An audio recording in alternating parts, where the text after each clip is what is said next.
As the once flourishing and powerful vampire empire crumbled into oblivion overnight, our tale begins to unfold. Legend 1. The ethereal fairy of Evening Jade, hailing from the eastern Yaoqi celestial palace, sought refuge in the western land of Lost Paradise amidst the chaos of war.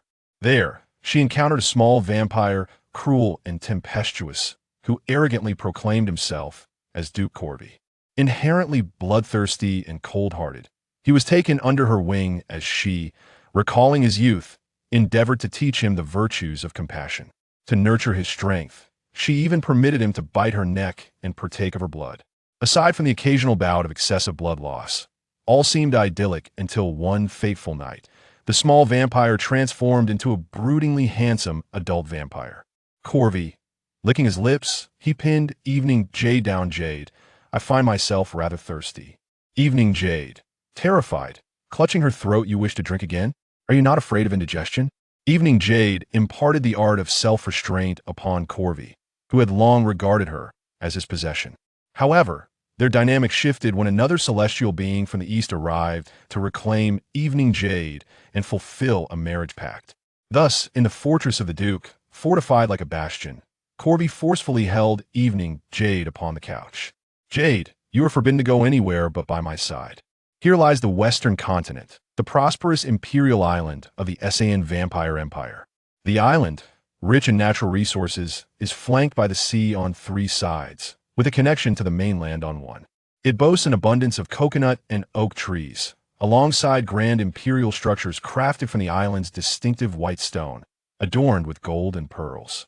The ivory-white edifices of the empire do not fully reveal their breathtaking allure by day. It is only under the cloak of night, when moonlight bathes the imperial island, that these structures unveil their most enchanting and sanctified visage to the world. At present, the hour is late. The pristine moon casts a silken silver glow upon all things, bestowing immense power upon the nocturnal beings while peering into their dreams and lives. Moonlight meanders through the prosperous corners of the imperial city, tracing its way towards a southeastern courtyard imbued with exotic charm. A man, draped in a black cloak and adorned in the imposing uniform of an imperial general, gracefully traverses the courtyard's air, somewhat unsteady, before landing on the balcony of the opulent main building. He deftly pushed open the glass door. The room was shrouded in darkness. Devoid of light, though his form swayed slightly, it did not hinder his familiar path towards the cobalt blue bed. The maiden lay with her back turned to him, quietly resting beneath a delicate blanket, her raven hair cascading over the soft pillow. It was uncertain whether she was asleep or feigning ignorance to his presence. The inebriated man let out a bitter laugh, noting her fingers twitching slightly, leading him to conclude that she did not wish to see him. Evening Jade lay stiffly on the bed, acutely aware that Rast would stealthily enter this room every night to gaze upon her. Typically, he would merely stand for a while before departing. However, this night seemed to deviate from the ordinary. Rast stood by Wanyu's bedside for an extended period, showing no inclination to depart. This unnerved Wanyu, prompting her to silently pray for his exit, yet fate contrived otherwise. As the pungent aroma of alcohol drew closer to Wanyu, her heartbeat quickened. The moment Rast removed his boots and ascended the bed, enveloping her from behind in a tight embrace, her mind went blissfully blank. His left hand rested upon her waist, while his right traversed her silken arm, ascending to her delicate neck, caressing her jawline. His deep-set, intoxicated eyes brimmed with longing as his prominent nose affectionately brushed against her back. Wan, he murmured softly, laced with a hint of pleading, let us not proceed in this manner, shall we? Wanyu's breath caught in her throat, her gaze softened slightly, yet she remained silent. Wan, today you remarked on the youth and ambition of others. Look at me. I am not inferior to them. Could you spare me a glance, I beseech you, Wan? The rigid fabric of his military uniform chafed against Wanyu's skin, which was only adorned in a layer of silk nightgown, causing her discomfort. Yet, she dared not voice her unease, biting down on her lips in silence. No one could have anticipated that the famously aloof and bloodthirsty Duke Rast Calvi would be ensnared by love for over a millennium. Yet Rast was mindful and respectful of Wanyu's sentiments. He did not wish to coerce her.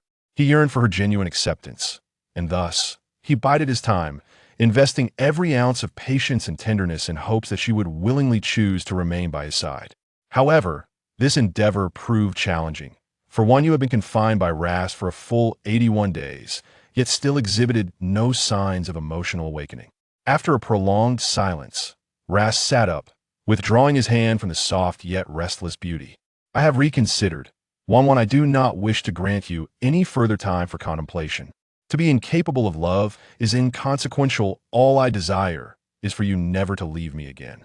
This is my sole plea. Please do not abandon me. 1. I cannot bear to yearn for you in the chill of the night to the brink of madness. You, already numb from tension, was taken aback. Just as she pondered his meaning, she felt the solid warmth of his chest pressing against her back. She could hear the steady rhythm of his heart and feel his robust arms encircling her waist once more. Under the influence of alcohol and years of unfulfilled desire, Rast had transformed into a figure both brooding and domineering. You once told me that the young women of the East place great emphasis on propriety, believing that even a mere touch from a stranger signifies a bond that demands marriage. Given our current predicament, should you not consider marrying me? Rast, do not speak thus. You finally uttered her first words of the night, her face aflame as she restrained his hand from slipping beneath her garments. Her heart raced like a drum, struggling to extricate herself from his embrace, only to find him holding her tighter. Rast, the muffled cries of Yu, struggling against his forceful embrace, were silenced by his lips and tongue, infused with the rich aroma of wine and an irresistible dominance that surged forth until she could scarcely breathe beneath him. Only when he had tasted her essence did he finally release her, licking his lips in satisfaction. Or perhaps you were still thinking of him. He harshly grasped her chin, compelling her to meet his gaze. His once handsome features, now overshadowed by the fervent crimson of his eyes, stripped Yu of any lingering admiration for his countenance. Are you still thinking of him? Are you still longing to return? His voice bore the weight of accusation, yet within the depths of his eyes, she discerned a profound sorrow and desperation. I do not. Furrowing her brow, she averted her head, still holding his restless hand that clung to her waist, responding with a semblance of seriousness. Yet, Rasta remained oblivious to whether her I do not refer to thoughts of another or a desire to return. She could not fathom why she felt compelled to answer him. All she knew was that in the moment their eyes intertwined, she wished to spare him harsh words. I do not. Rasta leaned down, reverently imprinting a kiss upon her collarbone, intertwining her hand with his, pressing it against his chest. Do not deceive me, Wan. When you lie to me, it pains here. What ensued was Rasta's unrestrained, relentless possession of Yu. She lacked the strength to resist, forced to follow his rhythm. Beyond the initial pangs of discomfort, the sole memory that remained vivid amidst the rising tides was Rasta's persistent whisper in her ear, a phrase seemingly etched into her very consciousness. I love you. Wan, unto death and beyond. 1 was a gentle and graceful flower fairy from the ancient eastern continent, and the other, a tyrannical vampire duke from the fantastical western realm. Two souls, once destined to remain apart, found themselves entwined like climbing roses, bound together by fate until he willingly cast aside all that he was for her, savoring every moment. Thus began our tale. Now, let us reverse the timeline to over 1,000 years past, to that era of fervent romance, to the moment when their paths first crossed under the radiant full moon. Chapter 2. The Wrathful Duke and the Witch of Tubu in the gentle embrace of March, with the warmth of spring awakening life and melting away the remnants of snow. The humble and industrious folk at the foot of the Azitro Mountains diligently attended to their daily tasks. Children, their hair cascading freely, frolicked and chased after playful puppies. Birds perched merrily upon branches, their cheerful songs resonating as the very essence of nature, infusing life with an invigorating sense of hope. The congregation of birds did not gather upon any grand tree or lush thicket, but rather on the pristine walls of a quaint little courtyard located at the eastern edge of the village. While the walls of neighboring homes bore the earthy hue of clay and their tiles were a rustic red, this particular residence stood out with its striking white walls and azure-tiled roof. As one pushed open the crimson gate of this courtyard, the eye was greeted not by livestock or farming implements, but by an array of beautiful flower beds and neatly arranged stone troughs filled with millet and beans. alongside a wooden swing adorned with cascading purple wisteria. The path paved with bricks leading from the gate to the entrance of the house was clean and moist, a clear testament to the owner's fastidious nature. Venturing further along the path, one would encounter a uniquely charming bamboo cottage, distinctly foreign in style. At that moment, the owner of the abode, known as Tubu, knelt by the window, graciously receiving a pair of visitors. Tubu was often enveloped in a delicate fragrance of night-blooming jasmine, locally referred to as Tubu, thus earning her the affectionate title of the Witch of Tubu. Yet, Tubu understood that she was not a witch, but rather a floral fairy hailing from the ethereal realm of the eastern Yaoqi.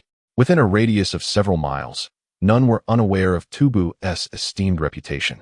Even in a nearby village separated by a mountain, individuals sought her out in hopes of resolving their troubles. Those fortunate enough to behold Tubu's visage praised her beauty, kindness, and remarkable abilities. Her benevolence, grace, and camaraderie transcended the local prejudices against foreigners and nonconformists, garnering her admiration and respect. Seated opposite Tubu was a young couple, their faces etched with worry, as they seemed to be grappling with a pressing dilemma. The young woman leaned against her husband's shoulder, silently wiping away tears, while he wore a troubled expression, pleading with Tubu in a tone tinged with desperation. Tubu offered the woman a handkerchief, kindly assuring, "Do not weep, dear lady. I shall do my utmost to assist you." Tubu, also known as Wanyu, wore a gentle smile, continuously offering soft words of comfort to the distressed couple. Her long, dark hair cascaded freely, flowing gracefully down to her waist, while she donned a light and airy gown of pale green, embodying an aura of serene elegance. With a face that was both radiant and ethereal, Wanyu possessed a beauty that was tender and soft, a quality that had once captured the attention of the Dragon King of the Western Sea at the Peach Banquet, who sought her as the 15th consort of his underwater palace. Although she had not yet been presented to the Dragon King of the West by the Queen Mother, she was forced to flee to the Western continent due to the sudden outbreak of war in the Celestial Realm. "Miss Tubu, we implore you to assist us. Tommy is still so young, and he cannot endure such turmoil." The woman sobbed as she accepted the handkerchief from Wanyu. The moment she recalled her son's pale little face, his emaciated body, the unnaturally protruding eyeballs, and the horrifying gash on his neck, a chill gripped her heart. "I shall help. Do not worry, we will set out tonight." "Really?" The young man seemed taken aback by Wanyu's swift commitment to aid them. "Yes, indeed. You may have your dinner at a nearby eatery. I do not have the means to host you here, and I apologize for that." The tales of the Tubu witch, who lives without earthly sustenance, were well known before their arrival. "Thank you, Miss Tubu. We are immensely grateful. Once our task is accomplished, our entire family will be in your debt. We will strive to compensate you with whatever you desire." The young man was exhilarated, comforting his weeping wife as the lifelessness in his eyes suddenly sparked with hope. "We are but a humble family. We have no money to offer. If you could accept some grains and fertilizer, that would suffice.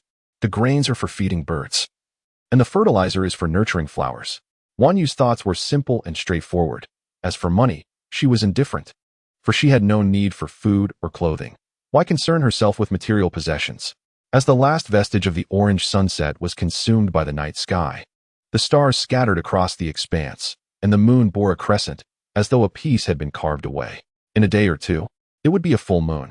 The courtyard was devoid of the cheerful chirping of birds, with only a few varieties of flowers still blooming vibrantly. Wanyu stood at the door, clutching a white silk ribbon, accompanied by a girl of around 14 or 15. In contrast to Wanyu's gentle Eastern grace, this girl exuded a more striking allure. Her deeper-set eyes, higher nose bridge, and flowing silver hair rendered her appearance distinctly unlike that of a typical radiant Eastern maiden, making her ethereal robe seem somewhat incongruous with her looks. "Xiaoyu, stay home and wait for my return. I have set up a formation here. Do not venture outside." Wanyu gently pushed Inu back inside. Though Inu appeared reluctant, her lips moved before she finally spoke. "Sister, I can help you too." She attempted a final protest, even though there was a 99% chance Wanyu would reject her.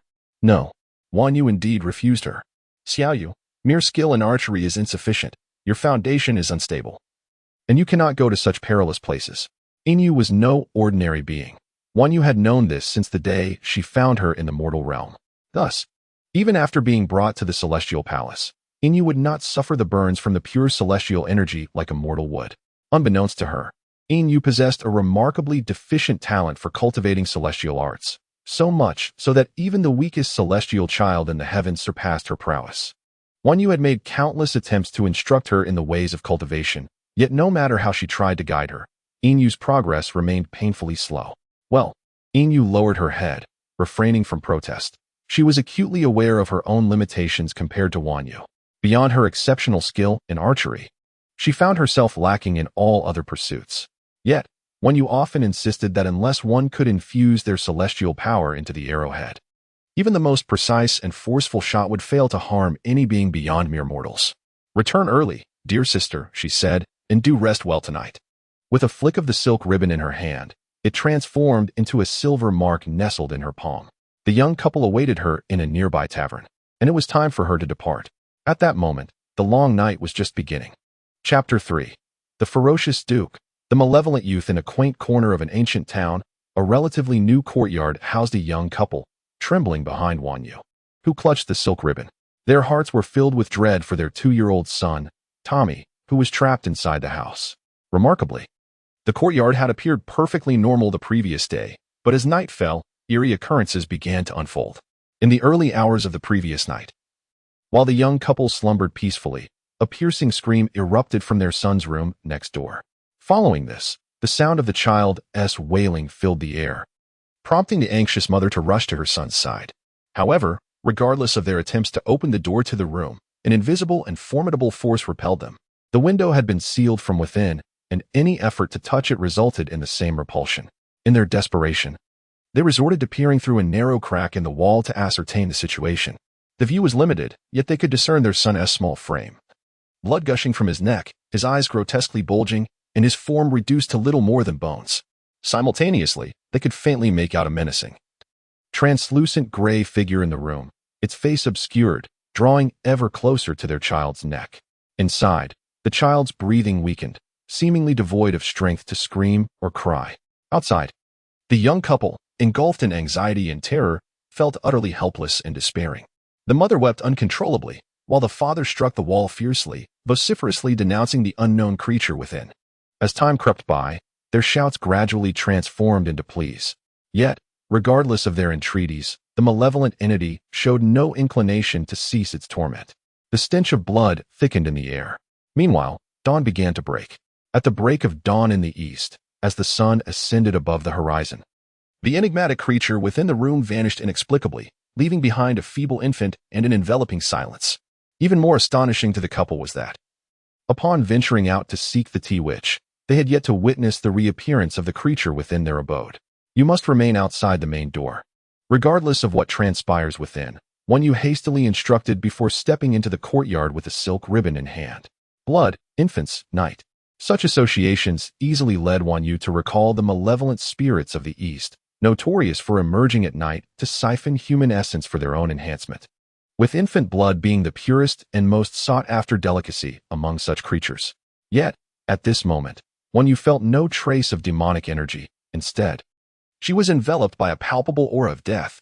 Strangely, this aura was unlike the vengeful spirits she had encountered in the East, nor did it resemble the malevolent entities she had previously vanquished for the locals.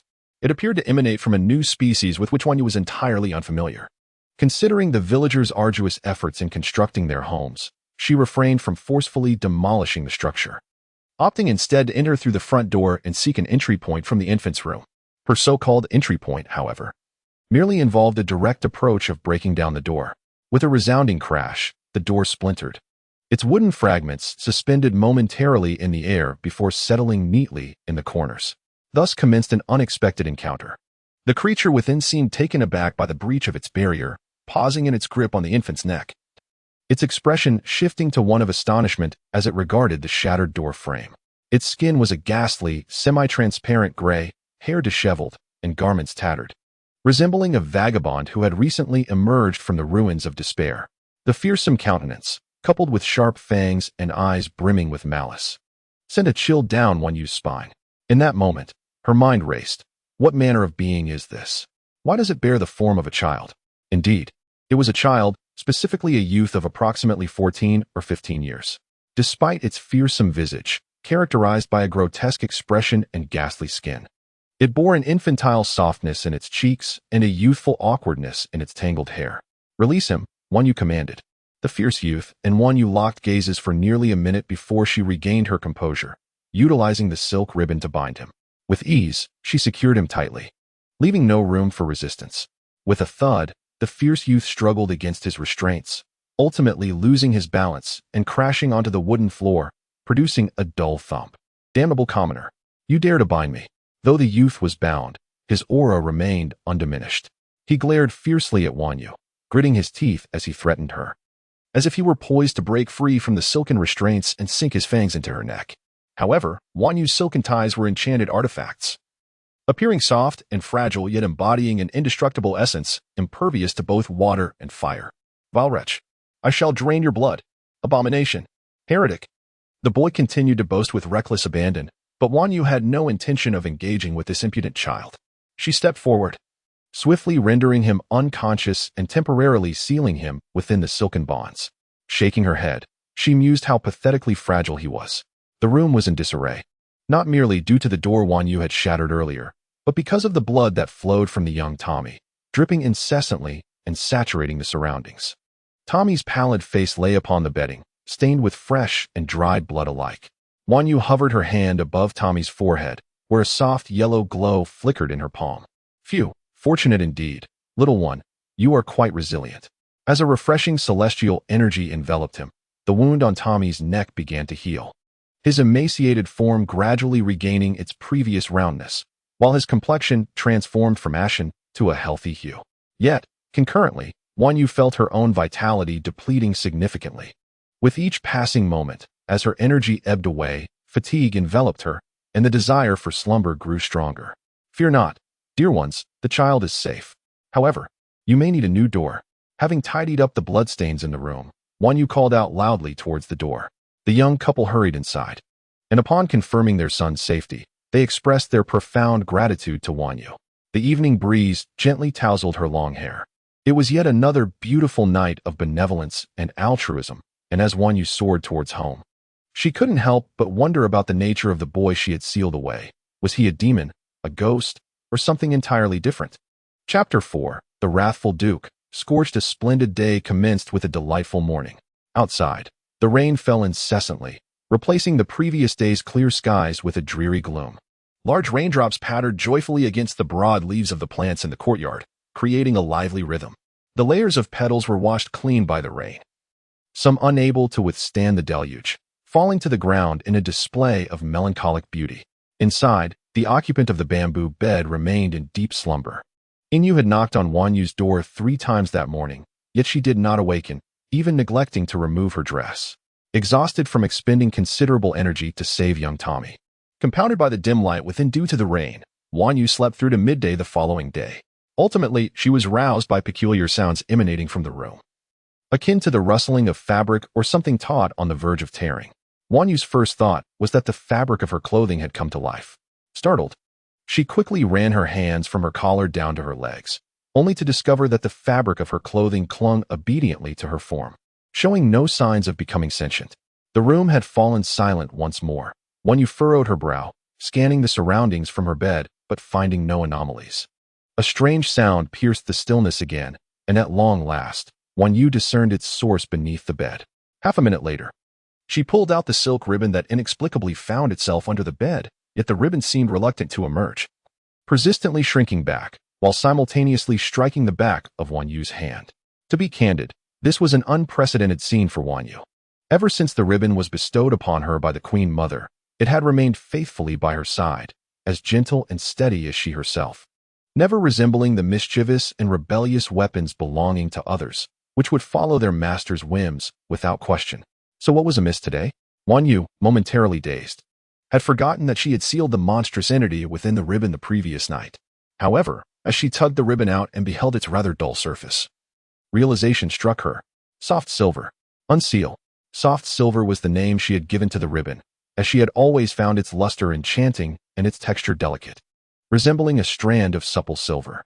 Soft silver was obedient to its master's commands, yet it also bore the torment of the entity sealed within it. At her command, soft silver seemed to exhale in relief as it released the creature. Once again, soft silver lay docile in the palm of Wan Yu's hand, its slightly undulating end reminiscent of a weary breath. The fierce youth, who had been sealed the previous night, reappeared before her. He still sported a disheveled hairdo and tattered clothing. Last night, the dim lighting had prevented her from discerning his features, but she had retained a vivid memory of his fangs. Now, however, those fangs had vanished, revealing a countenance resembling that of a human. Her first instinct was to acknowledge his striking appearance. With a high nose bridge, a smooth jawline, and a handsome face, his blood-red eyes radiated an air of cold arrogance that compelled Wanyu to steal glances at him. Even though his skin appeared more translucent and slightly grayish than the night before, it did nothing to diminish his attractiveness. Yet, despite his beauty, there was an untamed ferocity about him, akin to a wild beast transformed into a humanoid form, devoid of any notions of benevolence, propriety, or wisdom. The wildness and beauty within the youth clashed intensely, yet harmoniously. However, today, he seemed less unruly than the night prior. Instead of hurling insults at Wanyu, he displayed a flicker of anxiety in his eyes, fidgeting as he immediately scrambled on all fours to retreat under the bed. Yet, he had barely made it halfway before Wanyu pressed him down with a short wooden rod propped against the head of her bed. The youth visibly trembled for a moment, subsequently ceasing his struggle to burrow under the bed. Instead, he withdrew his head, seizing Wanyu's arm with an almost perverse swiftness. This time, it was Wanyu who shivered. "What are you doing?" she exclaimed as his grip on her wrist caused her considerable pain. In her desperation, she forgot her divine powers and relied solely on brute strength to resist him. Although Wanyu was a flower fairy yet to awaken her emotional intelligence. Unfamiliar with concepts of modesty or desire, she had learned the celestial etiquette and decorum under the Queen Mother for many years since her ascension. Among these teachings was the strict adherence to the principle of propriety between the sexes. Thus, she had never engaged in any direct physical contact with a stranger of the male gender. "What exactly are you?" Before Wanyu could pose her question, he took the initiative to inquire. The youth had crawled beneath the bed to avoid the light. By nature, he harbored a profound fear of sunlight. In the past, he could have lived normally even on overcast days, but now, weakened as he was, he could not withstand even the faintest glimmer of light on such a gloomy day. It felt as though his entire being was ablaze with pain, compelling him to seek refuge in a dark corner. This predicament had led to the earlier scene where he was entangled in the silk ribbon, dragging it beneath the bed. However, in that fleeting moment when Wanyu pressed down on him, he discovered that the searing pain lessened considerably in her proximity. Thus, the youth resolved to test his newfound hypothesis. Relying on his innate speed, he grasped her delicate wrist. Surprisingly, he felt no pain at all. Rather, an unexpected sense of comfort enveloped him for the first time since his corporeal form had perished. Could it be that this woman could alleviate his aversion to light? In his understanding, apart from the supreme vampires, he had never heard of anyone capable of counteracting a vampire's sensitivity to light. Intrigued by Wanyu, he gazed at her with keen interest. "You, utterly shameless and audacious." Wanyu, unable to extricate herself through sheer force, was consumed by anger. The boy, with his fierce countenance and tenacious grip on her wrist, was simply too insolent. Regaining her composure, she flicked her sleeve and forcefully propelled him away. As he was thrust aside, the searing pain surged back, enveloping him once more. He curled up in agony, instinctively raising his semi-transparent arm to shield his face from the encroaching light. Yet, how could his ethereal form provide any real protection against the illumination? The light continued to pour mercilessly over him, and as it struck his face, the pain intensified. Clenching his fists and closing his eyes tightly, the youth's pallid skin rapidly became marred with terrifying black patterns and extensive burn-like wounds. Despite these gruesome injuries inflicting excruciating pain, the defiant youth remained silent. His brow furrowed tightly, and his teeth gritted. He refused to submit, embodying the spirit of a proud warrior who would rather endure countless wounds than surrender. The pain continued to intensify, surging like relentless waves, leaving the youth nearly convinced that he would be consumed by this searing sensation. However, before long, he was astonished to realize that the once spacious and bright surroundings were gradually succumbing to darkness, until it was utterly pitch black, rendering his hand invisible before his eyes. His first instinct was to believe that his eyes had been burned. Yet the absence of pain throughout his body served as a reminder that it was indeed the light that had vanished. Chapter 5: The Wrathful Duke. From now on, do not stray more than a step away from me. The room was engulfed in a suffocating, boundless darkness. Yet, vampires are unfazed by the dark. They merely experience a fleeting blindness when shadows descend, swiftly adapting to a nocturnal vision. Are you afraid of the light? A gentle yet stern feminine voice reverberated. The youth instinctively turned to see Wanyu, adorned in a delicate green dress, standing half a meter away, observing him with a look of curiosity. Even celestial beings possessed the ability to see in the dark. Wanyu had just employed a subtle trick to extinguish all the light in the vicinity. The youth remained silent, gradually rising without the constraints of pain, meeting Wanyu's gaze with a mixture of inquiry and skepticism, along with an unmistakable hint of wild pride. What manner of creature are you? Why can I not sense your demonic aura? Not only was he unable to detect any trace of demonic energy, but any ordinary demon or ghost locked within the soft silver for an entire night would have long since been absorbed into it. This was precisely why Wanyu had instinctively sealed the youth within the soft silver. Yet, this enigmatic figure, neither ghost nor demon, not only evaded absorption but also compelled the soft silver to retreat beneath the bed to escape the light, which was indeed peculiar. Simultaneously, the powers of the soft silver and Wanyu had already fused into one. The fact that he could not be digested by the soft silver implied that Wanyu could not entirely eliminate him through her own magic, which was far from a favorable circumstance. After all, if a captured demon could not be vanquished and could not be released to wreak havoc upon the mortal realm, it meant that Wanyu would have to keep him close, under constant surveillance. However, given his evident fear of sunlight, was it possible that the power of light could directly eradicate him? In response to Wanyu's second inquiry, the youth raised an eyebrow, and after a lengthy silence, disdainfully retorted, "You heretic dare to equate me with those feeble creatures? Feeble, you say? Yet I have never witnessed any demon being tormented by sunlight to such an extent." Caught between life and death, Wanyu's words carried a hint of challenge. "The light cannot kill me. It merely brings pain," the youth replied, and Wanyu understood. She pressed her lips together and asked, "Then what are you? Have your witches become so foolish?" The youth lifted his chin, displaying evident impatience at Wanyu's repeated inquiries. "Is it not obvious that I am a vampire?" Another one mistaking her for a witch. Wanyu had grown accustomed to such misconceptions. But what did he just claim to be? A vampire? What kind of creature was that? A vampire? A blood-sucking ghost, then? So, you go and drink Tommy's blood? The literal interpretation of Wanyu is indeed straightforward and simplistic, yet upon first hearing, it seems there is little to critique. The youth's gaze darkened, and he disdainfully remarked, "A witch who does not comprehend vampires is truly lacking. Yet, I am not a witch." Silence enveloped the evening at Cambridge. When two individuals from disparate continents encounter a clash of ideologies, their interaction is predominantly characterized by mutual wariness and curiosity. After Wanyu courageously shattered the awkwardness, the two engaged in a verbal exploration lasting over 20 minutes.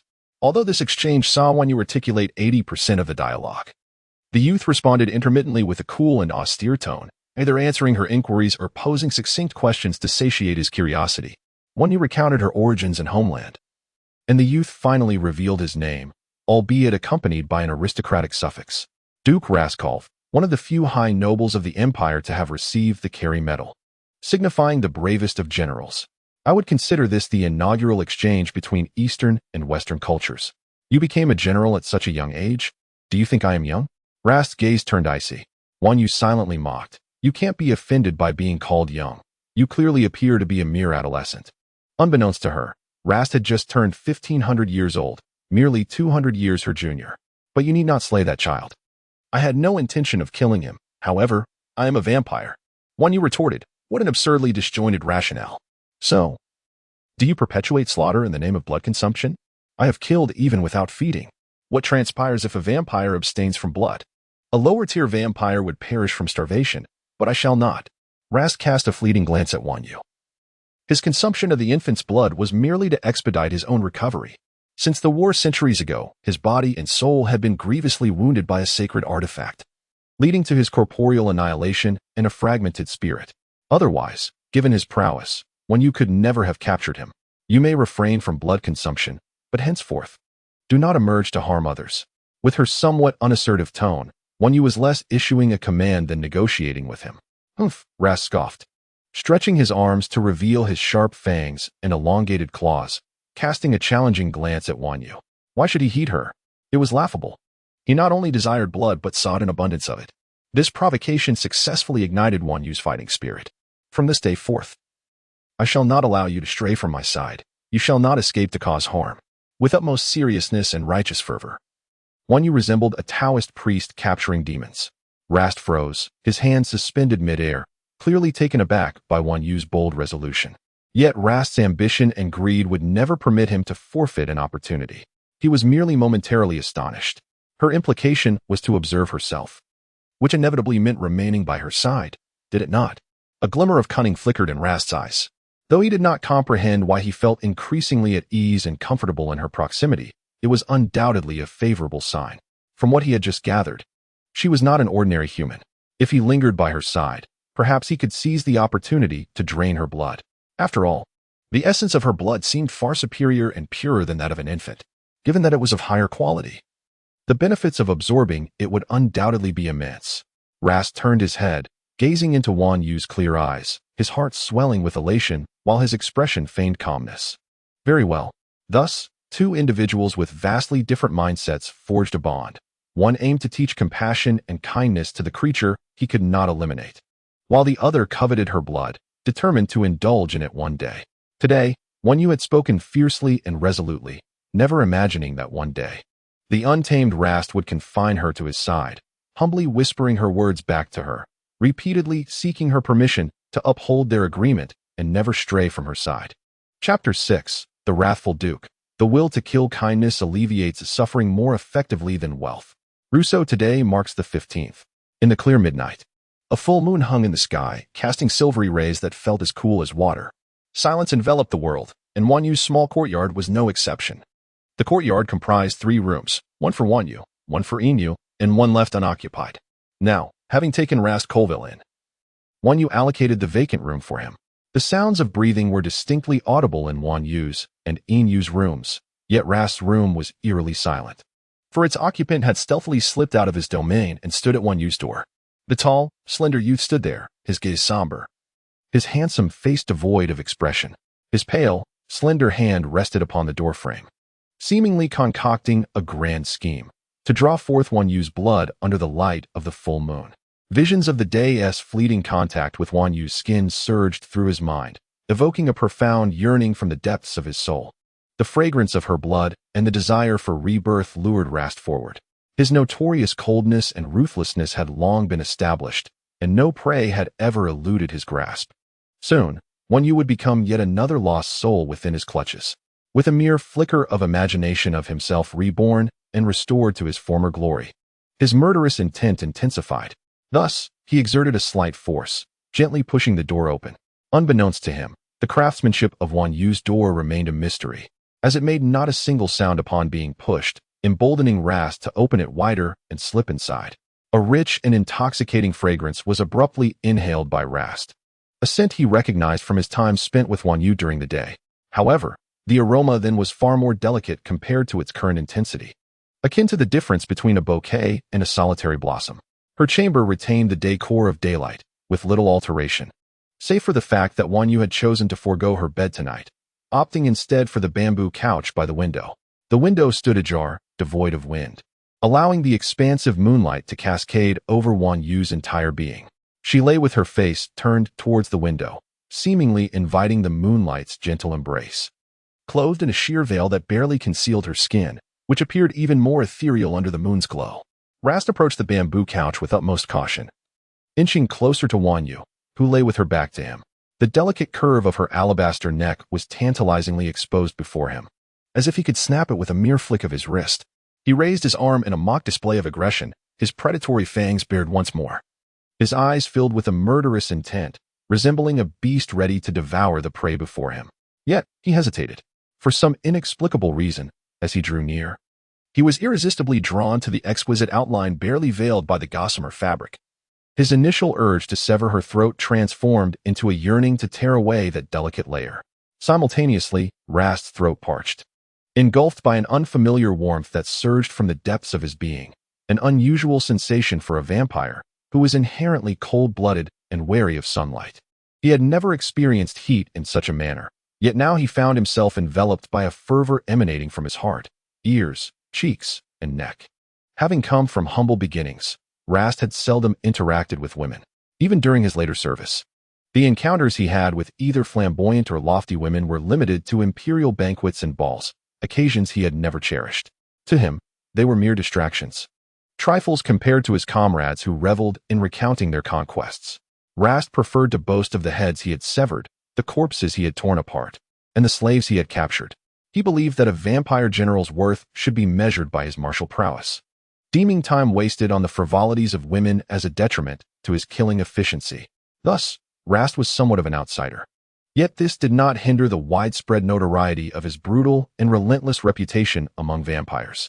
He ascended the ranks through a path of bloodshed and violence, and his aloofness only added an air of mystery to his character. Now, however, his paralysis and the simmering heat coursing through him were entirely instinctive, as was the impulse to rip away the veil, as though he were under the thrall of a primal ferocity buried deep within. Just as his fingers brushed the edge of the fabric, one you stirred awake. In that long yet fleeting second, Rast felt as if he had glimpsed the precipice of mortality, continuously scornful of himself for allowing a mere woman to impede his swift draw. She would undoubtedly take her own life, Rast thought. If she attempted to harm herself, he would have to fight to the death. As the most valiant general of the Empire, he could never surrender in the presence of a woman. The moment Wanyu awakened, her gaze met Rast's piercing crimson eyes. One must ask, who among us would not be terrified upon awakening in the dead of night, only to find someone with a fearsome visage looming by the bedside? Wanyu shuddered, her heart racing uncontrollably, cold sweat instantly drenching her back. Reflexively, she shrank back, nearly toppling off the bamboo couch. One stood tense and rigid, ready for battle, while the other gasped for breath, clutching her chest. "You nearly frightened me to death. Did you have a nightmare? Or are you afraid to sleep alone? What brings you here in the middle of the night?" Wanyu inquired softly, hastily getting off the couch to find a thick outer garment, her face revealing only astonishment tinged with lingering fear, devoid of any annoyance or hostility. This took Rast by surprise. The heat of tension that enveloped him gradually dissipated, replaced by confusion and vigilance. Rast did not respond to Wanyu, merely retracting his hands and standing stiffly by the couch. However, Wanyu seemed unconcerned by his indifference. She donned a large cloak, wrapping herself securely, rummaging through a cabinet by the bed while talking to herself. "It's normal not to be accustomed to your first visit. You may sleep on this couch tonight. The moon will be beneficial for you. Rest assured, I will guard you, so you need not fear nightmares." Turning to Rast, she offered him a gentle smile. Then, as if fearing he might hesitate to sleep, she playfully pushed him onto the bamboo couch with a soft gust of her hand. Almost instantly, a peculiar scent invaded his nostrils. Rast had no time to resist before he succumbed to a drowsiness he could not control, drifting into unconsciousness within seconds. While Rast fell into a deep slumber, Wanyu's fear only intensified. He had just contemplated killing her. She was certain of this, for as a battle-hardened fairy, she could not misinterpret the murderous intent concealed in his gaze. What if she had not awakened? Wanyu furrowed her brow and swiftly approached the tranquil young man on the couch, letting out a deep sigh. His rage is far too heavy. Chapter 7. The Violent Duke. Nightmare. A person of unique character harbors a suffering that is equally unique, profound, and difficult for others to comprehend. Nietzsche. The wind howled ominously. Dark clouds loomed, and crows circled overhead, their harsh cries unsettling. A young man clad in an elegant general's robe stood proudly atop a small hill, a long sword gripped firmly in his hand, surveying the desolate battlefield below. As far as the eye could see, there lay crumbling walls and shattered swords. The ground was littered with the corpses of both vampires and humans, the bodies still fresh, blood seeping forth, staining the earth a deep crimson. The stench of blood attracted numerous creatures drawn to flesh and carnage. Yet they linger like crows circling the sky, hesitant to descend, quietly observing from a distance. At times, they gaze at the fresh carcasses, and at others, they fixate on the man standing atop the hill, yet they remain in a state of indecision, afraid to act. The reason is simple. The senses of wild beasts and birds are exceptionally acute, particularly in detecting the scent of danger. They are invariably more perceptive than the sluggish humans. And the man on the hill is the most perilous presence within a 10-mile radius. "Your Grace, how shall we dispose of these corpses?" A knight, clad in armor, had appeared behind the sword-wielding man, his head bowed in respect. "Do they not enjoy such spectacles? Issue orders to erect 200 tall wooden stakes outside the city. Select the most visually appealing ones, and impale them upon the stakes for the next wave of rioters to admire." By visually appealing, he referred solely to the gruesome bodies strewn across the ground. Upon hearing the Duke's words, The knight appeared somewhat uneasy. Your Grace, what constitutes visually appealing? He bent lower, his tone more subservient. Intact corpses are hardly appealing, do you understand? The Duke turned just enough for the tip of his boot to come into the knight's line of sight, causing the knight to involuntarily shudder. His gaze fixated on the Duke's shoe, silently wishing for the Duke to depart swiftly. I understand, my lord.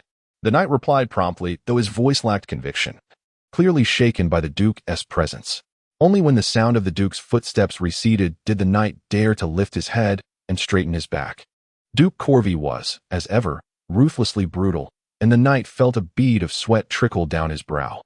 Yet he also recognized that it was this merciless nature of Duke Corvi that safeguarded the Empire's borders, instilling fear in countless marauders and foreign tribes that threatened the imperial authority. The recent battle had undoubtedly concluded with a resounding victory for the Duke's elite vampires, who had triumphed with overwhelming superiority. As Duke Corvi descended from the hill and returned to the city walls, he suddenly turned back to gaze upon the ravaged battlefield. A profound emptiness, emanating from the depths of his soul, enveloped him in a moment of anguished suffocation that he could not escape. He was unaware of when he had become a mere instrument of slaughter, and as the unrelenting killing had become his habit, he found himself ensnared in a labyrinthine despair. Much like countless tormented souls seeking redemption, the desolate battlefield gradually faded from view, akin to a memory that ebbed and flowed. The sensation of drowning returned, and Rast Corvi felt as though his throat was gripped by an unseen force, rendering him breathless. He attempted to grasp his neck, but his arms felt weighted as though burdened by 1,000 pounds, refusing to rise. Rast! Wake up! Rast! As a gentle female voice grew clearer and more pronounced in his ears, a warm current flowed from Rast Corvi's forehead throughout his body, gradually dispelling the suffocating sensation of drowning, freeing him from its clutches. Rast! Sister, why isn't he waking up? A younger, more innocent female voice reached his ears. It appears I had a nightmare. After struggling for a while, I cannot recall the content of my dreams. The dialogue around me grew increasingly distinct, and I felt my eyes, beneath my eyelids, darting rapidly as I endeavored to awaken. Finally, I opened my eyes wide when Wan Yu's hand rested upon my forehead. Startled, Wan Yu immediately withdrew her hand. How are you? Did you have a nightmare? The warm current continued to circulate within me, its essence as gentle and resolute as Wan Yu herself, alleviating all my suffering. Nothing much, I replied, sitting up and savoring the comforting warmth.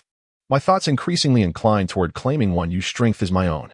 By this time, daylight had fully emerged, yet considering my aversion to brightness, Wan Yu dimmed the light in the room. Nevertheless, as I sat up, I still felt discomfort throughout my body, accompanied by a lingering sensation of heat. Here, try on this robe.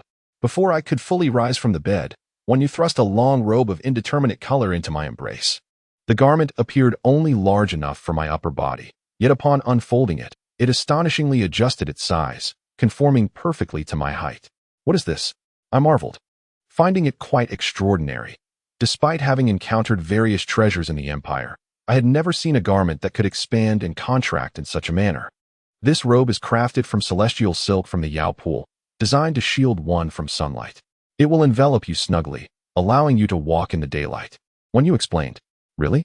I shot a skeptical glance at the earnest expression on Wan Yu's face. Absolutely. My sister spent the entire night making this for you. Instead of expressing your gratitude, you dare to question it?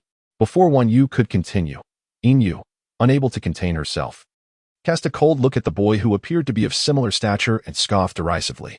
Xiao Yu, he is unfamiliar to us. Wan Yu gently tugged at Yin Yu's sleeve, winking at her. Humph. Yin Yu, ever obedient to Wan Yu, pouted in defiance, turning her head away as she settled into a chair. Did you make this? I disregarded Yin Yu's mockery, focusing intently on Wan Yu. Yes, I made it last night. She replied with a light laugh, urging me to try it on. You didn't sleep last night. I had intended to inquire whether she was responsible for my fainting, but my words inadvertently transformed into a question about her lack of sleep.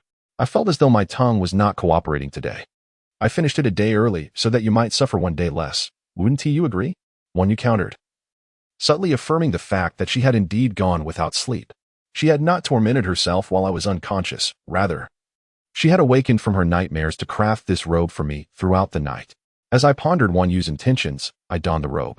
With the hood drawn and the collar fastened, the voluminous robe perfectly enveloped Rast's form. In the next instant, the light before him intensified abruptly, prompting an instinctive reaction to shield his eyes with his arm. Yet, aside from the searing pain radiating from the exposed skin of his arm, he felt no other discomfort. His pupils constricted as he swiftly grasped the situation, retracting his arm back into the robe, allowing the burning sensation to gradually abate. Chapter 8. The tempestuous Duke. Deep within the jungle, once clad, the robe transformed into a pure black hue.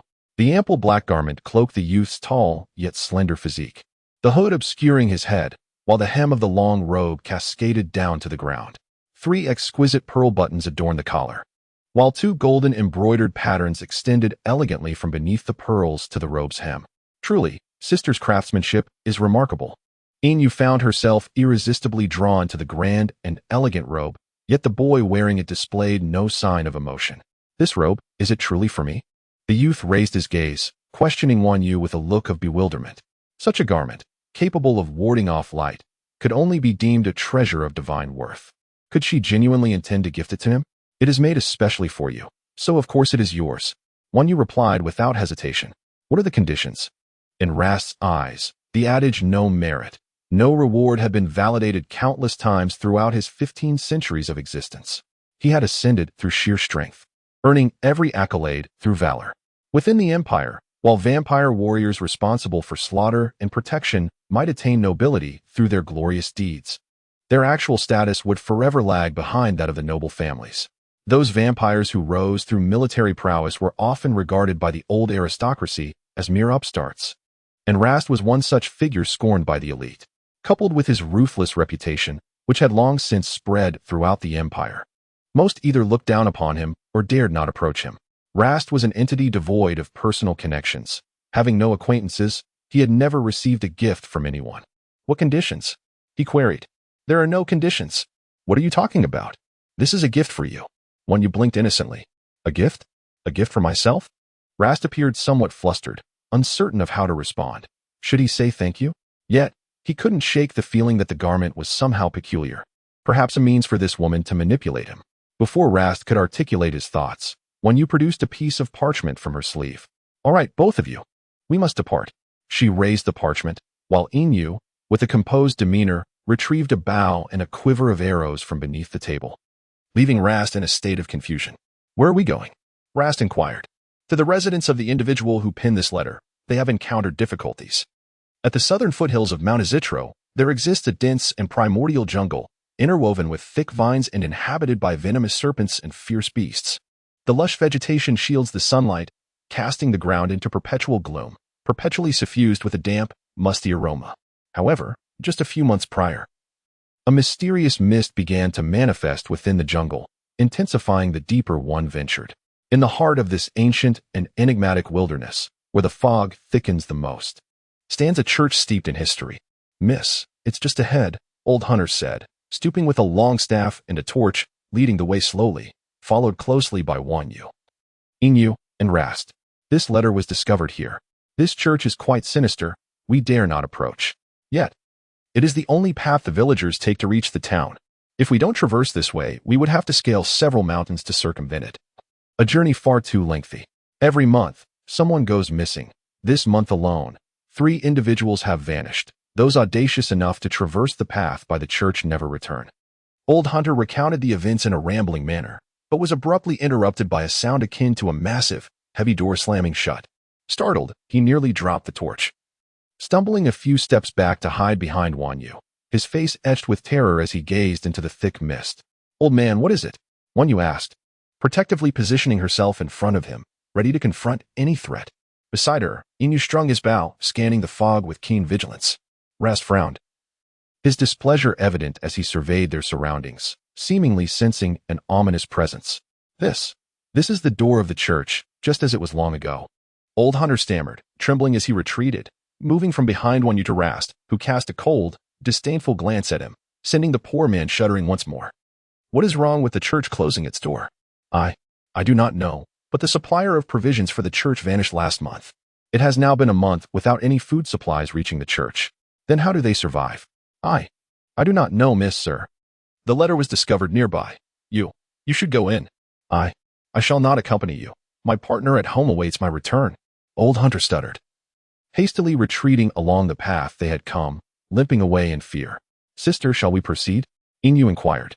"Indeed, if we do not resolve this, the villagers nearby may never find peace," Wanyu replied, her expression resolute as she moved forward, though Ras seemed less convinced of her determination. "How much did he pay you for this venture?" Ras questioned.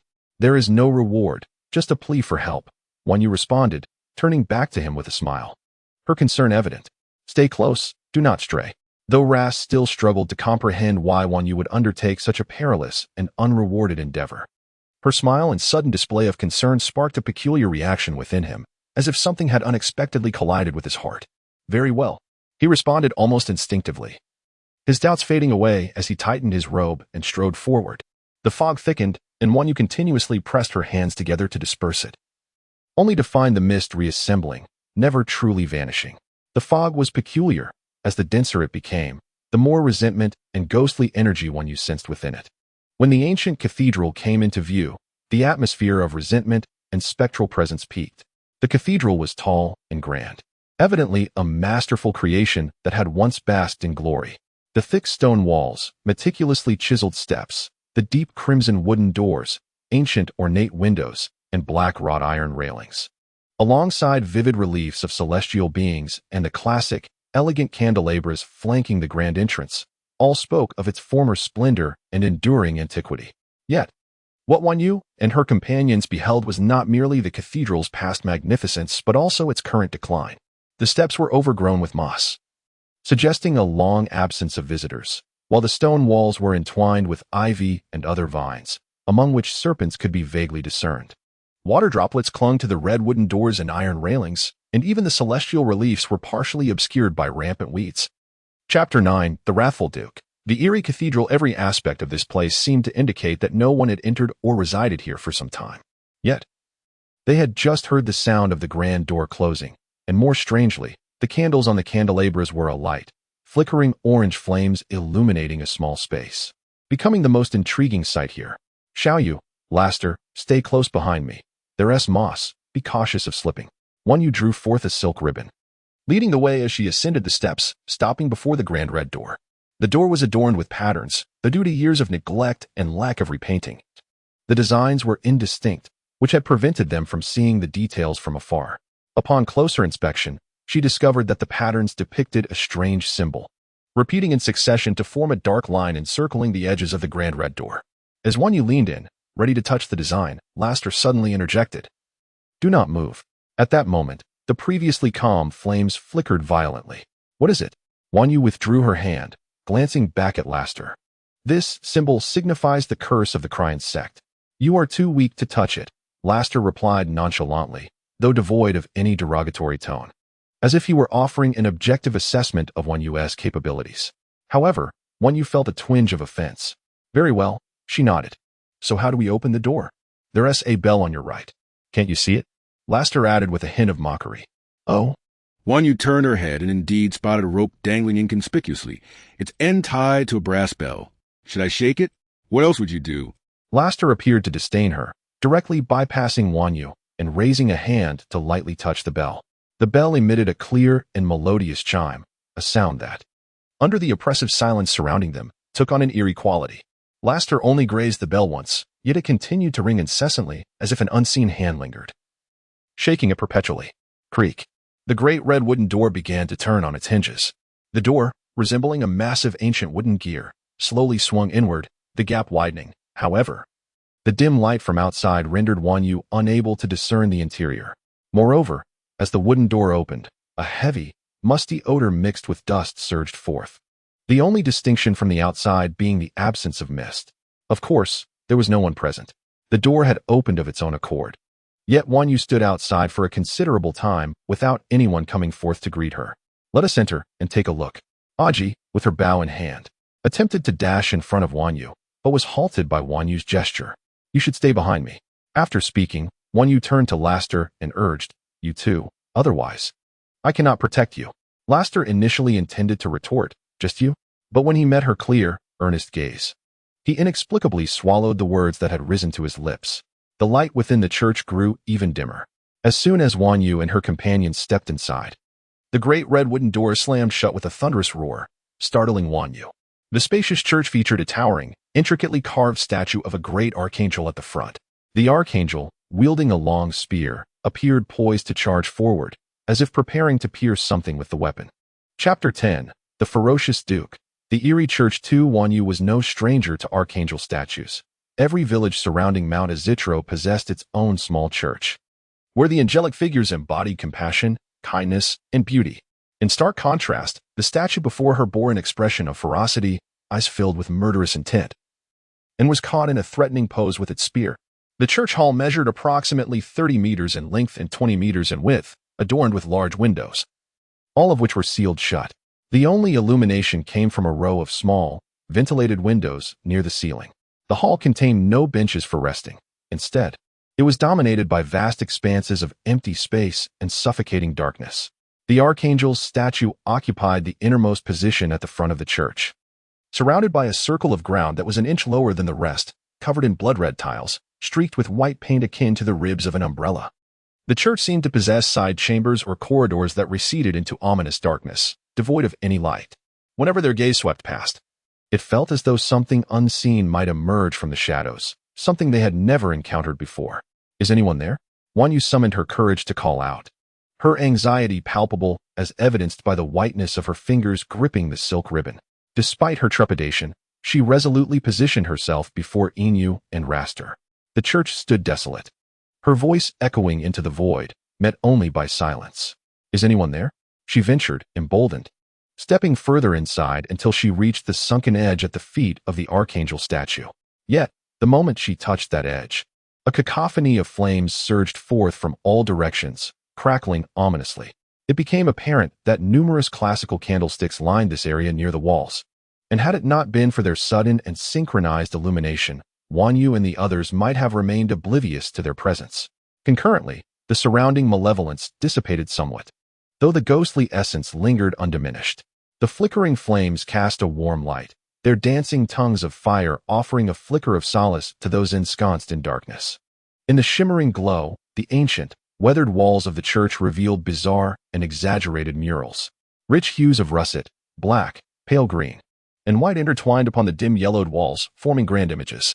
Wanyu discerned one particular scene, a group of men clad in white robes encircling a woman, who was bound atop a pyre of kindling, weeping in agony, her hands and feet shackled, rendered powerless to escape as the flames consumed her, inflicting unbearable torment. It resembled both punishment and a grotesque ritualistic sacrifice, leaving Wanyu with a sense of profound oppression. Just as she leaned in for a closer inspection, a sudden voice startled her. Distinguished gentlemen and ladies, a middle-aged man clad in a crimson robe materialized at the end of the row of candlesticks. He bore an aging visage, somewhat portly, with a hawkish nose and a serious demeanor, his lips downturned, eyes sharp.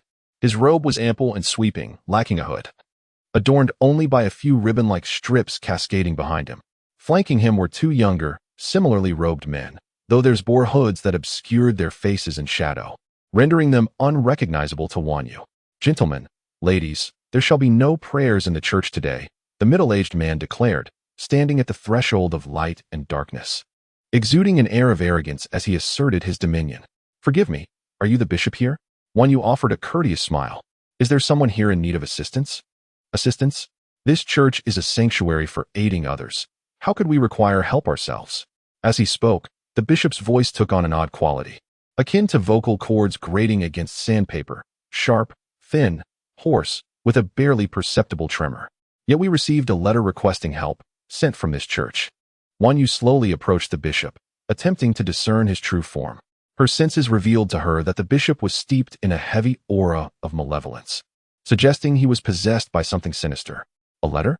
No one here has ever written one, the bishop asserted with an unsettling certainty, gazing unwaveringly at Wanyu, showing no inclination to deter her approach. Incredibly, as Wanyu stood less than a meter away from the bishop, the ghostly energy surrounding him vanished entirely. Not only was there no trace of malevolence, but the bishop also emanated a peculiar, gentle, pale yellow glow. Is there really nothing? Perhaps someone is playing a prank. However, may we stay here for the night? It is dark outside, and we wish to wait until morning to depart. Stay? At the mention of lodging, the bishop scrutinized Wanyu with renewed interest, glancing at the figure of Inu behind her, while he offered not even a fleeting glance towards Rast.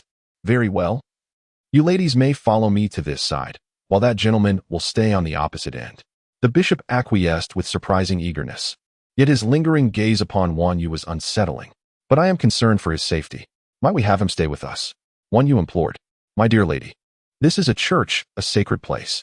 Such matters are not permissible under the watchful eyes of the divine, the bishop replied, his withered lips curling into an oddly sinister smile. Moreover, our willingness to harbor a vampire is already a considerable act of leniency. A sense of unease gripped Wan Yu's heart, yet Rast appeared remarkably composed. He tilted his head, casting a sidelong glance at the bishop before lowering it again in silence. In the dimly lit side chamber, Wan Yu and Yin were escorted to separate rooms, each sparsely furnished with merely a bed, a bedside table, and a candlestick. There was even a lack of a table. A foul, decaying odor pervaded the air, with no windows, only small vents akin to those in the church. At 11 o'clock that night, Wan Yu sat on the edge of her bed, preparing to venture forth. She intended to find Yin and Rast, to investigate the church that exuded an aura of strangeness and decay from within. However, before she could step outside, she sensed a presence standing beyond the old, thin wooden door. Suddenly, a series of urgent knocks echoed through the air. Knock, knock, knock, knock, knock, knock. The door, frail and time-worn, trembled violently under the force of the knocks, as if it might collapse at any moment. Wan Yu remained silent, stealthily edging closer to the door. Clutching a soft silver in her right hand, she pressed her body against the door, gently placing her left hand upon the doorknob before swiftly pulling it open. Epilogue. In Yu's account, my name is Inu.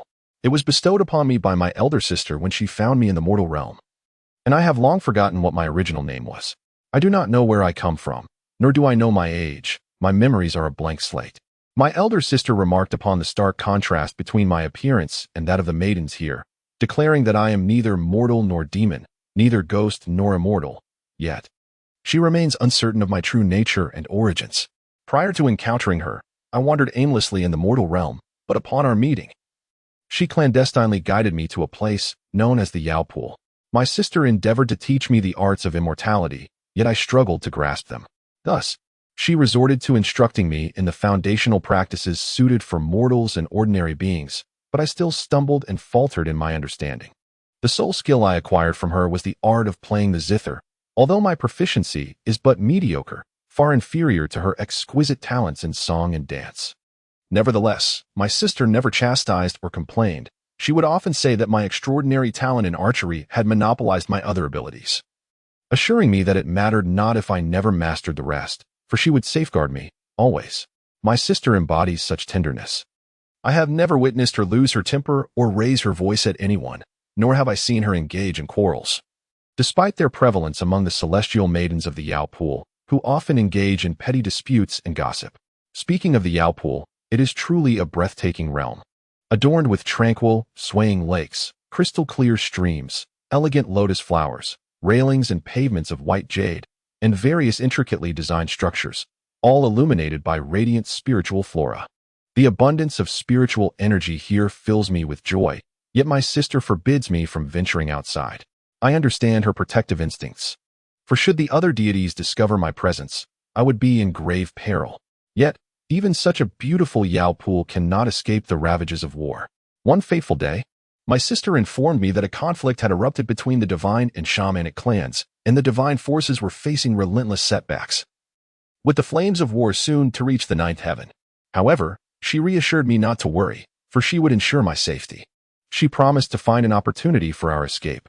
Yet, I could not shake the feeling that I had witnessed the haunting sight of once beautiful celestial mountains stained crimson with blood before, though I could not recall any specific memory related to it. On that day, my sister hurriedly retrieved her small treasure chest and rushed to my modest dwelling, declaring that she had found a chance for us to leave and would return once the turmoil subsided. Without a moment's hesitation, I trusted her completely and gathered my few cherished possessions to place into her chest, following her into the unknown. Those precious items were all gifts from her: a bow, a garment that shields against water and fire, and half of a spirit jade, the other half resting in her possession. She assured me that if we were to become separated, this jade would guide us back to one another. I threaded the jade onto a black cord and wore it around my neck as we cautiously made our way to the secret realm of the Yao Pool. Traversing the Valley of Celebration and discovering the fabled Lost Paradise Mirror, said to lead to the land of lost bliss. I inquired of my sister about the whereabouts of the lost paradise, only to find myself at a loss, as she too shook her head in uncertainty, revealing that she only knew it lay in the distant west, a realm purportedly untouched by the ravages of war and conflict. The west? Where might that be? I could not say. Yet, when my sister and I traversed the mirror of the lost paradise and descended upon that land, I was struck by an overwhelming sense of familiarity. As time passed, I discovered not only a growing affinity for this place, but also an influx of natural strength coursing through my being, leaving me to feel increasingly empowered each day. Yet, this was still insufficient, for despite my burgeoning strength, I found myself consistently bested by my sister in our sparring sessions. Alas, when would I stand beside her? Capable of protecting her rather than perpetually relying on her for my own safety? Mount Azitro presented a picturesque landscape, and the simplicity of the people compelled my sister and me to temporarily settle there. However, I later realized that the so-called simplicity of the villagers had been earned through my sister's relentless efforts, having lived sheltered under her protective wing. I was oblivious to the challenges she faced to ensure our survival in this place. The villagers, in truth, harbored a prejudice against outsiders, against foreigners and heretics alike. They had whispered behind our backs, casting judgment upon my sister and me, and sought to isolate us. My sister, a celestial being, possessed the power to conquer them by force, yet she adhered to the teachings she had imparted to me, choosing instead to win them over through virtue and reason. The first interaction my sister had with the villagers occurred when a household was tormented by vengeful spirits. Upon witnessing their plight, she effortlessly dispelled the malevolence, rendering it to dust. From that moment forth, individuals began to seek her assistance with various supernatural matters, and some even approached her with peculiar ailments, thus bestowing upon her the title of the Tubu Witch. I later questioned my sister about her painstaking efforts to win the favor of these ordinary folk. Given her remarkable prowess, she could easily seize control of the land. She replied, emphasizing the fundamental difference between fear and respect, asserting that the power of respect far surpasses mere fear in both magnitude and value. As I observed the villagers greeting me warmly on the streets and offering me gifts, I began to grasp my sister's intentions. In their eyes, I perceived a warmth that was far more gratifying than the wary glances they had cast upon us initially. Yet, a troubling matter weighed heavily on my mind, one I had yet to share with my sister. Since our arrival, I had been plagued by the same recurring dream. Initially, the images eluded my comprehension, but as time unfolded, they grew increasingly vivid.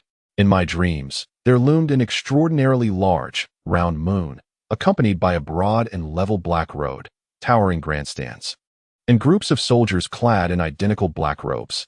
Recently, the vast ocean had also made its appearance in my dreams, without shells and coconuts.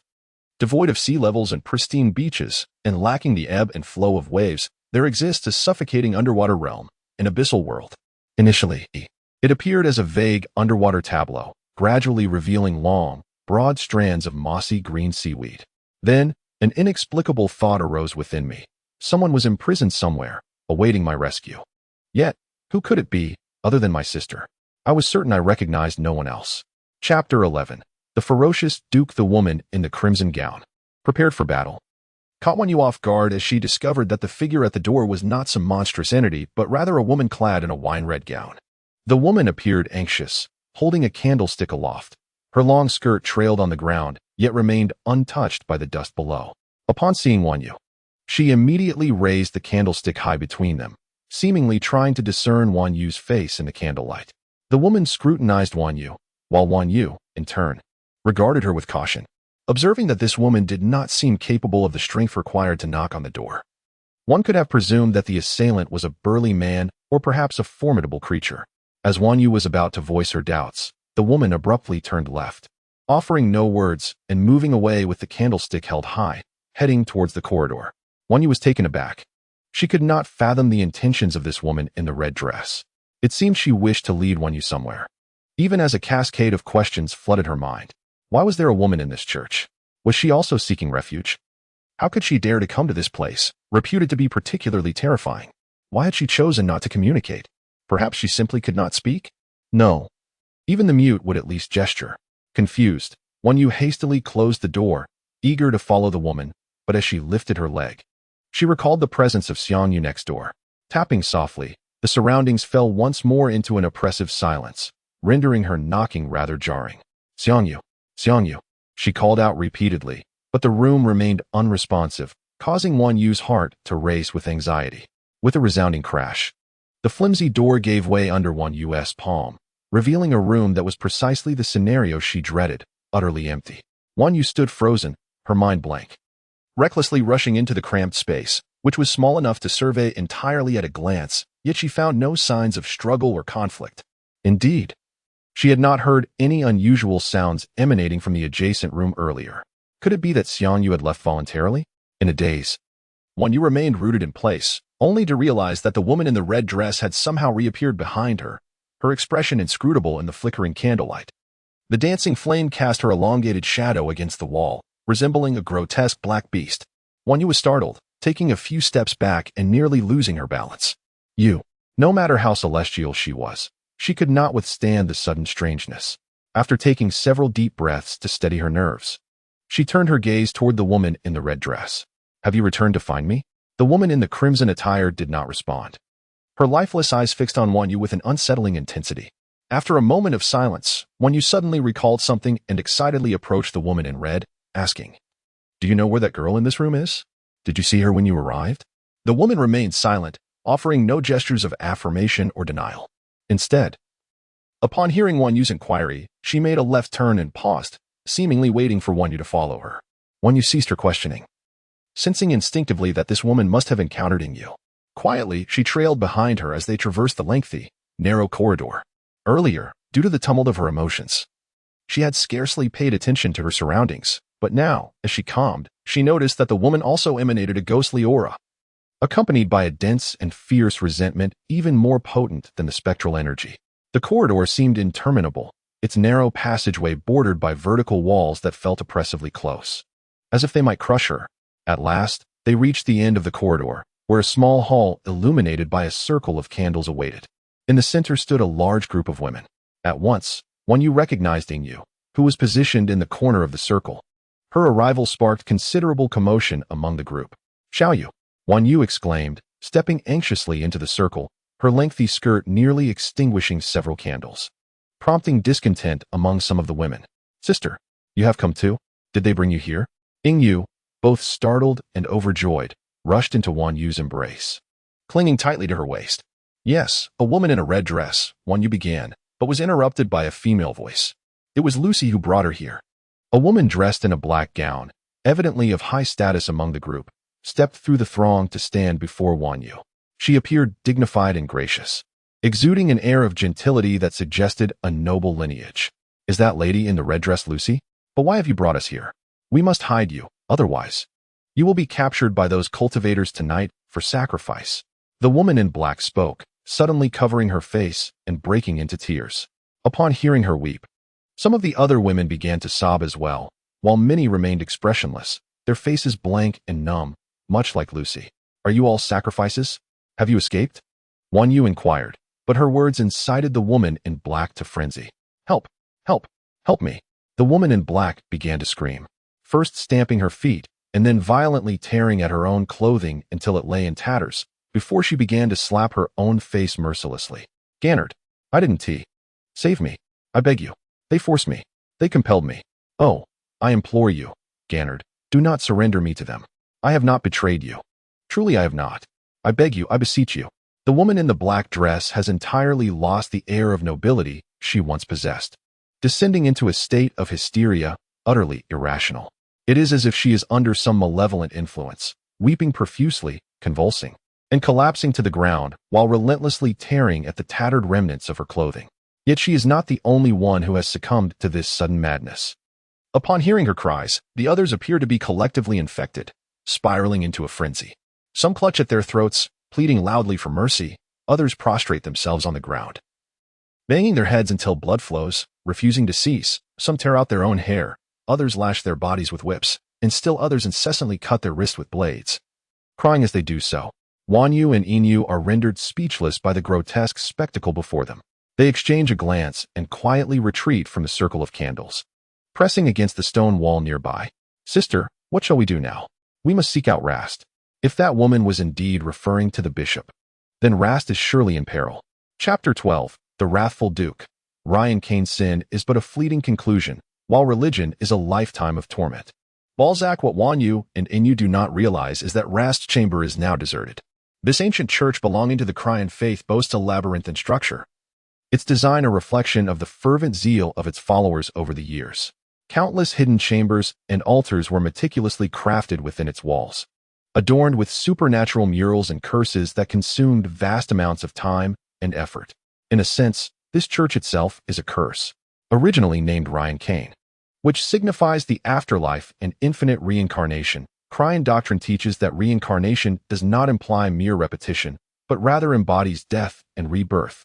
For centuries, the congregants of Ryan Kane Church have resided here, devoutly adhering to the tenets of Cryan faith, firmly believing in the legends of reincarnation, and stubbornly, both openly and covertly, performing various sacrificial rites in hopes that the Archangel of Ryan Kane will grant them the power of rebirth. Cryan symbolizes love and life. However, the sacrificial rituals conducted at Ryan Kane Church are predominantly in violation of these fundamental doctrines. Just as now, in the grandest underground altar of Ryan Kane Church, a sacrilegious rite has commenced. Thick, dark red ropes, the thickness of an infant's arm, bind Rast in a suspended position from a towering tripod. His black robe has slipped away, cascading to the ground below. Surrounding him is a progressively towering ring of candles, within which lies a massive hexagram. With Rast dangling at its center, Rast grits his teeth in agony. His entire body is racked with unbearable pain, and his face feels as if it is shattering into fragments. Initially, for Rast, even with his diminished capabilities, which had dwindled to less than 10%, he believed he could easily contend with these clerics. However, he was taken aback by the followers of the Cryan faith, who had somehow procured a rope claimed to be soaked in the blood of saints, along with a flask of holy water. The holy water and the saints' blood were said to counteract all that the Cryan faith deemed malevolent, including vampires and souls of the deceased. The clerics first splashed the holy water onto Rast's face, obscuring his vision, and then attempted to bind his ankles with the blood-soaked rope. Rast wished to flee, but the walls surrounding him, as well as the high candelabras, were inscribed with curses and exorcisms. In this uneven struggle, Rast was ultimately captured by the clerics and brought before the altar. "Your Holiness, we are prepared," one of them proclaimed. "We merely await the bishop's confirmation to commence the ritual." A fervent light flickered in the Pope's eyes as he gazed with unrestrained excitement at Rast, who was bound to the altar. This ancient rite of the Cryan faith involved the sacrifice of a demon to their deity, who in turn would grant them the right to reincarnation. At that moment, Rast was to play the role of the demon in this sacrificial ceremony. Approximately 10 minutes later, the bishop and another cleric hurried to the underground altar, their faces devoid of any satisfaction from their earlier search. "Damn it, those two little harlots," the bishop fumed, throwing the empty rope and sack to the ground. "Your Excellency? Damn it, they've escaped. If I find out who tipped them off, I swear I'll have your heads." The bishop cursed vehemently, trampling the pitiful rope beneath his feet. "Calm down, Your Excellency, please." The cleric who had accompanied him to verify the capture hastily interjected, trying to placate the bishop. "We still have a bargaining chip." He gestured towards the suspended Rast. The bishop's gaze shifted to Rast, who met his stare with an icy glare. "You are mistaken. They will not come to rescue me," Rast declared, devoid of any cunning subterfuge. He genuinely believed that Wan Yu and Yin would not come to his aid. Deep within, despite his pride, he recognized that their relationship was akin to that of a slave and a master. A master would not risk themselves for the sake of a mere slave. Whether they will come to save you remains to be seen," the Pope mused, striking Rast with a whip dipped in holy water. The lash left a deep, dark mark on Rast's pallid skin, causing his brow to furrow in pain. "Your Excellency, perhaps we should lay in wait until those two come back," suggested the cleric. "What two?" "They are the emissaries of malevolent spirits," the bishop corrected with irritation. Yes, the emissaries of evil spirits. I misspoke. Please forgive me, Your Excellency." The Pope, with a sardonic smile, gently massaged the bishop's shoulders, instructing a servant to tidy the side chamber adjacent to the altar for the bishop's comfort in examining the goods.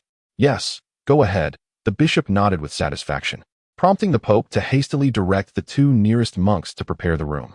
Meanwhile, Wan Yu and Yin Yu desperately navigated their way away from a throng of frenzied women. However, being strangers in this unfamiliar territory, compounded by the church's intricate layout of grand palaces, secret passages, and open corridors. They had made several wrong turns before finally arriving back at the main hall of the church.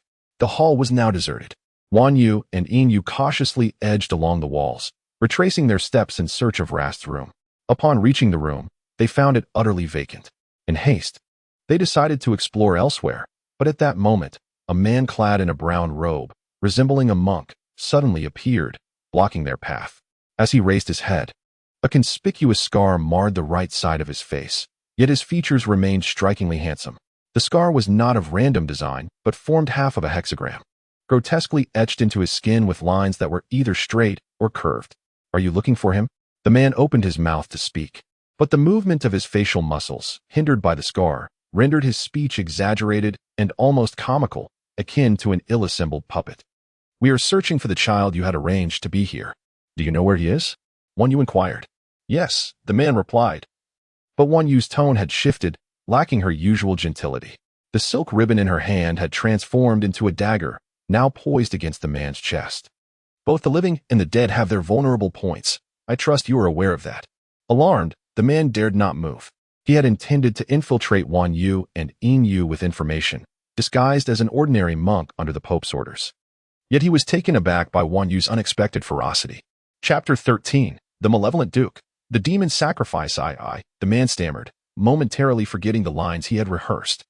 The calm demeanor he had initially possessed had vanished, along with the eager anticipation of the rewards promised by the Pope. The Pope had assured him that after the bishop and the Pope had examined Wan Yu and Yin Yu, he would be the first monk to partake in the offerings. "Were you specifically sent to convey this information to me?" Wan Yu narrowed her eyes, the dagger threatening to pierce his heart. "I lead the way." "They sent such a feeble messenger who can barely articulate?" Wan Yu snorted coldly, kicking the man to the ground. The once crowded underground altar now stood desolate, save for Rast, who remained suspended on a tripod. Rast. He had tightly closed his eyes, bracing for the impending slaughter, but the familiar voice of a woman called out once more, rousing him from his dread. Yin Yu exhibited remarkable archery skills. With a single arrow, she severed the rope that held Rast upside down, allowing him to tumble down into a gentle, buoyant current before softly descending to the ground. Yet, even after being returned to the earth, he found himself unable to extricate himself from the rope, soaked in the blood of the Holy Spirit, using his own strength. Rast was filled with disdain for himself, loathing his current impotence, ensnared by the trivial tricks of a cult. He yearned to carve those filthy beings into minced flesh with his sword. They lay in ambush. Rast writhed on the ground in agony, but before he could utter another word, the monks and the leading bishop emerged from the surrounding shadows. "There is no use in telling them, you wretched vampire." The Pope wore a sinister smile as he gazed at Wan Yu and Yin Yu, raising his hand to signal 2 more monks to bring forth 2 tall tripods. However, Wan Yu and Yin Yu were quicker, reaching the altar's center first. Yin Yu blocked the 2 monks, while Wan Yu set to work untying Rast. Drawing her bow, Yin Yu's arrow pierced the hearts of the 2 monks, instantly reducing them to dust. Confusion washed over her, although her arrows were imbued with a modicum of magical power under her command. They should not have been capable of such annihilation of mortals. Nevertheless, she had no time to ponder further. Her full attention was required to anticipate the advancing crowd. The bishop, undeterred by the disappearance of the 2 monks, commanded the others, "Bind them. Those captured will be rewarded. They can be played with first." Wan Yu, using her dagger, cut the rope and, disregarding any notions of propriety, supported Rast, allowing his arm to rest upon her shoulder while her hand encircled his waist. Previously, Wan Yu only vaguely recognized Rast's height advantage over her, perceiving him as a mere boy. She had never deliberately considered the extent of their physical disparity. It was only today, through such close proximity, that she realized, despite his youth, Rast towered over her by a head, his shoulders broader, and his arms significantly thicker. "Hold on, it will be all right. We will get out soon, and I will heal you." Her cheek brushed against his jaw, despite her overwhelming anxiety. She strove to suppress her unease, softly comforting Rast like an elder sister, assuring him not to worry. "It's not too painful," perhaps compelled by her gentleness. Rast unexpectedly murmured a response. But as soon as the words left his lips, regret washed over him, prompting him to irritably shift his lips and turn his head away. He did not require any unnecessary sympathy. Pity and compassion were reserved for the weak. Monks had already surrounded them from all directions, and with each arrow Inu loosed, they struck true, finding their marks in the hearts of the monks, each shot unfaltering. Those who surged forward were, without exception, reduced to mere ashes in an instant. Yet, before long, Inu realized that the recently vanished cultivators had reappeared before her, including the two who had initially fallen to her arrow. Xiaoyu, retreat quickly. They are not human. They are ghosts, employing some arcane method to diminish their spectral aura, masquerading as the living. As Wan Yu's words echoed, the fiercely protective Wan Yin had already unleashed her power, the silken ribbons transforming into an immense protective canopy that enveloped the three of them. To her surprise, it held strong. However, you ought not to struggle any further. You cannot escape this place. Do you believe you can rescue those deranged women? Dream on. They are restless in life, and even more so in death. Do you think that sending you a letter would resolve everything? Soon, I shall ensure they recall the tribulations they endured before being forsaken by their husbands. Ah. The hexagram beneath your feet was prepared specifically to counter the natural forces within you. Do not even think of fleeing. Within the silken enclosure, beads of sweat began to form on Wan Yu's brow. The malevolent energy and resentment here were overwhelmingly potent, far exceeding that found in other parts of the church. The formation beneath her feet had severely diminished her strength, leaving her to barely sustain the final barrier alongside Wan Yin. Sister, shall we charge out? Wan Yu silently shook her head. She had yet to devise a feasible plan. To rush out unprepared would be even more ill-advised. Those cultivators appeared to have merged seamlessly with the church. As long as the church stood, they would persist. Suddenly, Laster spoke up, struggling to rise from Wan Yu's side. But due to severe injury to his legs, he could not support his weight and collapsed once more upon her. Wan Yu winced from the pressure on her shoulder. Laster, visibly displeased with himself, turned to Wan Yu and remarked, "You should not have come to rescue me. Had you not intervened, at least two of us could have survived. You truly lack wisdom. What are you saying?" Wan Yu replied, her frustration mounting. "At such a moment, you still utter such words. Do you blame me for saving you?" "Just a fact," Laster replied, utterly failing to grasp Wan Yu's self-sacrificial act. In his eyes, it was merely a matter of cost and benefit, a calculus of losses and the struggle between strength and weakness. Unlike Wan Yu, who was oblivious to the nuances of emotion, Laster had never experienced familial, friendly, or romantic bonds, rendering his understanding of feelings nearly non-existent. Having grown up in a brutal environment, he could not comprehend the kindness of others or the olive branches extended to him. Sister should not have come to save you at all. A thought began to take root in Inyu's mind, contemplating casting Laster out of the circle. With such fervor to save him, and yet he remained ungrateful, truly heartless. Since they have merged with this place, let us set it ablaze. Then you chose to ignore Lassiter, feeling it futile to engage in conversation with someone so mentally unbalanced. Instead, she resolved to find a way to eradicate the church, which seemed a more pragmatic course of action. Burn it? How? With this fire? Ingu glanced at the silk ribbon. Through the thin veil of silk, flickering flames danced, casting a dim, yellow glow. The flames appeared feeble and slender at present. However, then you had already devised a plan. Soon, these flames would transform into a roaring inferno, consuming the entire malevolent church. Chapter 14. The Savage Duke. The sacred pool. The pillars here were made of wood, and many wooden racks surrounded the vicinity, with walls adorned with drapes and tapestries, all of which would catch fire swiftly. My abilities were curtailed, rendering me no stronger than an ordinary person. To escape, we had no choice but to resort to the most primal form of flight. There was a path ahead. We had just come from that direction. Once we broke through, two diverging paths would present themselves. We would split up and regroup in the main hall, with me accompanying Lassiter. Xiaoyu, be cautious. Do not look back. Just keep running. Ingyu's quiver was empty, and she was forcefully pushed by Van Yu. Their earlier exhortations still echoed in her ears. A group of clerics pursued her relentlessly. She had no idea how her sister and Lassiter fared at that moment.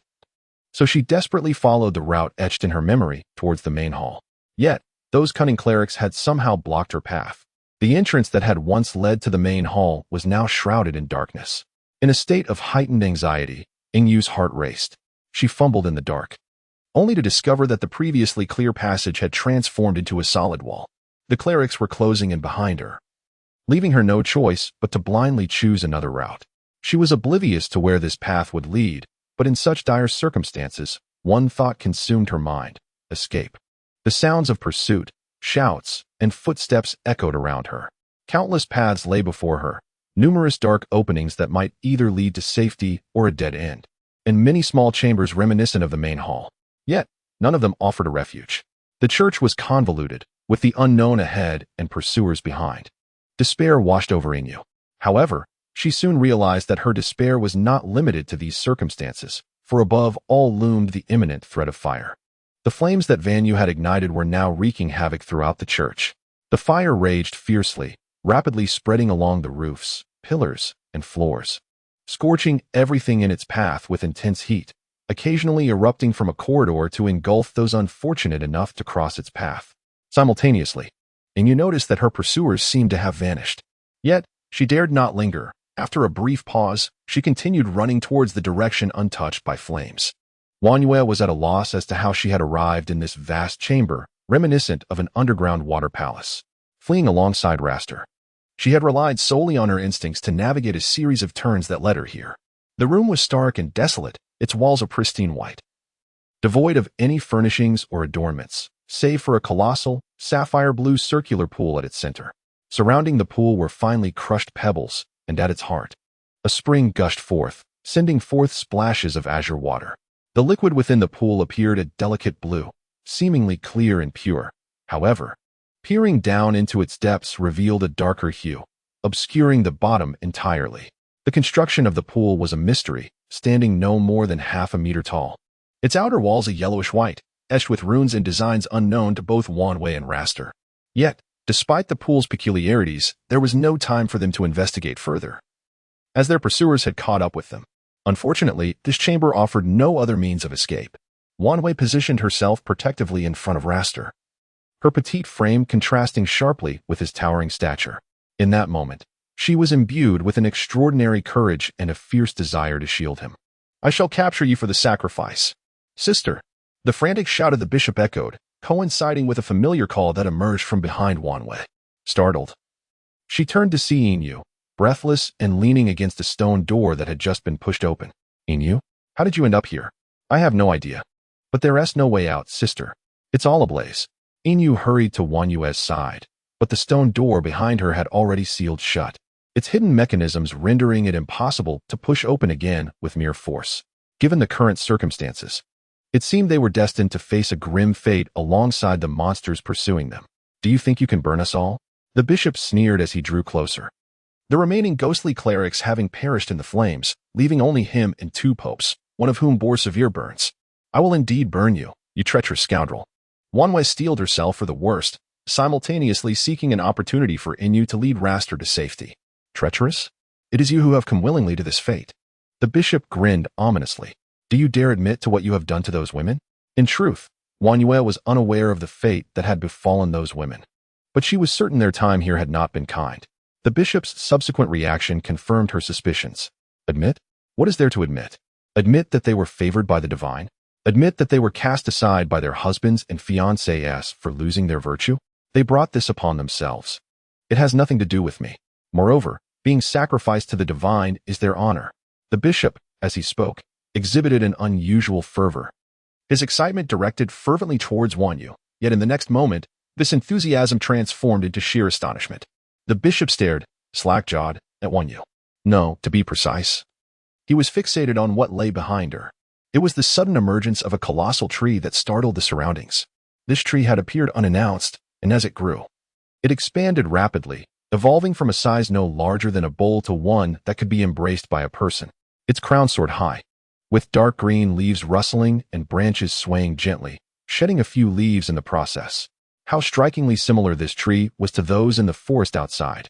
Laster was the first to notice the anomaly, and as soon as he spoke, a large gash split open the smooth, light brown trunk, widening progressively until it reached a size ample enough for a person to enter.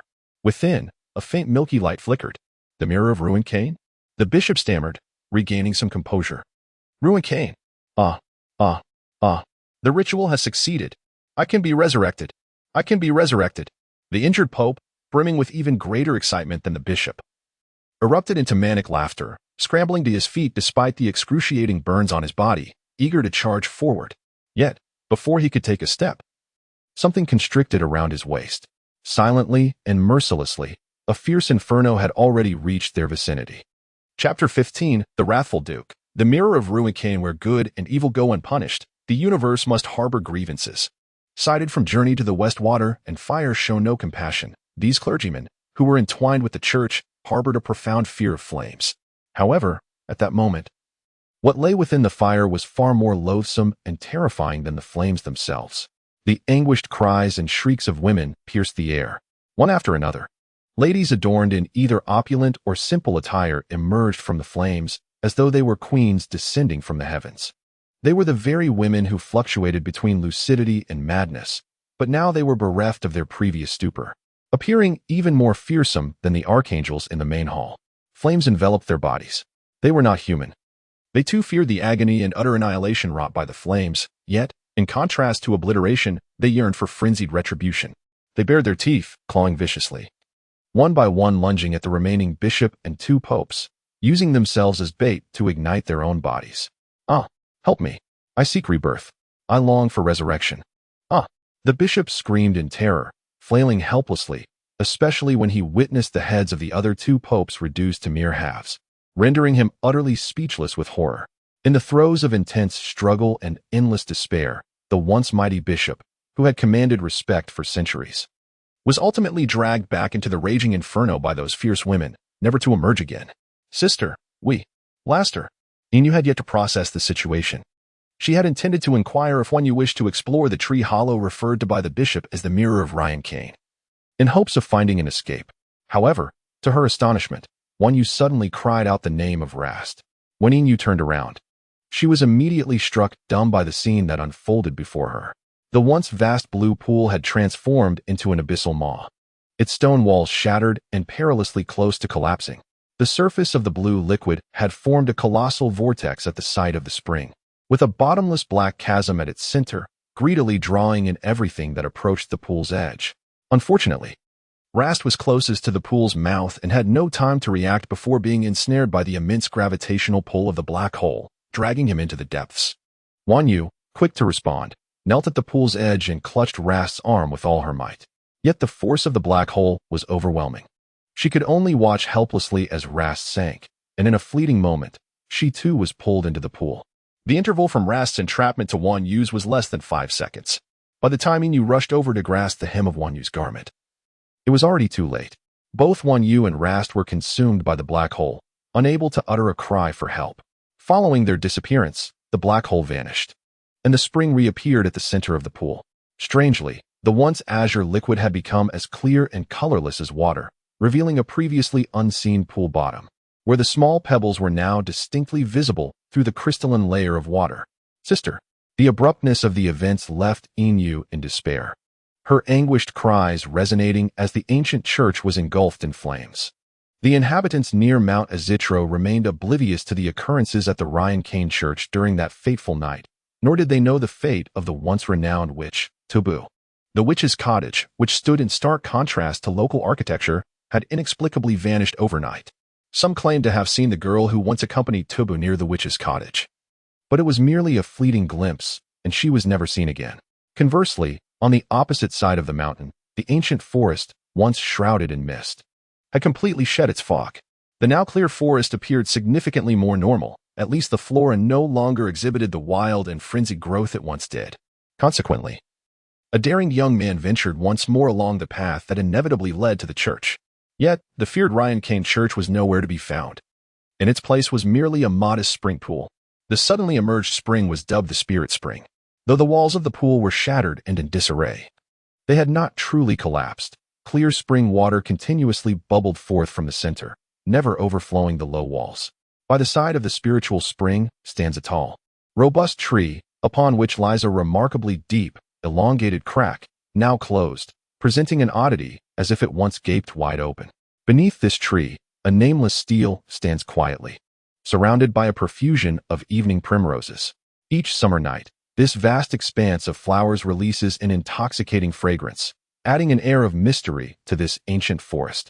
In the days that followed, various legends about the spiritual spring gradually supplanted the lingering fears of the reincarnate church within the people's memories. However, none of these tales could align with the truth. No one would remember the minor ripple that was the Witch of Tubu, nor would anyone consistently recall the precise location of the reincarnate church, particularly the heinous crimes committed by the Cryan faith, which once flourished in these lands, were forever sealed away with the great fire that remained unknown to outsiders. Cryan symbolizes love and life. During an era dominated by empires, humanity was a frail existence. Despite the upper echelons of the empire repeatedly proclaiming that subjects should not oppress fellow humans, atrocious incidents of this weaker race being tormented by vampires still occurred. Desolate and forsaken, humans began to craft their own deities through vibrant imagination, praying for divine protection and seeking redemption. In a fleeting moment, numerous gods and religions conceived by humanity emerged, among which the Cryan faith, embodying love and life, was born. Perhaps the original intention of the Cryan faith was noble. However, the complexities of the human heart are unfathomable. When fervent religious zeal collides with the malice of those with ulterior motives, calamity ensues, spiraling out of control. The doctrine of the Cryan faith gradually morphed from the initial tenet of equality among all beings into a belief that women were born as sinful demons, deceitful creatures leading men astray, particularly those women who dared to step into the limelight, whether married or unmarried, risked being labeled as harlots at the slightest misstep, even if they had committed no wrong. Consequently, they faced violence from their husbands or fathers, were cast out from their homes, or, in the most tragic instances, were brutally beaten to death. It was precisely during this tumultuous time that the church played a duplicitous role. Chapter 16, The Violent Duke, Coma. Religion is the son of illusion. Marx. People worship the church with fervor, devoutly adopting the doctrines it instilled as their life's purpose.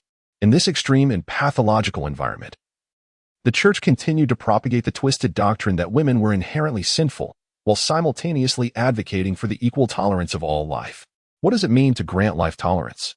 It means sending those women or young girls who have committed the sin of chastity to the church for reform and education. At first glance, it seems that under the church's intervention, the fates of these unfortunate women might improve. Yet, the reality was far from this. It is essential to recognize that a considerable portion of these unfortunate women were transformed into sinners of chastity through the nefarious methods employed by the clergy, which included the use of aphrodisiacs, seduction, and coercion. Moreover, only those women deemed physically attractive by the church, who believed that only such women were worthy of salvation, were granted the church's redemption. Those lacking in beauty and allure were denied any opportunity for salvation. However, the redeemed women did not fare well for long, without exception. They were subjected to the corporeal education initiated by bishops or the Pope himself, often in intimate settings, ultimately leading to their impregnation. In this context, pregnancy was far from a joyous event. It signified that the woman was to be sacrificed. The church's members were both depraved criminals and fervent zealots, convinced that by burning demons as described in their wicked texts, they could attain the prospects of reincarnation, rebirth, and even immortality. According to their twisted logic, pregnant women were considered the demons most deserving of sacrifice. No one knows how many innocent women were ravaged and burned alive during those years of utter absurdity. The individuals residing at the foot of Mount Estero today are no longer the indigenous believers of the Cryan faith from years past. They are a foreign people who displaced the natives through warfare. They settled in this picturesque locale, bringing with them their own religious and cultural traditions. Consequently, the Cryan faith began to decline, culminating in the complete destruction of the Ryan Cain Church by fire, leading to the eternal demise of Cryanism at the foot of Mount Estero. Under the night sky, amidst the stars and the crimson grasslands, the distant chirping of crickets could be heard. One you had just awakened from a stupor, and before her lay a vast expanse of blood-red grass, towering and overwhelming. The tall crimson blades swayed in the autumn breeze, reminiscent of densely planted wheat fields, creating waves that cascaded across the landscape. Surrounded by the crimson thicket, Wan Yu lay on the ground, her mind in disarray and her head throbbing. She rubbed her temples and attempted to rise, only to realize that she seemed to be pressing down on something. Stunned, she quickly deduced what it was that lay beneath her. Turning over and sitting up, she gathered her tousled hair behind her head and focused her gaze, discovering that Rast was face down in the very spot where she had just lain. His body was deeply embedded in the trampled, soft grass. His limbs sprawled helplessly, and the black robe she had fashioned for him was now haphazardly rolled up his back, revealing his pale, half-exposed calves.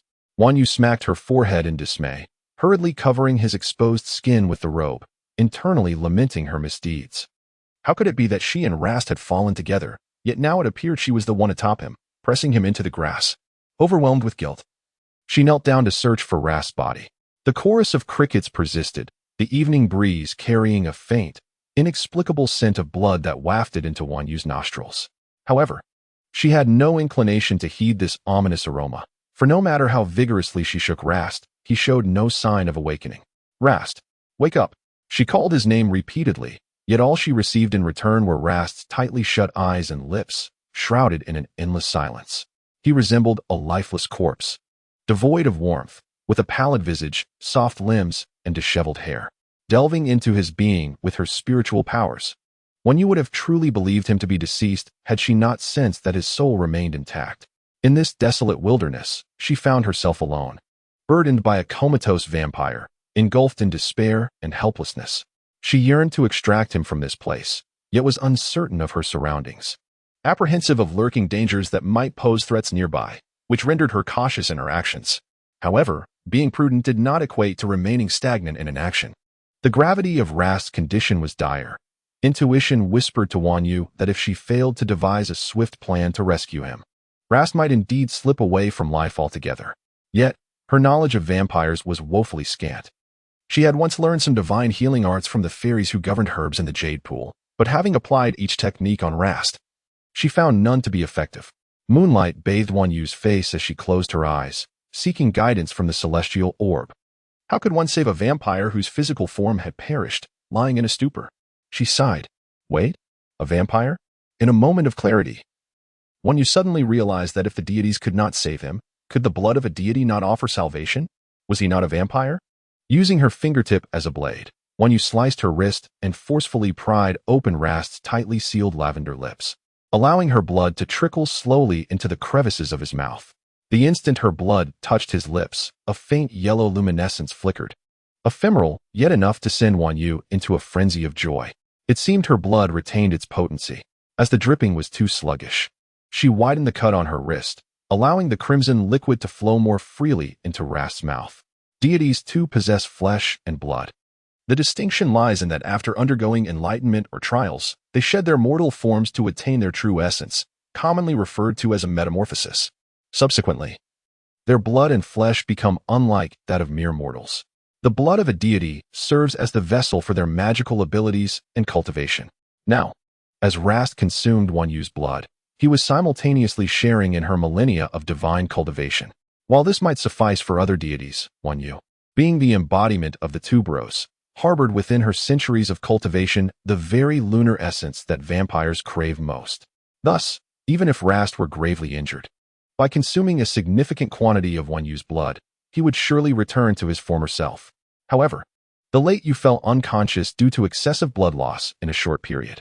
Chapter 17, The Cruel Duke, Awakening. As dawn broke and the cicadas chirped, Rast stirred slowly from his slumber. A delicate veil of sunlight enveloped him, yet it did not inflict the searing pain that had once tormented him.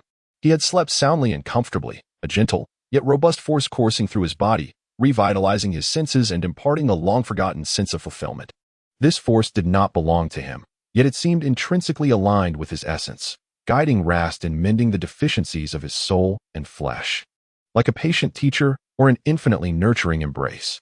In just one night, under the influence of this strange yet familiar power, Rast completed the restoration of his physical form. He regained the stature of a grown man with long legs, a sturdy chest, powerful arms, and a head of lustrous black hair. Alongside a strikingly handsome visage and the return of his sense of taste, Rast sensed a metallic sweetness in his throat, the exquisite flavor of fresh blood. Yet something currently pressed against his lips obscured the sweetness of the memory. He lifted his stiffened arm, and with roughened hands, grasped the object resting on his lips, a delicate woman's wrist. The wrist bore a conspicuous scar, the wound encased in a soft scab, but bloodstains surrounded it, indicating that it had bled profusely not long ago. Rast furrowed his brow as he raised the wrist closer to his nose. The fragrance was intoxicating. Suddenly, he turned his head, and the serene, elegant visage of the late Yu unexpectedly filled his view. Her long lashes resembled delicate fans, her fair cheeks were round and full, and her crimson lips appeared exquisitely soft. A few strands of dark hair fell chaotically by her face, adding a touch of tragic beauty to her already delicate form. Rast swallowed hard, How had he never noticed before that this woman was quite beautiful, at least 1,000 times more so than the proud noblewomen of the empire? Was the blood in his mouth hers? He brought her wrist closer to his lips, extending his tongue to taste the remnants of blood, only to recoil as if electrified. Hastily returning her wrist to her side. Breathing heavily, he silently rejoiced at his quick reflexes, having pushed her away before his desire to drink her blood could ensnare him. Rast confirmed that the blood in his mouth was indeed hers, yet he had been utterly unconscious the previous night. Moreover, if he had been the one to bite. The wound on her wrist should have displayed 2 puncture marks from fangs, not the neat incision that was present. Therefore, had she willingly offered him her blood? Rast was taken aback by this realization. But why had she always been so kind to him? He found this perplexing in his eyes. No one would ever show him kindness without ulterior motives. Therefore, she must have some hidden agenda. Surrounded by dense, crimson grass. Rast felt an uncanny familiarity with this peculiar flora, yet the haze of memory prevented him from recalling where he had encountered it before. As he sat up, he grappled with the awkwardness of his newly grown arms. Just as he intended to bring his hand closer for inspection, his fingers inadvertently snagged the edge of Wan Yu's gown. This corner had already been torn, and Rast, in an absent-minded gesture, inadvertently exacerbated the rip, producing a faint tearing sound. The sound of fabric tearing stirred fragments of memory within Rast. A fleeting image of a plummeting abyss flashed in his mind, and he recalled how Wan Yu had clung to his hand until the very end, realizing that it was because of him that she had been brought to this place. Rast sensed a subtle softening within his heart, a rare occurrence for one so cold-blooded and steeped in realism. For the first time, he found himself stirred by an emotion of compassion towards the unconscious Wan Yu. Although he still suspected her intentions towards him, this time, sentimentality had gained the upper hand in Rast's mind. As a vampire, he understood all too well that Wan Yu's faintness stemmed from excessive blood loss. However, amidst this sea of red grass, he could not conjure an effective means to revive her. The sun was poised to fully breach the horizon, and while he had managed to withstand the mild rays of sunlight, facing it head-on like other beings remained beyond his capabilities. After much contemplation, Rast resolved to carry Wan Yu away from this place in search of a solution. Rising to his feet, he momentarily faltered. Having been unaccustomed to standing and walking for so long, he wobbled slightly, then bent down and hefted Wan Yu onto his shoulder as he once would have with weapons or large scrolls. Yet, after a brief distance, he realized that carrying Wan Yu was entirely different. Her body felt unbalanced, either sagging forward or tilting backward. Moreover, the voluminous fabric of her gown brushed against his cheek with each step, causing an irritating tickle that impeded his ability to see the path ahead. Rast gently set Wan Yu back down. He crouched beside her, his eyes curiously examining her features, contemplating the most convenient way to transport her. After a moment of deep thought, inspiration struck him, as epiphany often does in an instant. He recalled the noblemen of the empire and their manner of carrying ladies, where both parties seemed to share smiles of satisfaction. Nodding to himself, Rast leaned down, wrapping one arm around her back while the other encircled her legs. With a gentle yet firm motion, he effortlessly lifted Wan Yu into his embrace, cradling her as one would a cherished princess. Rast weighed the girl in his arms, indeed measuring her presence through a subtle motion, as his arms exerted force to gently shake her body up and down. What a striking posture, he mused to himself. With a flourish of his robe, he prepared to depart at remarkable speed. Calvi? A towering figure emerged from the thicket of crimson grass. A man clad in a silver robe and long boots, with striking red hair, gray eyes, and sharp fangs extending from his lips. Yet another vampire. The red-haired vampire initially regarded Rast with shock. Then his gaze shifted to the girl in Rast's embrace, a mischievous grin spreading across his face, as if to say, "Ah, I see." Chapter 18. The Wrathful Duke, Yashi Marsh. It's been so long since you returned. I thought you had met the same fate as the others. Yet here you are, hiding away and enjoying yourself. The red-haired vampire chuckled slyly, showing no fear of Rast. He scrutinized the girl in Rast's arms before audaciously stepping closer, attempting to approach her neck. "Hey, Calvi, what are you doing?" The red-haired vampire stumbled back in shock, his tone tinged with panic, as his silver boots sank deeply into the soft mire, nearly soiling his white robe. In that fleeting moment, the aura of intimidation emanating from Rast rivaled that of the High Priest of Helati, a formidable force the red-haired vampire had not previously witnessed in him. Had Rast been concealing his true strength all along? The red-haired vampire's expression turned serious. Perhaps this was the very reason Rast Calvi had been highlighted on the list of key targets sought by the High Priest of Hiladi. While the red-haired vampire grappled with his confusion, Rast's astonishment and bewilderment exceeded his own by manifold.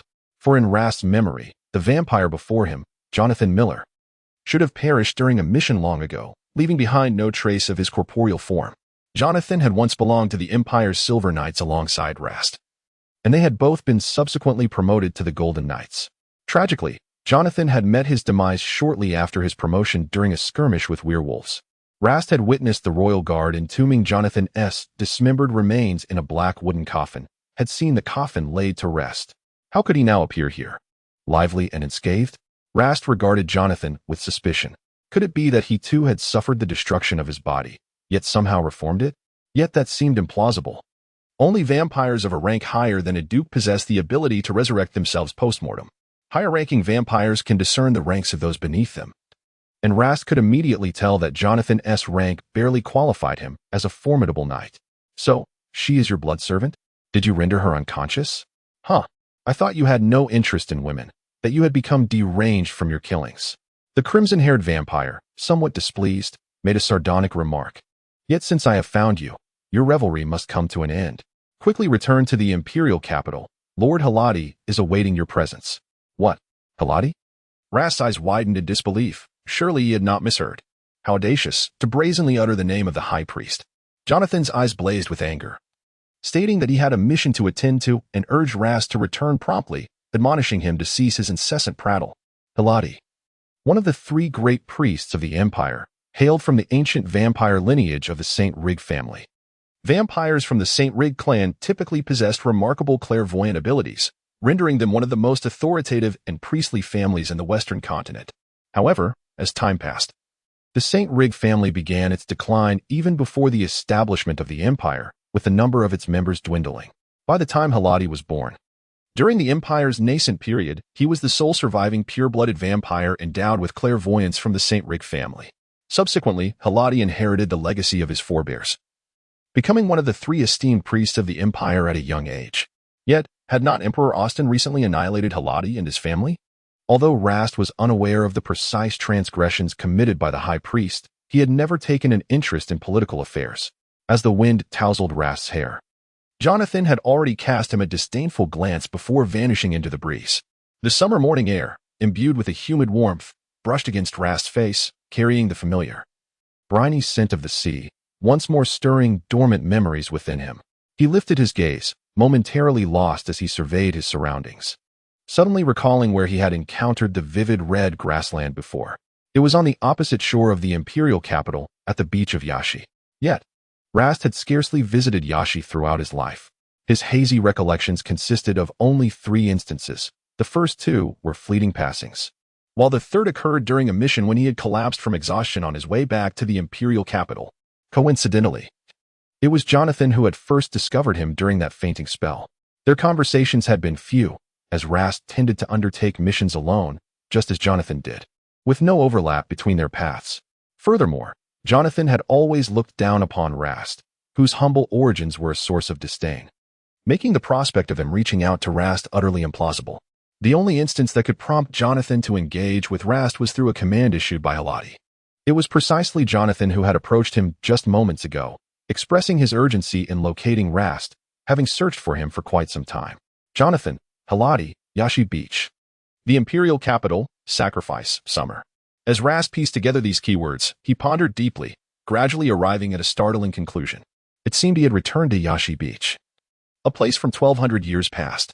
If Rast's conjecture proves correct, then the modest abode where he resided during his service in the Order should still contain remnants of his past. After a fleeting moment of contemplation, the White House before him validated his assumption.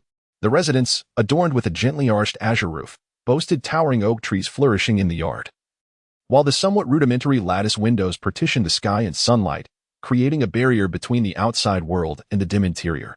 Rast delicately placed the evening jade upon his bed, beside which lay a familiar ceramic wine jug on the nightstand. This vessel contained a fine wine he had procured before embarking on a mission, yet he had never had the chance to savor it, as he was dispatched elsewhere by Hiladi. The salty sea breeze wafted into the priest's sanctuary, weaving through the intricately carved columns, lifting the water blue sheer curtains adorning the window frames and causing the cream-colored tassels to sway. At that moment, no servants or attendants were present. Only Priest Hiladi and Lady Matthew.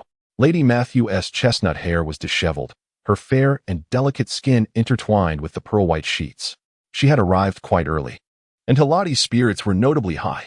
Lady Matthew was the wife of Count Matthew, as well as Hiladi's clandestine lover, the one among his many paramours who understood him best. "My dear, stay a little longer today." "Very well, but I wonder if you can truly allow me to linger." "You shall soon find out." Breathless whispers and soft murmurs once again filled the ostensibly sacred sanctuary. Chapter 19. The Wrathful Duke. Priest Hiladi as Rast rummaged through the soul cabinet in the room. He pondered the absurdity of the situation. How had he returned to 1200 years in the past? Was it the strange cobalt pool within the church that conjured this anomaly? Before long, Rast ceased his search, revealing an ancient dagger with a black handle in his grasp. The dagger was remarkably old, its blade dulled and the metal marred with cracks, while the handle showed significant wear. From the hilt to the blade, it bore engravings of archaic runes, imbued with magic that bestowed extraordinary power upon its wielder. Raising the dagger, Rast levitated it above the body of the evening jade, approximately 2 feet in the air, while silently reciting an incantation. The dagger shimmered with brilliance, scattering a myriad of twinkling lights that cascaded onto the evening jade's form. "It should recover soon," Rast murmured to himself, his striking features becoming even more pronounced in the fleeting sunlight. He then adjusted the robe tailored from the evening jade, donned the hood, and swiftly exited the abode. The priest's sanctuary had returned to a state of tranquil serenity. Lady Matthew had vanished from the sanctuary, and Priest Hiladi, now attired in his ceremonial robes, sat behind the heavy wooden table where he typically managed the intricate affairs of his duties. The slender body of the black quill pen, with its neatly trimmed feather edges adorned by a circle of gold dust, gracefully dips its fine tip into ink and elegantly glides across the parchment, inscribing lines of exquisite italic script. "My lord priest, Sir Calvi wishes to see you," the attendant murmurs, bowing slightly in a gesture of deference. "Allow him to enter," Hiladi replies, setting down the quill. This Sir Calvi is among the select few vampire knights he holds in high regard, notable for his ruthless and animalistic demeanor. Hiladi harbors great aspirations for him, intending to promote him to a minor leadership role within the Golden Knights. Draped in a floor-length robe with a hood that obscures his face, Rast did not don the standard attire of the Silver Knights, nor did he take any time to prepare himself, arriving directly at the priestess temple to meet Hiladi. Hiladi, observing Rast's unusual garb, inquires, "Where is your knight's armor, Sir Calvi? Is it not the duty of the Emperor's Silver Knights to be ever ready?" At that moment, Rast realized he had indeed returned to 12 centuries past, to the time when he was still a member of the Silver Knights. Simultaneously, he learned for the first time that Hiladi was merely a marquis-level vampire. "It appears my knight's attire is damaged, so I could only procure a robe that conceals," Rast replied, brushing off dust from the fabric with remarkable composure, weaving a lie without a hint of anxiety. Hiladi erupted in laughter, rising from his chair to approach Rast, placing a hand on his shoulder and giving a light pat. "I shall have several sets delivered to you shortly. A knight is the vanguard of the empire, embodying its glory. How can one present themselves in such attire?" As he spoke, he disdainfully poked at the material of Rast's hood, saying, "Look at this fabric." For reasons unknown, Rast felt a surge of disdain, finding himself inexplicably irked by Hiladi's criticisms of the robe. "Thank you," he replied, stepping back with measured dignity to distance himself from Hiladi's touch. Hiladi raised an eyebrow, surprised that no knight had ever dared to evade his hand. Did he harbor a dislike for his touch? He considered it a great honor for any knight to be graced by his presence. After a moment's thought, Hiladi arrogantly lifted his chin, casting a condescending glance at Rast before returning to his throne behind the desk. "I intend to have you join the Golden Knights, but you must assure me of your absolute loyalty to the Empire and the Crown." "I shall pledge my lifelong loyalty to Emperor Austin, to the Empire, and to any vampire who inherits the Imperial throne henceforth." "Excellent." Hiladi nodded in appreciation, while Raster sensed a peculiar delight flickering in Hiladi's eyes after he had spoken. However, he could not comprehend what he had said that warranted such joy, as these were merely commands that the members of the Knight Order were obligated to follow. "Have you completed the task I assigned you?" Raster paused momentarily, recalling the mission Hiladi had entrusted to him years ago, to procure a mermaid's heart and hang it on the highest coconut tree of the desolate island to dry. Mermaids were masters of disguise, often transforming on clear nights into captivating forms, either innocent and enchanting or alluringly seductive, to lure unsuspecting souls. Yet, once ensnared, their true, bloodthirsty nature would emerge, revealing fangs longer and sharper than a vampire's, capable of severing throats or spines, dismembering their prey to consume them whole. Raster could no longer recall the appearance of the mermaid he had slain. He only remembered how, upon her approach in her seemingly harmless beauty, he had swiftly pierced her heart without hesitation. He vaguely recalled the terror in her dilating pupils just before death overtook her. A fleeting moment before she succumbed and became a lifeless, soft entity sinking into the depths of the sea. Yes, it is already hanging on the tree and should be fully dried within 3 days, Raster replied, his gaze unwavering and fixed on Haladi behind the desk. Haladi felt somewhat uncomfortable under Raster's direct and imposing stare. He was aware of Sir Calvi's sharp intellect and cold-heartedness, yet he had not previously recognized the intense pressure this knight could exert. Nevertheless, he reassured himself that few with a penchant for slaughter were truly normal, and thus the dominance exhibited by Calvi resembled that of a ferocious beast in the wilderness. Well, you may return now, Haladi said. In the White House of the Night Order, within Sir Calvi's modest dwelling, the tall, red-haired vampire Jonathan stood by the bed, glaring resentfully at Wanyu. I can't believe he even set up a barrier against you. Huh, this wretched dagger must be the best restorative he can muster. Jonathan grumbled as he lifted his hand to lightly touch the invisible barrier at the edge of the bed.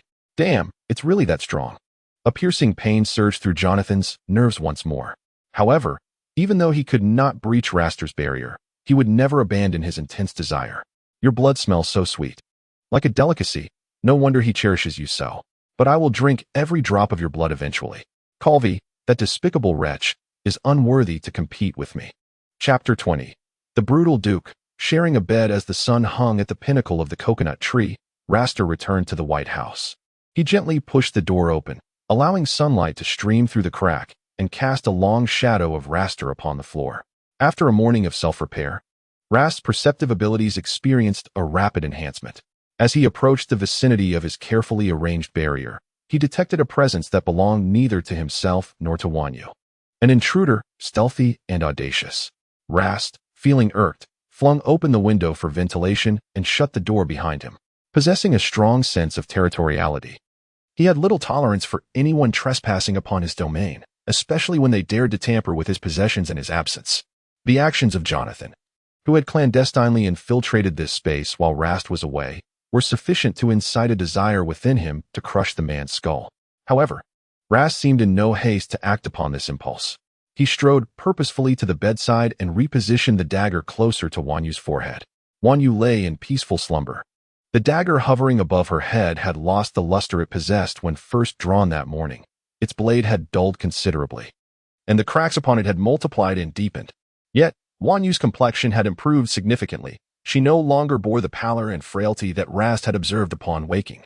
Instead, her cheeks had returned to a healthy blush, and her breathing had gradually steadied and strengthened. In a moment of inexplicable impulse, Rast extended a finger to gently prod Wanyu's cheek, which felt soft and warm to the touch. Suddenly, memories of that fateful moonlit night surged within him, recalling the unprecedented, heart-driven warmth and restlessness he had felt in his deathly state. His long fingers traveled from her cheek to the straight, elegant bridge of her nose, lightly grazing it before playfully tapping her full, crimson lips. Her lips were so soft and elastic, evoking images of translucent coconut flesh. No, that was not quite right. She was far more taut, with a far superior tactile quality. His hand glided downward, tracing the delicate curve of her jaw to her beautifully elongated neck, which appeared fragile and tender, so that a mere touch could leave a rosy imprint. Rast swallowed hard, recalling Jonathan's words from that morning. So, she is your blood servant? The term sent a ripple through his throat. The notion of a blood servant seemed quite appealing.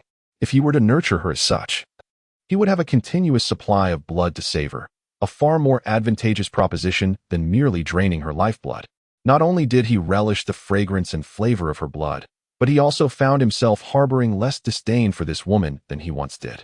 In the long, solitary days, while other nights indulged in revelry, he remained alone, accompanied solely by the specter of slaughter. In contrast to the feeble blood servants of other vampires, her capabilities were commendable. She often unearthed rare and wondrous treasures he had never encountered, such as that peculiar white ribbon and the light-absorbing robe he wore. The thought of having a blood servant who could protect both herself and her master was, indeed, a pleasant consideration. Moreover, this late Jade had treated him well from the very beginning, exhibiting kindness surpassing that of anyone he had known throughout his life. Calm and gentle, she repeatedly risked her own life to save him. Her eyes possessed a soothing magic, evoking a longing within him to trust her completely. He was uncertain whether he should place his trust in her, yet he fervently wished he could. If only she would consent to be his blood servant. What would happen then? This question perplexed Rast, leaving him momentarily at a loss. Perhaps he would be quite pleased. No, wait. What did it mean for her to be willing? Rast's cold, handsome brows furrowed. She must be willing, or else he would drain her blood directly. Perhaps it was due to the fatigue of sitting in such a stiff manner. Perhaps it was because he had just repaired his physical form and required rest. Or perhaps the closer he was to late Jade, the more invigorated he felt.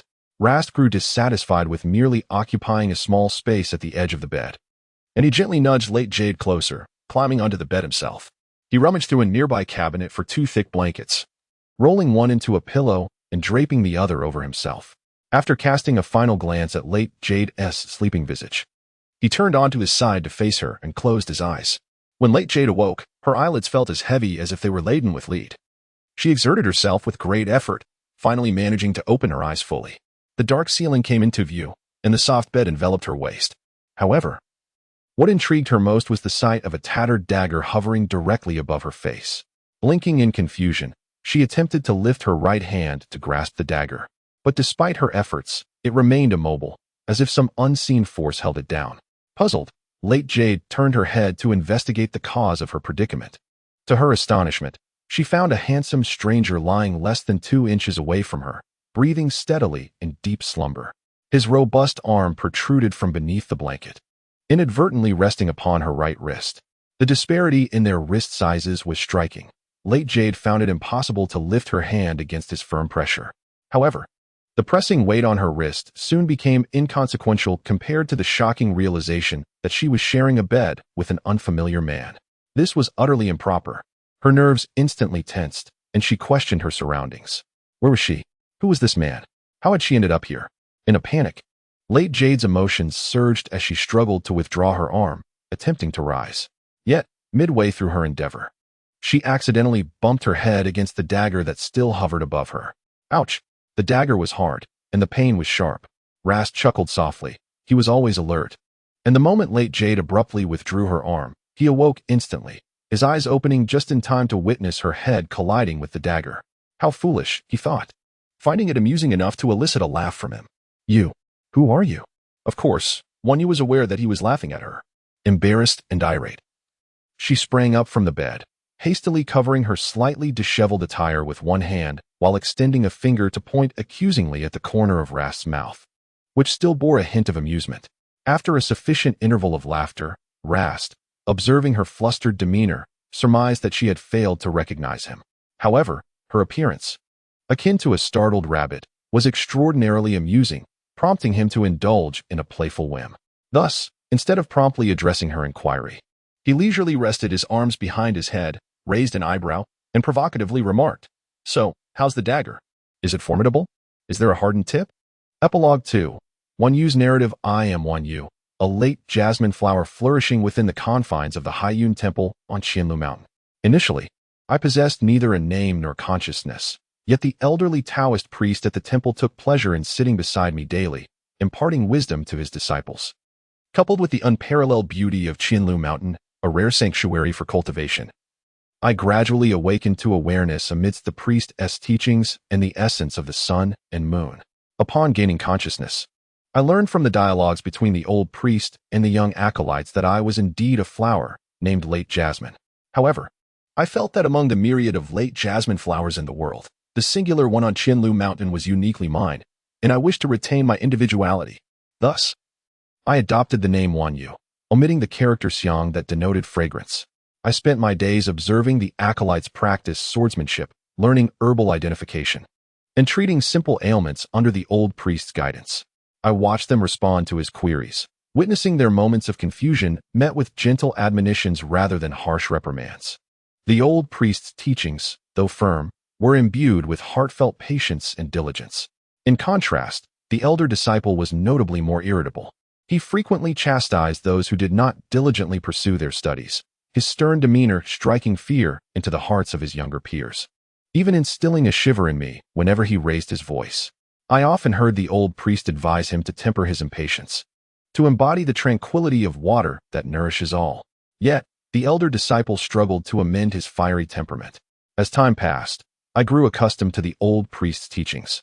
I admired his benevolence and gentleness, cherishing his belief that a gentleman should embody the purity and goodness of water. I aspired to emulate him, yet I realized my limitations. Devoid of any human attributes, I could only sway in the wind, my leaves and stems dancing with the breeze. Eventually, I lost the desire to be human. For the old priest, being mortal, had a fleeting lifespan. Just a century had passed for me, while he had departed this world. After his departure, the elder disciple inherited his master's mantle, continuing the teachings. To my surprise, he seemed less tempestuous than before, evidently having absorbed his master's wisdom. I continued to immerse myself in the teachings of Taoism daily. However, when I reached the age of 150, the new Taoist master also passed away. I bid farewell to generation after generation of masters from the Haiyun Temple, believing I would persist in this manner eternally, and that one day I too would embrace death. Yet, the heavens bestowed upon me a fortuitous encounter with the Queen Mother, who was undergoing tribulations in the mortal realm. She reincarnated as the 27th master of Haiyun Temple, and I remained by her side each day, listening to her expound the scriptures. I accompanied her through 76 years in the mortal world, witnessing her demise before my very eyes, only to reunite with her 5 days later on a night illuminated by a bright moon. It was then that she transformed me into an immortal. I returned with her to the Yaoqi, a place of grandeur and beauty, surpassing even the splendor of Qianlu Mountain. The Queen Mother appointed me as a flower fairy, serving as her maiden.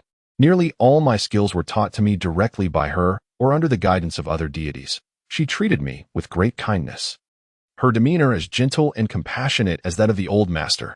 She often praised my talents in singing and dancing, claiming I was exceptional whether playing the qin or the shao. Yet, apart from the Queen Mother, no other female immortal in Yaoqi ever offered me such compliments. Thus, I assumed her praise stemmed from favoritism, intended to bring me joy. Until one day at a banquet, a celestial lord known as the Dragon King of the West Sea, adorned with a long yellow beard, approached me with a cup of wine and inquired about my name. He praised my dancing, which delighted me. I accepted his drink and introduced myself as Wanyu. The Dragon King laughed, his horns shaking, and the skin of his face wrinkling with mirth. In truth, I wished to tell him that he looked better when not laughing, yet I refrained, remembering the Queen Mother's advice to avoid unnecessary words, as I often misspoke. Thus, I held my tongue and exchanged pleasantries with the Dragon King, considering it the making of a new acquaintance. To my astonishment, 3 days later, the Queen Mother summoned me to the hall and informed me that the Dragon King had requested my hand as a concubine. What was a concubine? What did marriage entail? When I voiced my confusion, it elicited laughter from the Queen Mother and the assembly of female immortals.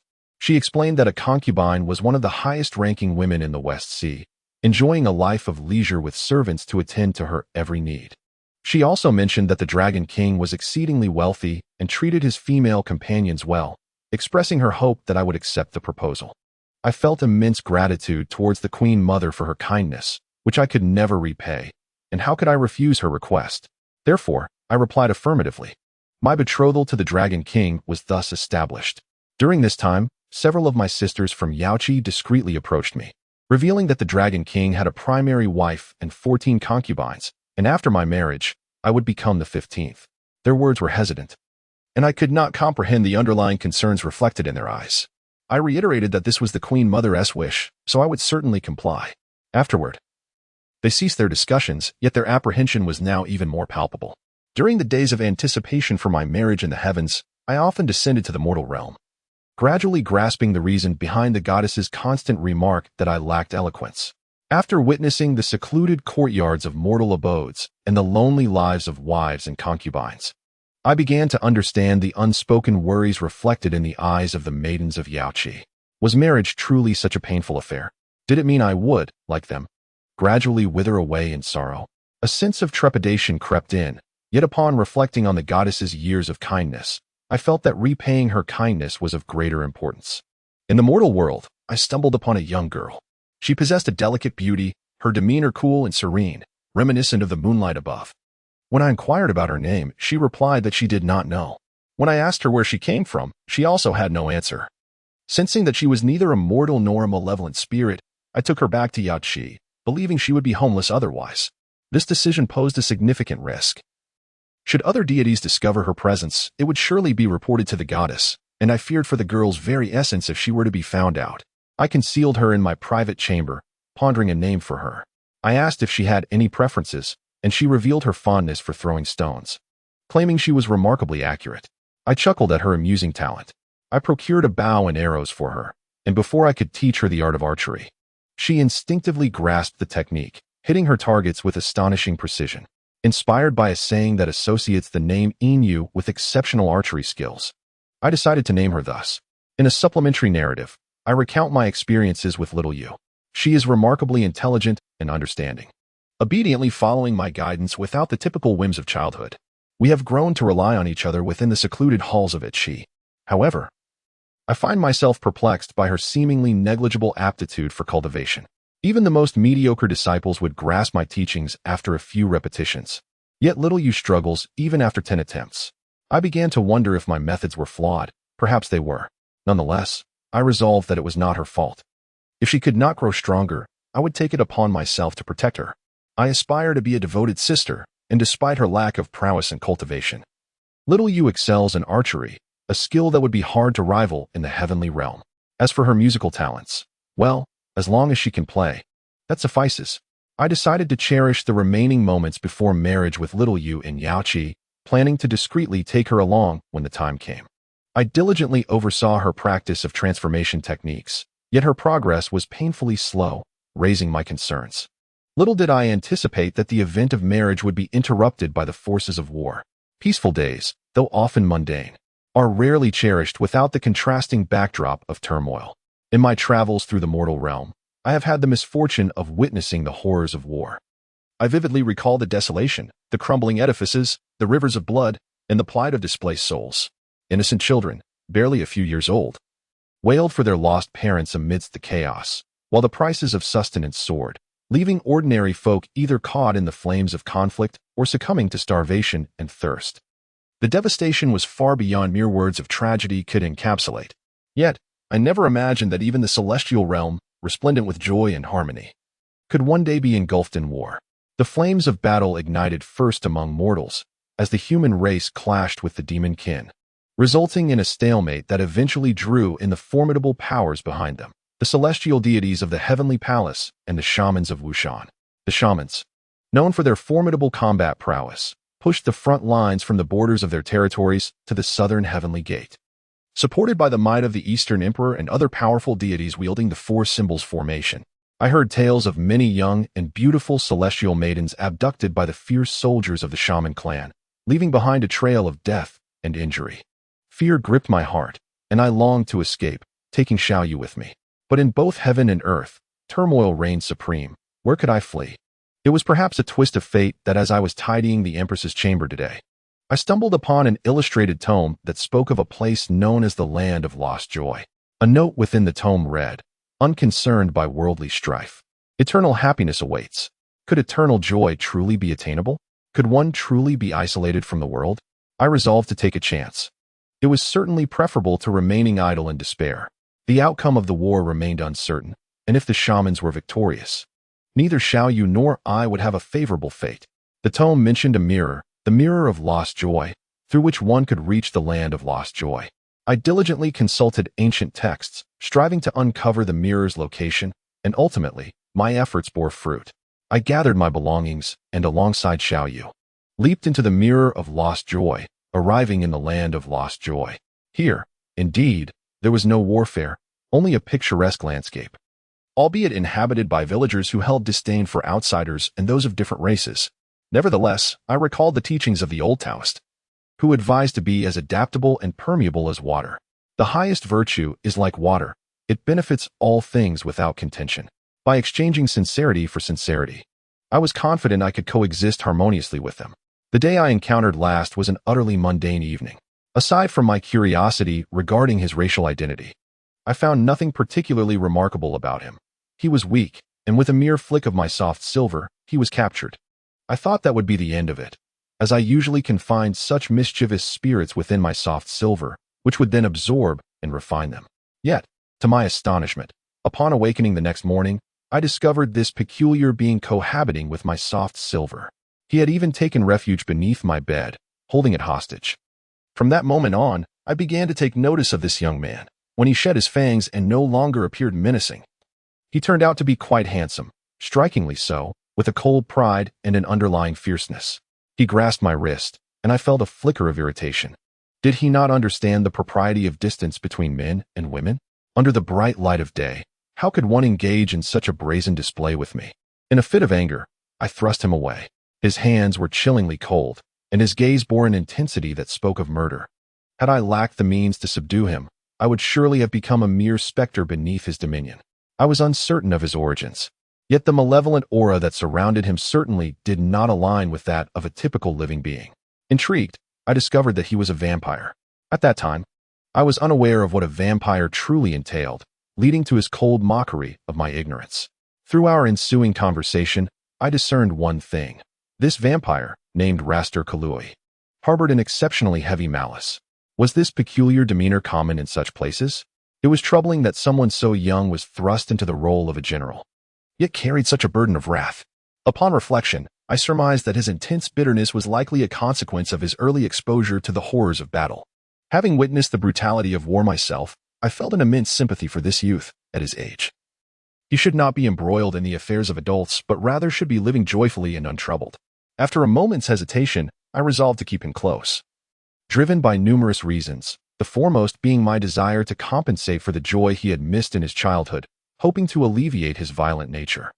As the old sage once said, the impact of education is far more profound and effective than punishment.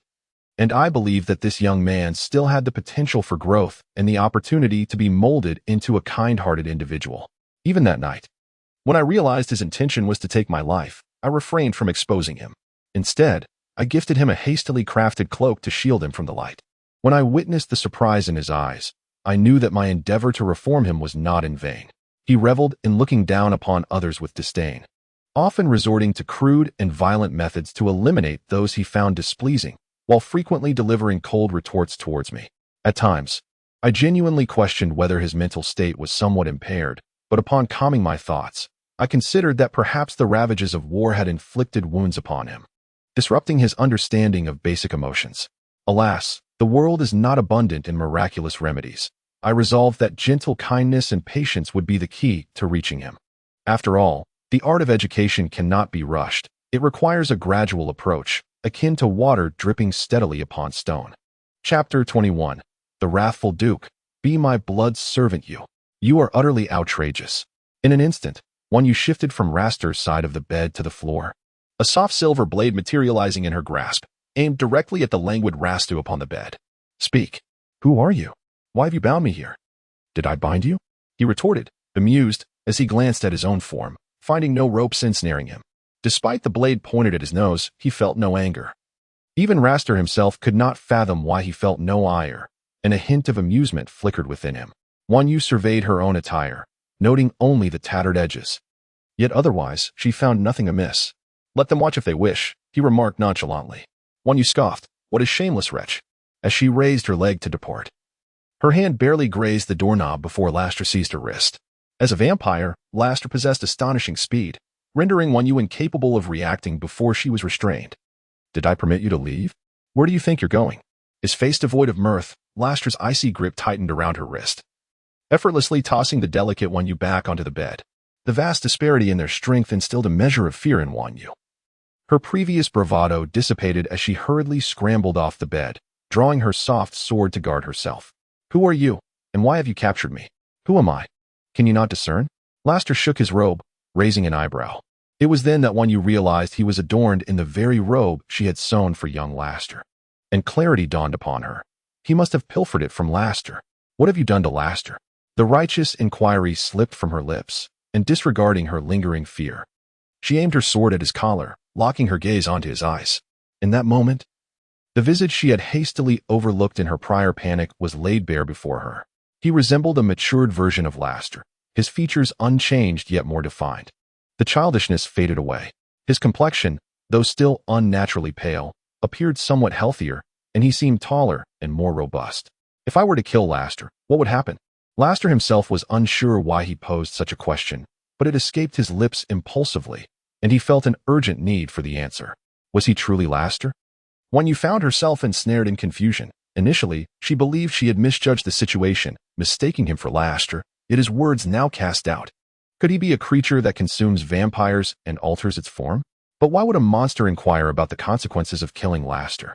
After a moment's contemplation, Wan Yu sheathed her soft sword. What else could I do? She cast a sidelong glance at him. You're foolish enough to self-destruct. I cannot defeat you. Nor can I prevent you. Foolish enough to self-destruct? Laster raised an eyebrow, indicating he was beginning to comprehend. What if someone else were to slay me? I would undoubtedly perish before you, for I am not as formidable as you. Laster was not entirely satisfied with this response. Yet he found himself at a loss for further inquiries. How have you grown? Have you also shed your ghostly aura? Was it not you who helped me revert? Through your blood, Laster replied as he settled beside the bed, leaning back against the headboard. My blood? Your blood is extraordinary. After consuming it, I was able to reform my corporeal body. Although I have yet to fully recover, I am significantly improved. Perhaps it is because I am a deity. Wan Yu pondered deeply, arriving at this singular conclusion. A deity? What is that? I am a celestial being. I embody divinity, just as you embody a vampire. However, does the essence of all celestial beings contain the power of moonlight? Laster inquired. Moonlight power? Wan Yu was taken aback. She only practiced under the moonlit nights, her true form being a flower that blossoms solely in the evening. Could it be that the essence lies not in the blood of celestial beings, but in her own flesh intertwined with the moon's cultivation? Not quite. Are you familiar with the evening primrose? It bears a resemblance to your name. Who is she? Naturally, Laster, who has never placed much value on the quality of life, would not know the names of various flowers. It is a type of flower. I am an evening primrose that has transformed into human form, having been enlightened and ascended. What do you mean by transforming into human form, enlightenment, and ascension? Laster listened, utterly bewildered. Then, what does the evening primrose look like? In an instant, Wan Yu gently pointed her finger, and a delicate evening primrose floated down before Laster like a snowflake. He opened his hand, and the flower nestled perfectly in his palm, small, pearly white, and fragrant. Much like Wan Yu herself, Laster gazed at the tiny flower, and unbeknownst to him, a part of his heart began to soften. Where's this place? Have you found a way back? Wan Yu descended from the bed and began to circle the room, observing with keen detail. However, there was little to observe in Laster's humble abode. It was far too simplistic. This is the imperial capital, Clearland. For me, it does not matter where I return. Indeed, for Laster, existence was the same regardless of the era, whether it be 1,200 years ago or 1,200 years hence. His foremost objective remained survival and thriving. The Vampire's imperial capital, and moreover, we have returned to 1,200 years in the past. To go back seems nearly impossible. 1,200 years ago. Wan Yu's eyes widened in astonishment. The Vampire's imperial capital? What about Xiaoyu? Xiaoyu did not fall with us. Where's Xiaoyu? A red cord threaded through a milky white half-jade. Wan Yu retrieved the heart jade from her bosom, muttering incantations as she formed a gesture. In a flash of light, the milky jade transformed into a pale green. The change to green signifies that the jade's owner is still alive. Yet the hue is so faint that it requires keen observation to discern, indicating that the owner is far from her. Nonetheless, at least she is alive. Living is paramount. Laster and she had arrived here. Perhaps Yin Yu was pulled to another place. What is this? Laster, disliking that Wan Yu was so engrossed in her jade and oblivious to his own presence, seized the jade from her grasp during a moment of distraction. Return it. Seeing the jade being snatched away, Wan Yu became flustered and rushed to reclaim it, but Laster skillfully evaded her grasp, leaving her empty-handed. Laster clutched the jade triumphantly in his hand, a child's delight etched on his face. Return it.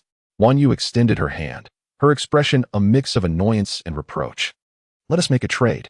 Laster's gaze deepened, his thin lips pursed. What trade? I can return this to you, but I require you to become my blood servant. What is a blood servant?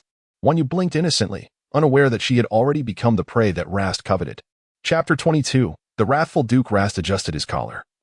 A look of determination etched on his face. From the moment he proposed the condition of a blood servant, he had no intention of seeking Wan Yu's consent. Of course, if Wan Yu were to willingly comply, it would surely please him even more. A blood servant. A blood servant is. A sharp knocking interrupted Rast's explanation. He despised being interrupted, a habit cultivated during his years as a duke, when no one dared to disrupt the fearsome Duke Corvi. Yet now, he was merely Sir Rast Corvi. Who is it? Rast leapt from the bed and sauntered towards the door, only to find Jonathan and another vampire, the Silver Knight Hillsley, standing before him. Upon seeing Jonathan's face, Rast's anger surged instantly. He completely disregarded Hillsley's expression of utter shock. Grabbing Jonathan by the collar, he forcefully dragged him into the room and slammed him against the wall. Do you think I hesitate to kill you? Jonathan's neck was ensnared in Rast's grip, the pale skin bruising under the pressure, his mouth agape like a fish out of water, yet unable to utter a sound due to the constriction. His eyes bulged, arms instinctively reaching for Rast's hand around his throat, but an invisible force held him firmly in place, rendering him immobile. Rast's visage was terrifyingly grim, his deep gray eyes infused with an insatiable thirst for blood. Each word he spoke was laced with barely restrained fury, as if he could tear Jonathan apart at any moment. Corvi, calm down, calm down. Hillsley, wide-eyed, quickly reacted and rushed into the room. Yet he was too intimidated by Rast's formidable power to intervene. To Hillsley, Rast and Jonathan's strengths were supposed to be evenly matched, yet in this moment, Jonathan stood no chance against Rast. Should Rast choose to act, Jonathan would surely find his neck crushed or his head severed. But Rast was deaf to Hillsley's pleas. He was accustomed to ruthlessness, killing whomever he desired without restraint. Centuries of experience had taught him that murder could eliminate most troubles and establish authority, ensuring that no one would dare challenge him again. Rast, would you not first hear his intentions? A woman's voice broke the tension, soft and soothing, yet tinged with urgency. Rast furrowed his brow, loosening his grip just enough for Jonathan to seize the opportunity to escape. You should perhaps listen to his purpose. Aside from Rast, the other two have now shifted their attention to Wan Yu, the enigmatic woman clad in peculiar attire with flowing hair, who appears to embody a serene detachment and intellectual grace. Importantly, whenever she speaks, Rast genuinely ceases his actions. However, from Rast's perspective, his pause is not merely a response to Wan Yu, but rather a recognition of the wisdom in her words. He deems it prudent to first understand their intentions, while the matter of his life being at stake can certainly wait. What are you looking at? A sharp rebuke interrupted Hills and Jonathan. She is. Jonathan, still catching his breath, glanced at Rast in bewilderment. My blood servant. Rast raised an eyebrow, casting a glance back at the bewildered Wan Yu, noting that the mark had yet to be impressed, but it would be soon. Have you not yet made your intentions clear?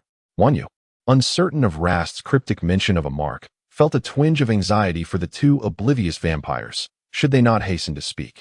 Would they wait for Rast to exert his grip upon them once more?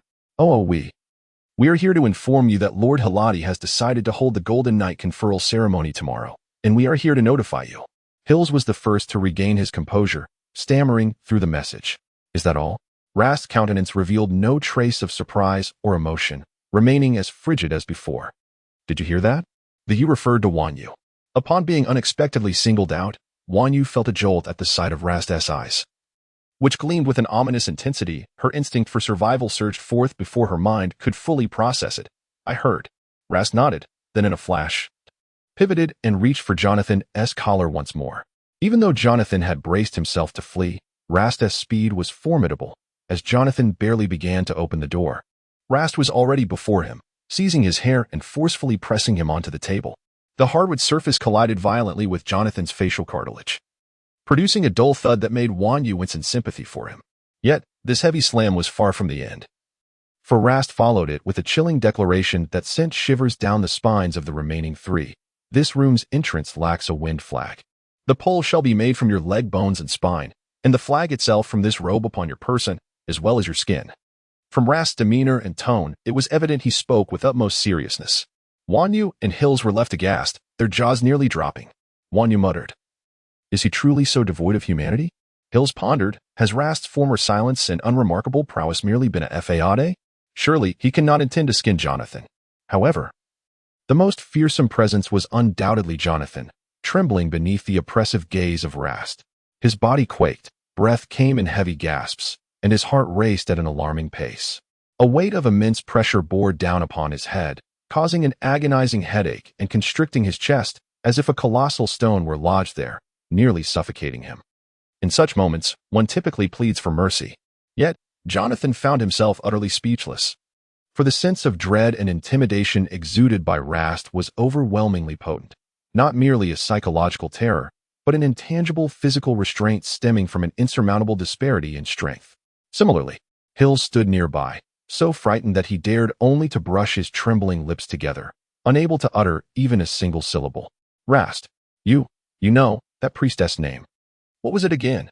Oh, that's right, the priest Haladi. Rast, if you kill him now, how will we explain it to priest Haladi? Perhaps we should wait and see. What do you think? Haladi? Rast paused momentarily, contemplating Wan Yu's quaking suggestion for a brief few seconds. Chapter 23. The violent Duke, you must plead for his life. The crushing weight, the throbbing of his head and neck, and his limbs rendered motionless and numb. At this moment, Jonathan felt an acute pain in his eyes and eardrums, the latter nearly bursting from extreme congestion, while his vision blurred into indistinct shapes. This sense of despair overwhelmed him. If this continued, even if he survived today, he would be left deaf, blind, and paralyzed. Those fleeting seconds felt interminable for the three present, excluding Rast. If Wan Yu and Hills felt as though a day had passed, Jonathan sensed that a century had elapsed. Perhaps sparing his life might prove useful in the future. We should deliberate further. Wan Yu, noticing Rast's lack of reproach or anger directed at her, mustered some courage and hastened to offer more counsel. What use could he possibly serve? Rast cast a derisive glance at the disheveled Jonathan, a look that convinced both Wan Yu and Hills that Jonathan was beyond salvation.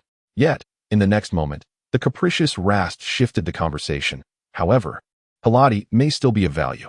The moment the restraints were lifted, Jonathan experienced an unprecedented sense of relief and comfort. Yet he lacked the strength to rise from the table. Had it not been for Hills, who promptly assisted him, Jonathan might well have succumbed on that hard wooden surface. Without a moment's hesitation, Hills helped Jonathan to his feet, swiftly opened the door, and dared not cast a glance back at Rast as he hurried away. In the room remained only Wan Yu, Rast, and the sound of their breathing. Rast regarded Wan Yu with a measured glance before seating himself at the table. The entire room contained but a single chair and a table. Rast took a seat, leaving only the option for Wan Yu to either remain standing or awkwardly perch upon the bed. An inexplicable sense of anxiety and trepidation enveloped her. She could not shake the feeling that Rast might reprimand her as the eldest disciple of High-Yin Temple had once scolded his junior brethren. The harrowing image of Jonathan's torment filled her mind, and her nerves tightened, her heart racing in trepidation. Thus, Wan Yu dared not sit down, especially not on the bed, which appeared far more inviting than the hard chair. Instead, she quietly swallowed, cautiously tiptoeing to the bedside table, standing obediently in wait for the reprimand. Why are you standing so far away? Rast's voice, which he believed to be neither loud nor harsh, startled Wan Yu to the brink of jumping out of her skin. I find it cooler over here, she stammered, her instinct for self-preservation quickening her response, though as soon as the words left her lips, she regretted them, wishing she could slap herself. What kind of nonsense was that? Cooler? The entire room was shaded. Where could possibly be cooler? Moreover, was she truly so warm? Would Rast perceive her words as evident dissatisfaction, akin to a protest? Are you pleading for him? Rast shifted the conversation, dismissing her previous statement, introducing a topic far more challenging to engage with. At a loss for words, Wan Yu feigned ignorance, resorting to a question. You do not wish for me to kill him, and that's why you spoke as you did? Rast seemed to genuinely believe Wan Yu did not grasp his meaning. Thus he clarified further. No, not at all. I genuinely think you should consider their intentions, and also be mindful of the high priest of Haladi behind them. I'm trying to help you avoid trouble. Killing him would be a simple task for you, yet if it incites a series of unnecessary consequences, it would be counterproductive for you, wouldn't it? Therefore, it's better not to kill him. And surely, you find my reasoning quite sound? To persuade someone requires first acknowledging their capabilities, and employing rhetorical questions carries more weight than mere statements. Wan Yu was well versed in this art, having observed the celestial maidens under the queen's command employing such tactics to temper her fiery temperament in the jade pool. Over time, Wan Yu had absorbed their eloquence. Rast remained silent, his gaze fixed upon Wan Yu's clear eyes, searching for signs of deceit. Yet, Wan Yu felt her words were not lies, rather a form of sophistry. And thus she bore no fear, her eyes still sparkling with their usual brightness. You had better not be pleading for him. When I kill, I detest interruptions, otherwise I might be tempted to kill you as well. Rast's expression was inscrutable, oscillating between belief in Wan Yu and a veiled warning. A shiver ran down Wan Yu's spine, and she quickly donned a smiling facade. No, nothing of the sort. At 3 a.m. in the Knight's Lodge. Wan Yu felt a sense of relief as Ruster had departed shortly after interrogating her in the afternoon, although he had once again cast a barrier around himself. At least she was spared the slow agony of enduring the awkward silence in such a confined space with him.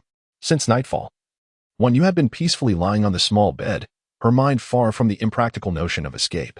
However, her tranquility was abruptly shattered a minute ago by the sound of the door opening and closing, an intrusion caused by none other than Ruster himself.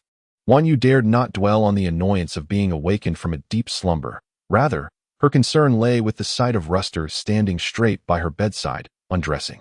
In a flurry, Wan Yu leaped out from under the covers and hastily seated herself at the table, her gaze fixed dutifully upon the grains of the wood, as if she were counting them or attempting to discern their intricate patterns. Initially, Ruster had no intention of acknowledging her presence. He merely sought to remove his outer robe and boots in order to retire to bed. At this moment, he had donned a new nightly attire delivered by the Haladi servants, an ensemble of a white robe and silver boots, akin to those worn by Jonathan and Hills. With a dagger and scabbard affixed to his black belt, the well-tailored knightly garb lent Ruster an air of asceticism. And with the adornment of a knight's hat embellished with long white feathers, his handsome visage took on an even more formidable aspect. What puzzled Wan Yu was the solitary scabbard at his waist, devoid of a sword, especially since she had not observed him carrying any sword-like weapon upon entering. Ruster, who had initially overlooked Wan Yu, found it impossible to do so any longer. Chapter 24, The Ferocious Duke, drew near as Ruster regarded Wan Yu with a perplexed expression. He could not comprehend why she had suddenly leapt from the bed to the floor, as if frightened by his return or perhaps preparing to welcome him back. It was only natural for a blood servant to show utmost respect for their master. Convinced he understood Wan Yu's actions, Ruster turned away, leisurely shedding his remaining outer garments before stepping onto the bed and curling up in the warm cocoon left by Wan Yu. The cozy little nest, to be precise, still retained her warmth and fragrance, enveloping Ruster in a delightful wave of comfort and refreshing clarity the moment he settled in. This sensation was exquisite. Yet as he felt the temperature beside him, he noticed that the warmth and scent were dissipating at a steady pace. Wouldn't it be splendid if she could remain here, providing a continuous source of warmth? Thus, Ruster, who had not initially intended to contemplate Wan Yu's whereabouts that night, suddenly turned to glance at her seated at the table, her expression one of deep thought. I permit you to share my bed. Come here.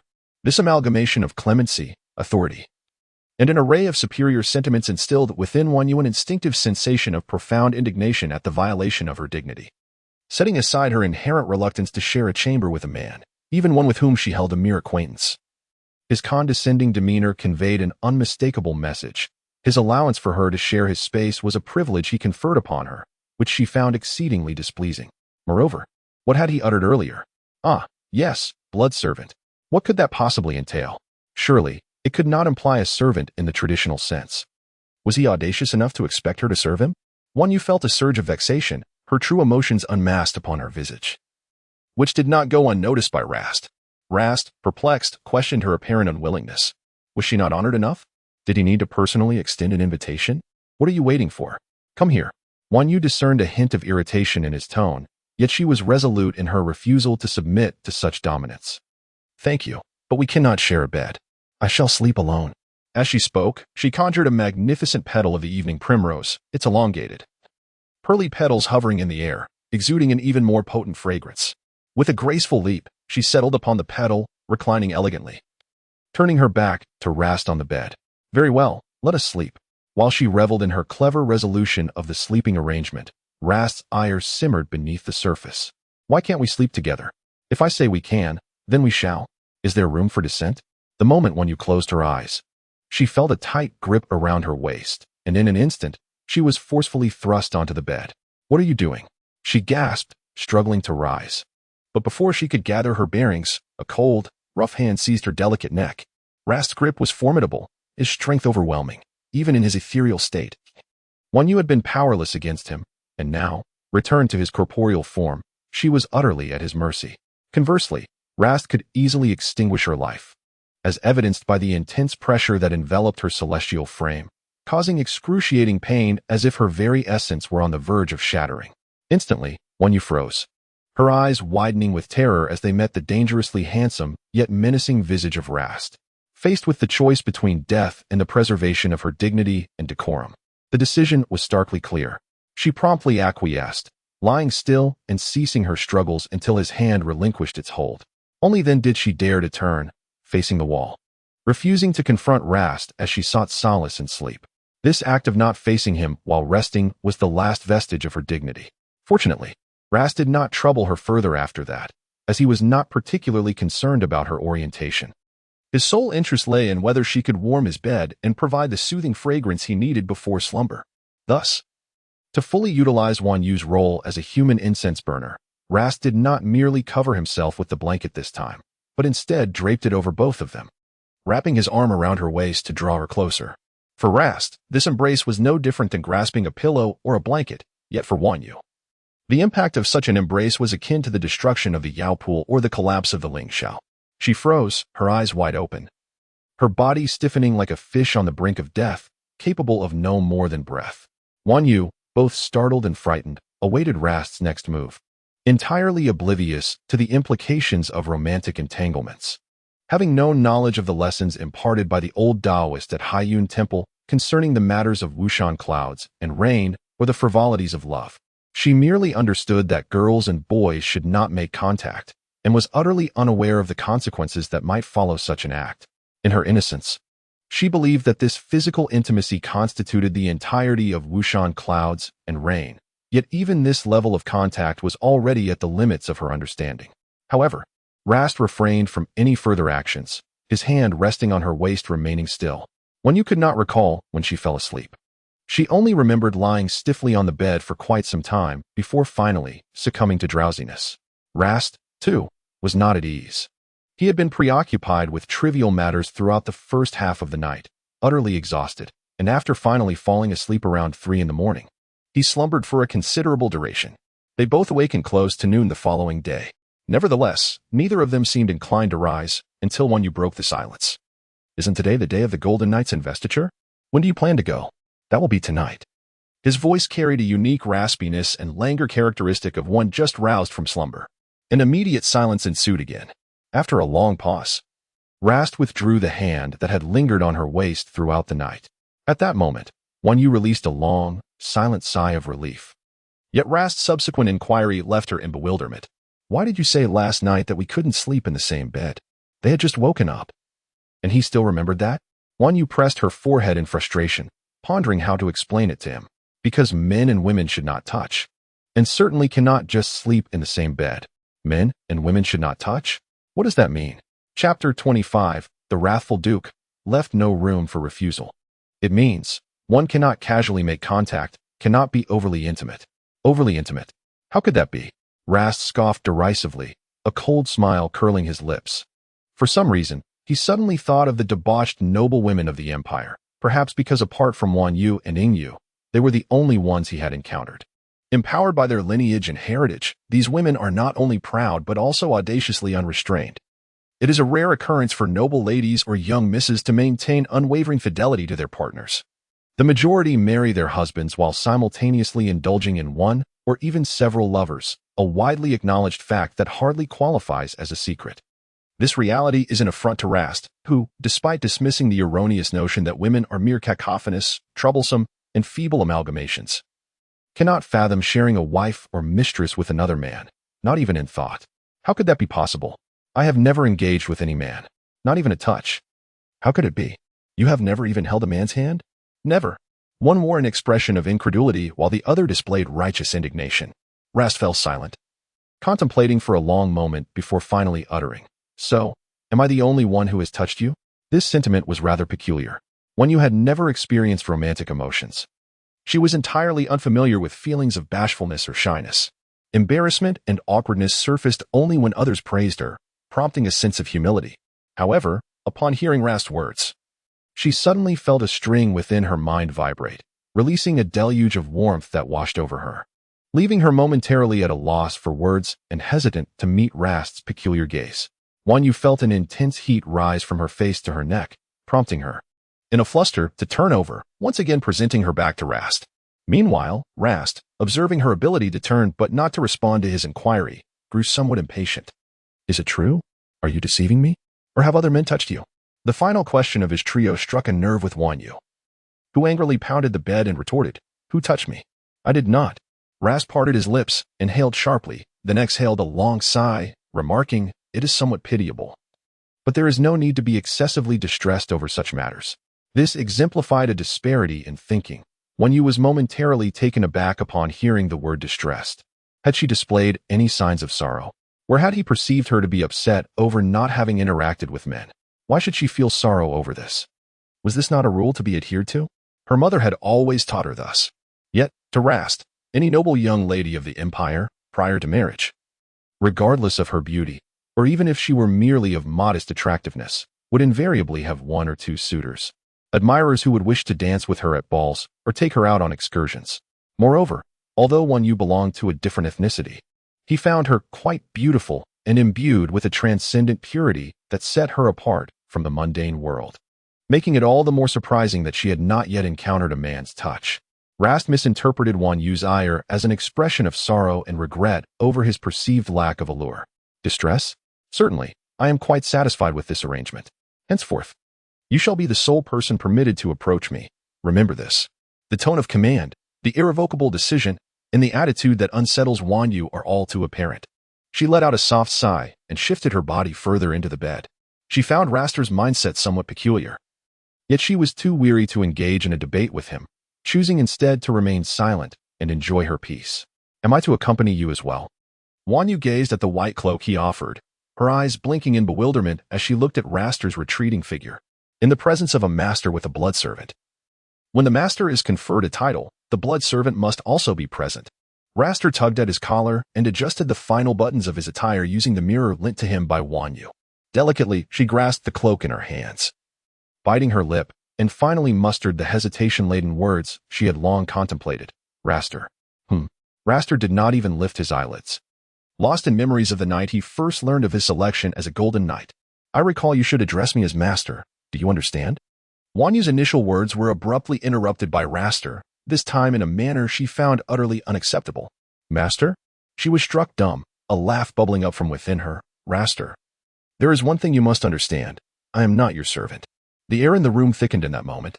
Raster's movements ceased as he slowly turned to face her, his expression a blend of disdainful mockery and irritation at the prey that refused to submit. Instinctively, Wanyu straightened her previously slumped posture, acutely sensing the intensely dangerous aura emanating from Raster, and she cautiously leaned against the wall behind her. No one has ever refused me. Do you know why? Raster advanced slowly towards Wanyu. Yet, she found herself with nowhere to retreat. The wall loomed behind her, compelling her to press against it, yearning to meld into it and escape Raster's menacing presence. Because I do not grant them the opportunity to refuse, I dictate how things should be. And they must comply, as long as they understand the need to obey.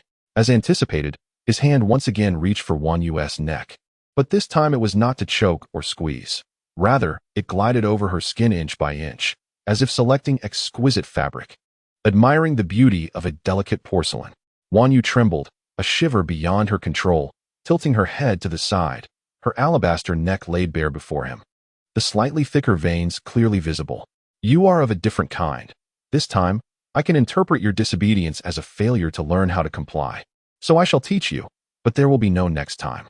Suddenly, his fingers withdrew from her neck, followed by two sharp stings radiating from where his fingers had just departed. This excruciating pain rivaled the agony Wanyu endured during her transformation years ago. That time, it was her entire essence being dissolved and then reborn. This time, Raster's fangs pierced her most sensitive and vulnerable area, gradually drawing the blood that seeped from the bite into his own being. Her hands, driven by an uncontrollable impulse, sought to push Rast aside. Yet he effortlessly restrained her with one hand, pinning her behind him. Simultaneously, his grip on her neck was unyielding and painfully rigid, all to expose more of her skin, facilitating his desire to feed on her lifeblood. Rast pressed her firmly against the wall. Her blood was an irresistible temptation for him. Chapter 26. The Ferocious Duke, an Indulgence in Perilous Pleasures. The language of the tuberose flowers speaks of her fair neck, marred by intertwining bloodstains. His fangs gnawed at her flesh, occasionally sweeping over the wounds with his tongue. The crimson essence coursed uncontrollably through her veins, surging toward the impressions left by his bite. Her fierce resistance gradually waned, yielding to a state of helplessness. Only when her once vibrant eyes began to dim and her eyelids grew heavy did Rast relent. His tongue possessed an uncanny healing quality. With a gentle lick, the two small bite marks ceased to bleed, leaving behind dark red spots. When you had succumbed to weakness. Her entire being limp, on the verge of sliding down the wall. Fortunately, Rast's quick reflexes allowed him to catch her, cradling her delicate form in his embrace. Her weight rested entirely on him, their proximity intimate. Her feeble breaths grazed the exposed skin of his disheveled collar, presenting an unexpectedly docile demeanor that prompted Rast to savor the memory of her blood's exquisite taste. He licked his lips, relishing the lingering flavor. It was an enchanting blend, slick, warm, soft, sweet, concealing a robust vitality, infused with the fragrance of blossoms and the essence of moonlight, utterly captivating. Had he not exercised restraint, he might have lost himself in the overwhelming urge to drain her completely. He increasingly believed that his decision to keep her as a blood servant was prudent, despite the minor rebellious incidents that had transpired. Such trifles were inconsequential. As long as he willed it, she had no option but to acquiesce. Under the cloak of night, Rast's towering figure departed the small cottage, holding Wanyu, who, though conscious, lacked the strength to walk unaided. In the imperial capital, at the small altar, moonlight filtered through 5 towering columns, casting elongated black shadows upon the circular white platform. Green vines climbed the columns, adorned with purple and blue blossoms, while classical miniature fountains, embellished with carvings depicting the heroic deeds of Emperor Austin in unifying the empire and the likenesses of renowned vampire generals, graced the area beneath. Next to the fountain stood a row of grand, elegant stone chairs, intricately carved and draped in antiquated plush fabric, inlaid with delicate gemstones, symbolizing royal authority and nobility. At the center of it all sat not the high priest Haladi, but rather a youthful boy, whose tender age betrayed a certain innocence. Upon his youthful head rested a delicate crown, while in his grasp he held an olive branch and a stout black walnut staff, seated regally upon the throne. With an air of composure, he engaged in conversation with the high-ranking clergy, his demeanor exuding elegance and his discourse reflecting the profound education befitting a member of royalty. In the center of the altar stood a trio of vampires, including the one named Rast, who were on the cusp of being inducted as Golden Knights. Among them, the figure on the far right bore no blood servant, while the one in the middle stood obediently behind his vampire master, eyes cast downward. Rast, however, remained as immovable as a mountain, clutching the unconscious Vanyu. The Golden Knights ranked above the Silver Knights, yet both were selected from the ranks of non-noble vampires, distinguished by their formidable combat prowess and sharp intellect. They represented the finest vanguard of the empire, as well as a reserve for its commanders. Typically, leaders emerging from the knightly orders exhibited superior practical skills compared to their counterparts educated at the Imperial Military Academy, albeit with a narrower theoretical knowledge base. Their humble origins precluded them from attaining the lofty titles and positions enjoyed by their aristocratic peers who had access to the academy, leading to a general lack of respect from the empire's other noble officials, who viewed those of superior lineage as inherently superior to their lesser-bred brethren. Yet Rast was an anomaly. Not only was he a formidable warrior, reckless in battle, but he also possessed an extraordinary talent for military command. He was later bestowed with the title of Duke by Emperor Austin himself. At that time, Rast solidified his position within the imperial hierarchy through his ruthless yet effective methods, only to ultimately fall victim to the enemy's cunning on the battlefield, never to return to the empire. By a twist of fate and serendipity, Rast found himself granted the opportunity to return to the empire of 12 centuries past, reliving these events and experiencing a poignant sense of regained purpose. Yet, he was acutely aware that, despite his reluctance to admit it, his return was owed to the very Vanyu he cradled, this disobedient being serving as his serendipitous chance. Several bats flitted across the moonlit sky, their wings beating and emitting a somewhat jarring chirp. "Your Highness, may we commence?" inquired Priest Haladi with a respectful bow. The young prince extended the walnut staff to Haladi and nodded, "It is time." As the boy lifted his gaze to the 3 vampires at the altar, his brow furrowed upon locking eyes with the vampire on the far left. In that moment, he discerned a blend of confusion and admiration in the eyes of the vampire. Named Rast Corvi, if his memory served him right, this was indeed the first encounter with these knights. Could it be that someone might regard a youth yet untouched by the burdens of experience with such respect? Was it mere sycophancy in admiration of royalty? Is this knight's vision so limited? I had thought that his willingness to meet my gaze indicated a certain audacity. How naive. In the name of Saint Lucifera. And by the moon's grace, the priest held the black walnut wood given by the youth in his left hand, while his right hand bore a small cut, the source of which was unknown. He let his blood fall upon the tip of the walnut wood, then gently tapped it upon the hats of the three vampires. The first two encounters proceeded without incident, yet when he approached Rast, he was met with a curious remark. Sir Corvi, why do you still cling to a blood servant? Heladi's gaze drifted towards the face and neck of Wan Yu. As the evening breeze carried the floral fragrance mingled with the lingering scent of blood into the priest's nostrils. His eyes darkened, nearly betraying a glimmer of greed. A truly exquisite and delectable dish. One wonders from where this Sir Corvi had procured such a prime specimen. Rast, upon witnessing Heladi's expression, which was laced with both lust and avarice, felt a wave of revulsion. He quickly lifted the white cloak draped over Wan Yu and adjusted it to cover her face entirely, revealing not a hint of skin. Clearly, Heladi was displeased with Rast's actions. What right did a mere knight have to act in such a manner, even if he merely cast a few lingering glances, or dared to seize his blood servant? What claim to resistance could he possibly assert? Yet, Rast did resist, boldly and directly, his eyes conveying a warning and disdain that unmistakably dismissed Heladi's presence. As the ritual reached a sudden halt, Prince Bert, the composed youth seated upon the throne, cast a puzzled glance at the attendant beside him. The attendant, understanding the cue, promptly declared, Your Holiness, His Highness awaits. Heladi and Rast exchanged glances, the encounter concluding with a slight smirk from Heladi, his lips curving into an odd smile. As a man of considerable patience, Heladi was acutely aware of the virtues of discretion and the art of delivering a decisive blow.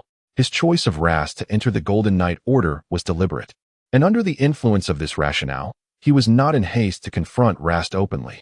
He continued to tap Rast's hat with the walnut wood before turning back to the altar to resume the ritual. The conferral ceremony was brief. As it concluded and Rast turned to return to his quarters, the clear voice of the youth called out to him from behind, Sir Corvi, is that your blood servant you hold? Indeed, Your Highness. Rast held great admiration for Prince Bert. He would later become the formidable Bert I, a decisive leader in battle, capable of navigating the treacherous waters of court politics, eliminating rivals, and stabilizing his throne, even as a young monarch with scant experience. However, what cast a shadow over the situation was that Rast had later learned of the exquisite moon goddess, Diana, being imprisoned within the White Tower. The moon goddess had rejected him, refusing to unite with him, which plunged his spirit into a profound melancholy, leaving him despondent and morose for days on end. Eventually, Rast set forth on a campaign, remaining unaware of the subsequent developments, save for the rampant rumors circulating among the people. They claimed that the frequent calamities besieging the imperial capital and the ill fortune that befell it were a direct consequence of the emperor's imprisonment of the moon goddess, thus incurring the wrath of the heavens. Rast paid little heed to the notion of divine anger. However, he deemed it a cowardly display to languish in despair over a mere goddess. Yet, who could escape the undeniable allure of the heart? Rast could scarcely conceive that one day he too would gaze upon the moonlight, reminiscing and losing his fighting spirit. They say you are no virtuous being. Yet I beg to differ. You treat your blood servant with great kindness. Thank you for the compliment, Your Highness. With a nod, Prince Bert signaled to the attendants nearby, and they departed from the altar. I can manage on my own. Oh. In the darkness, the man gently set the girl down from his arms, and the two figures, a tall and robust one alongside a slender form, stealthily moved forth. The night was clear, and Wan Yu, weary from being held, dared not mention the matter of the blood servant again, nor could she resent the fainting spell induced by blood loss. Instead, she timidly suggested they stroll back to the cottage, taking the opportunity to bask in the moonlight and enjoy the scenery. Rast quickly acquiesced to her proposal, primarily because he was at a loss for what else to do upon returning. It seemed more appealing to saunter leisurely, as Wan Yu had suggested. Silence enveloped them, their thoughts diverging, with only the subtle rustling of their robes breaking the stillness. It was not until they reached a nearby corner that a woman's hushed reprimand pierced the silence. Both Rast and Wanyu, possessing acute vigilance, reacted almost simultaneously, instinctively seeking refuge behind a nearby wall. However, Rast was quicker. As Wanyu made a move to escape, he swiftly wrapped his arm around her waist, pulling her into the shadow of the wall. From the voice, it was evident the woman was relatively young, in the prime of her life. Yet her tone suggested she was not in good spirits, even teetering on the brink of emotional collapse. "Who are you?" the woman demanded. After a brief silence, a somewhat familiar male voice responded, "Shirley, do not make a scene." "A scene? Tell me, who is she?" "Shirley, speak." "The third daughter of Count Brown, Katrina." "Is that the reason?" "The daughter of a count, is it?" The woman's voice quivered, already laced with a hint of tears. "Once more." The man fell silent for a long while, as if he had come to a momentous decision, before stating, "Surely, it is impossible for us. You are a werewolf, we are enemies. Why did you not say it was impossible back then? Now you claim it is impossible, but why did you seek me time and again?" Her voice broke, and she wept, tears streaming down her cheeks, her expression filled with sorrow. Even in her profound sorrow and indignation, she never succumbed to tears or cries. For even now, she remained mindful of not wanting to bring unnecessary troubles upon him. "I'm sorry, Cheryl, I'm sorry." He attempted to wipe away her tears. But the moment his hand grazed her cheek, she clutched it tightly. It was not merely a matter of adversaries. It was because she was the daughter of a count. Unlike me, who could offer you no advantage, could I? I cannot forever remain a knight of no repute. Do you not understand? "I understand, of course," she scoffed, shaking off his hand. "If only I had not let you go 2 years ago, I should have allowed you to perish beneath the claws of our kin. Cheryl, if you love me, you should permit me to choose a better life, to walk a more favorable path, instead of being ensnared in this." Her laughter erupted, filled with irony. "My brother was right. You are nothing but a fool." "Cheryl." Silence enveloped the surroundings once more. In the distance, a mournful wolf howl echoed. The fool lurking in the shadows shook his cloak and emerged, revealing his numbed countenance, Jonathan Miller. Rast and Wanyu watched Jonathan's silhouette fade until he vanished around the street corner. Before they stepped forth from the darkness, if Rast recalled correctly, the former Jonathan had perished at the hands of werewolves, and considering the recent conversation, it seemed the reason for his demise was not without merit. "What are werewolves?" Wanyu ventured cautiously, and Rast glanced at her. "On a full moon night, they transform into wolves, and they are our natural enemies." "Huh. A group of simple-minded, brawny fools." Wanyu remarked. "I see you acknowledge them as foes yet still deem them foolish. Then why did that werewolf just now associate with a vampire?" "I do not know. But he is unlikely to survive a union with Count Brown." "Unlikely to survive? Do you intend to kill him?" Wanyu assumed Rast still harbored thoughts of ending Jonathan's life, but to her surprise, Rast offered a different response. "It is not I who will kill him. It is the werewolves." "The werewolves?"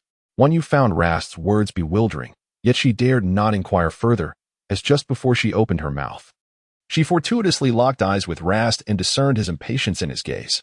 Chapter 28, The Violent Duke. Light repair all that I see under the sun is vanity. A mere chasing after the wind. Ecclesiastes. The Empire, the capital island of the Vampire Empire, at 5 in the morning. The sea mist always arrives thick and swiftly, like a billowing white smoke flowing across the surface of the ocean, engulfing the towering waves into that milky haze, rendering them invisible. The dense fog emanates from the sea, spreading onto the land, enveloping everything in its heaviness, rendering all sights ephemeral and surreal. The ethereal haze envelopes not only the coconut trees along the shores of Krilleran Island, the oaks, and the myriad edifices of the imperial capital, but also the sentinels who steadfastly patrol in the early morning fog. The mist seeps over the thick, towering walls, penetrating the royal city. Although it does not obscure the path ahead as it does in the outside world, it does caress like a delicate veil, dreamlike and surreal. At this moment, if one stands at a height, they would perceive the entire continent submerged in a flowing sea of white mist, utterly vanished, as if devoured by the fog. At the threshold of the Knight's Lodge, 2 indistinct figures, a man and a woman, stand. The woman is adorned in a simple white gown embellished with azure gossamer, while the man is clad in a crisp white and gold-trimmed knight's attire, complemented by sleek black leather boots. "Let us go," Rast murmurs softly, turning to close the door, which thuds against the frame with a muffled sound. "Did you bring the leaf?" Wanyu inquires, hastily keeping pace with Rast's long strides. "Yes," Rast affirms with a nod. The large oak leaf is secured on his person. This leaf, discovered earlier that morning by his window, retains the familiar tender green hue and the distinctive gilded inscriptions imprinted through a special method, indications of its origin from the temple of the priests. Issuing tasks via oak leaves is a unique practice of Helati. Their destination, the Forbidden Ridge of Winds, is also where the task inscribed on the leaf is located. The singular purpose of their journey to the Forbidden Ridge is to obtain the Heart of Dur. Wanyu is entirely ignorant of both the Forbidden Ridge and the so-called Heart of Dur, and Rasht shares her ignorance. Have you never been to the Forbidden Ridge before? In your past life? Wanyu poses this question to Rasht, as she often refers to his life journey as a previous existence. That trip was not to the Forbidden Ridge. Rasht replies, shaking his head, equally puzzled about their destination. Previously, he had ventured to a remote border town, where he had slain many beings, acquiring significant power and laying a solid foundation for his later elevation to Duke of Corvi. However, the price for such power was steep. That experience was perilous, nearly leaving him in utter ruin. Rasht had anticipated a repetition of the border town saga, yet to his astonishment, history did not repeat itself. He realized that he was not the only knight dispatched on that prior mission. Upon returning from the border, he learned that all members of the Golden Knights had been sent to various locations, but out of 30 knights, only 5, including Rasht, returned. He is unaware if any knights were sent to the Forbidden Ridge in the past, nor does he know if those sent there survived. Now, he must forge ahead, albeit with his blood servant, Wanyu, by his side. Wanyu was accustomed to riding the winds and traversing the clouds. To be precise, she had only ever mastered this art. Should she be compelled to adopt any new method, it would merely involve conjuring a delicate flower and perching upon it to soar. Yet, the essence of her flight remained unchanged. In stark contrast, Raster had never acquired the skill of soaring high, unlike the ancient vampires who sprouted wings from their backs. He lacked such capabilities. However, in low altitudes, his speed of movement was remarkably swift, even surpassing Wanyu's windriding prowess. At this moment, Raster refrained from demonstrating his low-flying technique. Instead, he sat alongside Wanyu upon a white flower, gradually making their way toward the wind's forbidden ridge. The term gradually implied Raster's perception of slowness. The terrain below was overly intricate, rendering rapid movement impractical. Had it not been for Wanyu's assertion that flying at a higher altitude would allow for a more direct path and a shorter journey, he would have never acquiesced to such a leisurely mode of travel. With a furrowed brow and a palpable sense of discontent, he sat cross-legged on the foremost petal of the flower, draped in a light-absorbing robe, his back turned to Wanyu, his chin resting in his left hand. A visage of disillusionment. This was the flower's maximum velocity, yet they had only traversed half the distance. Wanyu, cradling her knees, gazed down at the earth, beholding the breathtaking landscapes of foreign continents through layers of white clouds and mist. As they passed an expansive and magnificent waterfall, a sudden wave of nostalgia washed over her, reminding her of the countless waterfalls that adorned her homeland in the East. Having been away from the East for quite some time, the sight of the waterfall stirred a multitude of emotions within her. Wanyu let out a soft sigh, her breath dissipating into the wind, unnoticed by Raster. However, what transpired next unlocked a new realm of understanding for Raster. Wanyu extended her hand, and a jade flute, pure and white as mutton fat, materialized in her palm. The lustrous flute, paired with her ethereal beauty, prompted Wanyu to rise, facing the sunlight and the breeze, her lips poised at the flute's mouth. The sound of the flute was long and lingering, entwined with a poignant, melancholic resonance that evoked a sense of weeping and mourning. It was as though an invisible hand had stirred Raster's thoughts, drawing him into an emotional depth he had never experienced before, as a profound sorrow welled up within him. Slowly, he turned his head, the vision of her in white attire with flowing blue silks, the jade flute in hand. And her dark hair dancing in the wind was both carefree and untamed, captivating him with her enchanting gaze. This moment, accompanied by the haunting melody of the flute and the gentle whispering of the wind, would forever be etched in Raster's memory as one of his most cherished recollections. As Wanyu completed her performance, she couldn't help but sigh once more. Her delicate brows knitted slightly, her starry eyes dimmed, standing on the pedal. She gazed into the distance, the long jade flute delicately held in her hand, harmonizing beautifully with her exquisitely fair wrist. She stood in the light, yet also before Raster. Despite their proximity, Raster felt an inexplicable distance between them, as if this blood servant, whom he believed he could easily grasp, was shrouded in an enigma. leaving him bewildered and unable to fathom her thoughts. In a fleeting moment, Raster found himself perceiving her as though she were a ray of sunshine. Wan Yu transformed a fragment of the concentric jade into a bracelet, adorning her left wrist with it. The crimson cord, accompanied by the jade radiating a soft green luminescence, embodied her profound longing and concern for Inu. On her right wrist, she wore a string of aquamarine lapis lazuli beads, harmonizing splendidly with her attire and her overall exquisite demeanor. Noble, ethereal, and graceful, akin to the beautiful moonlight that seemed just beyond his reach. Chapter 29. The Tyrannical Duke. Deboyuiling Raster could sense her discontent, perhaps even sorrow. But what could possibly be the source of her melancholy? His gaze drifted to the piece of concentric jade on her hand, recalling the day she expressed a desire to seek out the girl named Inu. So, it was because of Inu? No, why should he concern himself with her sorrow? She was merely a blood servant. Raster furrowed his brow and turned away, attempting to quell his mind and cease his focus on Wan Yu. Yet, his indifference lasted barely 2 minutes. What is that you hold? After a moment of hesitation, he could not resist inquiring. This? Wan Yu replied, gently shaking the jade flute in her hand. Her flowing hair danced playfully, and within her enchanting gaze was a hint of a charming smile, evoking the image of a captivating beauty. Does it sound pleasant? She asked, her smile brightening as the earlier worries dissipated with the melody, lifting her spirits considerably. The girl's radiant smile momentarily stunned Raster, lacking a refined understanding of music. And given that the Empire frequently organized balls yet possessed only a limited repertoire of instruments, his musical sensibility fell far short of Wan Yu's. However, the somber notes of her flute resonated with such melancholy that even Raster could discern the underlying sorrow. Indeed, he turned his head, contemplating before adding, "It is rather sorrowful." Yes, Wan Yu nodded, choosing not to elaborate further. She stowed the flute away, transforming it into a familiar silken ribbon. When a weapon merges with its master's thoughts, it can metamorphose in accordance with the master's whims, yet Raster had never witnessed such a phenomenon. Thus, he was somewhat taken aback when he witnessed the flute transmute into soft silver. The last time he had seen that ribbon transform into a sword, and now it had become a flute. Where did you acquire that ribbon? Can it change into anything? He inquired.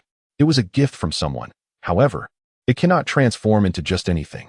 This soft silver and I have become nearly one.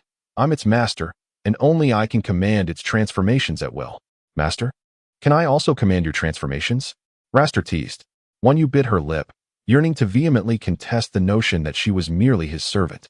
However, recalling earlier moments, she swallowed the retort that almost escaped her lips.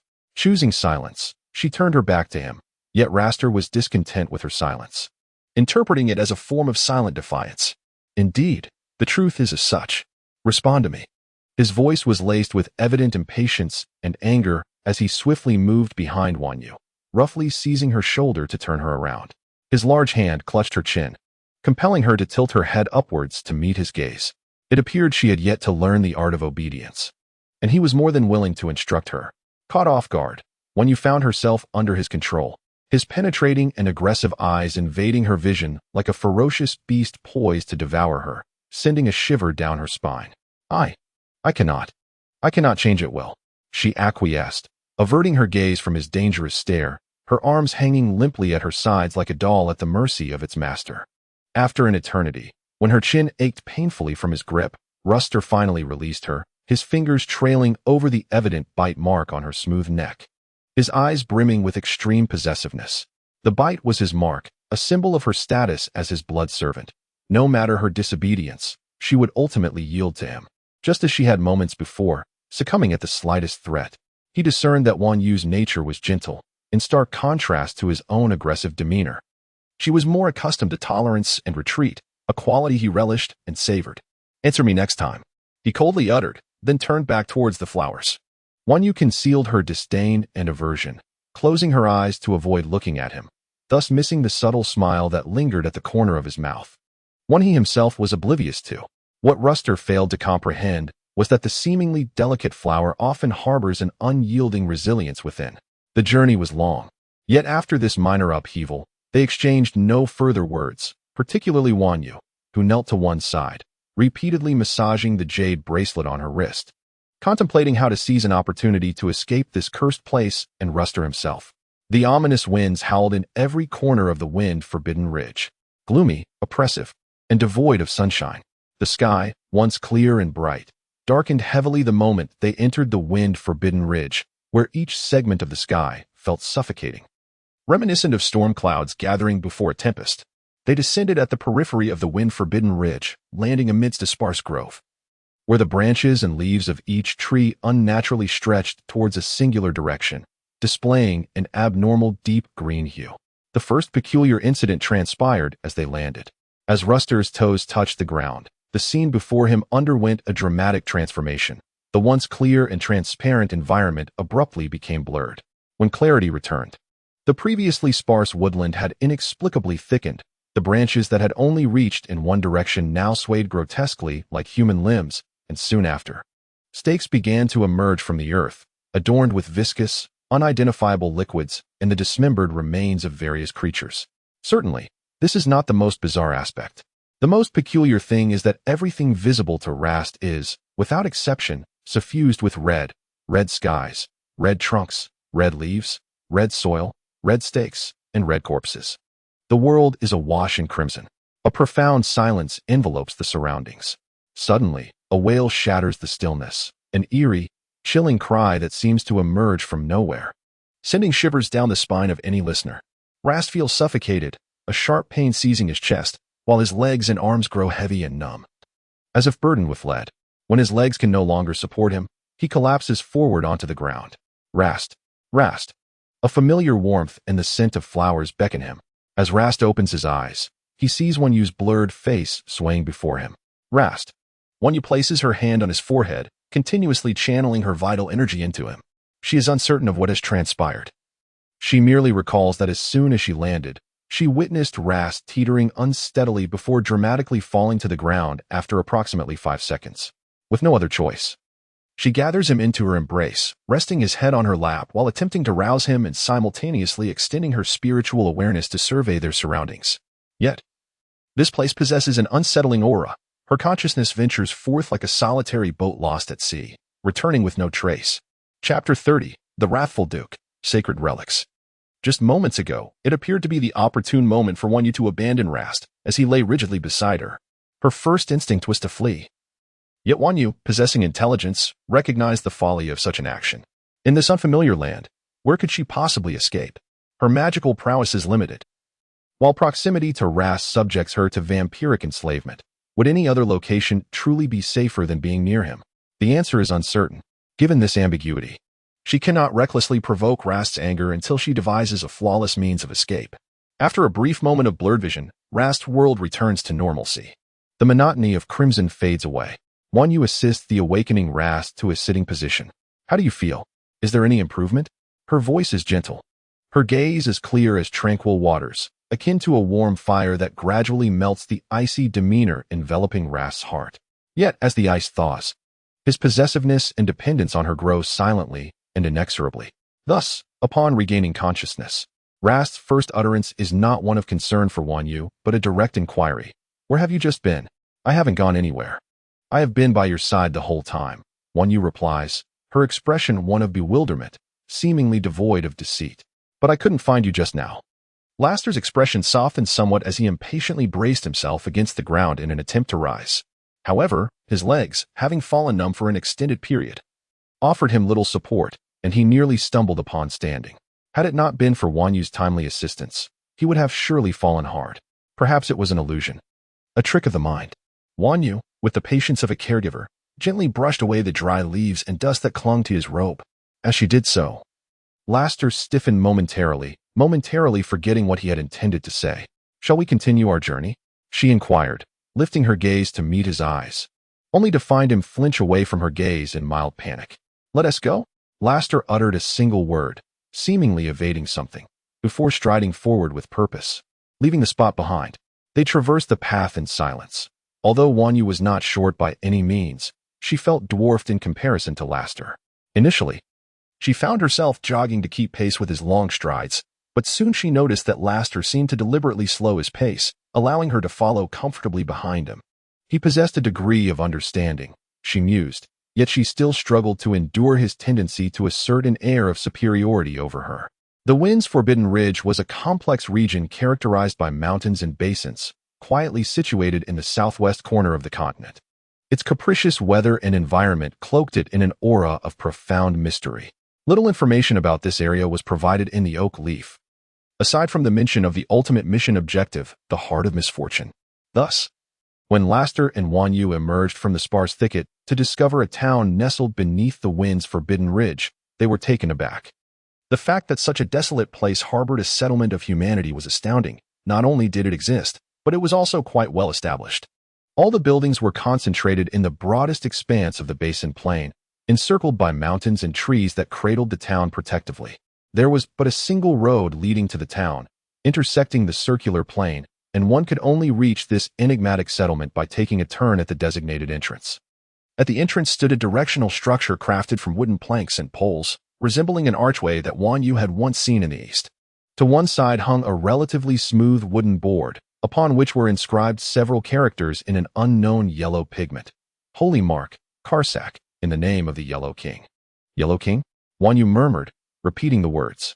Yet, as she spoke, a sudden gust of wind swept through the area. Laster immediately became alert, but upon scanning his surroundings, he detected nothing amiss. The path leading to Karsak remained singular. This narrow path, elevated on a bed of red sandy soil, meandered towards the true entrance of Karsak, and they walked slowly along it, carefully observing their surroundings. Neatly divided fields, irrigation ditches still bearing traces of moisture, scattered scarecrows adorned with pumpkins, and the distant sight of a dwelling exhaling wisps of smoke. All these elements seemed to blend seamlessly into the tapestry of an ordinary village. But is reality truly so? Upon reaching the entrance of Karsak town, Rast suddenly halted his steps. Wan Yu tilted her head slightly to regard him. Yet Rast simply raised a hand to signal her silence before closing his eyes. After a moment, he slowly reopened them. The wind carried a scent of blood, a taste of human blood, emanating from more than just one source. He lifted his right arm, guiding Wan Yu behind him, using his imposing figure to shield her delicate frame. Stay behind me. Was he protecting her? Wan Yu composed herself, for she had always been the one to offer protection. It was a novel sensation to be the one receiving it. They proceeded into Karsak, one before the other. The town was not large, yet its streets were meticulously planned, with a complete array of buildings and public spaces. However, the thoroughfares were sparsely populated, and every home had windows either ajar or tightly shut.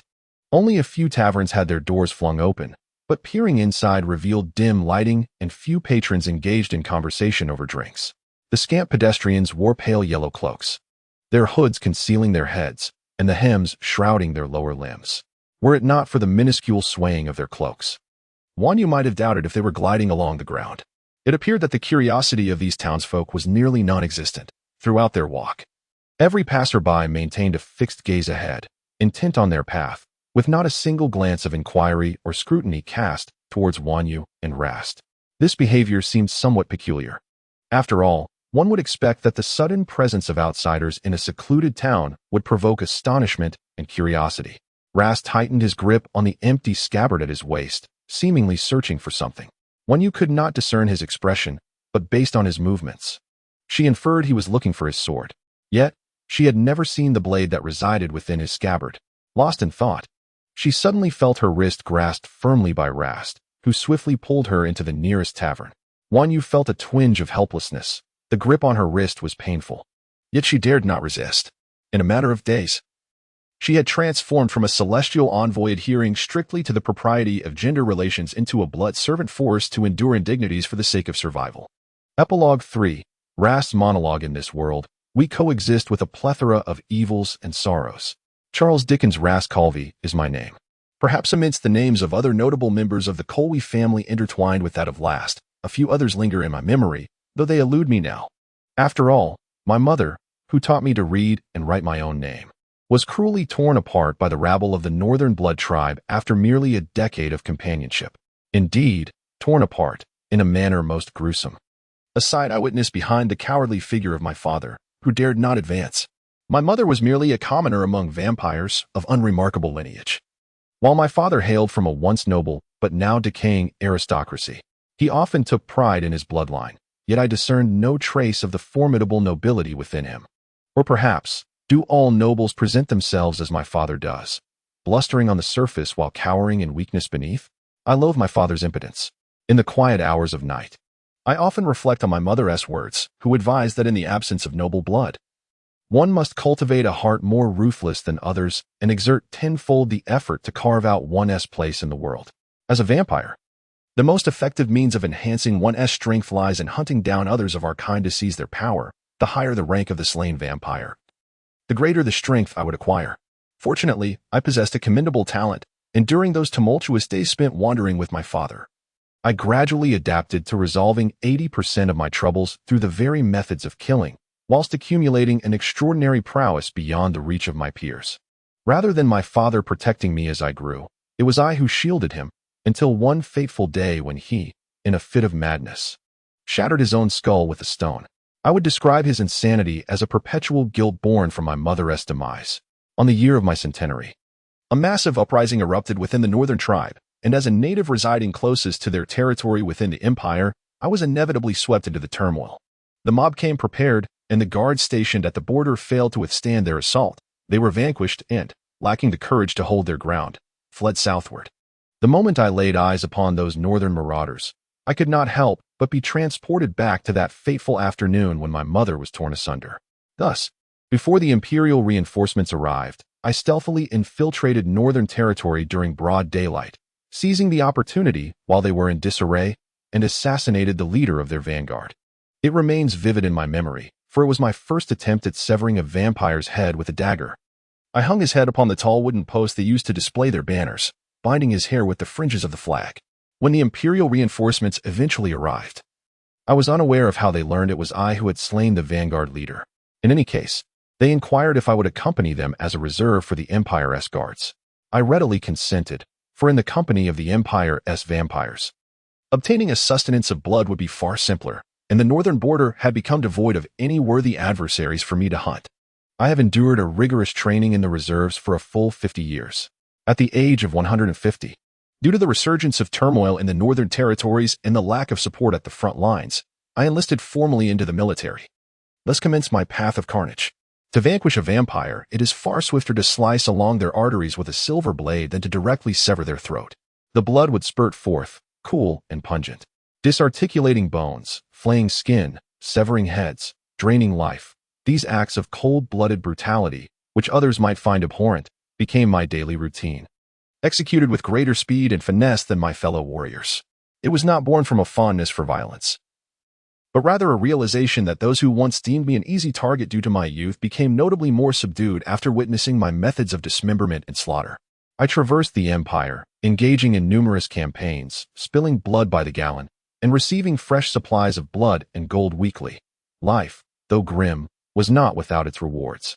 At the age of 250, I fortuitously obtained a chance to join the Silver Knights. The priest named Halati demanded that all eligible vampires engage in a brutal contest to the death, selecting only the 10 most exceptional. After a battle of wits and strength, and having severed the left leg of the 11th contender, I was fortunate enough to be among the last 10 standing, thus successfully joining the Silver Knights. As for the days that followed, I cannot recall every detail, but undoubtedly, my most frequent pursuits remained those of hunting and slaughter. I ascended from Silver Knight to Gold Knight, and eventually to Duke, a journey that spanned 5 centuries. While much around me transformed, I too underwent changes. Yet my solitude remained a constant. Having reached this stature, I could effortlessly discern who feared me, who sought to curry my favor, and who intended to exploit me. However, this clarity only intensified my aversion to their insincerity. I was hailed as the imperial warrior by Emperor Austin, celebrated as the unvanquished glory by Bird Eye, and regarded as the embodiment of the Empire's martial faith, a formidable force that insurgents dared not challenge. I once believed I was invincible until I met my demise on the slopes of Mount Azitro, falling victim to their trap woven with the blood of the Holy Spirit. My flesh was incinerated, my spirit lay in a deep slumber, my will remained unbroken, and my pride would never yield. On the night I encountered Wanyu, I was preparing to use the blood of that child to restore a modicum of my strength, as my ethereal state was alarmingly frail, to the extent that I could not even allow the child's parents to enter and meet their end, only able to confine them outside. And then I met Wanyu. She was unlike any other being I had ever encountered, She bore no desire for revenge, nor did she chastise or torment me. I understood that she initially harbored thoughts of killing me, yet I eventually found peace with that, for it was not her fault. She considers my fear of the light, sewing a robe for me under the cover of night. In moments of peril, she instinctively shields my frail form behind her, and when my spirit wanes, she offers me her radiant smile. Her laughter is enchanting, and even in silence, she remains equally captivating. She claims to be a transformation of the two bros. Yet I cannot help but feel that she surpasses any flower in beauty and embodies an extraordinary patience and gentleness. The only other person who cared for me with such tenderness was my mother, who graced my life for a mere decade, though I have never explicitly acknowledged it. I have always relished the presence of Wanyu by my side. I delight in her gentle smiles, cherish her patient explanations of the unfamiliar, appreciate her tolerance of my temper, and value her selfless kindness towards me. One of the wisest decisions I have made was to refrain from draining Wanyu of her blood entirely, choosing instead to have her remain as my blood servant. This sensation is truly remarkable, especially when she confides that only I have touched her. It ignites a fervor within me, a thrilling exhilaration. It is the first time I have felt such a potent possessiveness over anything. I have discovered that she thrives under firmness rather than softness. When I calmly present my conditions, she is often resistant, yet a mere shift in my demeanor prompts her compliance. She resembles a soft, white cloud of cotton, delicate yet imbued with a touch of stubbornness, akin to a young lion with tender claws, which often compels me to employ a more assertive approach to bring her to submission. If only she would remain obedient, continually by my side as my most loyal companion. Chapter 31, The Wrathful Duke. Tavern. This is a dim, antiquated tavern. From the outside, one perceives only a shroud of darkness, yet upon crossing its threshold, a hidden world unfolds. The interior is illuminated by a feeble yellow light, where a handful of residents, clad in yellow robes, sip their drinks at wooden tables. They all bow their heads, their backs stooped, wide hoods obscuring their faces from the light, leaving only shadows and darkness in their wake. Rast strides boldly into the tavern, with the somewhat unsteady Wanyu trailing behind. As they enter, the bell hanging at the entrance jingles, and with its sound, the tavern's proprietor emerges from behind the counter, standing at the coarse wooden bar. Unlike the other patrons, the tavern owner's face is visible, though he, too, dons a large yellow robe. His hood is thrown back, revealing slightly curly brown hair and a serious countenance. The owner glances at Rast, then at Wanyu, who is nearly obscured by Rast's imposing figure, her head being the only part visible. It is evident that their peculiar attire marks them as outsiders.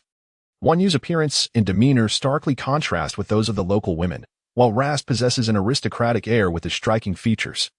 Would you like to drink? The proprietor averted his gaze and retrieved 2 wooden cups from the storage shelf beneath the bar, placing them with a thud before Rast. His voice resonated with an ordinary timbre, indistinguishable from that of an average middle-aged man. What is the specialty here? Rast selected a tall wooden chair and gestured for Wanyu to sit beside him. Very well, let us wait.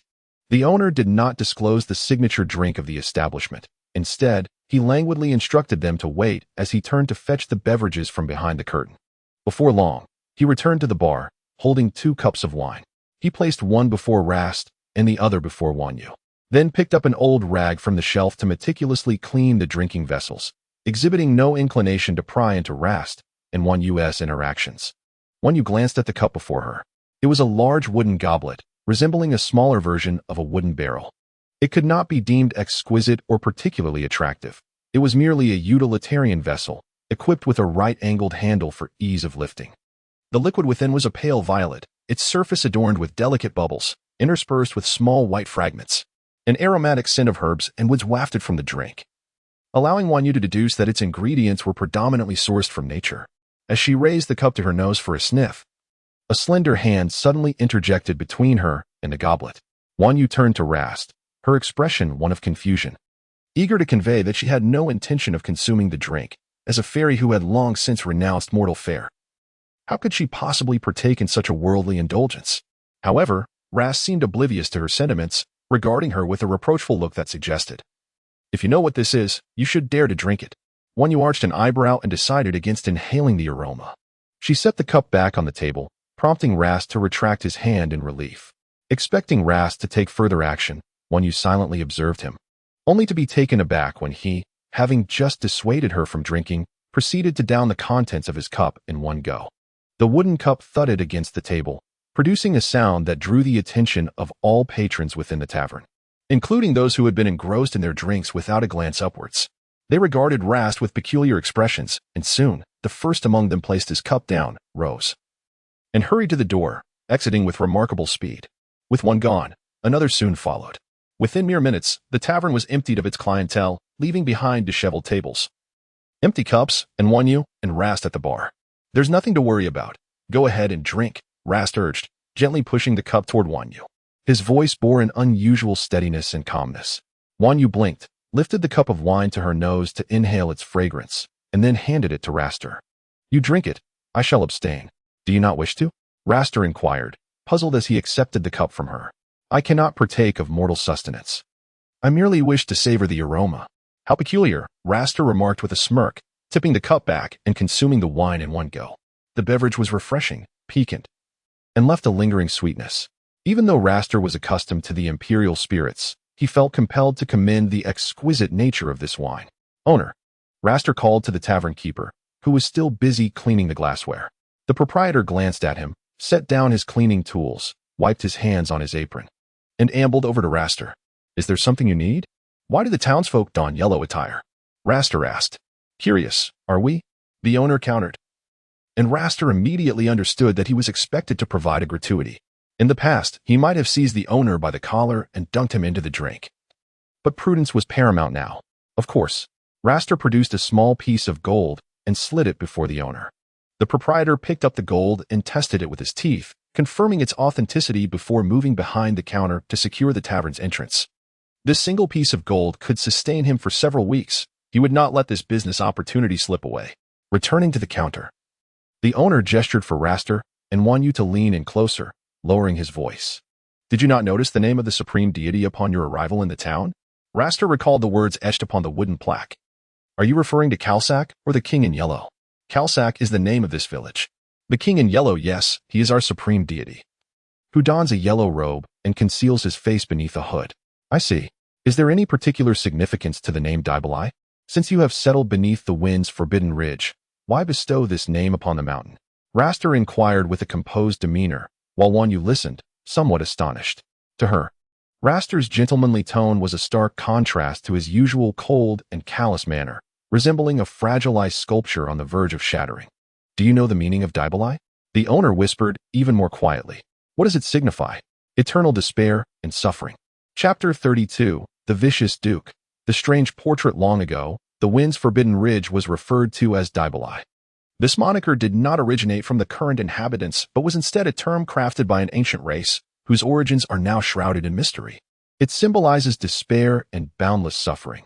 For reasons that are now untraceable, the first settlers who arrived here chose it as the name for this mountain range. The wind's forbidden ridge knows no clear skies, perpetually enveloped in a shroud of gloom, and true to its name, it is devoid of wind. The air here is stagnant, thick as cream, refusing to circulate. The wind's forbidden ridge was once a desolate wilderness until a group of mysterious devotees settled here, proclaiming it to be a sanctified arrival chosen by the divine. They erected a town, embedding their culture, traditions, and beliefs into every nook and cranny, naming their settlement Karsak, which translates to the island awaiting salvation. The denizens of Karsak firmly believe in the existence of their deity, the King in Yellow. And through the ancient scriptures passed down through generations, they gleaned various attributes and depictions of him. People eagerly altered their habits and attire solely to express their veneration and infatuation for the King in Yellow. They are convinced that he currently slumbers in some hidden corner, destined to re-emerge at an opportune moment to unravel their uncertainties and guide them from the tribulations of this world to a celestial paradise. Gradually, names such as Daybury or Wind's Forbidden Ridge faded from the collective memory of the townsfolk, replaced instead by the hope embodied in Karsak. Karsak, a protracted vigil. For years, the worship has never ceased, yet the King in Yellow has remained elusive. No ancestral tome has ever chronicled an eyewitness account of his presence, save for the ancient scripture that fervently proclaims his impending arrival. As for the heart of the oak leaf mentioned, the tavern keeper shook his head, admitting ignorance of such a concept. Upon exiting the small tavern, the sky had darkened further, and the metallic scent of blood hung heavier in the air. With the dimming light, Wanyu noticed that many corners of the town were adorned with white candles. along walls, atop crates, and on iron stands. The flickering flames of the white candles could be seen, each cluster arranged in threes, two slender and one stout, burning quietly while casting a gentle, luminous glow. Behind these candles, one could always discern a peculiar portrait. Approaching for a closer look revealed it to be a likeness resembling the garments of the townsfolk, yet distinct in its portrayal. The hood of this figure was not drawn fully down, but slightly raised, exposing a masked face. Moreover, beneath the robe, instead of emptiness, countless black tendrils extended, curling like hair, but significantly thicker. This portrait was undeniably unsettling, with a ghastly quality and crude artistry, yet inexplicably. It possessed an elusive charm that beckoned Wan Yu and Laster to draw nearer, as if it emanated some malevolent sorcery. The longer they gazed, the deeper the sense of dread swelled from within. This time, Wan Yu was the first to sense something amiss. She shook her head and dashed in front of Laster, shielding him from the portrait. "There's something wrong with this picture. Don't look." The moment Wan Yu occupied Laster's line of sight, his reason returned. The primal fear dissipated, replaced by his characteristic calm. Everything in this place felt profoundly wrong. As Wan Yu observed the clarity returning to his eyes, she lowered her outstretched arms and conjured soft silver with a graceful flick of her hand. Yet, why did a profound sense of dread linger in her heart? Perhaps it is a curse? Rast inquired. "I do not know. Where shall we go next?" "To the home of the Nake." Nake, as they had learned from the tavern keeper, was not a personal name, but a title, signifying a mediator. In their fervent devotion to the yellow robe cult, the townsfolk often conflated the individual who communicated with the divine and the highest authority of the town. Thus, the role of Nake emerged, embodying both the chosen communicator within the church and the supreme ruler of the town. In Karsak, any matter of significance must first be addressed to the Nake. Presently, the Nake had been passed down through nearly 20 generations of Karsak's long history, and the current Nake was an elderly woman. Indeed, a woman. In contrast to other religions that often subjugate women, viewing them as spoils of war, the followers of the yellow robe cult exhibited a remarkable respect for women, even permitting them to hold high-ranking positions. As Rast and Wan Yu traversed the smooth pathway, the streets were not particularly wide, flanked by an array of buildings, some shops, others residences, all with their doors firmly shut. The twilight deepened, and the candles flickered more brightly. Rast restrained himself from gazing at those candles, fearing that a moment's distraction might lead him to lose his sanity. Karsak, the residence of the Nake, regardless of whether it pertained to religion or governance. The abode of the highest authority was invariably splendid, often the most magnificent within the realm. The current Nake's home exemplified this, being a finely crafted two-story building. A rarity in Karsak where few such structures existed, and none were as exquisite as hers. The ground floor of the small edifice was indistinguishable from the others, enveloped in darkness, but on the second floor, a glimmer of light seeped through the cracks of the tightly shut wooden windows, those faint illuminations serving as a vestige of hope amidst the overwhelming gloom. "Shoo," Rast whispered, placing a finger to his lips as he motioned to Wan Yu. Understanding his cue, she nodded in acknowledgement. As Rast leaped onto the railing of the second floor, Wan Yu promptly followed suit. Silence enveloped them. Whereas the daylight had resonated with the sounds of residents moving about, the streets were now deserted, cloaked in an eerie stillness. Wan Yu and Rast pressed their ears against the thinnest part of the wooden boards, straining to discern any sounds from within. However, the occupants appeared to be testing their patience, for apart from the sound of breathing, no other noise emerged for an agonizingly long time. They maintained their physically demanding position outside for nearly half an hour. Only after this duration did a stir arise from within. A child's voice can be heard, sounding like that of a young girl, her tone still tender and innocent. "Hurry, come here." A stern female voice interjects, followed by a faint sound of footsteps. "Quickly, or the master will grow impatient." The girl's voice trembles as she invokes the name of Ostas, betraying her fear, whether of the woman reprimanding her in the room or of something else entirely. Descend into the darkness, casting all into the abyss of death. Chapter 33. The Cruel Duke. In the name of my lord, Ostas, I beseech you to manifest in the forbidden winds, to reveal yourself in Kalsak, the place you have chosen. I am your devoted follower, eternally loyal and steadfast. Please lead your people away from despair, and together with the heart of Dur, depart from this place. At this point, Wan Yu and Laster could no longer bear to listen, for the crucial words had emerged from the girl's recitation, the heart of Dur. She had just mentioned bringing forth the heart of Dur, suggesting it was something tangible, perhaps not a true heart in the conventional sense, nor necessarily coexisting with a so-called mother entity, or perhaps it simply did not exist at all. They exchanged a glance, or rather, instinctively turned to each other. In that fleeting moment, Laster felt the exquisite beauty of sharing a silent understanding with another soul. Once the girl finished her recitation, silence enveloped the room. Yu first grasped the corner of Laster's robe, signaling him to remain still, then released a portion of her consciousness to slip through the wooden crevice of the window. Inside the dimly lit room, the girl was departing. Yu could only catch a glimpse of her frail silhouette, her thin arms clutching a thick book, devoid of a cover. On the other side, Yu finally discerned the appearance of the stern woman who had just scolded the girl. She was adorned with a maid's headscarf and apron, exuding a severe demeanor reminiscent of the old hags Yu had encountered in the East, unmistakably unkind. Beneath her apron, she wore a deep purple gown, the hem of which was stained with grayish remnants resembling the ashes of something that had burned. She was placing a covered object, situated near the western wall, into a box. Judging by the shape of the bulging cloth, it appeared to conceal a statue. However, Yu had no time for further observation, as the woman swiftly sealed the box containing the statue and placed it into a larger chest, locking it securely. "Forgive my clumsiness, O master." The woman performed a peculiar bow toward the chest before departing the room, trembling as she bent and rose. A stark contrast to her earlier authoritative manner toward the young girl. She extinguished the candles in the room, hastily took a candlestick, and descended the stairs. It seemed she was not a naik, for at least one of noble status would not be attired as a mere maid. Yu withdrew her consciousness and leaned down to whisper into Rast's ear, vividly recounting all that she had witnessed. Her warm breath caressed his ear, and Rast struggled to concentrate, resisting the alluring temptation to simply bask in this enchanting sensation. He murmured, his ears tinged with a faint blush, before nodding gently. "Let us enter."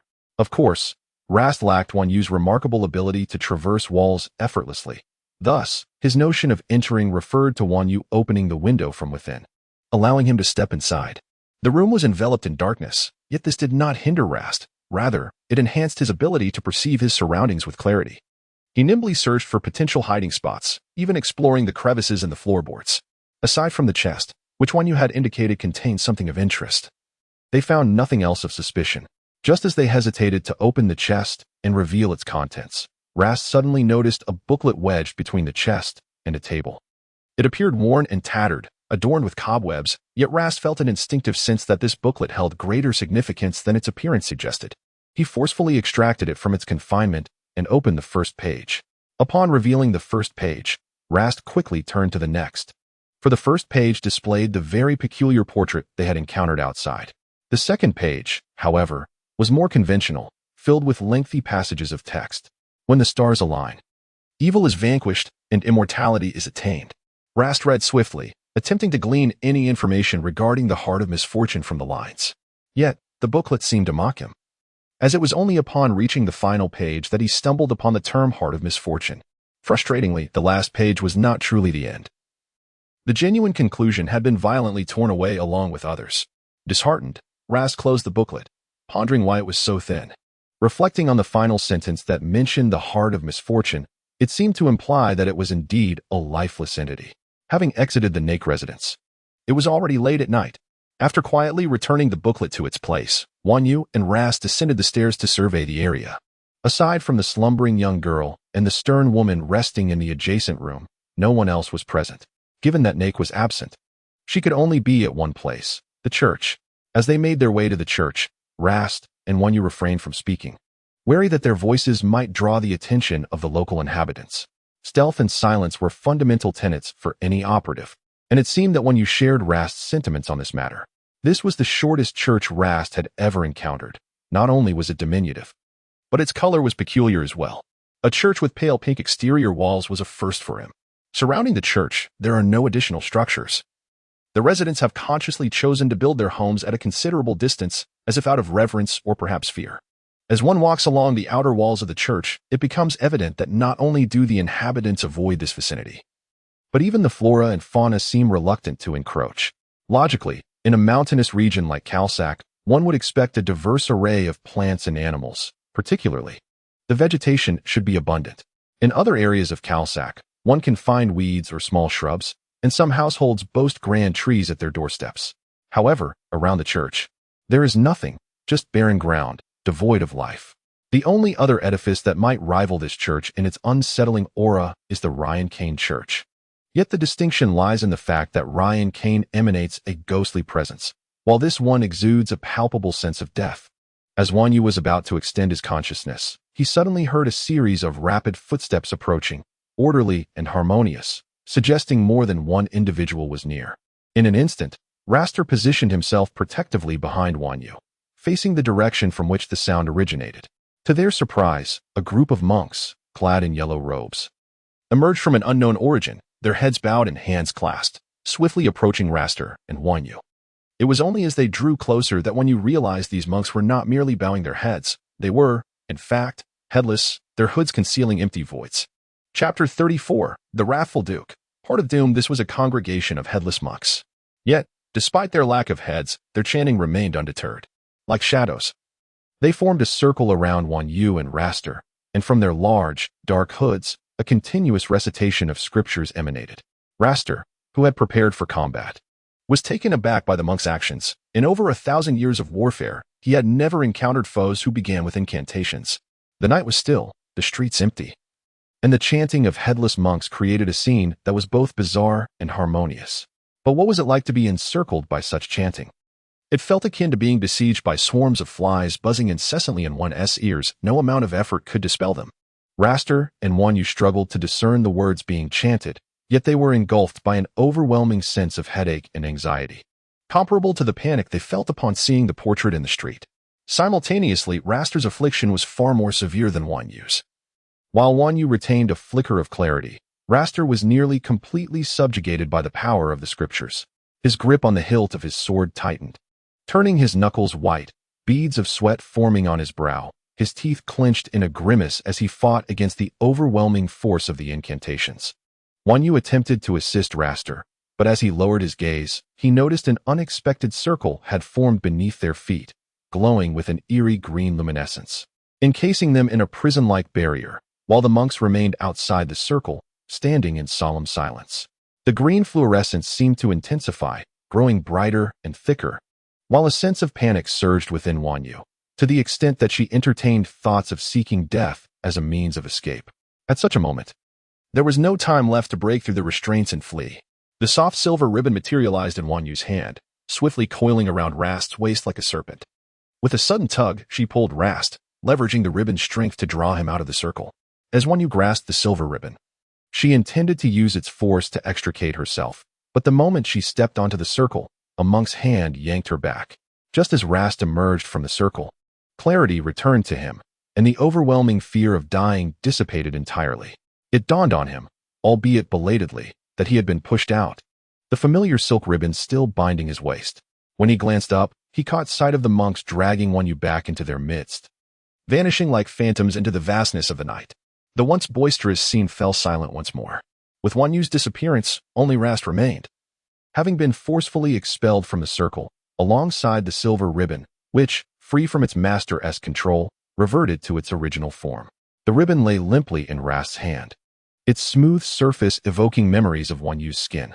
It was akin to having a piece of oneself excised, witnessing something of immense significance being snatched away before one could even react. For the first time, Rast experienced the bitterness of defeat that night. Questioning his own inadequacy, how could he be so feeble as to fail in protecting her? Wanyu awoke amidst a cacophony of voices, but her eyes were shrouded in cloth, rendering her blind to her surroundings and her own state. Her hands were bound, and she stood upright, feeling the hard surface of what seemed to be a pillar against her back. She cautiously extended her consciousness to assess her situation. Fortunately, both the cloth covering her eyes and the ropes binding her were mundane objects, posing no real threat. She then directed her awareness outward. The cloth became inconsequential, no longer obstructing her perception. She found herself in a dark chamber, devoid of candles, where a middle-aged woman in formal attire stood, surrounded by a group of men engaged in fervent discussion. The woman faced away from Wanyu, prompting her to navigate her consciousness around to glimpse the woman's masked visage, identical to the one depicted in a portrait. Simultaneously, Wanyu discerned her bindings. She was tied to a thick pillar. Yet, she could ascertain that the woman was not the original subject of the portrait. as beneath her robes. She possessed hands and feet, unlike the portrait's depiction of tentacles resembling those of a colossal octopus. "My lord, I still believe she should be burned today," one of the men remarked, glancing toward the place where Wanyu was bound. "Do you not know what day it is? We must allow the Master God to mete out justice personally. Let her understand that the might of the Lord God is inviolable. Infringe? One has already fled. Yet I see no effort from you to recapture him. Are you not aware that he is a high-ranking vampire? But did we not also capture the blood servant of a high-ranking vampire? Let us not forget that it was this very servant who pushed that vampire out of the circle." "Enough." The middle-aged woman in formal attire impatiently rubbed her temples and raised her hand, signaling the group of men to cease their clamor. Today is indeed not suitable for addressing filthy matters. The filth she referred to was, of course, Wanyu. "My lady." But one of the shorter men seemed inclined to argue further, but was swiftly interrupted by the woman. "But what? Do you wish to desecrate the Lord God?" "I dare not." The short man shrank back to a corner. "Is it merely a high-ranking vampire that has frightened you so? To the point that he is deemed worthy of being a follower of the Lord God?" The woman twirled a strand of hair around her finger, casting a disdainful glance at the men surrounding her. The men, without exception, bowed their heads in silence, their fear of this woman palpable. "Enough. Return to guarding the church. Perhaps that vampire will unwittingly walk into our trap." The woman waved her hand, dismissing the men before her, her brow furrowed with disdain for their incompetence. As the men gradually exited, the woman too departed, but not before casting a penetrating glance back at Wanyu.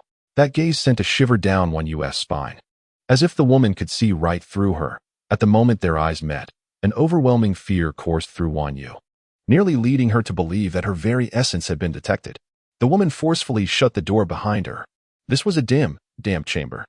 Once the woman had left, Wanyu began to meticulously explore her surroundings. Yet, the place was bare, with only pillars and stacks of hay, devoid of windows or vents. Gathering her courage, Wanyu approached the door crack, only to find that outside the room lay an impenetrable wall. Any ordinary person might succumb to despair in such a predicament, but fortunately for Wanyu, her skills allowed her to traverse through walls with relative ease.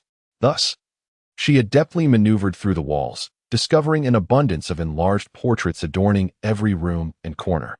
Some entire walls in the halls covered with depictions of a creature clad in yellow robes and possessing long tentacles. Wanyu dared not linger on them, fearing that in her solitude, she might become entranced and lose her sanity. Yet, she was also acutely aware that she had lost her sense of direction. "Only 5 days remain, my Lord God. In just 5 days, you shall select me as your most devoted servant, and in 5 days, you will emerge to answer all our questions." It was the voice of that woman. Wanyu hastily halted her movements and rushed toward the source of the sound. This is an exquisitely adorned chamber. However, despite its opulence, the decor appears somewhat monotonous, consisting solely of silverware and black blankets, upon which, predictably, the monstrous visage is embroidered. A middle-aged woman kneels before a colossal statue, shrouded in fabric, fervently praying and beseeching, striving to forge a unique connection with the divine through her unwavering devotion. The room holds little of particular interest, save for the substantial tome positioned at its center. This book rests on a pedestal, unopened, revealing a dark crimson cover embossed with gilded lettering. Although Wanyu could not decipher the title, it bore a striking resemblance to the cover of the incomplete book she had encountered at the Kenite residence. Puzzled by the presence of a book so prominently displayed as if it were an object of veneration, Wanyu recalled that Rast had mentioned remnants within that book pertaining to the heart of misfortune.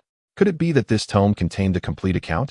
An exhilarating anticipation surged within her at the prospect of unveiling the truth, yet, deterred by the woman's continued presence, she hesitated to act. The woman's devout supplications intensified, spiraling into an uncontrollable fervor.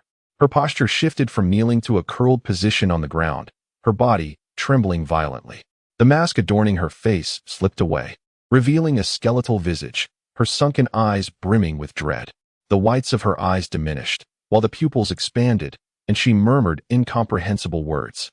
This profoundly abnormal state persisted for approximately 2 minutes before she succumbed to unconsciousness, collapsing onto the carpet still emblazoned with the monstrous likeness. Wanyu edged closer to the woman, ensuring she had truly fainted before daring to approach the grand tome that had been reverently displayed. The frontispiece bore an image, and Wanyu strove to suppress any sounds with her magical abilities, lest the woman awaken to find the pages turning. The book chronicled the entire history of the Yellow Cult, detailing the arrival of the King in Yellow, his subsequent concealment, and the timing of the next emergence. Wan Yu was unaware of the current date, yet she distinctly recalled the woman's murmurs about 5 days hence. She successfully located the passage concerning the heart of misfortune approximately 1/3 of the way into the book. To her astonishment, this tome was, in fact, the very embodiment of the heart of misfortune. Chapter 35. The Ruthless Duke's Escape. Opening her eyes, she was enveloped in an endless abyss of darkness. Closing them, she was consumed by boundless despair. It was only after Wan Yu had perused the heart of misfortune that the unconscious Kanike remained unresponsive. Her consciousness circled above Kanike's head, then retraced its path, leaving a trail of floral fragrance as markers along the way. At the moment when consciousness returned to her corporeal form, an overwhelming sense of urgency and purpose engulfed Wan Yu's mind. With the objective of her mission manifesting, she understood that she must seize the opportunity to acquire the heart of Dur. However, just as she severed the bonds encircling her body, preparing to breach the wall, a wavering yearning for freedom and escape momentarily undermined her resolve. This was undoubtedly the optimal moment to flee from last. Should she escape? As she hesitated, a distant chime resonated from outside, echoing across the cathedral's expanse, wrapping around her like an incantation. No, she could not afford to wait any longer. She must secure the heart of Dur first and foremost. Her graceful figure vanished within the wall, while on the opposite side of the cathedral, monks engaged in a peculiar yet fervent ritual. Rows of monks formed a square formation, 8 individuals per line, each cradling a red, square wooden box. Their faces turned reverently towards the east. The chimes resonated, reverberating long after their toll. One after another, the sounds rippled outward like stones cast into water, creating concentric waves of astonishment. As the third toll resounded, the first row of monks collectively turned, smoothly shifting the boxes they had held with both hands to their left palms. Their movements were executed with such meticulous precision, as if rehearsed countless times. Their rhythm unnaturally synchronized. They placed their right hands upon their necks and, akin to unzipping a zipper, commenced peeling a 1-centimeter strip of their own skin from the left side of their necks. Their hands maintained an eerily rigid positioning, as the skin elongated in their grasp, resembling a zipper encircling the neck, gradually being drawn open.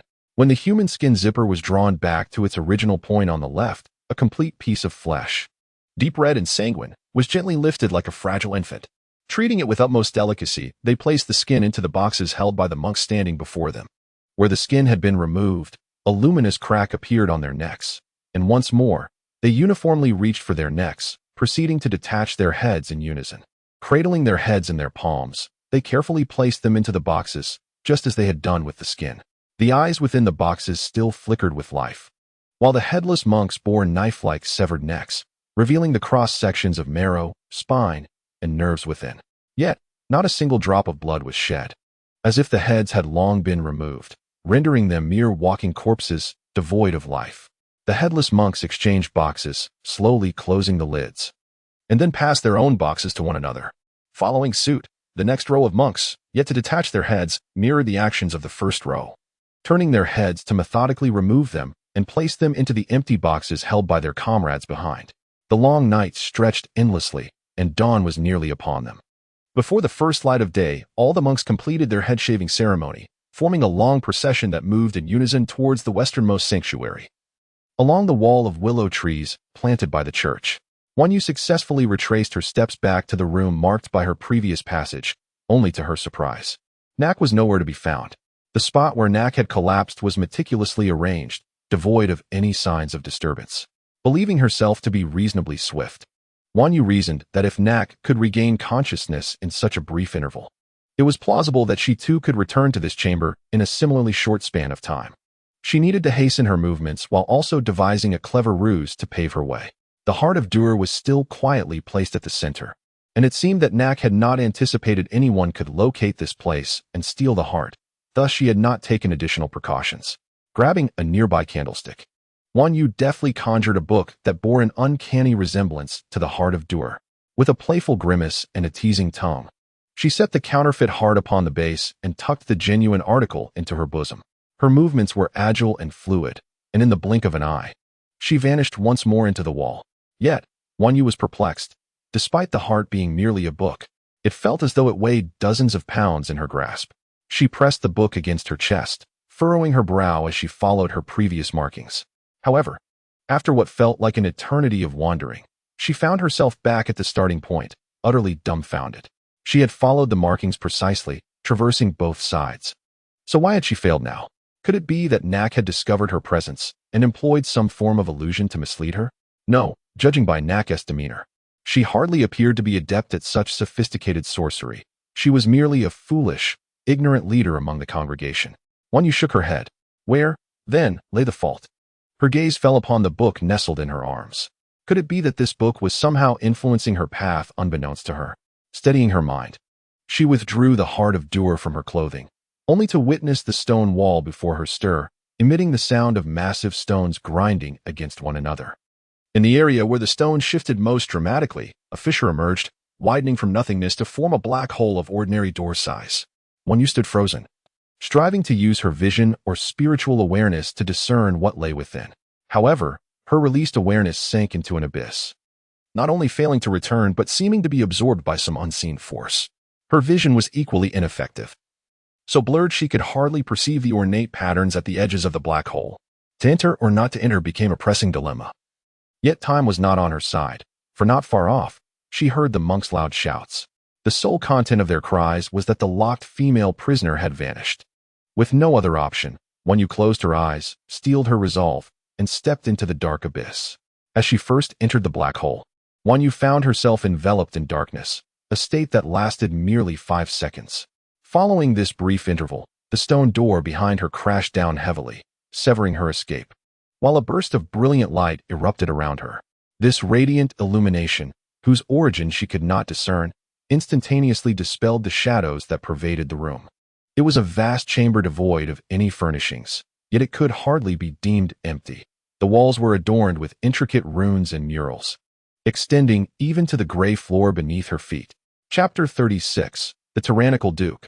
The sealed chamber, overwhelmed by art and symbols, was illuminated without any discernible light source. An eerie aura permeated the space.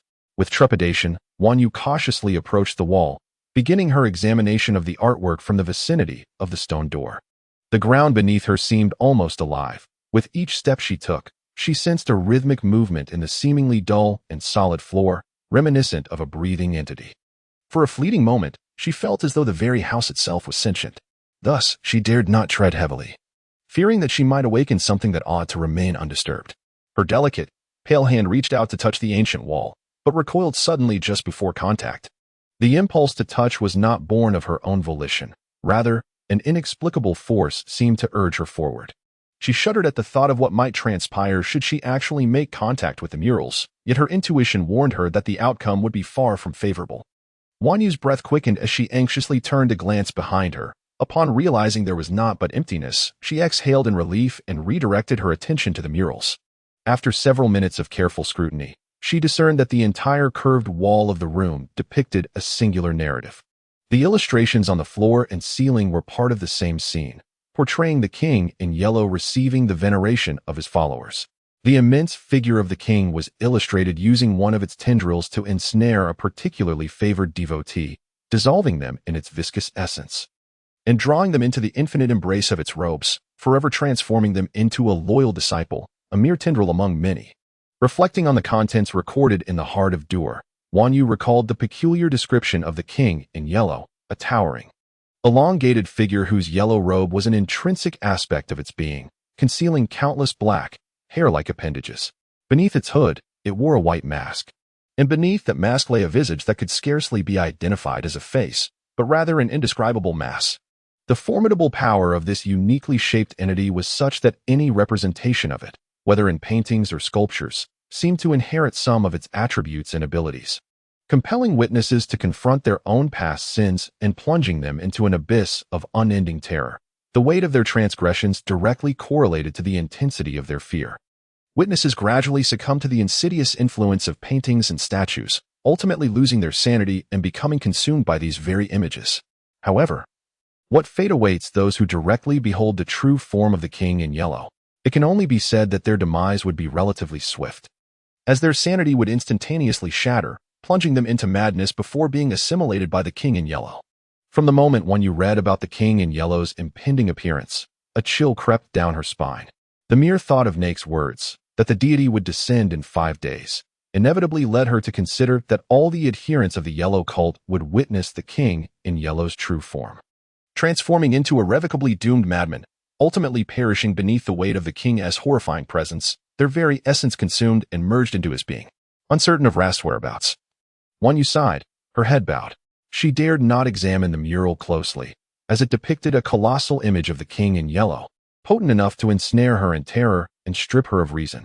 She was oblivious to whether this long-absent entity would indeed manifest in mere days, but at that moment, overwhelmed by the mural's dread, she resolved to find Rast and escape together. The danger surrounding her was palpable, and when faced with the choice between fleeing alone or seeking Rast and leading him to safety, she ultimately opted for the former. Yet, she found herself perplexed regarding how to escape the confining mural chamber. Just as she intended to slip through the stone door, she collided with it unexpectedly. For reasons she could neither fathom nor control, she was temporarily trapped. Outside the pale-walled church, atop the weathered clock tower of Karsak, stood a tall and handsome man, his black and gold robe billowing in the wind. In his left hand, he clutched a golden dagger, while his right held a delicate white silk ribbon tightly. He stood with imposing stature, his gaze cold and piercing, resembling a statue surveying the illuminated interior of the church courtyard and the monks scurrying about. The monks, brandishing torches, appeared to be searching for something, their shouts creating a scene of utter chaos. Rast lifted a soft silver object to his nose, inhaling the lingering floral scent that immediately filled his nostrils.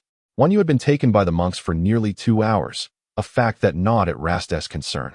This was the first time he had ever felt such worry for another, his urgency to rescue her eclipsing his sense of duty. Thus, Rast lingered outside the church for an extended period, meticulously plotting the most flawless route for her rescue. Now, he was prepared to set forth. A shadow darted past as Rast leaped from his vantage point, diving over a low wall at the northeast corner of the church and entering the courtyard. Moving swiftly along a dense row of willow trees toward the main structure of the church, almost simultaneously with his sighting of the side entrance to the main church building. A passing monk discovered Rast. Fortunately, Rast was quick to react, his hand plunging directly toward the monk's heart. The subtle sound of flesh being pierced filled the air, and as he withdrew his hand, a bloodied heart rested in his palm. The act was driven by uncertainty regarding the monk's awareness, coupled with Rast's customary swiftness and precision. The monk barely had time to utter a sound before he succumbed, collapsing to the ground in a lifeless heap. Rast discarded the heart over the courtyard wall, then wiped his hands on the monk's robe, exhibiting a hint of disdain. The side entrance of the main building was not high, just enough for a single person to enter. With his dagger held defensively before him, Rast scanned the surroundings, but apart from the sound of his own footsteps, there were no signs of life.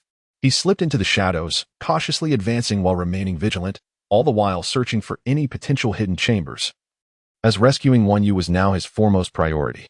However, the church's layout was exceedingly intricate. Rast found himself wandering in circles, unable to locate the hidden chamber, and nearly losing his sense of direction. He traversed nearly every corner of the church, yet the location of the secret room remained elusive. Stumped, Rast leaned against a wall to gather his thoughts, only to be interrupted by a strange sound emanating from within the wall. Chapter 37. The Wrathful Duke. Unknown fear. Fear is the primordial ancestor of superstition. With each new calamity, mortals tremble and beseech forgiveness from unseen adversaries. Just where Rast was leaning, an inexplicable sound of friction and rupture caught his attention. The noise did not originate from his surroundings, but rather from within the wall behind him. Leaning closer, he strained to discern the source, yet was unable to pinpoint its exact location. Only aware that it emanated from within or behind the wall, Rast rose from the wall and began to cautiously explore the seemingly ordinary surface. His fingers traversed every corner and crevice until, at the far right side, he discovered a protruding pattern. As he gently placed his hand upon it, the once raised texture began to sink, eventually forming a deep groove. As the fissure silently widened, the gap between its edges grew, slowly becoming large enough for a person to pass through. Inside lay an interminably dark tunnel, and after a moment of hesitation, Rast stepped inside. At that instant, the wall behind him began to close like tendrils, the opening that had just permitted his entry gradually vanishing as if healing a wound, leaving behind a familiar suffocating darkness. Drawing his dagger, Rast proceeded cautiously through the endless tunnel, his formidable night vision proving invaluable in the enveloping gloom. Tick, tick, tick. as Rast ventured deeper. The sound of dripping became increasingly discernible. However, it was not until he approached closer that he discerned it was not water, but rather a viscous, grayish liquid emanating a pungent odor. He prodded the unfamiliar substance with the leather sheath of his dagger, and initially, there appeared to be no reaction where the sheath made contact. Yet, within mere seconds, the tip of the sheath began to dissolve, transforming the brown, cord-wrapped leather into an unidentifiable liquid that dripped onto the ground. Following the trail of this viscous fluid, Rast soon realized that it had already corroded a deep hole, approximately an inch in diameter, into the floor. The original liquid continued to drip from above, seemingly intent on eroding the very earth beneath him. Time ambled on, and within just a minute, half of the sheath had vanished. Left with no choice, Rast discarded the sheath, circumvented the corrosive pit, and pressed onward. The tunnel, as it turned out, had an end. One could envision this terminus as a hidden alcove within a cavern, resembling an elliptical fishbowl compressed vertically, entirely sealed, save for the narrow path behind Rast that led into this space. As he stepped forward to scrutinize his surroundings, he was taken aback as the soft silver substance in his arms suddenly broke free. It whirled around the confined space like a gust of wind, seemingly in search of something elusive. "What are you looking for?" Rast attempted to seize the darting silver, but it was nimble and smooth. As soon as he grasped a corner, it slipped away like a fish, indifferent to his queries, continuing its erratic flight. He had always possessed a disinclination for disobedient entities, tightening and loosening his grip on the dagger in frustration. Several times he contemplated forcing the silver to descend, but thoughts of its master restrained him. "What are you seeking? Tell me, and I shall assist you in the search." Rast relented somewhat, but ultimately, the silver was an inanimate object, devoid of any bond with Rast's spirit, rendering it incapable of comprehending his words. Resigned, Rast turned his gaze away, only to notice something peculiar on the wall. It appeared to be an extraordinary pattern, extending across the entirety of the surface. However, the dim light rendered the designs indistinguishable, shrouded in dust and obscurity. Approaching the wall cautiously, Rast extended his slender fingers and delicately brushed away some of the grime from the dark patterns. Yet, as he did so, a sudden, intense pain surged from his fingertip, engulfing his entire body. This ache crashed upon him like a tidal wave, causing even his eyelids to throb with a fiery discomfort, as if stung by a bee with the stinger left embedded in the wound. The swelling pain compelled Rast to involuntarily shut his eyes, and his fingers instinctively sought to rub the afflicted area, hoping the chill of his hands would alleviate the torment. The pain persisted for nearly half a minute before gradually subsiding. Once the discomfort completely dissipated, he slowly opened his eyes, only to find that the world before him had transformed entirely. Rast stared wide-eyed at his surroundings. Soft silver had returned to him at some point, now languidly draped over his shoulder like a white towel, seemingly equally astonished by the scene. How could one articulate the sight before him? Perhaps the words lifeless and grotesquely distorted were the only fitting descriptors. The air was saturated with the metallic scent of blood and rust. The sky was a pale yellow, reminiscent of a recent sandstorm, while the ground was pockmarked, littered with fragments of corpses and torn banners. Hundreds, if not thousands, of crows soared above, emitting shrill cries, dropping decaying flesh from their beaks, which fell around the remnants on the ground, landing right before Rast. Here, apart from the crows, not a single living creature could be found, not even a blade of grass or a solitary tree. There was no sun here, and he could not discern what illuminated this place beyond the yellow sky. Rast inhaled deeply, cradling soft silver in his arms, and began to move forward, stepping over the remains of the dead. Suddenly, an inexplicable wave of fear washed over him. He had never before experienced fear in the presence of corpses and destruction. In fact, since childhood, he had seemingly eradicated the very concept of fear from his consciousness, as if he had excised all terminology associated with trepidation from his lexicon. However, ever since he had entered Karsak, a sense of panic had relentlessly pursued him, repeatedly dominating his senses. The crows fluttered their wings, suddenly swooping down to land less than 3 feet in front of Rast, leaving him little time to react before he was confronted by a series of towering wooden stakes. These stakes, sharpened at their apex, were firmly embedded in the earth, reminiscent of the illusion seen beyond the wind's forbidden ridge, and even more like the war he had once endured, the war in which he commanded his subordinates to hang the corpses of fallen enemies upon high stakes. Chapter 38. The Wrathful Duke. A hidden paradise. The crows flapped their wings and flew towards the elevated corpses, voraciously pecking at the decaying flesh. On each pillar, 2 or 3 crows perched, their pure black pupils reflecting the horrors of the deceased, their ebony feathers stained with the blood of the fallen. Amidst the desolate, silent expanse, the crows circled, pursuing their chosen target. For reasons unknown, these carrion birds, typically drawn to rotting flesh, had now fixated on Rast, abandoning the corpses on the pillars to change their focus. Rast had been pursued by these crows for over 20 minutes. Initially, he attempted to wield the dagger in his hand to fend them off, but these crows were no ordinary birds. They were unafraid of Rast's power, easily evading his strikes, rendering his blows as ineffective as hitting cotton, forceful yet futile. He advanced with remarkable speed, yet the crows behind him moved with equal swiftness, relentlessly pursuing his silhouette. Tireless and unyielding, Rast sought refuge in a building, but the battlefield's ruins seemed endless, with only the distant horizon offering a semblance of direction to his futile advance. Despite Rast's extraordinary stamina, enduring such a frantic pace while being hounded by a flock of frenzied crows was bound to deplete him eventually. Indeed, he felt his speed waning, while the crows, maintaining their relentless pace, drew ever closer. At last, as Rast leaped over a deep ravine, several of the fastest crows seized the opportunity, pecking at the flesh on his back. In an instant, he felt every tendon in his back tighten, eliciting a piercing pain that drastically slowed his pace. Yet while he faltered, the crows did not. Hundreds of them seized the moment, converging upon him in a frenzied swarm, their beaks finding purchase on every exposed inch of his body. Soon, he was engulfed by a veritable ocean of crows. In a moment of utter despair, Rast felt trapped by fate, yet the anticipated agony and death did not descend upon him. As the oppressive darkness dissipated, he found himself before a grove of peach blossoms.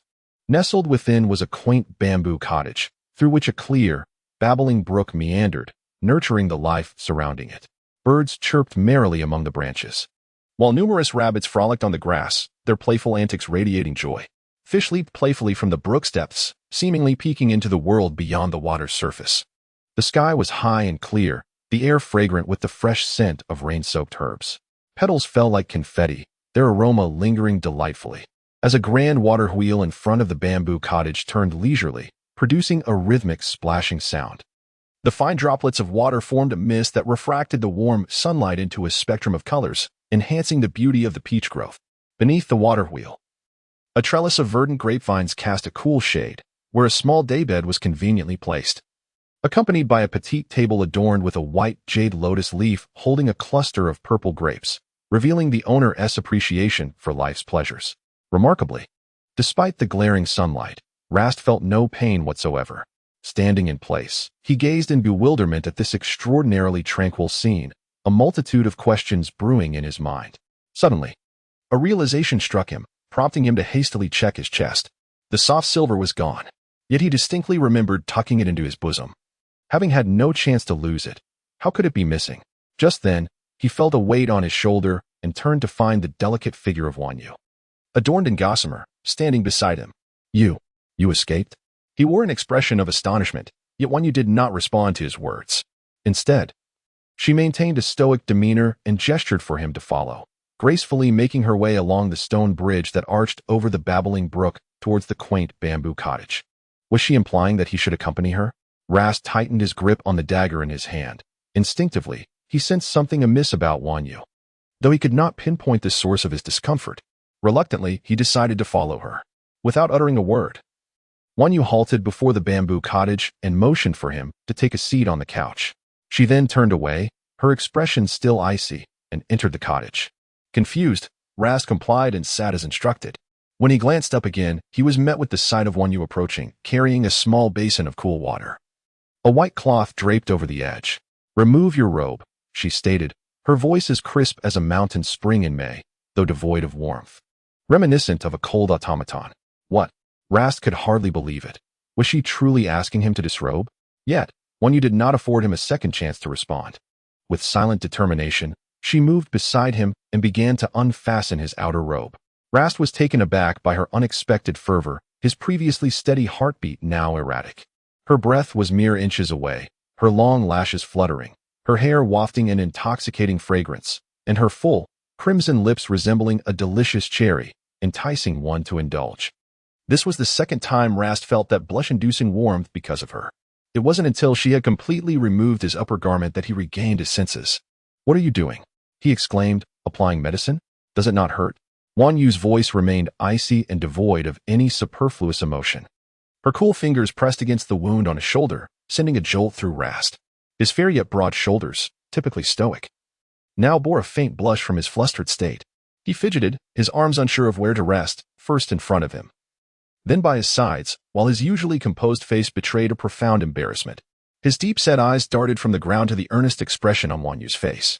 In mere minutes, his entire focus was drawn to her, for her concentration on his wounds was utterly captivating.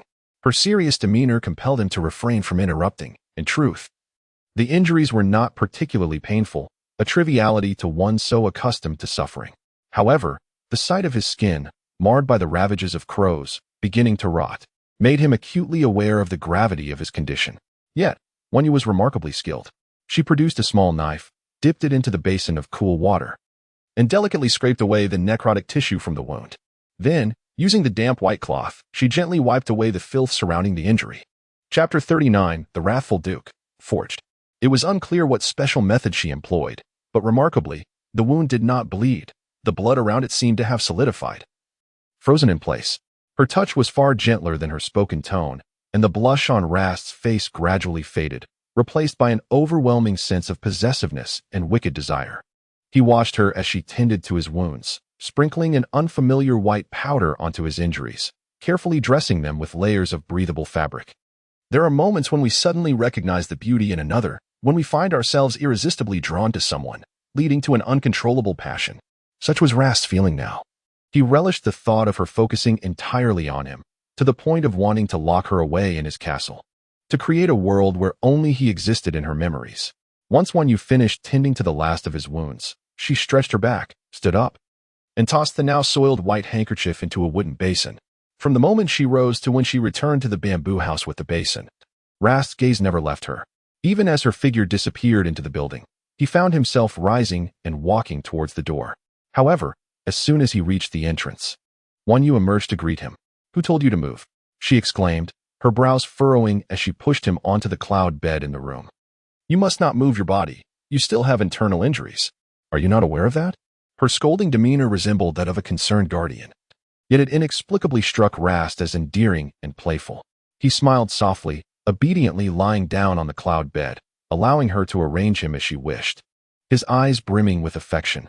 The cloud bed was soft and light, more comfortable than any bed Rast had ever experienced, cool to the touch and utterly delightful. Yet before he could fully indulge in this comfort, Wan Yu fed him a pill. Caught off guard, Rast instinctively swallowed it, wanting to question her intentions. But a sudden black fog enveloped his vision, obscuring his view of Wan Yu. In the haze, he discerned not only her silhouette but also that of his mother. "Mother?" Rast whispered, his voice devoid of the commanding presence of the Duke of Corvey, resembling that of a child seeking solace from his mother. She smiled gently, offering him a cup of fresh blood, her warmth blending seamlessly with his cherished memories of her. The power of maternal love enveloped Rast like the purest light, cleansing him entirely. He reached out for the cup, but as soon as his fingers brushed its rim, she vanished. The scene shifted, and when his mother reappeared, she was surrounded by a throng of vampiric marauders, while his father cowered in the corner, trembling as he sheltered Rast behind a massive wooden plank. This tableau was all too familiar to Rast. It had haunted his dreams countless times, tightening around his throat and questioning why he had not been strong enough, why he had failed to protect her. Once again, it materialized before Rast's eyes, as the vampire thugs once more seized his mother's limbs, attempting to rend the poor vampire woman into fragments. No. In an instant, Rast dashed from behind the table and rushed to his mother's side. Determined to obliterate those fiends, he extended his claws towards the heart of the nearest vampire, but to his astonishment, his hand passed through the creature's chest as if he were a specter. When he turned back, he saw a bewildered version of himself, huddled in a corner with his father, a mere child who did not comprehend fear, entirely oblivious to the concept of death. Was he merely an observer? Was all this merely a remnant of a memory? Rast returned his gaze to his mother, only to find the surroundings plunge into darkness at that very moment. His heart sank to the depths, as if he had lost his mother once more, once again rendered powerless in the face of her impending demise. The only difference was that this time, for some inexplicable reason, he could not bear witness to her dismemberment. The darkness gradually brightened, and Rast suddenly lifted his head. Discovering that he stood within the confines of a small camp belonging to the northern tribe, holding a severed head in his hands. He recognized it as the head of the northern tribe's elite squad leader, the very one he had decapitated. Raising the head, he scrutinized the bloodied visage, the bulging eyes, the grotesque expression of bared teeth, and the disheveled hair, a portion of which was matted with blood. At that time, Rast was merely a child. Despite his ruthless nature and his cruelty towards the northern tribe, how could he not feel fear while personally severing a head and hoisting it upon a flagpole? Yet, as time passed, that fear faded away, evaded and obscured, leading Rast to believe himself fearless. Once more, the surroundings fell into darkness, followed by a brief blindness. Upon regaining sight, Rast found himself in a damp, shadowy prison cell. In his hand, he wielded a whip adorned with barbs. Before him lay countless death row inmates. The Empire's condemned souls typically stemmed from acts of arson, pillage, and heinous crimes, and they were deemed unworthy of a dignified death. Before their demise, they were invariably subjected to inhumane torment. This was precisely during Rast's first year of service, having just joined the Imperial Army at a tender age. He often faced discrimination from other vampires. Though they dared not confront him openly, they would furtively conspire to isolate and belittle him, subjecting him to silent forms of bullying. However, after that fateful day, the disdainful gazes and contemptuous whispers diminished significantly, for Rast had mercilessly tortured every condemned inmate to death. Even though these inmates were deserving of their fates due to their malevolence in life, Rast utilized their plight to sound a clarion call to the other vampires. He was both cunning and cold-hearted, yet pitiable and helpless. Moreover, as Rast wielded the whip against the condemned, hearing their agonizing cries seep into the air, he was gripped by an inner fear and unease that he dared not reveal. To do so would brand him a coward, inviting the soldiers to further torment him. This tactic of using cruelty as a warning was a necessity for him. Ultimately, it became unclear whether his true fear lay in inflicting torment upon the condemned or in being abandoned and isolated by others. He only remembered that, despite successfully instilling fear in those soldiers, loneliness had since become his unwavering companion. Most importantly, he could not fathom why, after becoming a figure of dread, he felt an overwhelming sense of discontent. Chapter 40. The Cruel Duke. Yesterday, all that transpired has shaped my present. Who's sure? Painful memories are one of the roots of human suffering. What can one expect when a person is confronted with a montage of recollections filled with fear, madness, anguish, loneliness, and ostracism, replayed during their moments of deepest despair? I suspect the outcome would not be pleasant. Yet, Rast is now enduring such torment. He witnesses the body of his mother being torn asunder repeatedly, observes his fellow soldiers deliberately isolating him, recalls those who feigned camaraderie within the army ultimately betraying him, sees the despairing and desolate gazes of sentinels on the battlefield, and envisions the relentless death in the war-torn canyon. He perceives the vengeful souls of those who perished by his hand, drifting before him like snowflakes caught in the wind, shrieking, wailing, and clawing at him in a grotesque, terrifying manner, as if they sought to devour him whole. Every individual harbors their own sins. If absolute darkness exists in this world, it surely emanates from the guilt-ridden corners of one's heart. An endless, boundless loneliness, when all forsake last and misfortune fixates upon him. This once charming youth transforms into a monster, knowing only to wield violence against violence and to adopt a cold, merciless demeanor for ultimate self-preservation. The boy within him remains eternally imprisoned in the recesses of oblivion, having not resurfaced for a millennium. Who does not long for companionship, understanding, and care? Yet Rast cannot even comprehend the true essence of the emotions that arise from his lack of control. He simplistically interprets them as weaknesses. Thus, when these fragile emotions emerge, he fortifies himself with thicker walls and a more ruthless exterior. Fate resembles the sea, continuously pushing the waves of his life, shaping him into the last of today, cruel, cold-blooded, defensive, and fierce. And now, even these painstakingly constructed mental defenses are overthrown by the haunting memories of fear, leaving him as vulnerable as a naked infant, isolated and utterly fragile. Last, as the boundless darkness was suddenly pierced by a beam of light, Rast, without a moment's hesitation, set out to pursue it, striving to capture its essence in his grasp, yearning for its eternal companionship to liberate himself from suffering. A door materialized within the shadows, gently creaking open, revealing the familiar and radiant figure of Wanyu, who extended her hand towards him, stepping forward with resolute determination. I have finally arrived, do not fear. Come with me swiftly. Wan Yu's laughter was joyful, her eyes crescent-shaped with mirth as she bent down, grasping Rast's left wrist, pulling him forth.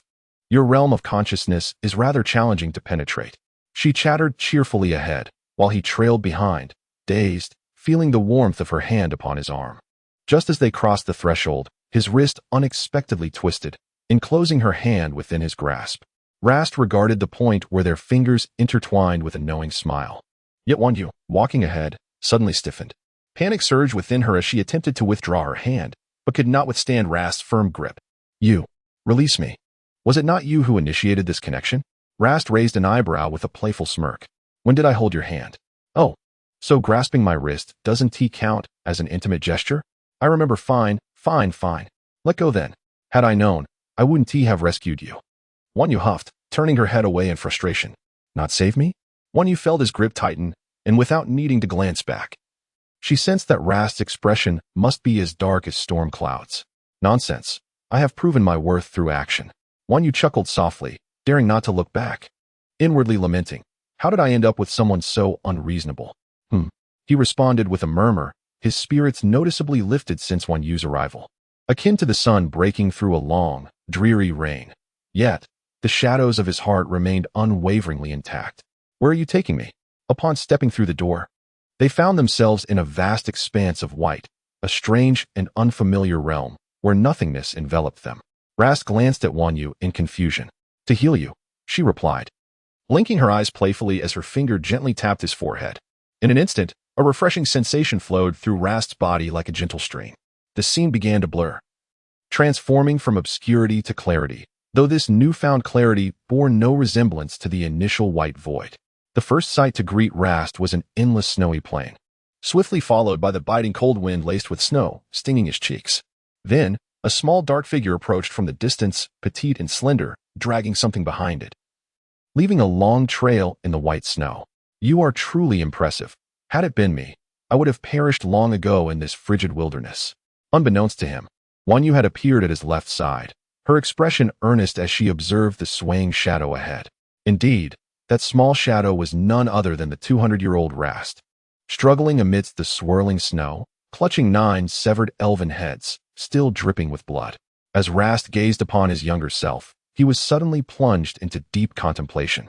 He recalled that particular mission, where 5 soldiers were dispatched. Aside from him, the others were all adult vampires, yet tragically, the remaining 4 perished at the hands of the relentless elves or succumbed to the biting cold. Due to his outstanding performance, he was awarded the Warrior's Badge, making him the youngest soldier in the entire empire to receive such an honor at the tender age of 200. He vividly remembered the day he received the badge, filled with pride and joy, recognizing it as a testament to his valor and capabilities. At this thought, a smile crept upon Rast's lips. How did you manage that? 9.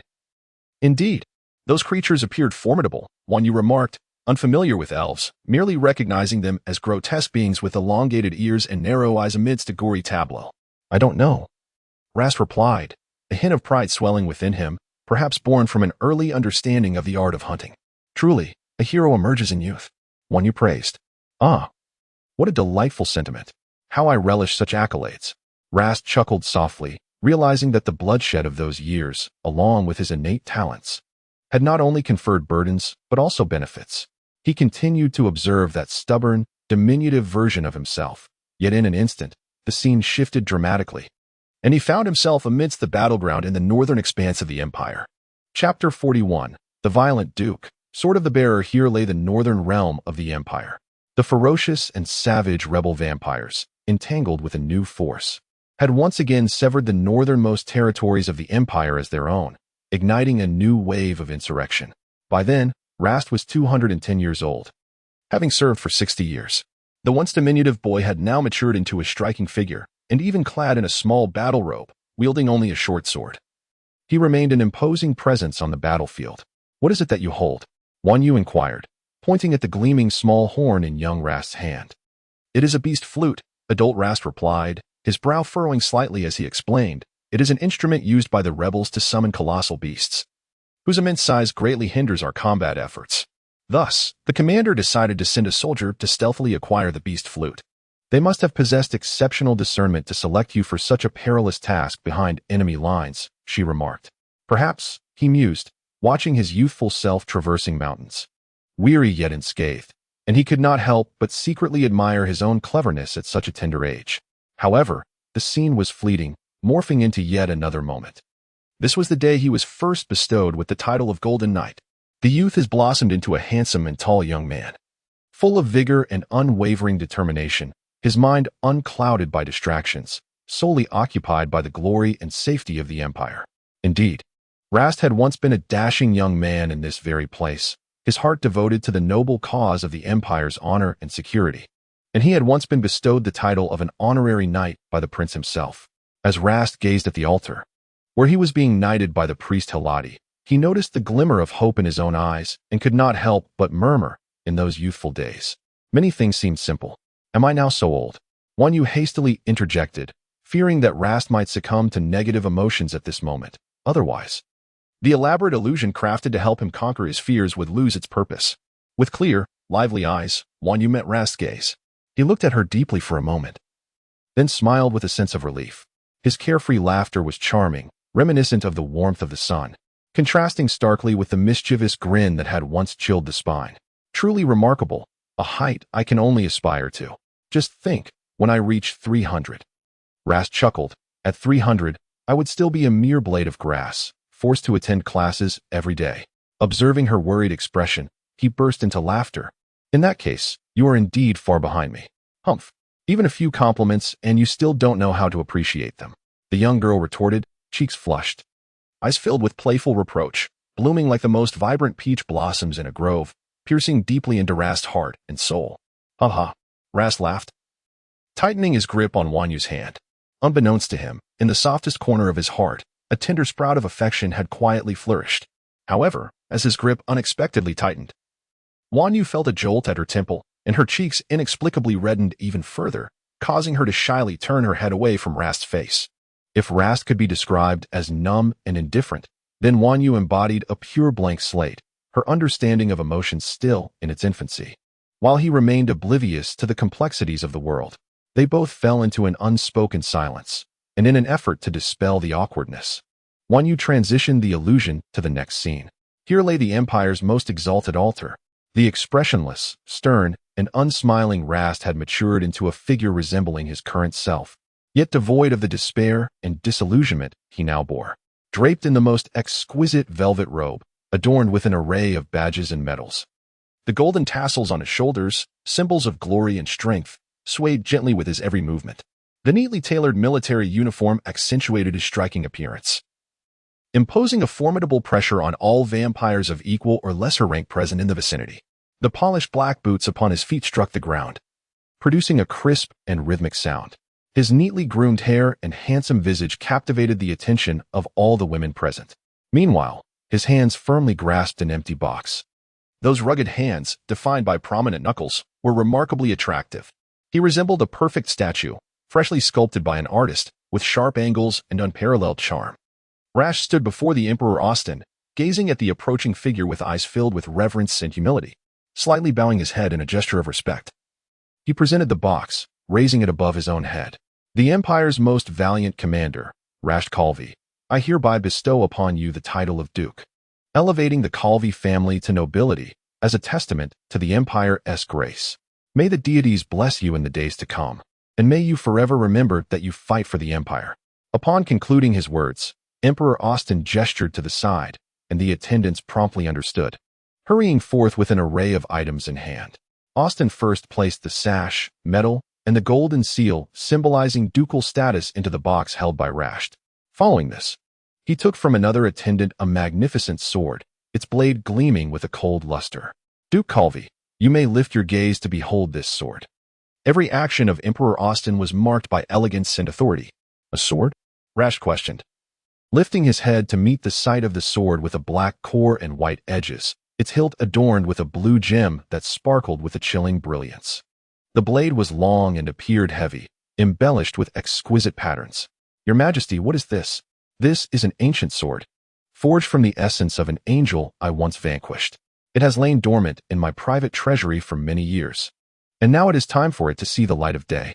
You are the Empire's most formidable warrior and its most capable commander. Thus I have chosen to bestow it upon you." Rasht observed as Emperor Austin placed the sword before him in the box.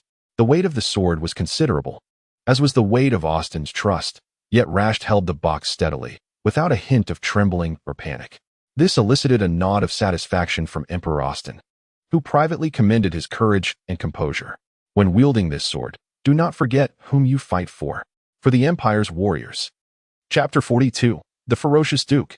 Miss Fair, I fight for Emperor Austin, for the Empire, for the countless citizens of the Empire, for the vast and boundless territories of the Empire, for justice and freedom. His steady voice resonated upon the altar, carried by the gusts of the sea breeze. Excellent. Emperor Austin expressed his satisfaction with Rasht's solemn vow, applauding fervently. Today, I shall host a grand ball, and Duke Calvi shall be my esteemed guest. That sword is indeed impressive. A voice interrupted Rasht's reverie, pulling him back to the present. It was Wan Yu, who continued, "You must be eager to possess it." "Yes, it is remarkable, but I have yet to claim it," Rasht explained, his gaze returning to the present. "There's no need to rush. It will be yours in due time." In a tone of utmost certainty, Wan Yu once again struck a chord in Raster's heart, elevating his spirits further.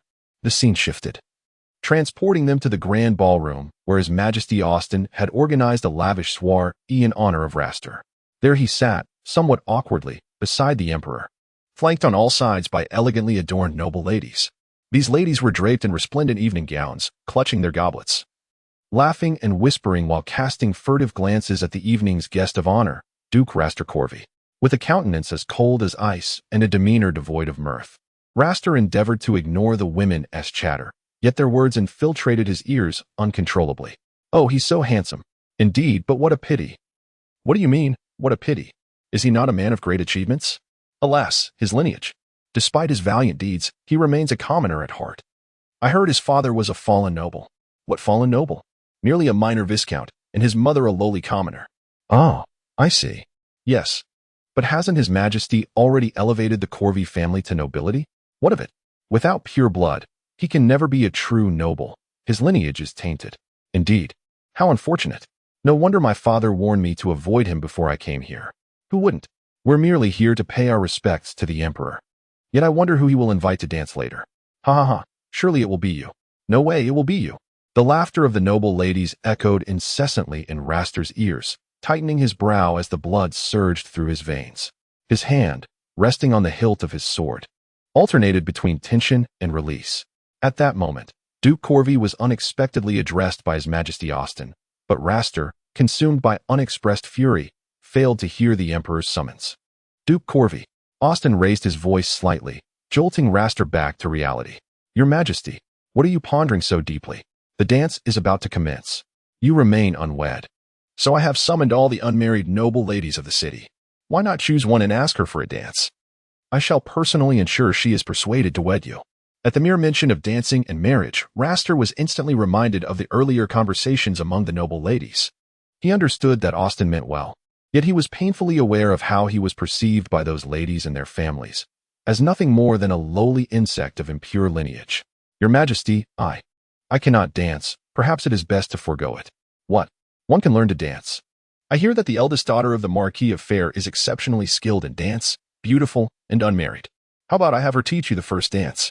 "Thank you, Your Majesty, but there is no need." Before Rast could finish his words, he was interrupted by the Emperor Austin. "Go, summon Miss Fair."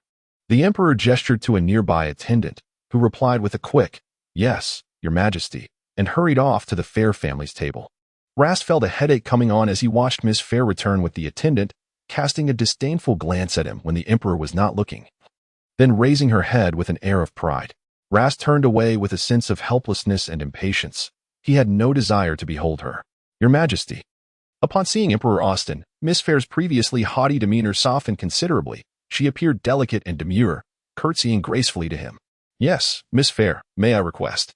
Unbeknownst to her, the Emperor's invitation was not to dance with him, but rather to instruct Lord Rast in the art of dance. Mistaking his interest for admiration of her beauty, she felt a thrill of joy, suppressing her excitement as she awaited his command. To her surprise, the request was to dance with Duke Calway, having heard of her exceptional dancing skills, being the most outstanding among all the young ladies. Your Majesty, Miss Fair stammered, feeling awkward. However, given that this was the Emperor's wish, she forced herself to comply, albeit reluctantly, saying, "It would be my honor, Your Majesty." She lifted her gown and approached Rast with a stiff smile, extending a hand toward him. Rast regarded the proud lady, reminiscent of a peacock, with a cold gaze and whispered in a tone only they could hear, "If Miss Fair feels uncomfortable, I could decline the Emperor's request." "You truly could." Miss Fair was taken aback by Rast's rejection of her invitation to dance, having previously thought he had sought her out for her beauty, thus prompting the Emperor's invitation. Feeling somewhat embarrassed yet obedient to her own feelings, she acquiesced to Rast's proposal to request the Emperor that they not dance. "Very well," Rast replied curtly, then rose to approach the Emperor, whispering a few words. The Emperor glanced at Miss Fair, who stood there bewildered, then nodded, signaling an attendant to escort her back. "What did you say to the Emperor?" When you asked, her curiosity piqued. "I told him that Miss Fair's heart belongs to another, and so does mine. Therefore, we both wish to abstain from dancing with each other." "Your heart belongs to another?" "Indeed, a fabrication," Rast replied in a low voice. Yet it seemed that his claim of having a beloved was no longer a mere pretense. Miss Fair was quite beautiful, and her gown was stunning. Indeed, despite Wan Yu's experiences, she remained a young girl, immediately captivated by Miss Fair's exquisite chocolate-colored dress. "Do you like it? Upon our return, I shall gift you one even more beautiful than the one she wears." Chapter 43, The Wrathful Duke, Defeat. "Are you so certain we can return?" Wan Yu retorted. The question left Laster momentarily speechless, indicating that the time was not yet ripe. Wan Yu, with a knowing shake of her head, felt a shift in her thoughts, and the scene before them transformed once more. She had previously encountered the poignant imagery of the wind's howl and the waters of the Yi are cold. The valiant shall depart and never return in the human realm. Yet now, she perceived that the tableau before her was a vivid reenactment of that very verse. This represented the most convoluted and reluctant segment of Laster's memories, embodying failure and disappointment. It was an insurmountable psychological barrier for him, and whether Wan Yu could successfully guide him out of the abyss of fear rested upon this final recollection. Thus, regardless of the difficulty, she was determined to assist him in overcoming this hurdle. Otherwise, Laster would be irrevocably lost, eternally ensnared in suffering. Here stood the Grand Command platform in the imperial capital. The sky was dim, and the northern winds howled, heralding a sorrowful farewell for the departing warriors. The formidable Laster, sword in hand, stood resolutely atop the platform, delivering his final motivational address to the troops before their departure. He gazed down at the thousands of vampire soldiers, who in turn looked up at their esteemed leader, Duke Colville, with fervor and hope. On the opposite side of the platform, Wan Yu stood quietly, holding Laster's hand. She observed the soldiers below, their eyes reflecting admiration and reverence for Laster, a devotion that rivaled what she had witnessed among the little immortals in the Yaoqi, who revered the god of war in the heavenly court. It was an overwhelming, heartfelt admiration. Laster was the undefeated legend of the Empire, a beacon of faith for all the vampires in the military. Despite lacking noble lineage and a prestigious background during his millennium of service, his courage, exceptional strategy, and formidable combat prowess made him the object of deep respect among all the soldiers, serving as their most profound source of confidence in battle. As the wind swept the national flags, a sudden movement caught attention. Emperor Austin, who had been seated in the stands, rose with a goblet of exquisite sweet blood and soared to the command platform, presenting the finely crafted cup to Laster, clad in his battle attire. "Duke Colville, may you achieve early victory." A smile flickered in Laster's eyes, glinting with the light of assured triumph. He gracefully accepted the goblet from Emperor Austin and, tilting his head back, drank deeply. He understood that Emperor Austin, who had always held him in high regard, harbored great expectations for him this time as well. Simultaneously, the thousands of soldiers in attendance placed their lives and fervent loyalty to their country in his hands. Laster licked the blood from the corner of his lips, raised his chin, and with unwavering resolve declared, "Your Majesty, victory is merely a matter of time." With a sharp crack, he forcefully smashed the glass goblet to the ground, shards scattering, embodying his indomitable spirit and ambition. In the biting wind, Rast raised his longsword towards the heavens, issuing a commanding shout, prompting all the vampires to form ranks and follow him away from the platform, heading towards the battlefield near Mount Azitro. However, the most stirring moment for Rast transpired after he had exited the palace with his soldiers. Upon witnessing tens of thousands of vampires gathered in the open space outside the palace, he was taken aback. Amongst this vast multitude, he even discerned the presence of several old aristocrats, those who had perpetually scorned him for his lack of noble lineage, along with their families. Rast had never anticipated that one day, prior to his expedition, he would receive such a heartfelt send-off from the vampire denizens of the city. The residents stood in orderly fashion outside the royal castle. Beneath the tallest coconut tree, their eager gazes fixed upon him, each clutching a rose, waving and cheering, chanting slogans in anticipation of Duke Corvy's triumphant return. According to the traditions of the empire, a military expedition necessitated only the presence of royal family members for a farewell. The ordinary citizens, who lived in peace, were never involved. Thus, everything the vampires present in Rast's line of sight did stem from their sincere and unpretentious trust. They believed in the war god Duke Corvy's ability to safeguard every inch of the continent and to protect all the vulnerable. Rast was uncertain when he had become a figure akin to a war deity. He only knew that gradually they had come to view him as the hope of the entire empire, their guardian, and a guarantee that his involvement in warfare would ensure the empire's victory. Your subjects hold you in great affection and respect. How wonderful, one you remarked sincerely, gazing at the spirited Rast wielding his longsword. Yet, she was taken aback when she heard the true Rast beside her utter softly, "What is there to admire in a failure?" One you was momentarily speechless. This was the very aspect that vexed Rast, yet it surfaced so readily. "You are not a failure," she thought, retracting her gaze as she pondered how to proceed. "I caused the defeat in the war, doomed so many soldiers to death, betrayed the hopes of all my subjects, tarnished the glory of the empire. And you still wish to tell me it is not my fault? To assure me I am not a failure?" Rast turned, leaning against the oak trunk, closing his eyes, and no longer observing the unprecedented send-off ceremony. His brow furrowed deeply as he gripped One Yu's hand tightly, inflicting pain upon her. "Perhaps you hold yourself in too high regard," One Yu retorted, shifting her tone from previous gentle persuasion to one of cold reproach, regarding Rast with a look of incredulity. "What do you mean?" he replied, his voice laced with displeasure, indicating he had noticed her shift. "What do I mean?" One Yu chuckled lightly. "Surely our valiant Duke Corvy understands this simple truth. Your very first statement is a monumental error. Do you truly believe that you alone can dictate the outcome of the battle? If this is truly how you feel, I must express my profound disappointment. It is quite disheartening that, as the supreme commander of your empire, you fail to grasp such fundamental principles." One Yu's remarks were as elusive as a fog. She offered Rast a tantalizing glimpse to capture his attention, yet refrained from revealing the complete truth, leaving him in suspense without providing a clear opportunity to understand fully. "Please elucidate your thoughts." Stealing a glance at Rast, One Yu noted his serious demeanor as he regarded her, feeling secretly pleased that she had managed to capture most of his focus. Chapter 44. The Tyrannical Duke. Provocation. Though I have never set foot on the battlefield, I have perused military treatises in secret. If anyone claims that their own strength alone has led to a victory or defeat in war, they are gravely mistaken. For no individual possesses such immense power. Even if one is exceptionally formidable, capable of standing against 100, it is simply not feasible. If you insist on such a notion, I can only conclude that you hold yourself in excessively high regard. Rast's expression hardened as he prepared to respond. But One Yu seamlessly continued her previous discourse, seizing the opportunity to speak. In our Eastern traditions, warfare relies on the harmony of timing, terrain, and morale, none of which can be disregarded. However, I believe this principle holds true in both East and West, much like the battle you have engaged in. From the moment camps are established and ambushes set, one finds oneself ensnared in a vast web. It may appear that the commander is at the helm. Yet this is not entirely accurate. The commander can only dictate the overarching strategy.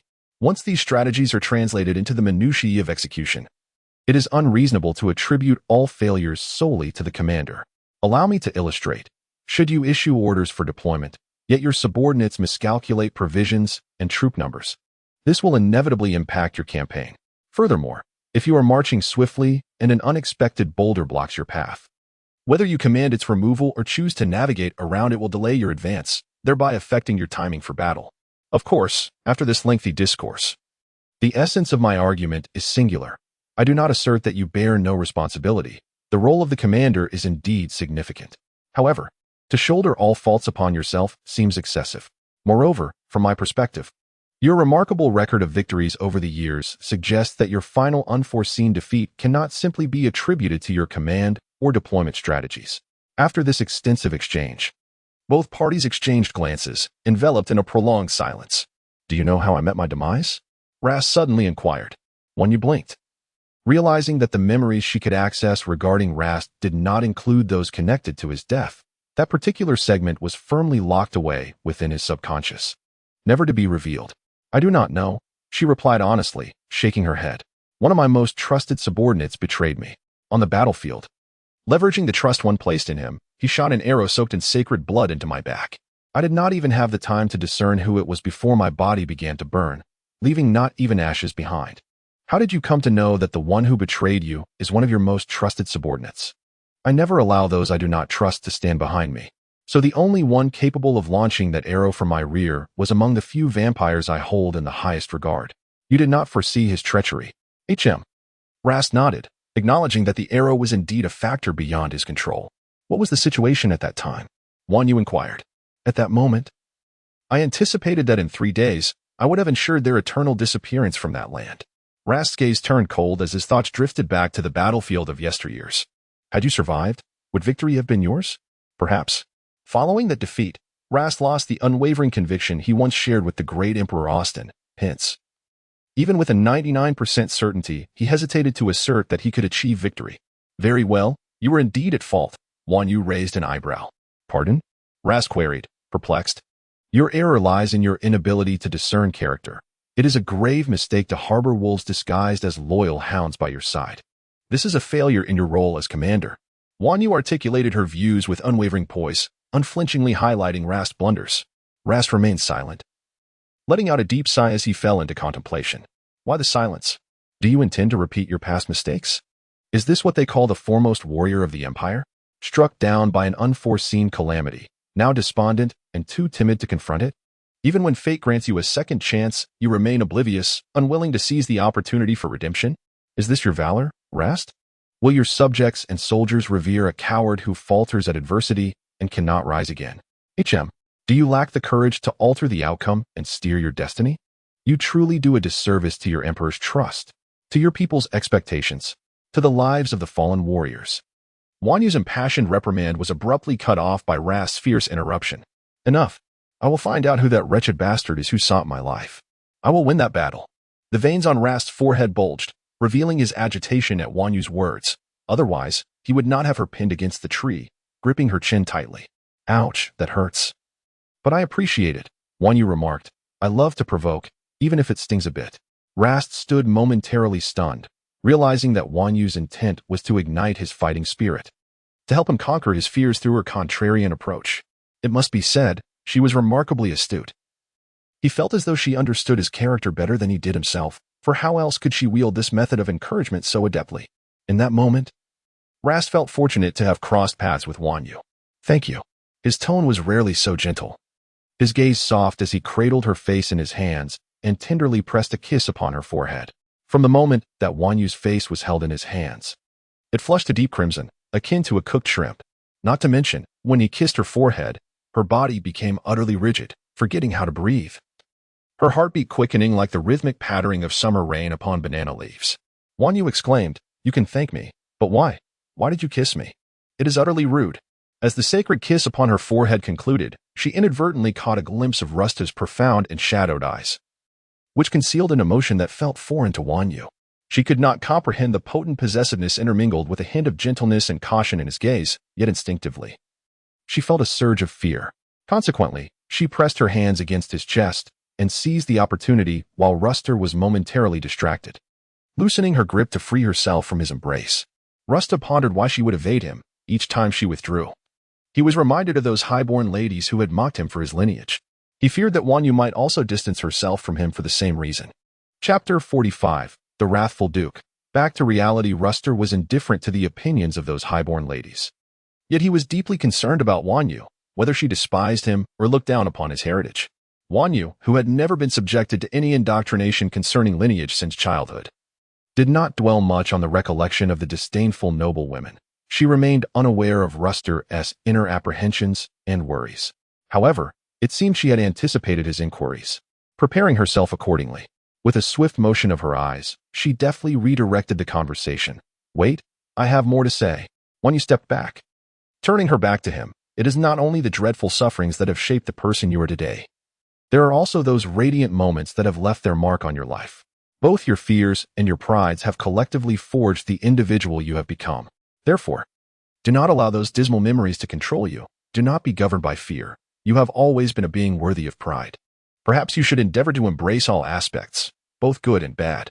No one can truly live without fear, but one can confront and conquer the fears within. That is true bravery.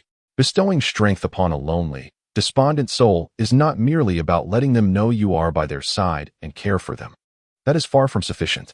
Genuine strength emanates from within, rooted in their past, enabling them to realize that self-redemption is more direct and powerful than being passively propelled forward through external influence. This was Wan Yu's brilliance. She painstakingly delved into Ruster's memories, expending nearly half her energy to create illusions for him, precisely to instill this understanding within him and to encourage him to conquer his inner fears. This is not solely due to the fact that the most extraordinary aspect of the King in Yellow lies in his ability to evoke the deepest fears within you, driving you to madness and effortlessly stripping away your very essence. It is also because she, while observing Rast as fear consumed him, glimpsed into his soul and resolved to liberate him from the shackles of those malevolent memories, restoring him to the spirited young general he once was. The imperial capital island began to fade like peeling paint, the surrounding scenes collapsing as all illusions transformed into stark reality. In this moment of revelation, Rast found himself inexplicably transported to a vast hall adorned with murals. The brightness of the room was overwhelming, with terrifying frescoes that mirrored the initial dark chamber, the only distinction being the presence of light. The scenes continued to shift, yet the one constant was Wan Yue, who remained steadfast by his side, unblemished by the decay of the surroundings. Where's this place? It is a church, the Church of the Yellow Cult. You have returned to reality. Reality? Rast's large eyes widened in confusion. Indeed, I was able to find you through Wanin. Prior to this, I had been trapped here for 4 days until one day I suddenly sensed the presence of Wanin. The presence of Wanin? Yes, I could feel Wanin nearby. Yet I could not reach it. However, a fragment of my spirit resided within Wanin. So when Wanin rescued you and brought you into its little haven, I was able to locate your whereabouts through my spirit.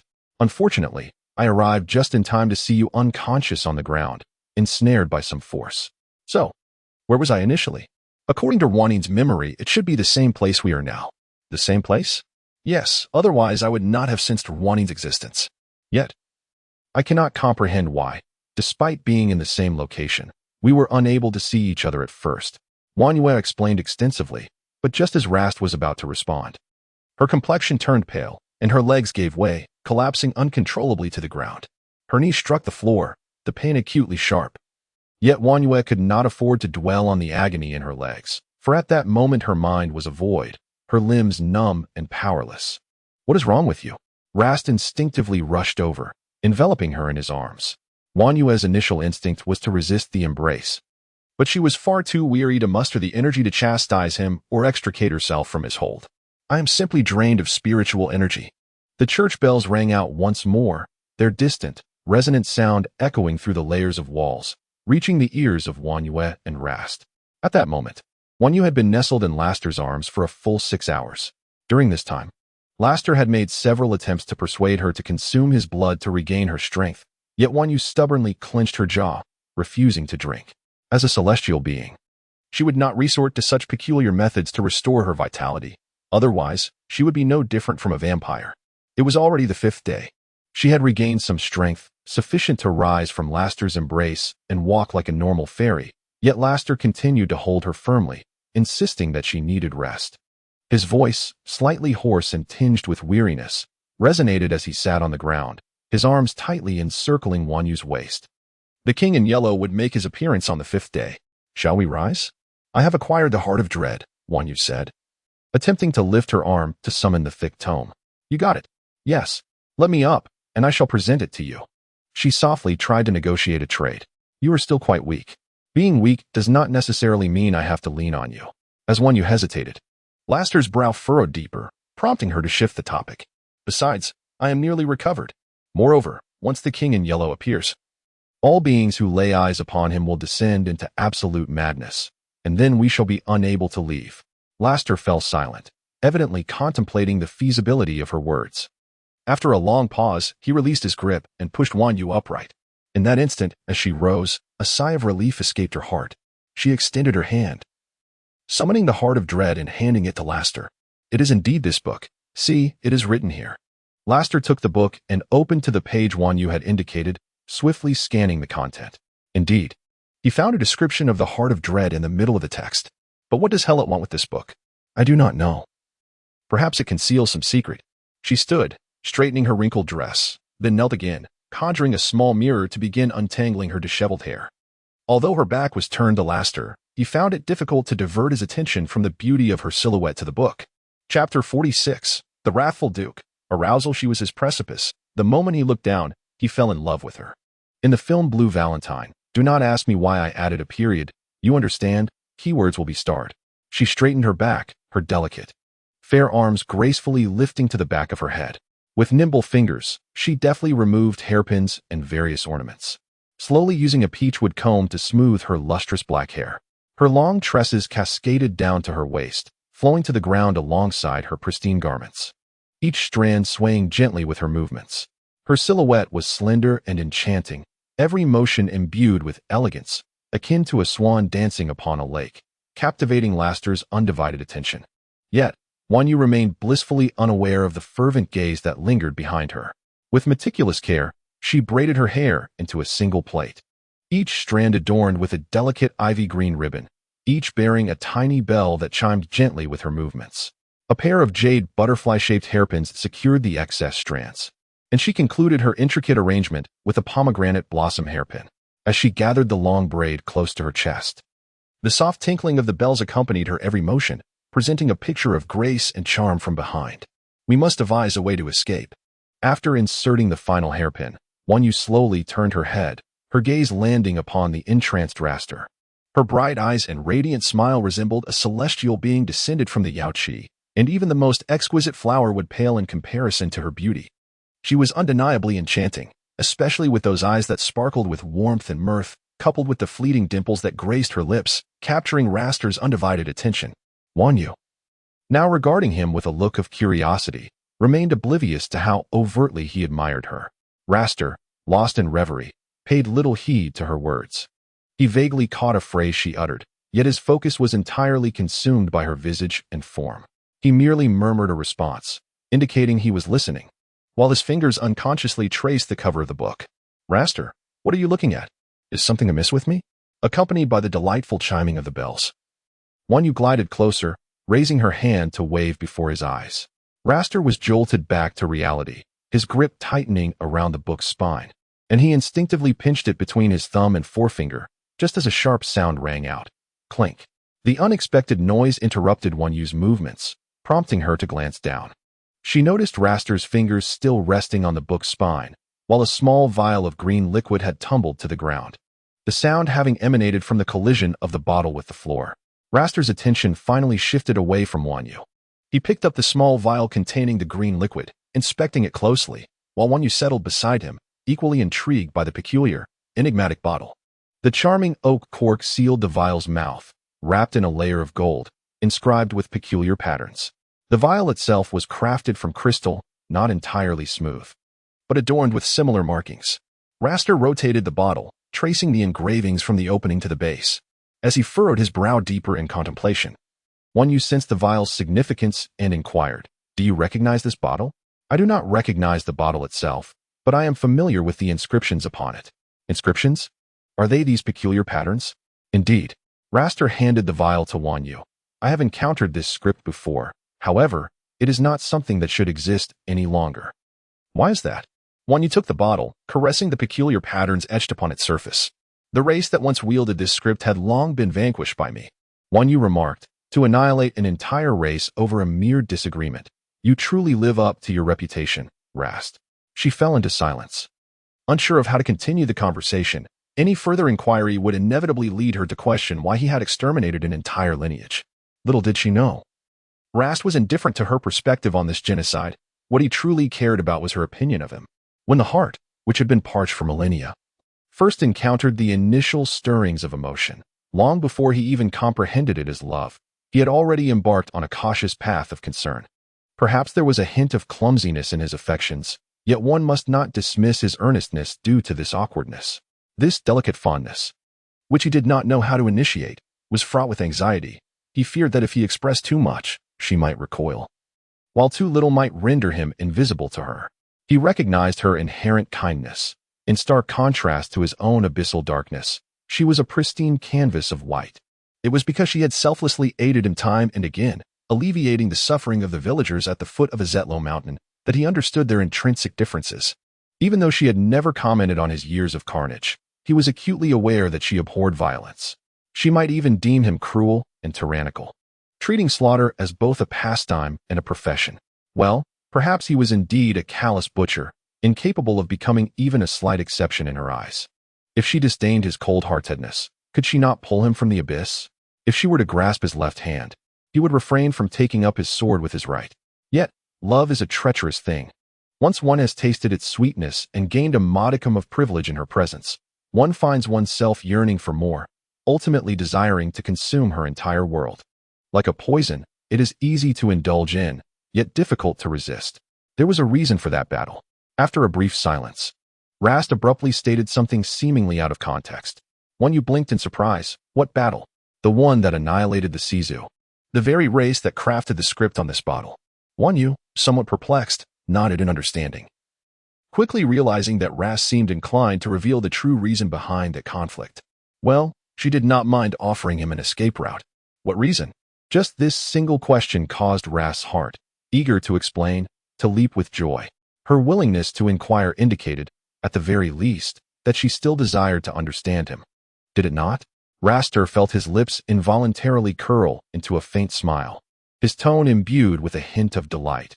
It is said that the Saitsu are a race inadvertently formed by the fallen angel Abraham after he distorted the world. They have perfectly inherited Abraham's twisted nature, opposing all that is beautiful and hopeful in the world, neglecting and seeking to annihilate all life, assimilating other races into their own, forbidding the existence of outsiders to proclaim the superiority of the Saitsu. They believe their race to be the most perfect, the supreme among all races.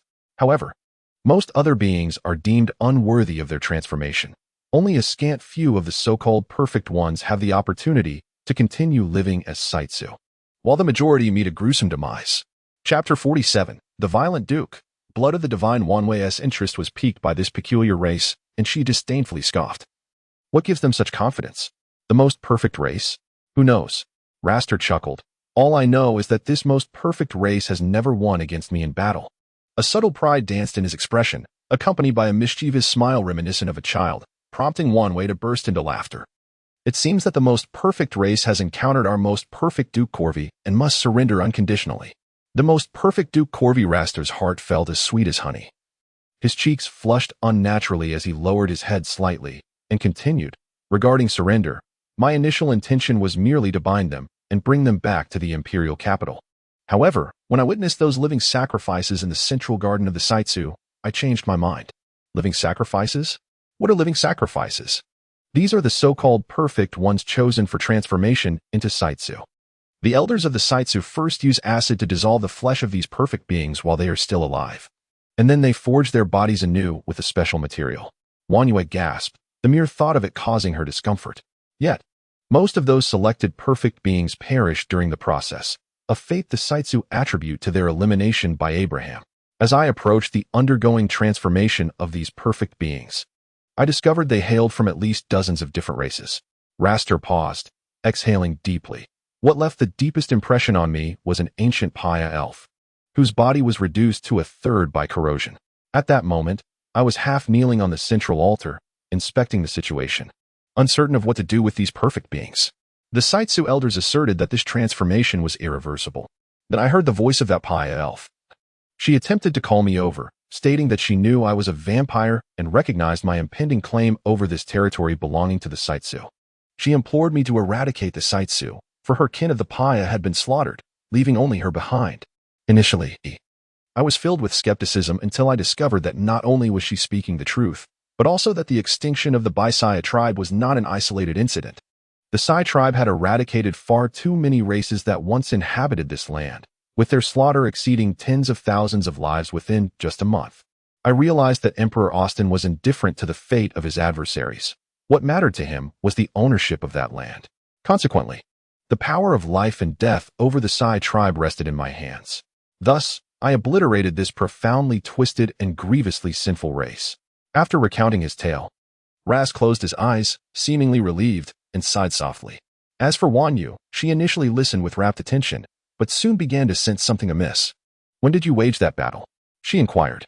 "When I had just been bestowed the title of Duke," Rast replied, opening his eyes to gaze at Wan Yu, who wore a look of confusion. "That doesn't add up." "What doesn't add up?" "But you should only be 300 years old now," she stated. And as the words left her lips, the air was immediately thick with an awkward silence, particularly for Rast, who felt an overwhelming sense of suffocation due to his recent lapse in logical reasoning, having just emerged from a reverie. He had momentarily forgotten that this was 1,200 years ago. The memory of his earlier conviction that he had annihilated the Sai tribe made him wish to vanish into the earth. For someone like Rast, who was quite concerned about appearances, such embarrassment was a grave matter, and to suffer it in front of someone he admired was even more catastrophic. However, from Wan Yu's perspective, she saw no reason to dwell on the mistake. To her, it was merely a momentary lapse in recalling the timeline. Therefore, after a moment of calm contemplation, Wan Yu deftly redirected the conversation. "So, could this cult of the Yellow King, who worships in yellow robes, possibly be the Sai tribe?" "No, that is not possible," Rast replied, clearing his throat. "They appear entirely different from the Sai tribe." "Entirely different? That is rather peculiar.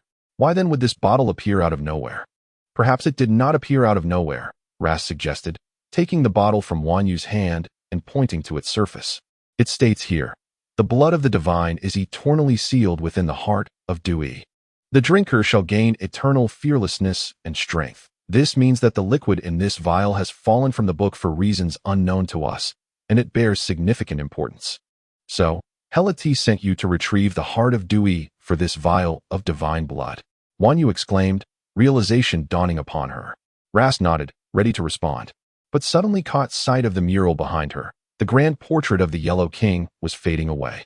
Surprisingly, he discovered that even while directly gazing at the image, he no longer felt that maddening terror. Yet, the disappearance of the portrait was merely the beginning, for once it had completely vanished, everything around them began to collapse. In a certain part of the arched wall, light from the outside world streamed through the fractured surface, bestowing a glimmer of hope upon the bewildered Wan Yu and Lassiter amidst the cataclysm. Driven by the instinct for survival, Lassiter grasped Wan Yu's arm, desperately leading her through the fissure in the wall, escaping into the chaos. Yet, as they emerged, they found themselves in a hall of the church, only to discover that the very structure was violently shaking. It seemed the church itself was on the verge of collapse. Lassiter shielded Wan Yu with his body, navigating countless obstacles until they finally reached the outside. Upon stepping out of the church, they were confronted with an unforgettable sight. The church's surrounding walls had long since crumbled, and the willows had been uprooted by some malevolent force, lying desolately on the ground, surrounded by mounds of earth torn from their roots. Just a few dozen meters beyond the wall, the once proud homes and public edifices had been reduced to ruins, leaving the entire town resembling the aftermath of a catastrophic earthquake. In utter disarray. Amidst this destruction, all the town's inhabitants, clad in yellow robes, knelt in unison, fervently crying out and striking their heads against the ground with such force that some had even decapitated themselves. Yet their bodies continued to maintain that eerie rhythm of rising and falling, appearing both devout and frenzied. Wan Yu and Lassiter followed the direction of their worship, witnessing an enormous shadow gradually materializing, looming over the northern sky, revealing its yellow robe and countless grotesque, writhing tentacles. As a silver lightning bolt cleaved the night, the terrifying outline of a colossal figure adorned with a vast white mask became discernible to all, none other than the king in yellow, Hastur. Chapter 48. The arrival of the malignant Duke. His yellow robe was tattered, barely concealing his light brown, mottled skin. Thick, deep gray, supple tentacles emerged from beneath the robe and the white mask. The tentacles below resembled the lower half of a gigantic octopus, while those beneath the mask resembled the long beards favored by Eastern men, undulating restlessly. His appearance heralded thunder and lightning, the collapse of all things. A sky and earth darker than the depths of night, and an unfathomable terror that instilled dread. As the fearsome king in yellow manifested, all who dared to gaze upon him were plunged into utter madness. Thus, the king in yellow began to select his favored servants from the throng within his perceivable realm. He would first ensnare the chosen ones with his tentacles, then slowly secrete a viscous substance until they were digested. Once fully transformed into extensions of his being, they would eternally follow him, existing within a secondary realm as his tentacles re-emerged into the world. The initially prostrating devotees were now caught in a frenzied dance, crying and wailing, desperately attempting to tear the flesh from their bodies, having clearly succumbed to complete insanity. Fortunately, this rabble of lunatics did not include Rast and Wanyu. As soon as the king in yellow revealed even a fraction of his visage, they instinctively averted their gaze to the ground beneath them. Wanyu was so apprehensive that she dared not extend her consciousness to look. She feared that a moment's inattention would drive her to madness. Little did she know that despite her careful calculations, fate had other plans, and she was unexpectedly chosen to serve the king in yellow. We must keep our heads down. Wanyu had barely uttered half her thought when she felt a tightening around her waist, accompanied by a putrid stench akin to decaying flesh. In an instant, an irresistible force yanked her from the ground and into the air, swaying her violently. The binding around her waist constricted further, and a viscous, damp substance seeped through the fabric of her garments, slowly eroding her skin, spreading like creeping vines across her body. Wanyu. Rast reacted swiftly, attempting to grasp her sleeve, but found himself powerless against the overwhelming force. The sound of tearing fabric echoed as he was left with only a fragment of her clothing in his hand. Witnessing Wanyu being hoisted higher by the tendrils, he leapt forward, drawing his dagger to sever the grasp of the writhing appendages. Yet, these tendrils were both sticky and pliable. Even the sharpest blade struggled to cut through them, resembling a mass of sludge that rapidly healed any wounds inflicted. The sound they emitted was unsettling, akin to the screech of wood against stone, or the indistinct mumbling of a speaker with water in their mouth, devoid of rhythm or clarity. Its penetrating quality was extraordinary. The viscous secretion had already burned through Wanyu's clothing and scorched her skin. The tendrils tightened their hold, leaving Wanyu to cry out in pain, unable to discern whether the agony stemmed from the corrosive liquid or the suffocating embrace of death. Her suffering resonated within him, a shared torment. Discarding the dagger in frustration over his impotence, Rast, as Wanyu grew too weak to resist and was gradually drawn towards the king in yellow, suddenly recalled something. The ancient potion from the seer race, or perhaps divine blood. He was all too familiar with the nature of the seers. He could not ascertain whether the vial contained poison or antidote, but he recognized it as their only potential avenue of escape. Beyond this, he was at a loss for how to secure even a glimmer of hope for Wanyu. What was the worst outcome? Likely death. He feared not for himself, but for her suffering. The long-sealed cork was finally removed with a muffled pop, and the green liquid within began to bubble and froth, releasing a pale green mist with the distinct aroma of antiquated bronze chalices. Without a moment's hesitation, Rast downed the potion in one swift motion. The once frigid liquid transformed into an agonizing heat the moment it cascaded down his throat, nearly obliterating his esophagus and larynx. Simultaneously, his stomach felt as though it had been struck by a heavy blow, each hit landing mercilessly on his most vulnerable organs. He sensed every bone within him crying out and struggling, akin to a multitude of prisoners desperate to escape the confines of their bodily prison, surging in all directions. Every sinew pulsed, and every vein swelled as the light around him gradually dimmed. The bridge of his nose began to fracture, inflicting upon Rast an agony worse than death itself. For a fleeting instant, he even wished for the release of death. Fortunately, the pain was fleeting, and the divine blood was indeed real, though Rast paid a considerable price for this extraordinary gift of power. As the divine blood transformed into sacred light enveloping his entire being, a golden radiance began to emanate from every pore of his body. When the light eventually faded, a brilliant green shimmer streaked across the night sky, resembling the sharpest sword, severing the tendril of the yellow king that ensnared Wanyu. In the wake of this, the green luminescence enveloped the barely conscious Wanyu, as the severed limbs that had bound her disintegrated into ashes. Yet, once the ashes dissipated, the gory crimson marks adorning her body were profoundly distressing. Wanyu's eyes remained tightly shut, her breath faint, arms hanging limply, her complexion pale and devoid of color, resembling a marionette on the verge of collapse. The firefly-like green glow tenderly cradled her, striving to heal her wounds with its essence. As the green light descended gently, even the thundering fury of the Yellow King behind him failed to capture his attention. The Yellow King roared wildly, his lengthy beard swaying dramatically, while the surrounding lightning crackled denser than ever, thunder booming fiercely enough to rupture the eardrums of the living. Many of those caught in the frenzy had already collapsed, twitching on the ground, blood seeping from their ears due to ruptured membranes. Meanwhile, the green glow had cocooned the frail Wanyu, shielding her from the Yellow King's wrath. Following another deafening clap of thunder, rain began to fall. Large droplets struck Wanyu's face, cold as ice, incessantly stimulating her nerves, causing her to frown and her eyes to roll rapidly before she slowly cracked them open a fraction. However, what she beheld was so astonishing that, after a brief moment of clarity, Wanyu succumbed to unconsciousness once more. Chapter 49, The Wrathful Duke. A misfortunate draft. When I traverse the depths of despair and wage war against eternity, you are my banner. Wang Xiaobo. It was a clear morning. The waves surged joyfully, crashing against the rocks along the shore, while a gentle sea breeze mingled with the briny scent, accompanied by the cries of seabirds, blending into the high walls of the imperial capital island. Yet, the windows and doors of Rast's nightly abode were tightly shut, casting an even darker shadow over the already dim interior. As Wanyu awakened, the first sight that greeted her was the familiar ceiling. She was unaware of how long she had been asleep or how she had returned to this place. Accompanying her reawakened consciousness was a sharp pain radiating from her waist. She attempted to move her head and limbs, only to discover that both her neck and arms were painfully stiff. After much effort, she managed to raise her arm to a modest height and slowly reached towards her waist. Don't move. The sudden voice startled Wanyu, causing her hand to retract as she sought the source of the sound. Due to her compromised state, her spiritual awareness had diminished considerably, rendering her incapable of identifying the voice's origin, let alone discerning the identity of its owner, whose tone was somewhat hoarse and unfamiliar. Who are you? Wanyu mustered all her strength, striving to project her voice with clarity. It is I, Raster. He responded calmly, yet remained huddled in the corner, reluctant to reveal himself. Raster? Yes. What has happened to you?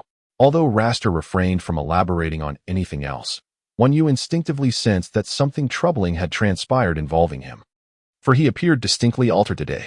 Yet, the silence that greeted her inquiry was profound. Fine, if he was unwilling to speak, she would pose another question. How did we return? I brought you back. What about the King in Yellow? What of Karsak? She pressed on. The King in Yellow and Karsak vanished together. The torrential rain submerged the forbidden ridge of wind, and now it lies beneath a vast lake. Raster. After a brief silence, Wanyu suddenly spoke. Yes? Come closer, so I may see you.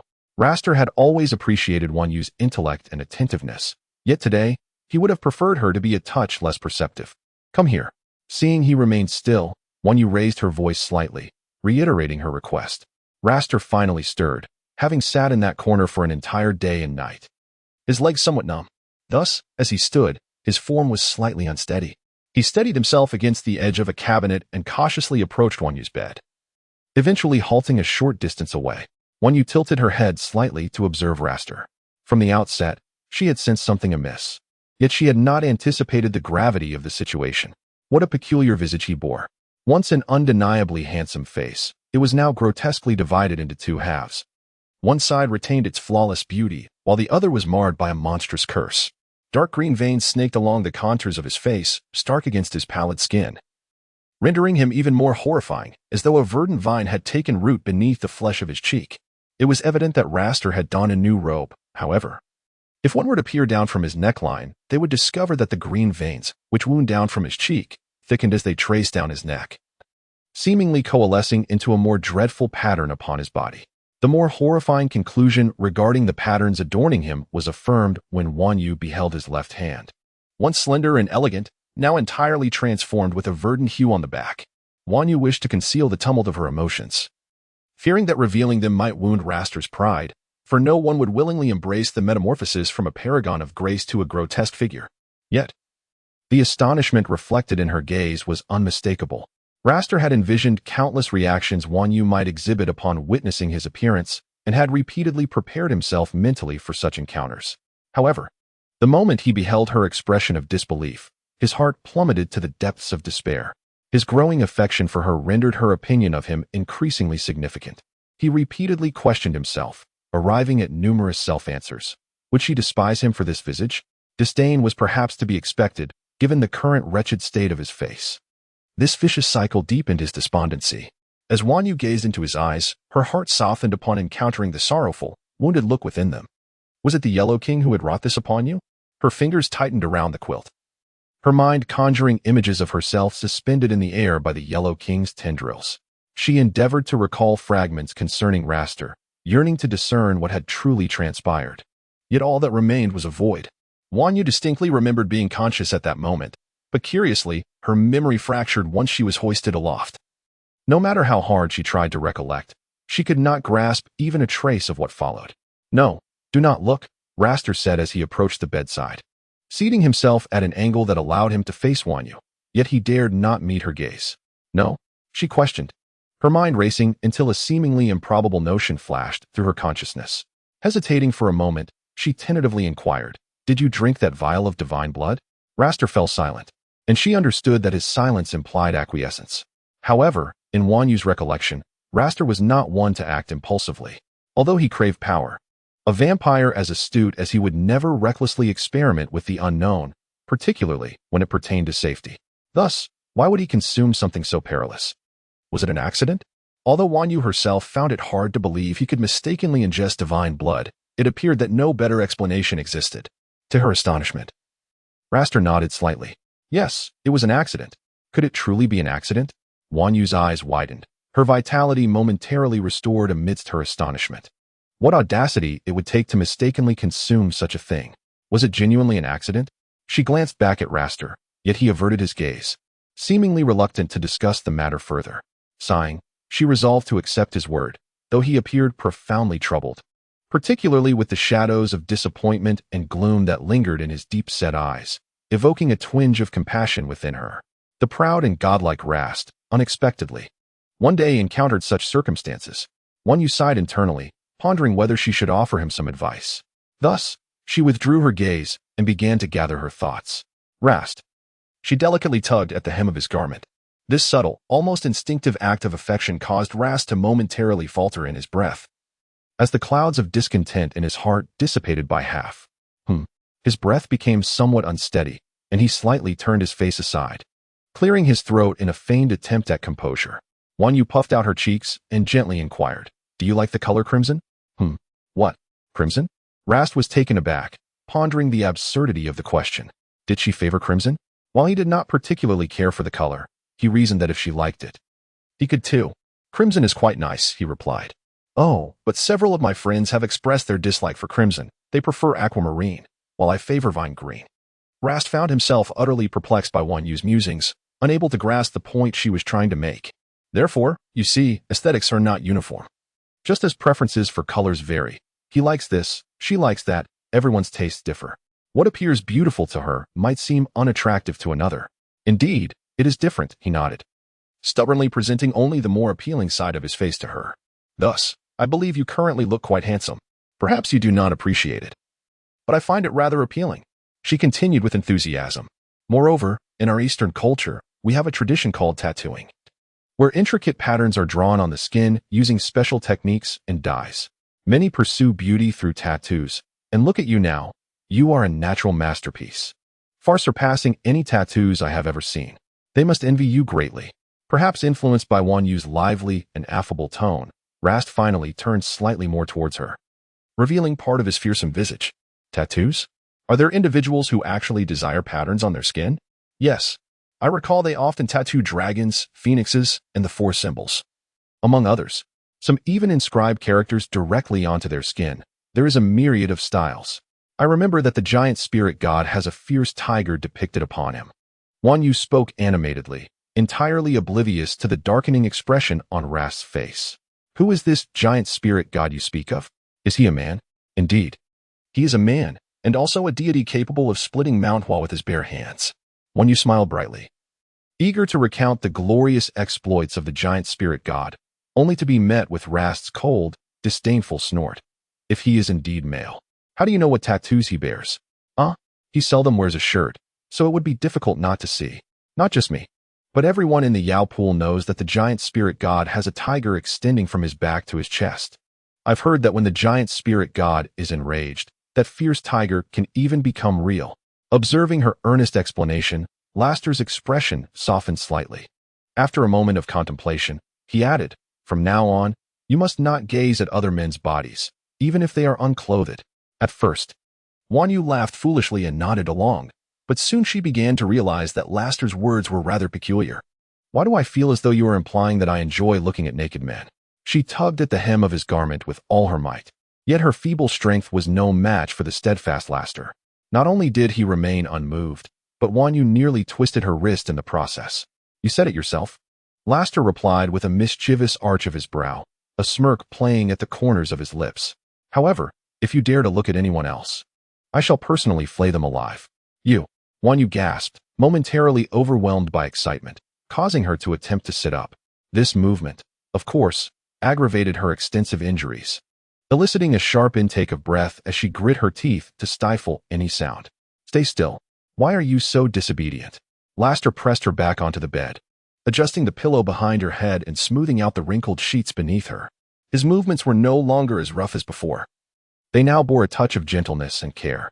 This unusual tenderness left Wan Yu feeling somewhat unsettled. Yet Laster seemed oblivious to the unnatural flush on her cheeks as he continued speaking. "I have consulted the finest healer in the Empire for medicine to apply to your waist, which will alleviate the pain. But the healer said it must wait until you awaken." As he spoke, he retrieved a box of ointment from a small drawer by the bed, opened it, and began to stir the semi-solid contents within. "Can the medicine from a vampire truly heal like a deity?" Wan Yu exclaimed, bewildered. Moreover, what did it mean that he was casting sidelong glances at her while preparing the medicine? A foreboding sense of dread began to swell within her, which was confirmed when Laster set the ointment down. "Bear with the pain," he remarked casually, then tossed back the covers, revealing Wan Yu clad in only a white undergarment. The outer veil and fairy dress had been discarded by Laster due to their unsightly state from corrosion, and even the inner garment bore a significant tear at the waist, through which her still inflamed skin was visible. Did Laster not consider removing the undergarment as well? He certainly had entertained the thought, even placing his hand at her collar, but ultimately refrained, fearing she might catch a chill. As for the outer garments, they had long been burnt beyond recognition. Keeping them would only invite further complications. So it was better to dispose of them altogether. "What? Where are my clothes? How is it that only this remains?" Wan Yu exclaimed in panic, her astonishment quickly replaced by a deep crimson flush spreading across her cheeks and down her neck to her collarbone.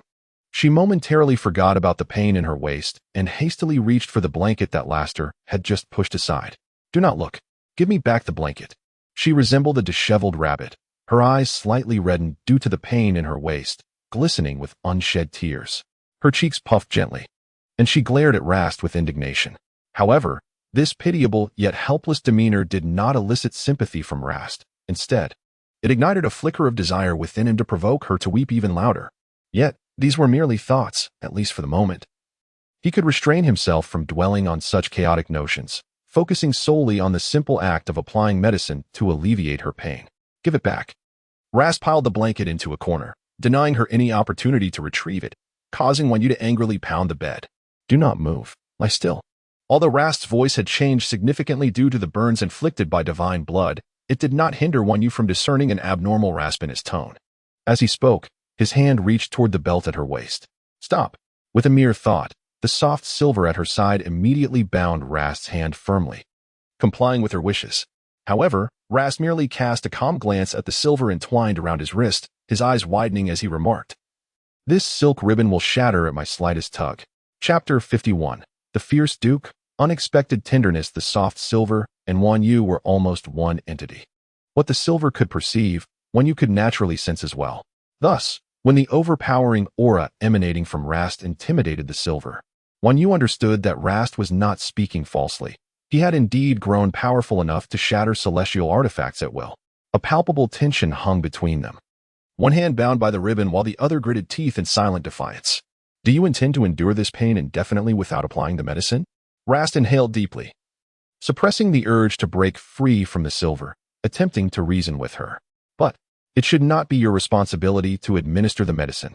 Wan Yu furrowed her brow, a hint of anger glimmering in her eyes. Though the silver had retreated at her command, she turned her head away, avoiding Rast's gaze. Rast remained silent, lowering the ointment he held. He was acutely aware of her anger, even experiencing, for the first time, a desire to patiently explain himself. Your outer garments were damaged by the slime of the king of yellow robes, so I disposed of them, understanding that it was merely the clothing that had been ruined. She felt a sense of relief that he had not discarded the garment she currently wore. Her furrowed brow eased slightly, yet she still did not turn to face him. But aside from me, who else do you wish to have apply the medicine for you? In your current state, it is impossible for you to tend to yourself. And you are my blood servant. No other vampire can approach you. His tone was devoid of the usual impatience and indifference, adopting a manner of negotiation and persuasion, which, in turn, made Wan Yu contemplate pushing her advantage. I am not your servant. Wan Yu bit her lip, and without a moment's hesitation, she let the words escape her lips, fueled by a surge of anger. Yet, the instant those words left her mouth, she felt as if she were a deflated balloon. Suddenly engulfed by an unprecedented sense of dread, the audacity that had propelled her to confront him so boldly immediately dissipated. Regret washed over her for her impulsive outburst, for allowing her temper to dictate her actions. She anticipated that Laster would respond with fury, as he had done in the past when she dared to speak so boldly. And she could already sense the chill creeping around her neck. However, to her astonishment, Laster did not refute her this time, nor did he punish her. After a prolonged silence, he delivered a statement that, though seemingly light, struck deeply at her heart.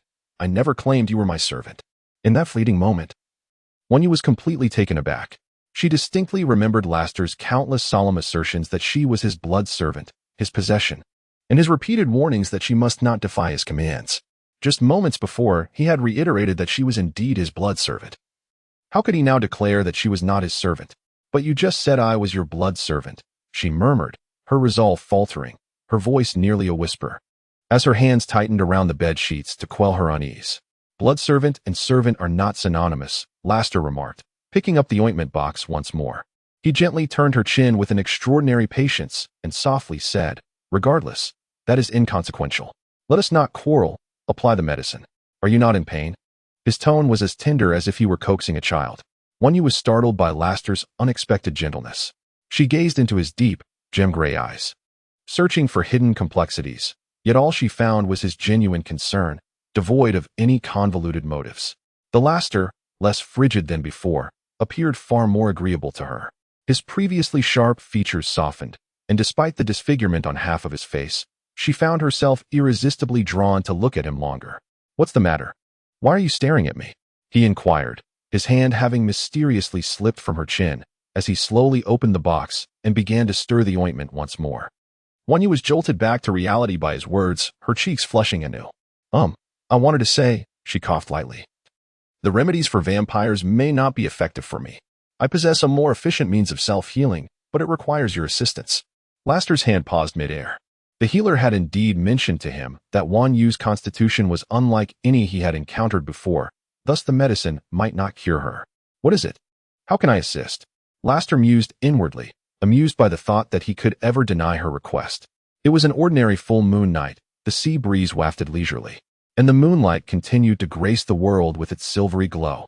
Yet, outside the knight's cabin, Laster, perched upon a massive stone, felt an unsettling tension.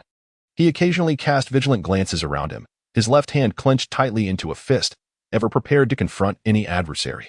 Within the small cabin behind him, the sound of splashing water resonated, reminiscent of someone playfully disturbing the surface, each ripple striking a chord within Rast's heart like the gentle strumming of a lute.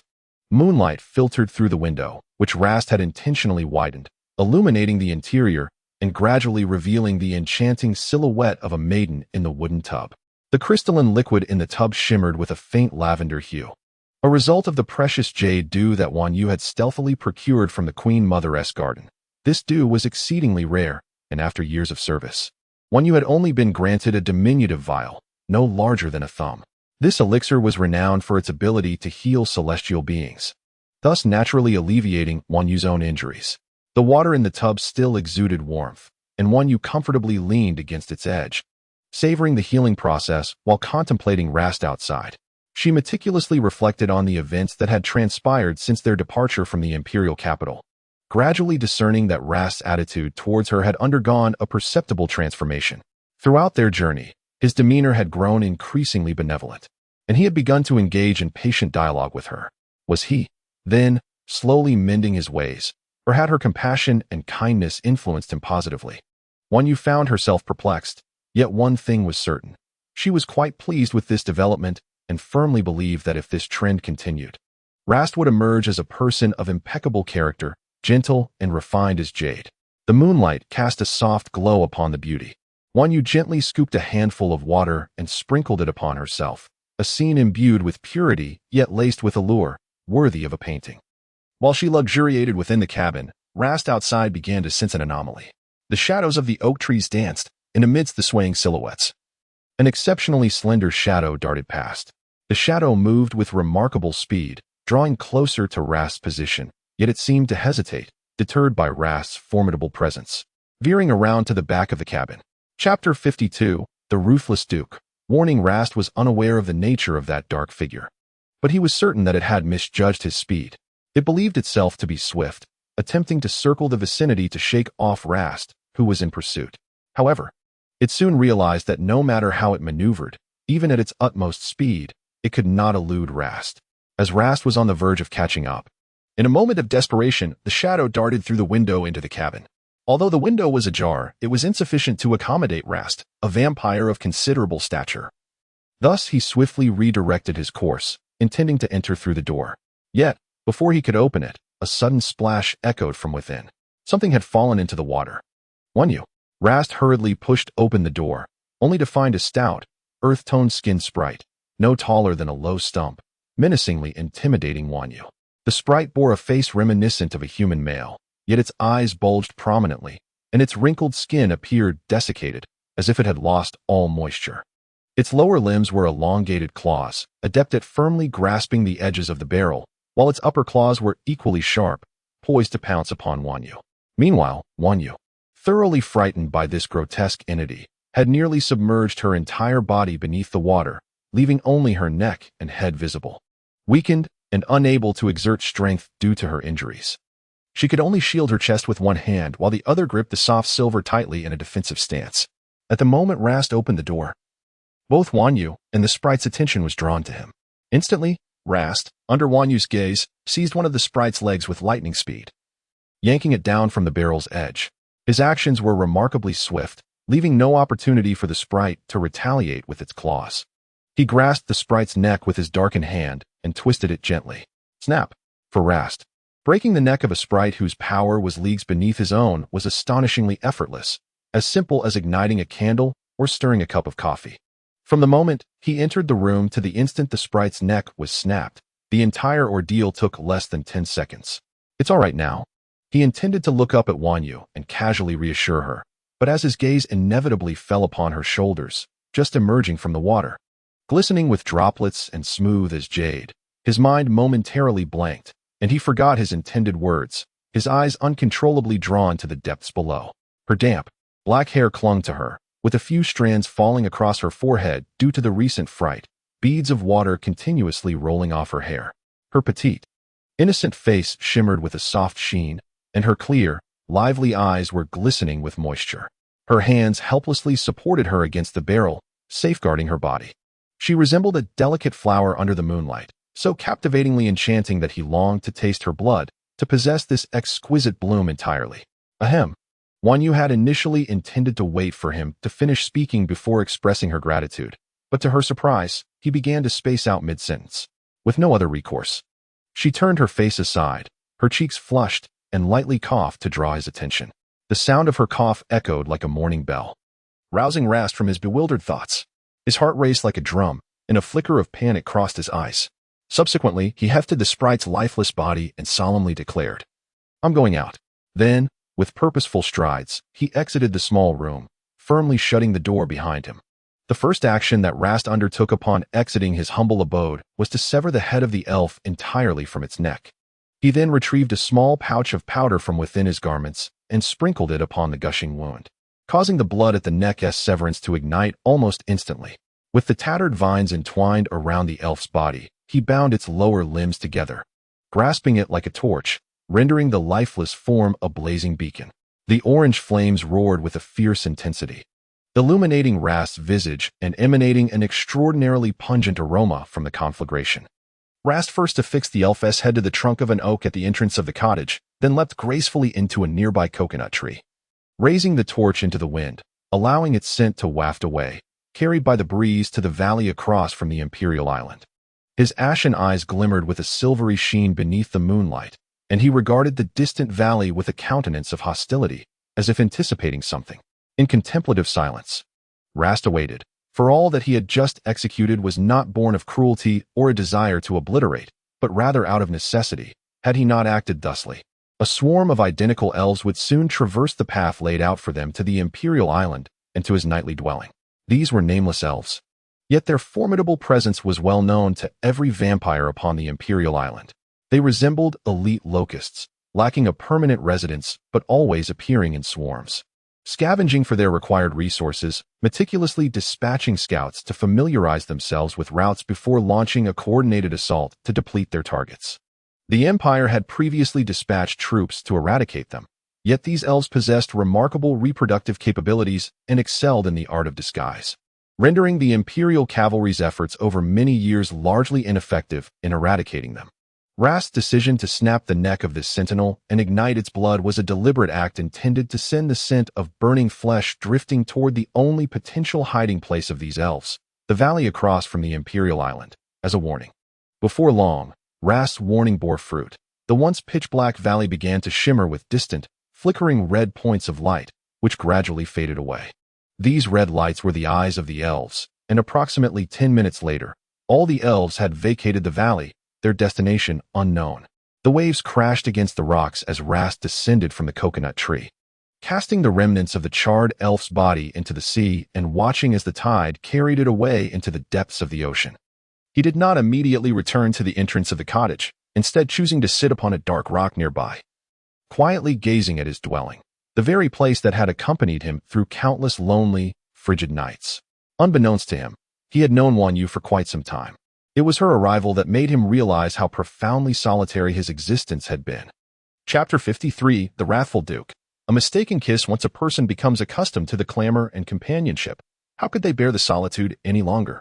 He could scarcely recall how long he had languished in loneliness, only knowing that on that evening, when the gentle spring rain nourished the parched soil of his heart, he yearned desperately to draw more from her essence. The nocturnal sea breeze caressed Rast's profile, untangling the tumultuous thoughts wrought by his initial taste of love, gently stroking every smile and frown of hers etched in his memory, thereby solidifying his resolve to claim her as his own. He lingered upon the black rocks for a while, until the lingering scent of the ethereal blood within him dissipated completely, before leaping down from the stone. Rast shook out his robe, adjusted his collar and hat, and with deliberate steps, made his way toward the knight's cottage. Wanyu must remain by his side forever, regardless of the price he must pay. He was not a gentle or considerate man, but for her, he could learn, from this day forth, starting now. He could become as tender a vampire as she was. Soon, Rast found himself standing outside the knight's cottage. He extended his elegant right hand, his graceful knuckles softly tapping on the wooden door. Ready? A few seconds later, a soft voice from within replied, yes. Before Rast could push the door open, Wanyu had already swung it wide, and they unexpectedly locked eyes.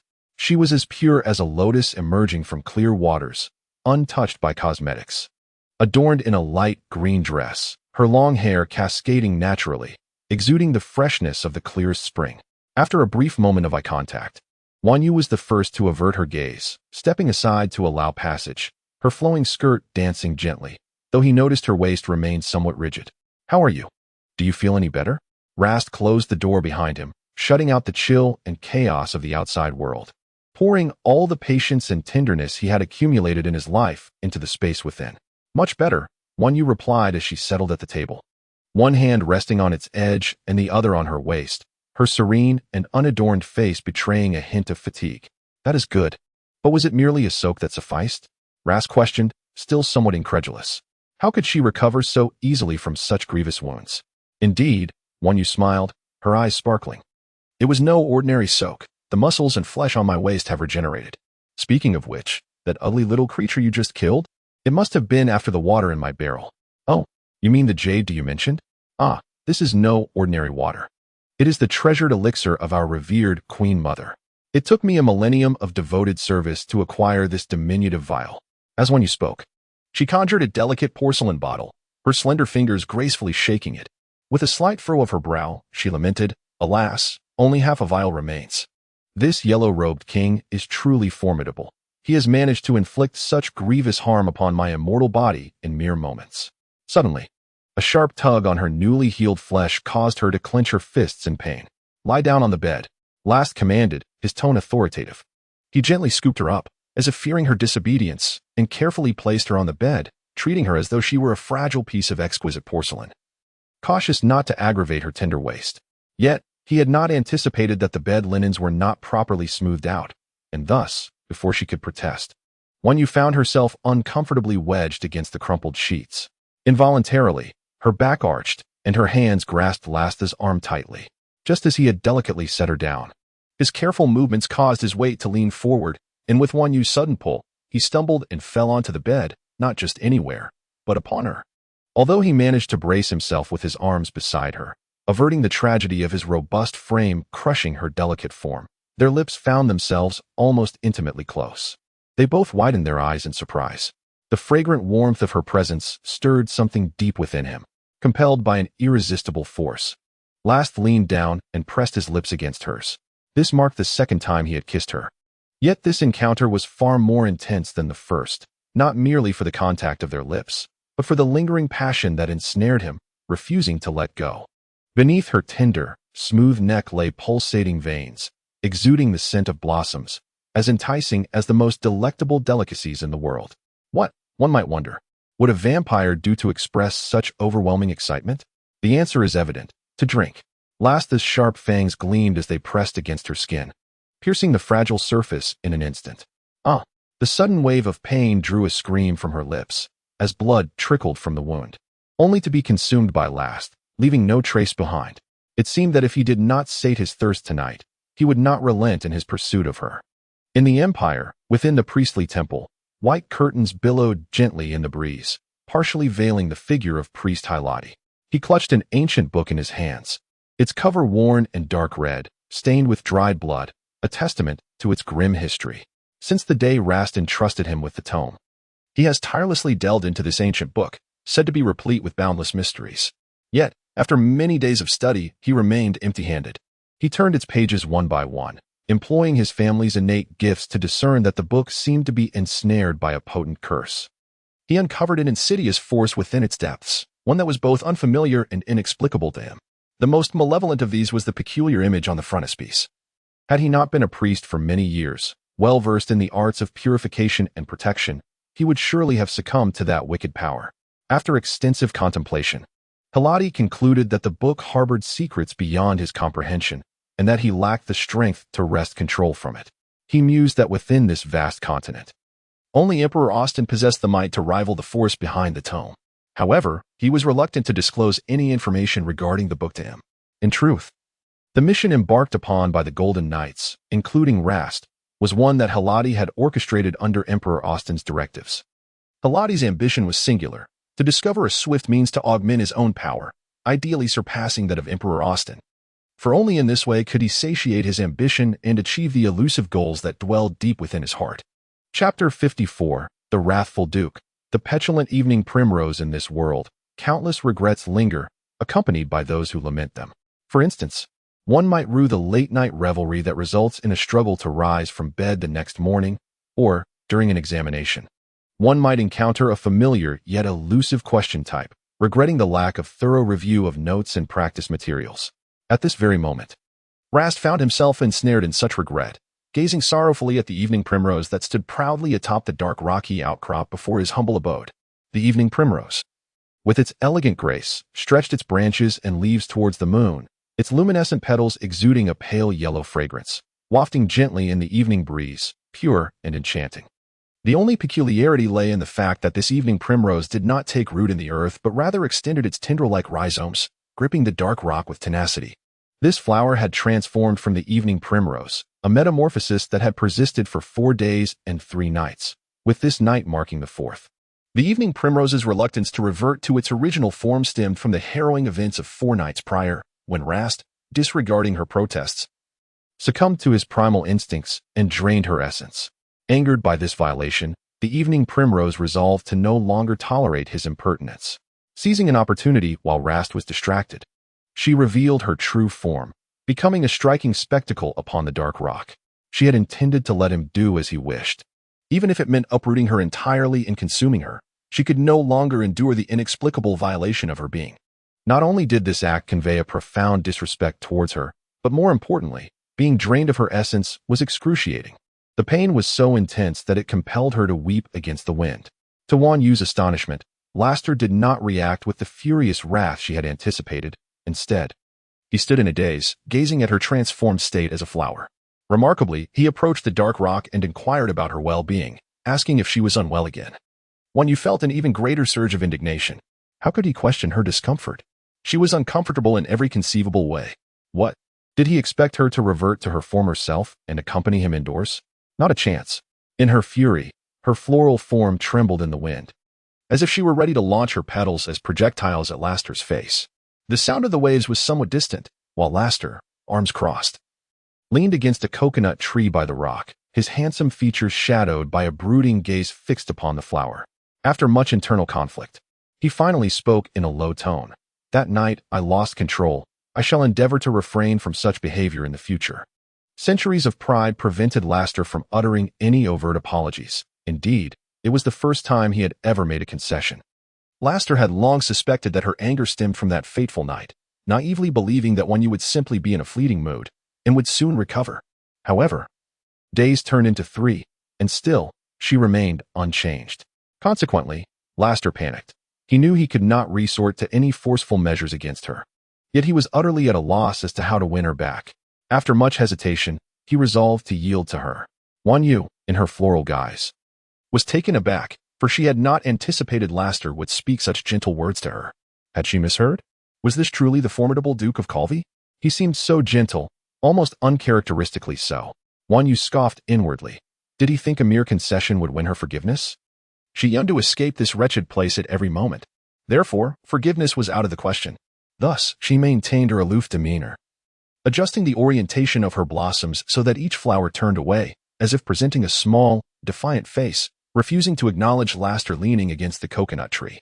What will it take for you to transform back? Laster finally could not contain his inquiry. Yet, the only response was an endless silence and the stubbornly swaying flowers in the wind.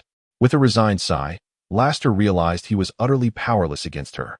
If only he had exercised a modicum of restraint that night. Oh, how he regretted his actions. Just as Laster was lost in contemplation, a vibrant young voice shattered the awkward silence. Sir Calvi? The sudden call made Laster turn sharply, and he beheld 3 vampire maidens with dark green hair, who bore an uncanny resemblance to one another, smiling at him and the floral Wan Yu upon the dark rock.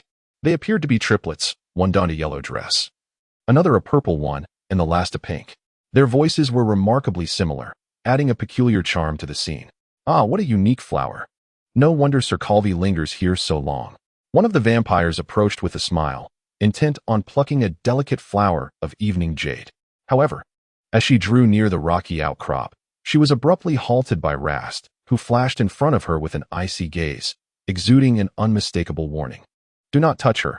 Rast's voice was chilling, causing the female vampire to pause momentarily, her finely arched brows knitting together in disbelief. She opened her mouth to retort, but before she could utter a word, another vampire behind her grasped her hand. Luna, do not act rashly. The vampire in the yellow dress pulled Luna back and feigned a smile at Rast. Since it is the treasure of Night Calway, Luna, it would be prudent not to meddle. Humph. Luna huffed softly, retreating behind the vampire in yellow. Yet, from the other side, the vampire in pink chimed in. Kate is right. It is best not to interfere with the treasure of Night Calway. After all, Night Calway hails from humble beginnings and possesses few worthy treasures. Otherwise, he would not fixate on a mere flower. The disdain in the pink-dressed vampire's eyes towards Rast's lineage was palpable, and her caustic words flowed easily. Rast's patience began to wane. He clenched his fists tightly, the glint of his claws beginning to manifest. Night Calway, my sisters are merely ignorant. I trust your refinement and grace will not lead you to hold their folly against them. The yellow-dressed vampire offered another insincere smile, her gaze lingering on Rast's clenched hands. It became evident that she was their elder sister, displaying a greater degree of shrewdness than the other 2 vampires. I am unconcerned with their ignorance. I am only aware of one thing. I have never claimed I would spare the lives of women. The cool evening breeze carried the weight of Rast's warning toward the group of female vampires. His tone and the intensity in his eyes suggested a readiness to take their lives if provoked. Indeed, you are formidable. It is my sisters who lack understanding. The yellow-dressed vampire, sensing the tension, was the first to relent. She swiftly shifted her tone. However, we have come on the orders of Empress Rhea to deliver invitations to all the Empire's distinguished warriors for the ball. Tomorrow marks the Empress's birthday, and you are among the esteemed invitees. As she spoke, she retrieved an exquisitely packaged invitation from a basket draped over her arm and presented it to Rast. This invitation is personally penned by Empress Rhea. We humbly request your presence. Attending the Empress's ball is indeed an honor. Rast accepted the invitation. The notion of declining such a prestigious offer was unthinkable. Well then, we must continue delivering invitations to other warriors, so we shall take our leave. Good night, Night Calway. Rast removed his hat and bowed politely, prompting the yellow-dressed vampire to return the gesture, while the other two vampires reluctantly followed suit before departing without a backward glance.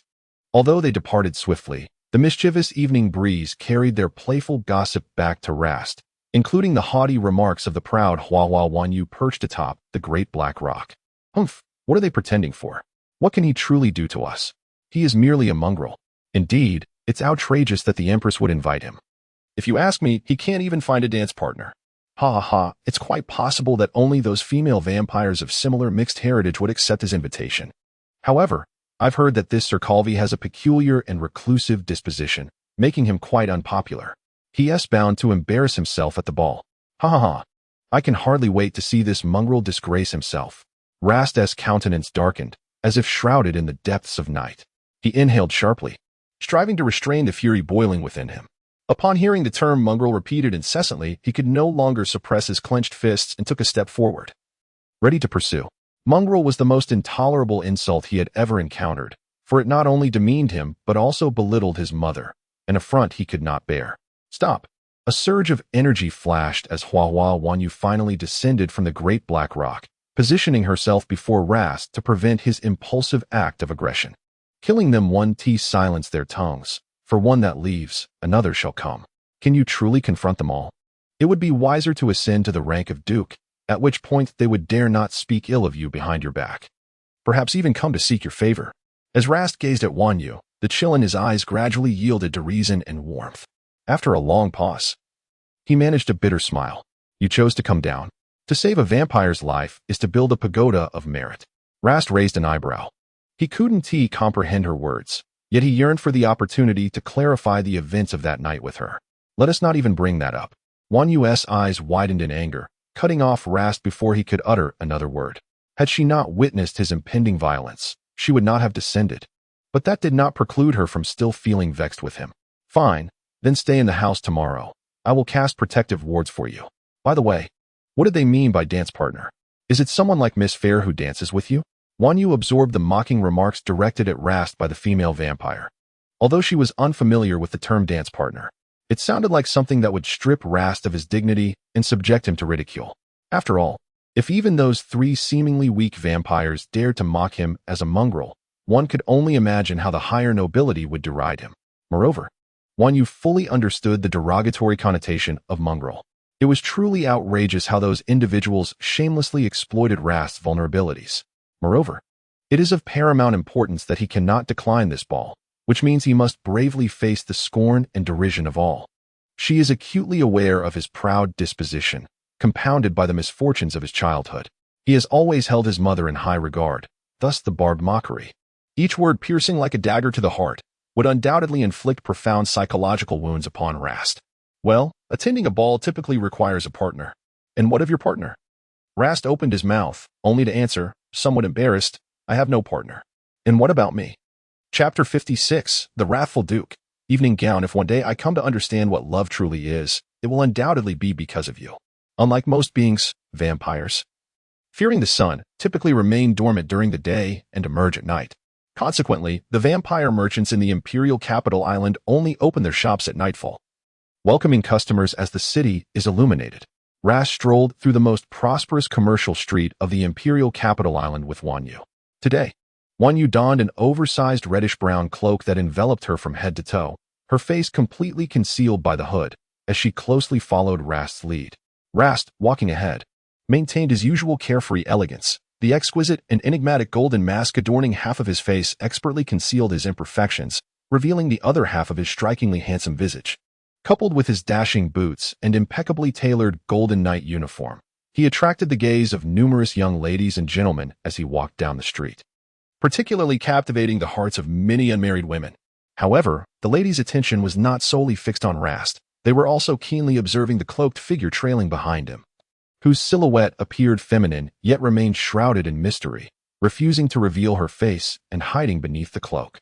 They continued their leisurely stroll until they paused before a shop named Mrs. Tess S. Gowns, hesitating for a moment before entering, one after the other. Mrs. Tess S. Gowns is the largest formal wear store on the entire commercial street. Rast had not ventured out to select a gown before, so he blindly chose the most upscale store he encountered, for in his heart, Wan Yu deserved nothing but the best. At this moment, the shop was nearly devoid of customers, with only a few staff members and Mrs. Tess herself present. Welcome to our humble establishment. The Golden Knight of the Empire graces our small shop. It is indeed a momentous occasion, Mrs. Tess exclaimed, her face radiant with a smile upon seeing the emblem signifying Rast's noble status.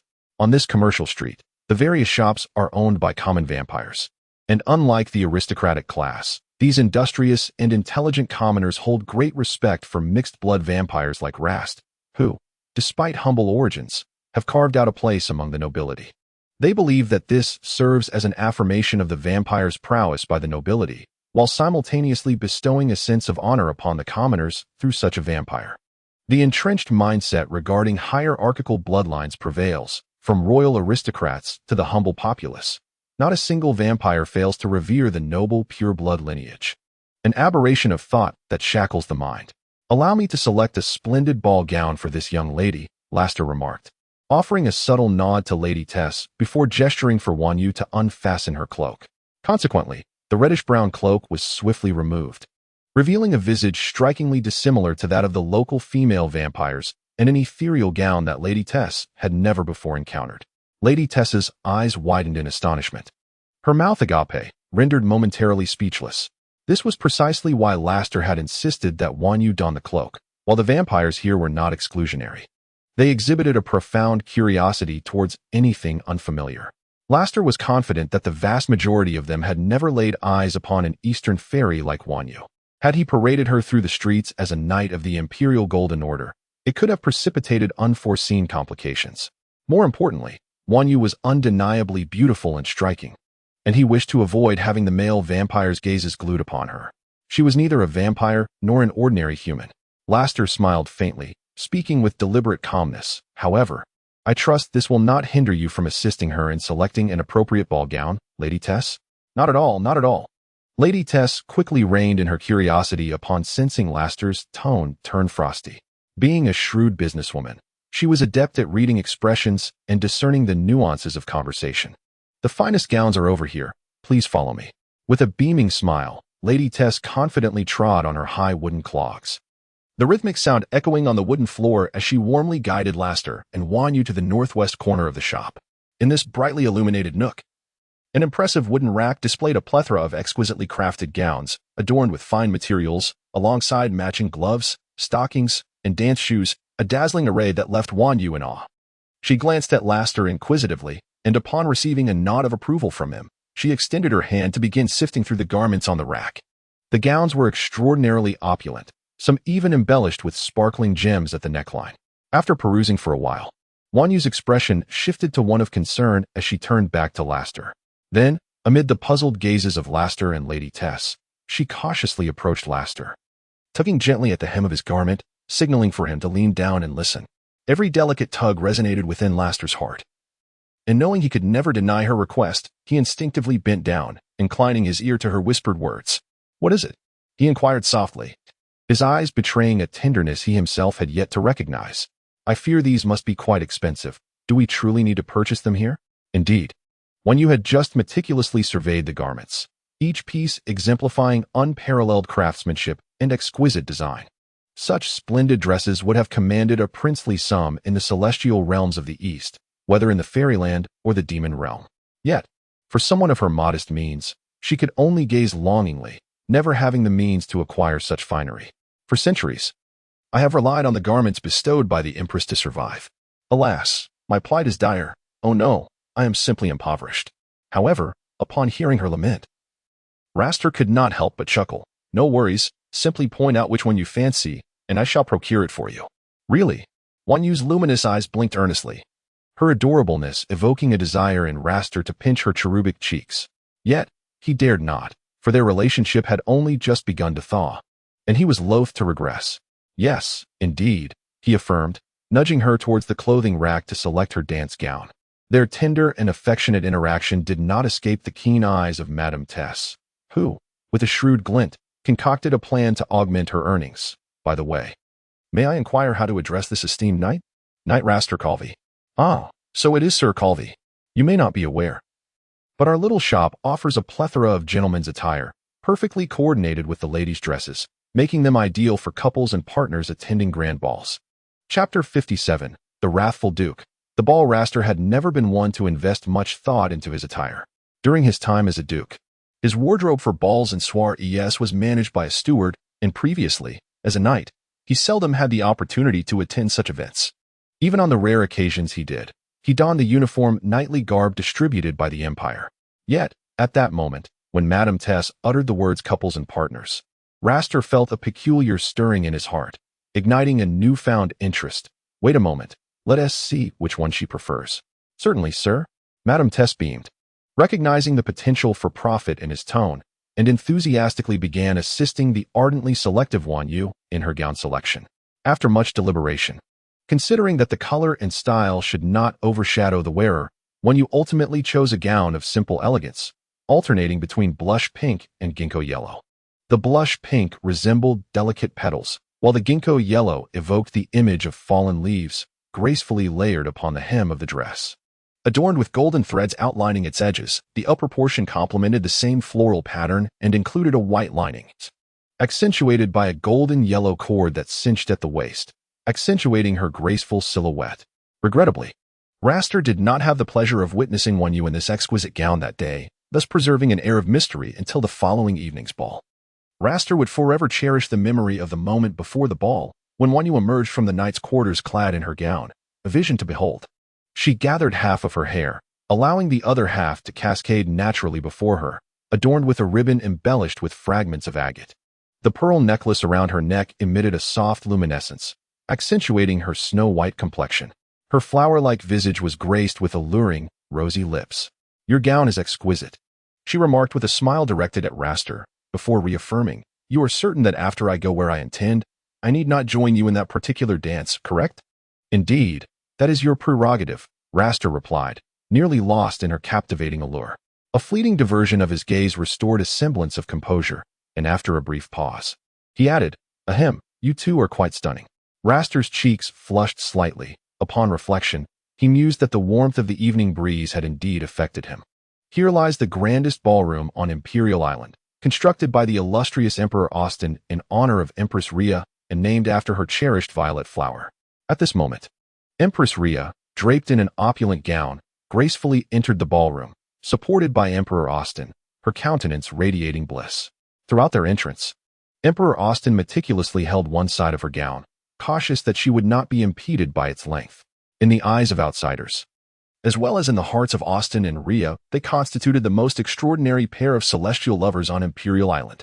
For millennia, their love has only intensified, serving as a paragon of matrimony within the royal family. Despite the frenzied pursuits of other nobles, some with mistresses numbering akin to a battalion, Emperor Austin has never been embroiled in scandal, while Empress Rhea has always harbored only him in her heart. With a glass of wine in hand, Wan Yu stood at a distant corner of the crowd with Raster, observing the impeccably matched royal couple as they gracefully made their way to the dance floor. There, Emperor Austin genteelly extended his hand, inviting Empress Rhea to lead the opening dance for the evening's ball. The music, elegant and romantic, though comprised of instruments unfamiliar to Wan Yu and somewhat monotonous in tone, did not diminish the vampire's pursuit of joy through dance. They appear so well suited, Wan Yu mused softly, bringing the wine glass to her nose for a gentle sniff. Indeed, they all say so, Raster replied, taking a sip of his drink. He gazed at the couple on the dance floor, unwittingly envisioning himself and Wan Yu in their place, though regrettably, neither of them possessed the skill to dance. How many concubines does Emperor Austin have? Wan Yu inquired with curiosity. What is a concubine? Well, how many female vampires does Emperor Austin have? The kind with whom he maintains intimate relations, ah? If you are referring to mistresses, then I have not heard of His Majesty having any. For millennia, it has seemingly remained this way. For Rast, this matter was both peculiar and unremarkable. The peculiar aspect lay in the long-standing tradition of mistresses within the aristocratic circles, while the unremarkable aspect was that the empire, fundamentally adhering to monogamy, ostensibly prohibited the existence of such illicit identities. Thus, it seemed only natural for the emperor to lead by example in upholding the law. Oh, I see, Wan Yu remarked with a sigh. That truly is a rare occurrence. Indeed, it is rare, yet it ought to be this way, should it not? Rast raised his glass in a gesture of invitation towards Wan Yu, and then, with utmost seriousness, gazed into her eyes, stating, if it were me, I would not have a mistress. One sole maid is sufficient. Wan Yu, taken aback by his sudden sincerity, nodded in agreement, saying, yes, that is indeed wonderful. As they conversed, a dance in the ballroom concluded, and the nobles erupted in applause. Queen Ruya, supported by Emperor Austin, gracefully took her seat upon the central throne and officially announced the commencement of the ball. As the music resumed, the throng of vampire nobles in the dance floor increased, prompting Rast to lead Wan Yu to a corner of the audience area, intending to enjoy some refreshments while engaging in light conversation to pass the time. Wan Yu, like a curious child, displayed a keen interest in everything novel around her, pulling Rast to explain the purpose and symbolism of each architectural detail and decoration. Typically irked by excessive chatter, Rast exhibited remarkable patience, tirelessly elaborating on everything Wan Yu wished to know, while she listened with rapt attention. However, as she became engrossed in Rast's vivid narration, she inadvertently turned her head and bumped into a passing noblewoman, Maria.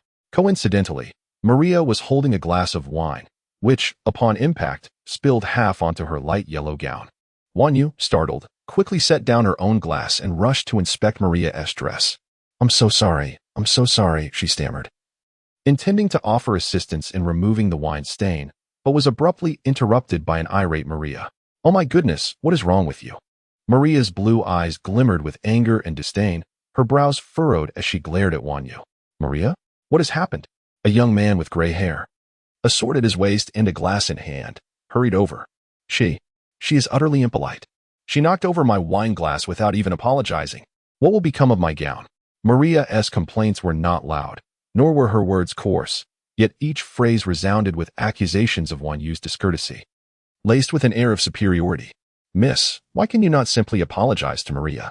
The gray-haired gentleman said, assisting Maria into a chair while simultaneously chastising Wan Yu.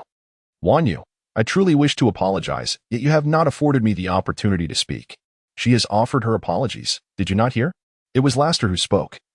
Having set down his wine glass to stand resolutely before Wan Yu, unflinchingly meeting the gaze of the silver-haired gentleman before him. Laster. Wan Yu tugged at Laster's robe, signaling him to refrain from speaking. Then she reiterated her apology. I sincerely apologize, miss. It was not my intention. I can assist you in cleaning the stains from your dress. You cannot possibly mean to help me with my laundry, Maria exclaimed, her expression exaggerated, as if she had just heard the most ludicrous joke. She scrutinized Wan Yu from head to toe, glancing at Laster beside her, and scoffed. So, you are merely a night's dance partner. No wonder you are neither a vampire nor well-mannered, daring to offer to wash my gown in public. Truly, Maria chuckled lightly, her eyes gleaming, for in her view, Wan Yu's words were no different from those of a circus clown. Is it the case that Miss Maria's notion of good upbringing merely teaches one to be haughty and cruel? Laster, unperturbed, returned Maria's scorn in kind. Leaving the surrounding nobles momentarily stunned, they could hardly fathom that a mere golden knight would dare to utter such disrespectful words to a highborn lady. You, how dare you? Maria slammed her hand on the table, fury igniting within her as she rose abruptly, hand raised to strike Laster, but Wan Yu seized her wrist first. Wan Yu firmly grasped her wrist and smiled faintly. Miss, the stains on your dress have vanished. I never claimed I would wash your garments. I wonder from where you have heard such a thing. With that, she forcefully released Maria's wrist, pulling Laster back a few steps. Wow, it truly is gone. Among the vampires gathered, some keen-eyed individuals began to notice Maria's now pristine gown, whispering among themselves and discussing Wanyu. Meanwhile, the commotion had escalated, drawing the attention of Emperor Austin and Empress Rhea, who sat far off on their throne, observing the growing crowd of nobles. You, go investigate what is transpiring over there. Emperor Austin pointed to a capable attendant by his side, who promptly obeyed. Before long, the onlookers dispersed, and Wanyu, Laster, and Maria were escorted before Emperor Austin's throne, while the remaining nobles returned to their seats, eager to witness the emperor's next move. The attendant approached Emperor Austin, whispering a few words, recounting the events that had unfolded. The emperor nodded, signaling the attendant to withdraw, then languidly inquired, "Are you all enjoying the festivities of this ball?" "Indeed, your majesty." Maria was the first to bow her head, too timid to meet Austin's gaze. "And what of Sir Calway and this lady of a different race?" "Your majesty, forgive us." Laster and Wanyu spoke in unison, their voices resonating in surprising harmony as they exchanged a glance filled with astonishment. It seemed that Sir Calvi and your dance partner were in perfect sync. Emperor Austin chuckled softly, casting a glance at his side where Empress Rhea stood. Rhea gently returned her husband's gaze, a faint smile gracing her lips. "I, too, share a similar understanding with Rhea," thus her discontent, stemming from the perceived affront to royal dignity due to your actions, has rendered me somewhat displeased as well. After a brief pause, Emperor Austin scrutinized the trio before him, a sly smile creeping upon his lips as if struck by a brilliant idea. He slowly proclaimed, "Then let it be your penance to bring joy to Rhea." At this, Empress Rhea couldn't suppress her laughter, her long, wavy purple hair shimmering like silk. "See, just like this," Emperor Austin said, playfully offering a piece of blood cake to Empress Rhea. The assembly of vampires, silently overwhelmed by this unexpected display of affection, felt a mix of indignation and helplessness. "All right, let us commence. Miss Maria of the Marquis Magua's household, as a noble, perhaps you might set an example." Maria froze, caught off guard, unsure of how to respond. She helplessly glanced toward her parents and fiancé among the crowd, only to be startled back by her father's stern gaze. Deep down, Maria understood that her father must be furious with her for tarnishing the Marquis's reputation. Yet the situation had escalated to a point where anger could not resolve the matter at hand.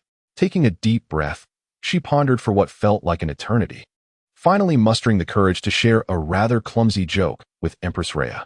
In the brief silence that followed the punchline, Maria felt an overwhelming urge to vanish into the ground, her face flushed with embarrassment.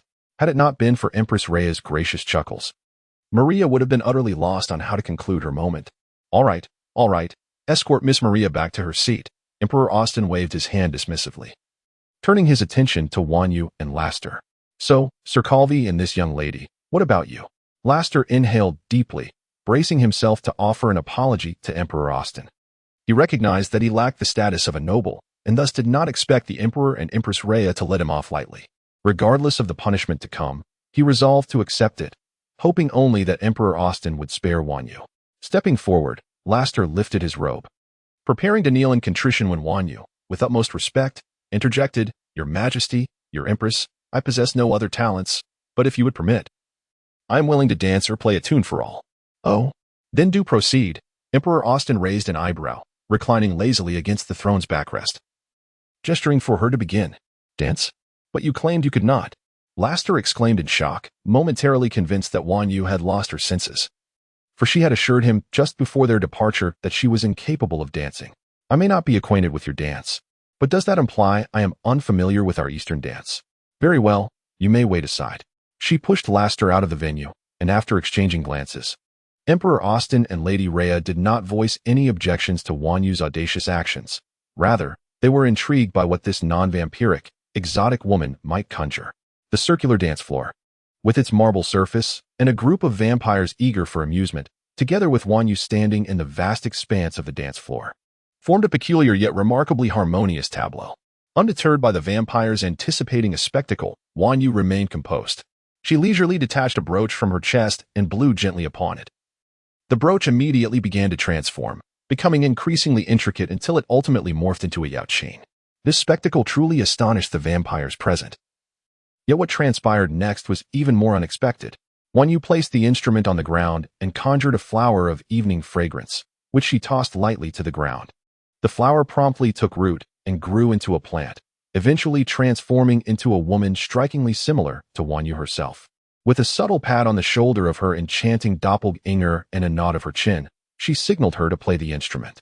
The replica nodded in compliance, moving like a marionette, expressionless as she seated herself beside the Yuqin, preparing to play. At this juncture, all the vampires, with the exception of Emperor Austin and Laster, were thoroughly captivated by Wan Yu. They held their breath, eagerly awaiting her next move. Wan Yu's subsequent action was nothing less than a metamorphosis. Her gown instantly transformed into the golden feathered attire she cherished while dancing in the outpool. True to its name, the attire shimmered with emerald feathers and golden plumes. The transparent golden ribbons danced gracefully, complemented by a garment crafted from phoenix feathers and jade silk, moving of their own accord. Her long hair cascaded like a sinuous serpent, swaying in rhythm with the flowing fabric of her gown. Indeed, she appeared far more suited to Eastern garments, a sentiment echoed by Laster, who could not hide his astonishment at the moment she emerged in her new attire.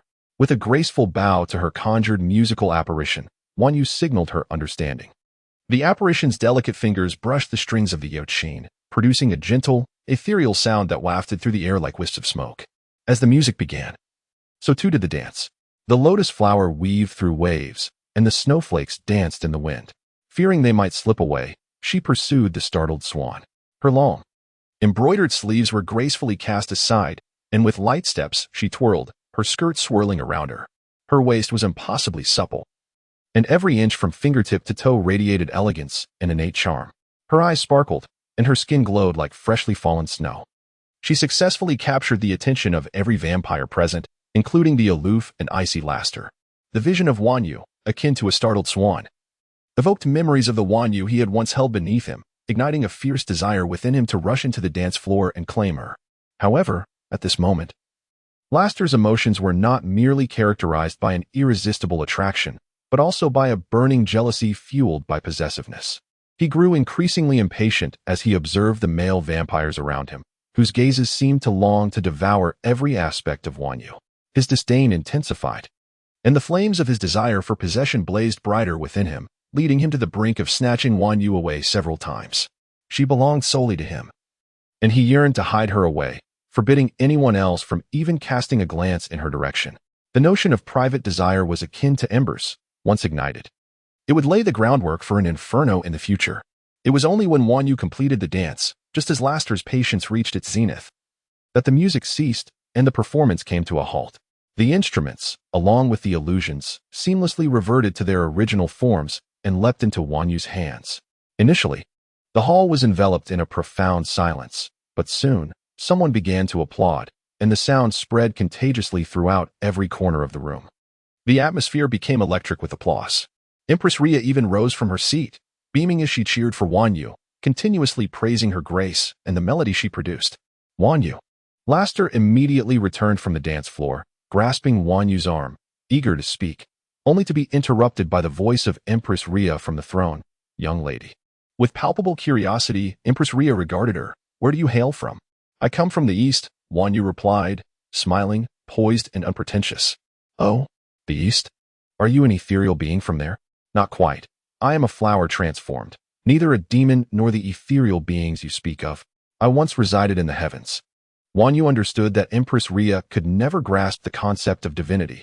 After all, even after her lengthy explanations to Laster, he remained only partially enlightened.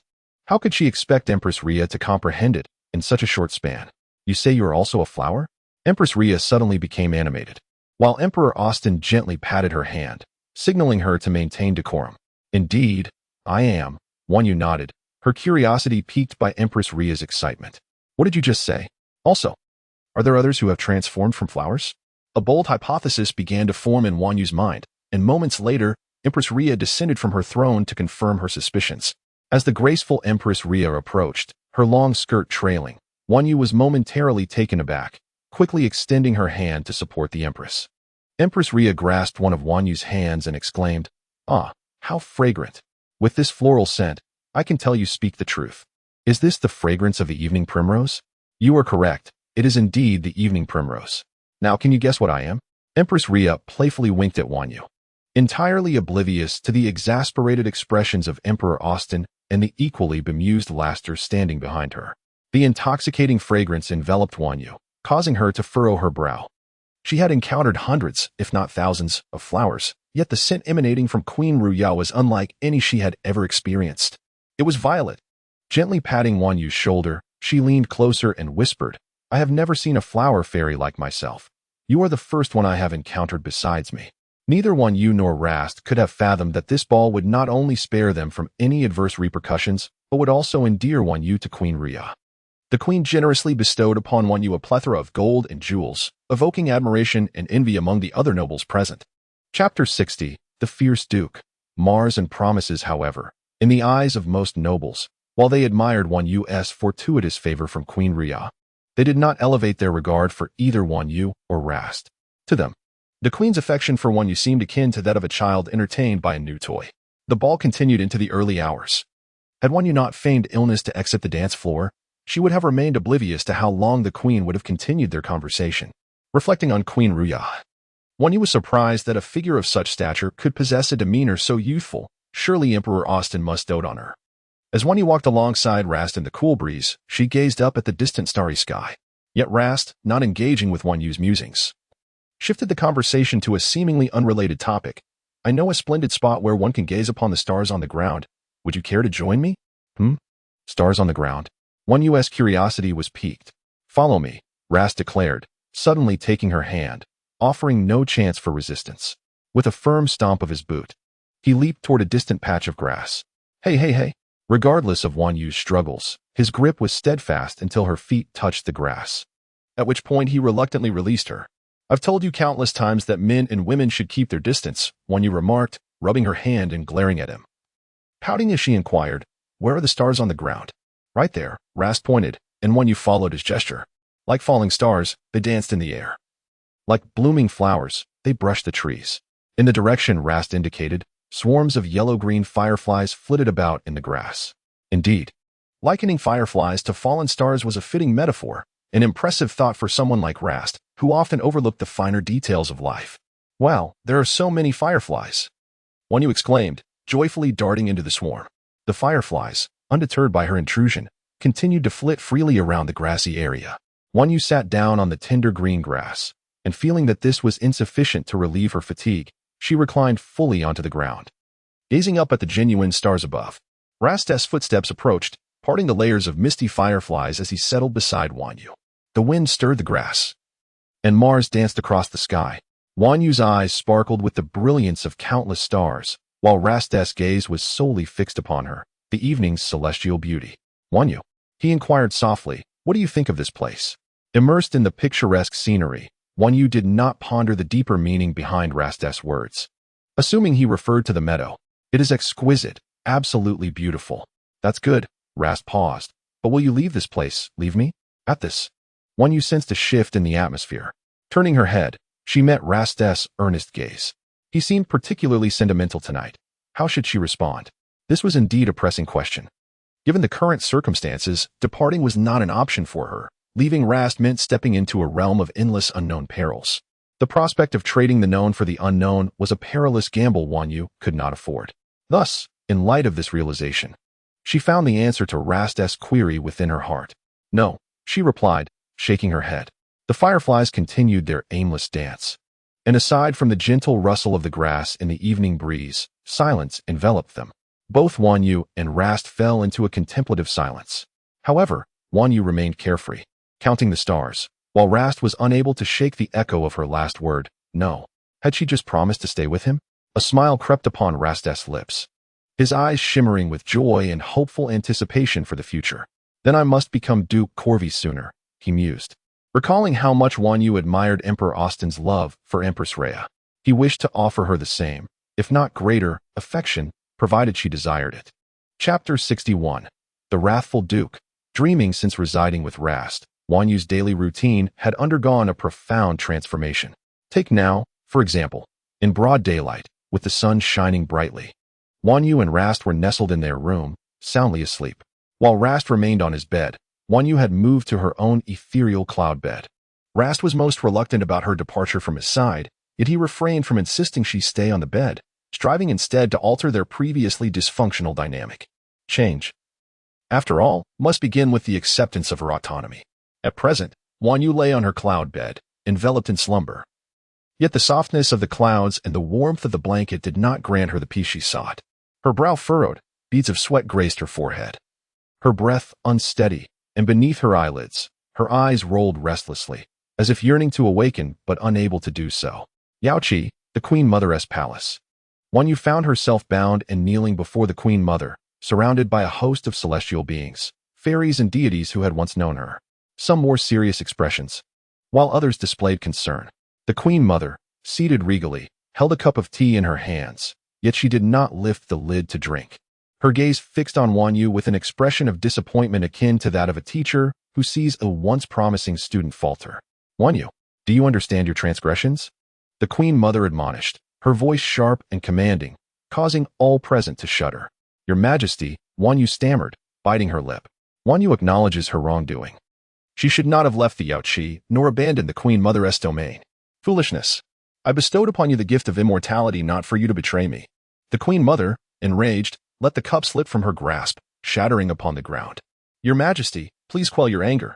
Wan Yu knows her faults, she pleaded, pressing her hands into the earth as her chest heaved with anxiety, unable to meet the furious gaze of the Queen Mother. Since you are aware of your faults, why do you not hasten back to the Yaoqi? Do you wish to bring shame upon me in front of the Dragon King of the West? In an instant, the once serene surroundings of the Queen Mother's palace transformed violently. The celestial music and crane calls morphed into cries of despair.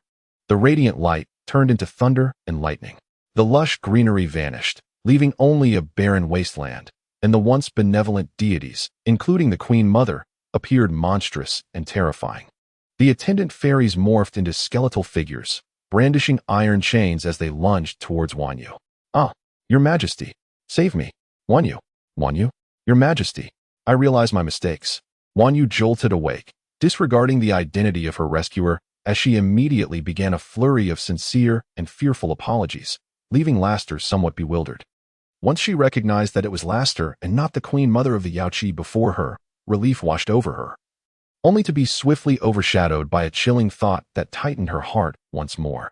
Laster observed the rapid shift in her expressions, unsure of the nightmare she had just endured, but his intuition warned him that whatever had shaken Wan Yu, usually so composed, must be grave. Did you have a nightmare? He asked gently, trying to assist her in rising from the bed, only to be subtly evaded by her, concealing his disappointment. He repeatedly reminded himself that she simply needed time to adjust. Wan Yu sat up, curling her legs beneath her, cradling her head in pain. Her voice tinged with a nasal quality. The dream had been hauntingly vivid. The Queen Mother's words echoed in her mind like a shackle constricting her throat. Such clarity left Wan Yu questioning the reality of the Queen Mother's reprimand. After all, the practice of delivering messages through dreams was not uncommon in the celestial realm. She buried her head between her legs, eyes shut tight, unaware of Laster's heartache as he witnessed her, usually so resilient, reduced to such a state by her nightmare. What did you dream of? Laster sighed deeply, his hand hesitating several times as he considered whether to comfort her with a gentle pat on the back, but ultimately refrained. Was it frightening? Do not worry, I will protect you. When you lifted her head from between her legs, her eyes slightly reddened as she gazed at Raster. Had he just said he would protect her? Her heart felt as though it had been pierced by some unseen force, and after a prolonged moment of mutual gaze, she suddenly realized that such a direct stare was rather inappropriate, prompting her to avert her eyes. It's nothing, thank you. How about I take you for a walk this evening? Raster sighed inwardly. It seemed she still did not wish to share her innermost thoughts with him. Where to? To witness the dream of the Sea Witch. The dream of the Sea Witch? You can still glimpse its dreams? Wan Yu looked utterly incredulous, while Raster remained tight-lipped, merely stating that she would understand once she saw it. Raising her eyebrows, Wan Yu found Raster increasingly peculiar. How was it that he frequently brought her to gaze at stars and dreams, speaking with growing tenderness and consideration for her opinions? This was a stark contrast to the Raster who had once pinned her against the wall to feed on her blood. Nevertheless, this version of Raster was quite delightful. She found herself developing an inexplicable fondness and sense of dependence on him, especially when he stood by her side, making her feel invincible. Indeed, she felt fearless. Particularly when she first discovered her susceptibility to seasickness, nearly wrenching Raster's arm from its socket.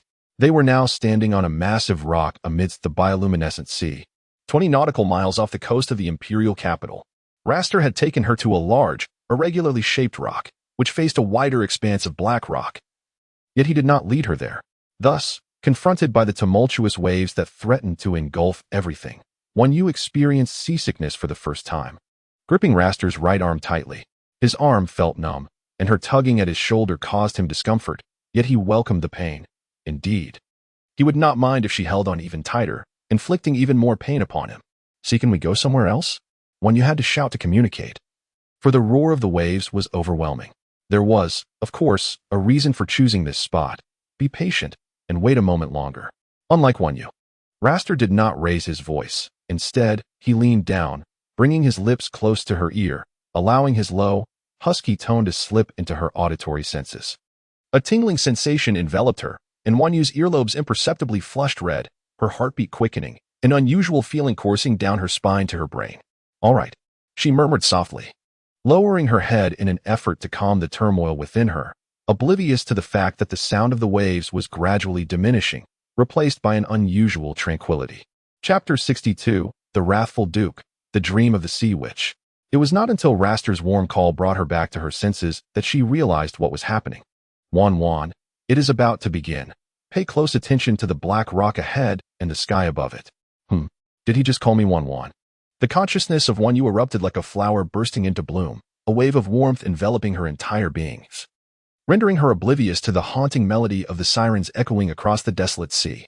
Clutching tightly to Rast's hand, she momentarily forgot to exert herself, just as a surge of water crashed over her, causing her to lose her footing. As she prepared to summon her powers to lift herself, Rast caught her around the waist, steadying her.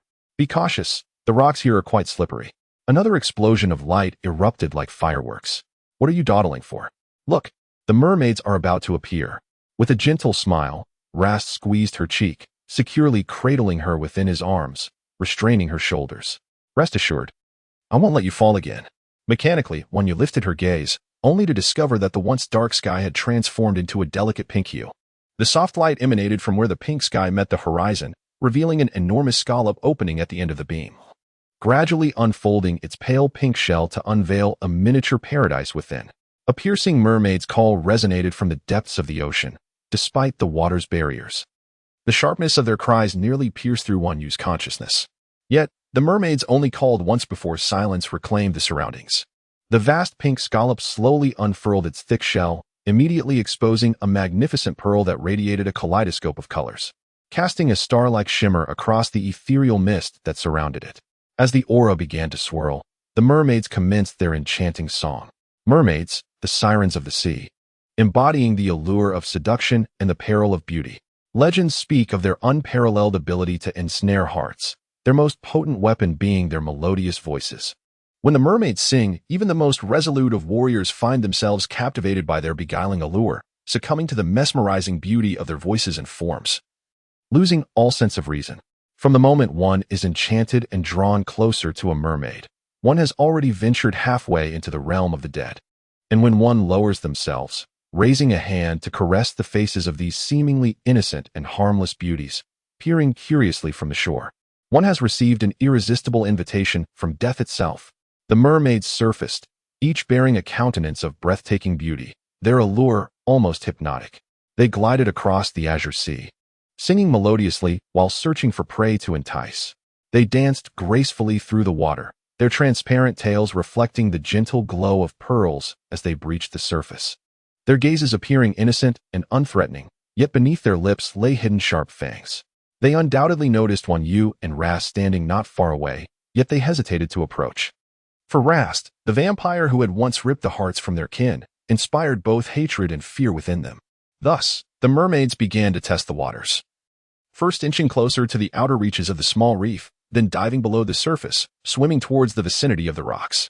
Rast narrowed his eyes, observing every movement of the beings before him, yet he refrained from taking any initiative.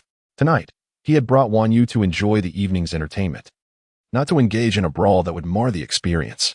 However, should they desire conflict, he would not hesitate to transform this romantic interlude into an action-packed spectacle. The moment the vampires began to exude an aura of hostility and the scent of blood, it served as his warning. Just like Rast at present, his fangs now bared, vigilantly watching the surrounding merfolk, who, sensing the impending danger, had halted a good 20 meters away from the small reef. Nonetheless, their pause did not guarantee that there wouldn't be any intrepid souls willing to test the waters. One such figure was a male mermaid with a light blue tail. His hair matched the hue of his tail, cascading in a striking shade of azure, complemented by enticing peach blossom eyes and a delicate, almost feminine face, adorned with well-defined muscles and powerful arms. This blue merman now fixed his predatory gaze upon Wanyu, attempting to circle around them in a bid to allure her. Chapter 63. The Violent Duke, Let Me Cherish You. Beauty and danger often walk hand in hand. Merfolk inherently possess the ability to beguile, blessed with unparalleled beauty. Yet, they also wield sharp claws and immense strength. Especially once you are dragged beneath the waves, your chances of survival are akin to a meteor striking Mars. The phrase beautiful beast aptly describes them. As this strikingly handsome merman approached the shore, he commenced the first step of his hunting strategy, feigning vulnerability and enticing. He emerged just above the surface, cautiously revealing only his upper body, with his light blue hair clinging to his form. His eyes sparkled with curiosity and innocence, reminiscent of a charming young brother. How beautiful! What is it? Is it a sea demon? Wanyu, having never encountered a mermaid before, found herself effortlessly drawn to this captivating creature, even feeling an uncontrollable urge to free herself from Rast's grip and move closer to the merman. Wanwan. Don't go over there. Rast tugged Wanyu back, his expression growing colder. He reminded himself that Wanyu had never seen a mermaid, so he allowed the merman to approach the nearby waters out of leniency. Yet, this merman seemed utterly oblivious, intent on stealing his prey away. Truly beautiful, so very beautiful. Wanyu struggled, her gaze fixated on the merman, her clear eyes locking with his, and unbeknownst to her, it felt as though her very senses were being ensnared. I should not have indulged you in this folly, Rast scoffed, tightening his grip on Wanyu's shoulders, spinning her around so that her face nestled against his chest. The scenery before her abruptly faded away, the evening breeze rushing into her collar, stirring her back to some semblance of awareness. Yet, behind her, the insistent merman remained undeterred, swimming ever closer to the shore. You still owe us a life, vampire, the merman suddenly spoke, his voice a stark contrast to his appearance, harsh and grating, as if his throat had been sanded. So what? You tell me this? Who among us is without blood on their hands? It just so happens that I killed your kin. Wanyu attempted to turn away, but was firmly held in place by Rast. Don't move, obey. What a coincidence. The merman smirked, raising an eyebrow. I happen to have set my sights on the blood servant you possess. Why not let her go to me? Let? The merman echoed, fiery arrogance igniting in his eyes. Wanyu listened intently to their tense exchange, a voice in her heart warning her that a battle might soon ensue. Yet today Rast seemed unusually calm. If you let her go, I shall no longer have a wife. Wife? Wanyu's mind buzzed. Had she misheard? Did he truly utter the word wife? Impossible. This could not be right. She must have misunderstood. What did you say? She is your wife? The merman's face was a mask of disbelief. Do you think I cannot see? She is not a vampire at all. Are you deceiving me with such a feeble lie because you know you cannot match my strength? Hop deception. If merfolk could ascend to land, I would welcome you to our wedding. However, if you continue to muddle your thoughts with talk of strength, I would not hesitate to remind you how I plucked the heart from your companion. The merman maintained his position just above the water, neither advancing nor retreating, locked in a stare with Rast, both searching for something within each other's eyes. Suddenly, from the depths of the ocean, the haunting melody of mermaid's song echoed once more. The merman instinctively glanced back, slowly sinking back beneath the waves. Next time, it shall not be so easy, regardless of what she means to you. With that, the merman hastily departed, and the surrounding waters returned to their tranquil silence. The vibrant, aurora-like pink shells in the sky gradually dimmed, fading into the vast expanse of the sea. Unfortunate, how swiftly it ended. Rast released Wanyu from his embrace, the chill of his presence lingering in her nostrils. Wanyu bit her lip, hesitating for a moment before speaking. Did it leave because you deceived it into thinking I was yours? Not quite. It seemed more like its kin were summoning it back. Rast gazed at the spot where the merman had vanished, raising an eyebrow. But I did not deceive it. What do you mean? I mean to say that I wish for you to marry me. The sea breeze was strong, scattering Rast's words and stirring Wanyu's heart, leaving her momentarily frozen, her mind a blank canvas. She possesses a concept of marriage, yet has always been oblivious to the intricacies of emotions. She is aware that Laster is a uniquely significant presence in her heart, but this singularity does not elucidate why he desires to wed her. Uncertain. One, you candidly pose the question, why? Because I believe you will accompany me through the remainder of my life. But you are a vampire, aren't you immortal? Laster then abruptly shifted the topic. Was the mermaid beautiful tonight? Yes, indeed. Whenever you wish, I shall take you to see her again. Of course. It won't be limited to mermaids. Anything you desire. The sea breeze tousled Laster's hair, revealing half of his handsome face beneath the mask. His tone was exceedingly gentle, akin to the warmth of spring sunshine, a stark contrast to the fierce demeanor he had displayed upon their initial encounter. When you opened her mouth, yet found herself at a loss for words. What is the matter, Wan? Was it too sudden? I too wish to take things slowly. But my affection for you overwhelms my restraint. Wan Yu pressed her lips tightly together, her mind a blank canvas. As a confession from a love-innocent flower fairy undoubtedly tested her comprehension. Do you know, Wan, your dance that day was truly exquisite, surpassing anything I have encountered in over 1,000 years. Alas, it was not performed for my sake. Wan, you are the finest gift I have ever received. Laster gently embraced the bewildered Wan Yu, recalling that day beneath Mount Azitro as the commencement of his fortune, grateful that he encountered her and not another. You have illuminated the dreariness and solitude of my past existence. I once believed that no soul could resonate with mine, that nothing truly deserving of my cherishment existed. Until I met you. You are my treasure. Forever be with me, Wan. Grant me the opportunity to cherish you eternally. Chapter 64, The Savage Duke. Lian Hung, it was indeed a lengthy and unforgettable night. Wan Yu's mind was a blank slate, and she was unsure how she returned to Laster's cottage. It felt as if she had forgotten the events that transpired, yet everything seemed indelibly etched in her heart. She recalled Laster speaking to her at length, asking, Wan, will you marry me? She remembered retreating in silence, her mouth agape for a moment as she wished to confess that she had long been pledged to the Dragon King of the West Sea as a concubine. Yet no words escaped her lips. She recalled his gaze upon her reluctance, but he uttered no words of coercion, only bestowing a kiss upon her forehead. I do not wish to force you. I will wait for you, Wan, for the day you will say yes. You will come to love me, will you not? Confused, she lay upon the cloud bed, turning away from Laster, her vision slowly blurring before she succumbed to a gentle stupor, before drifting off to sleep. The words of Rast echoed incessantly in her mind, like a carousel that refused to halt, leaving her in a state of perplexity. This contemplation seemed to drain her of considerable energy. She fell into a deep slumber, so profound that she remained oblivious to Rast passing by her bed and exiting the room. Even more unnoticed was the gentle kiss Rast placed upon her wrist just before departing. Wan Yu was awakened by the sound of a melody emanating from his zither. Rubbing her eyes, she sprang from her bed, instinctively glancing towards Rast's empty cot, realizing it had long been vacated. Why was her first instinct to check for Rast's presence? She could not fathom, yet unconsciously, she had developed such a habit.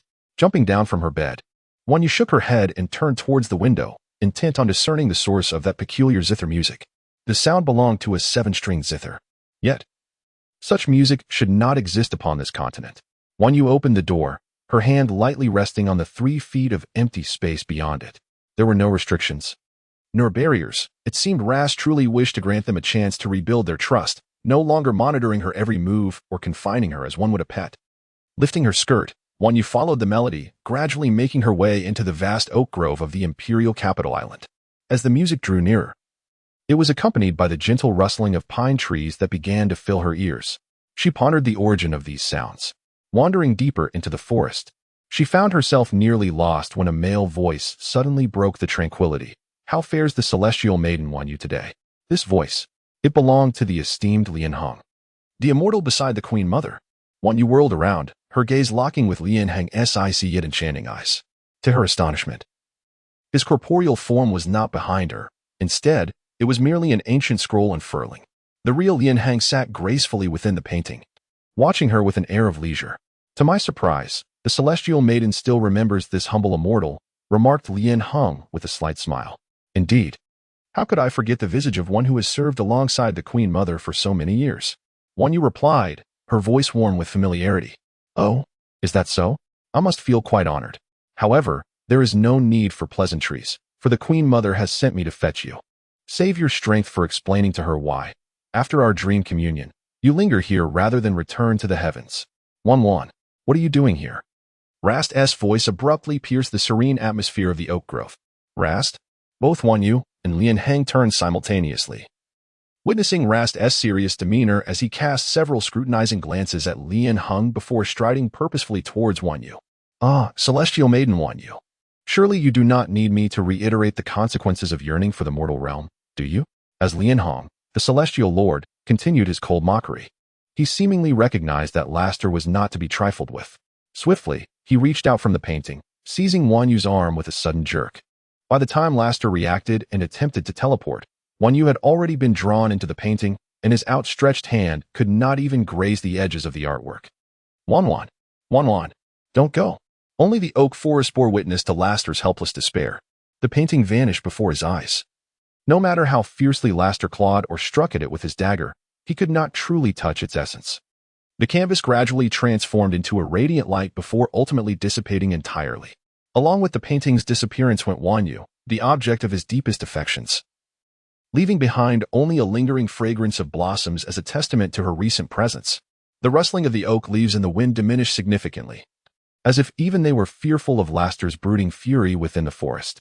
On the day Wanyu was so violently torn from his world, he felt as though he had lost his sanity.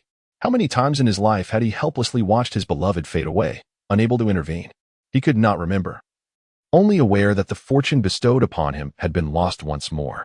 Yet the anguish of fleeting fortune is far more heart-wrenching and despairing than never having possessed it at all. Chapter 65, The Wrathful Duke, a Ji in the East. At Mu Linyu, the curtains fluttered in the westerly wind, carrying with them the remnants of a lingering fragrance. Wanyu languidly leaned over the table by the window, counting the petals of the few plum blossoms outside. Her hand rested on the table, her elbow pressing down on a piece of paper that had just dried with ink. Upon this paper stood a tall and imposing figure on a high hill, illuminated by moonlight, brandishing a longsword. His black cloak billowed in the breeze. Leaning to one side, and his head was slightly tilted, revealing part of his face, which appeared even more handsome and alluring under the moon's glow. The earthly surroundings lacked the abundant spiritual energy of the heavens. Even the soft silver leaning against the brush stand drooped limply, resembling a noodle. Wanyu withdrew her gaze, lowering her arm, and glanced at the painting beneath the paperweight on the table. This marked the 108th day since her capture.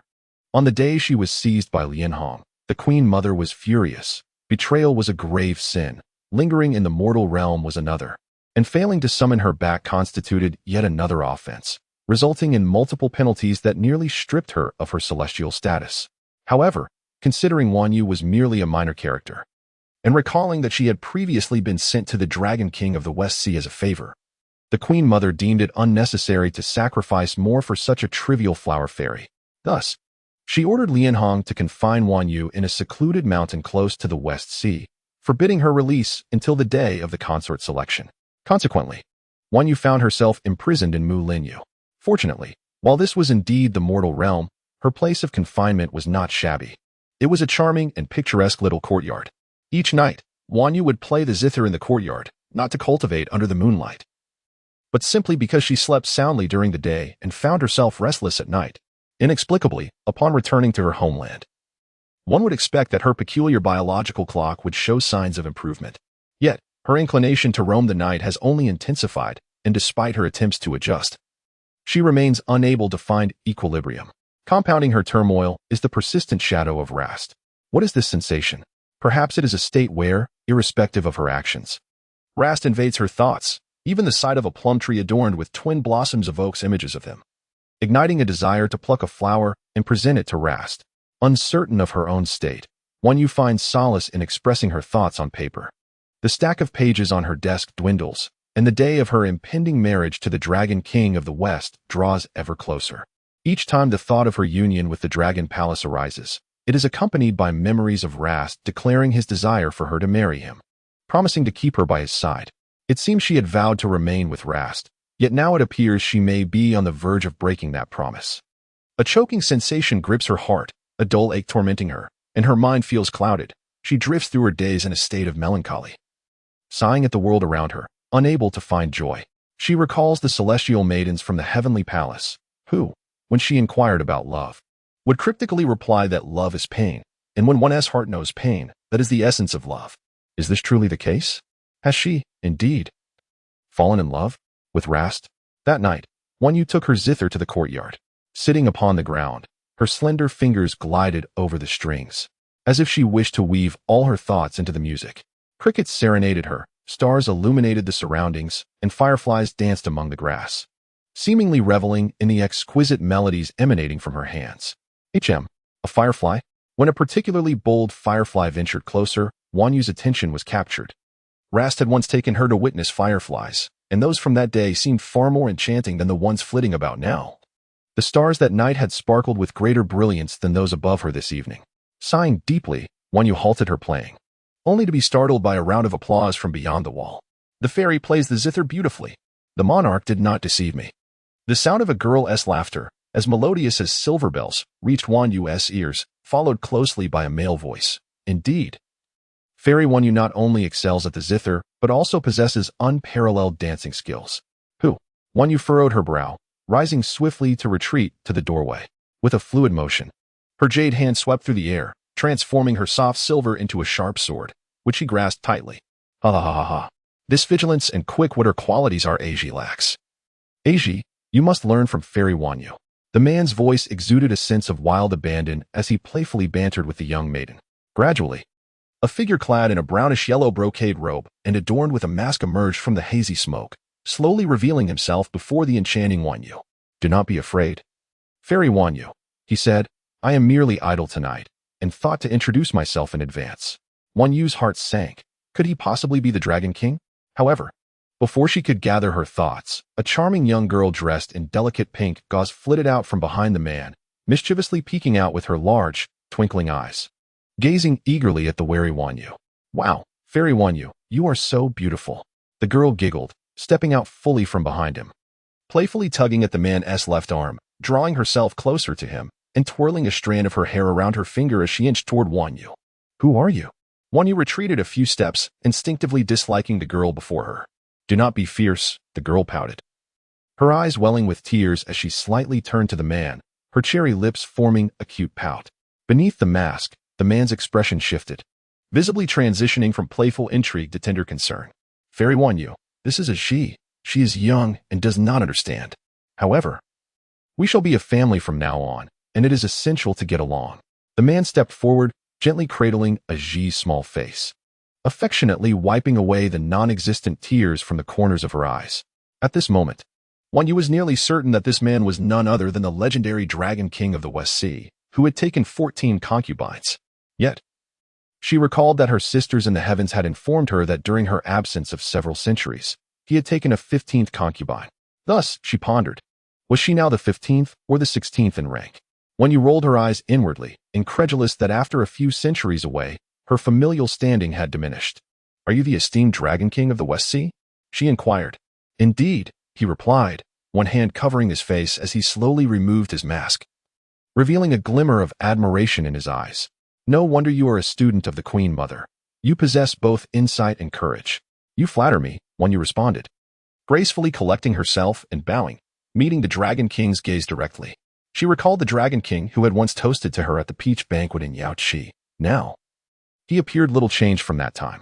The charming young girl, noticing the Dragon King's attention had shifted entirely to Wanyu, felt a pang of dissatisfaction and pouted, tugging at the Dragon King's sleeve. Oh, by the way, this is a she. The Dragon King of the West Sea gently drew the young maiden before him, his large hands steadying her slender shoulders as he cheerfully introduced, you were supposed to arrive at the palace first, but due to some unforeseen circumstances, it was a she who came first. After your arrival, you must address a she as sister. Oh dear, your majesty, I am clearly younger than the fairy of late jade. A she pouted playfully, her voice dripping with sweetness akin to honey. Let us not adhere to such rigid customs, shall we? The fairy of late jade is gentle and virtuous, and she resembles an elder sister to me. I would prefer to call her sister late jade. The Dragon King of the West Sea, indulging her whims, affectionately tapped her nose and replied, very well, then. You may call her sister.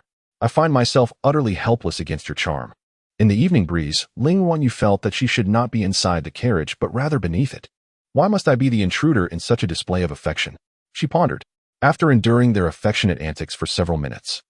The Dragon King finally remembered that the fairy of late Jade was still standing there. How peculiar, he mused. The main focus of this evening was meant to be late Jade, yet I have inadvertently shifted all my attention to Aji.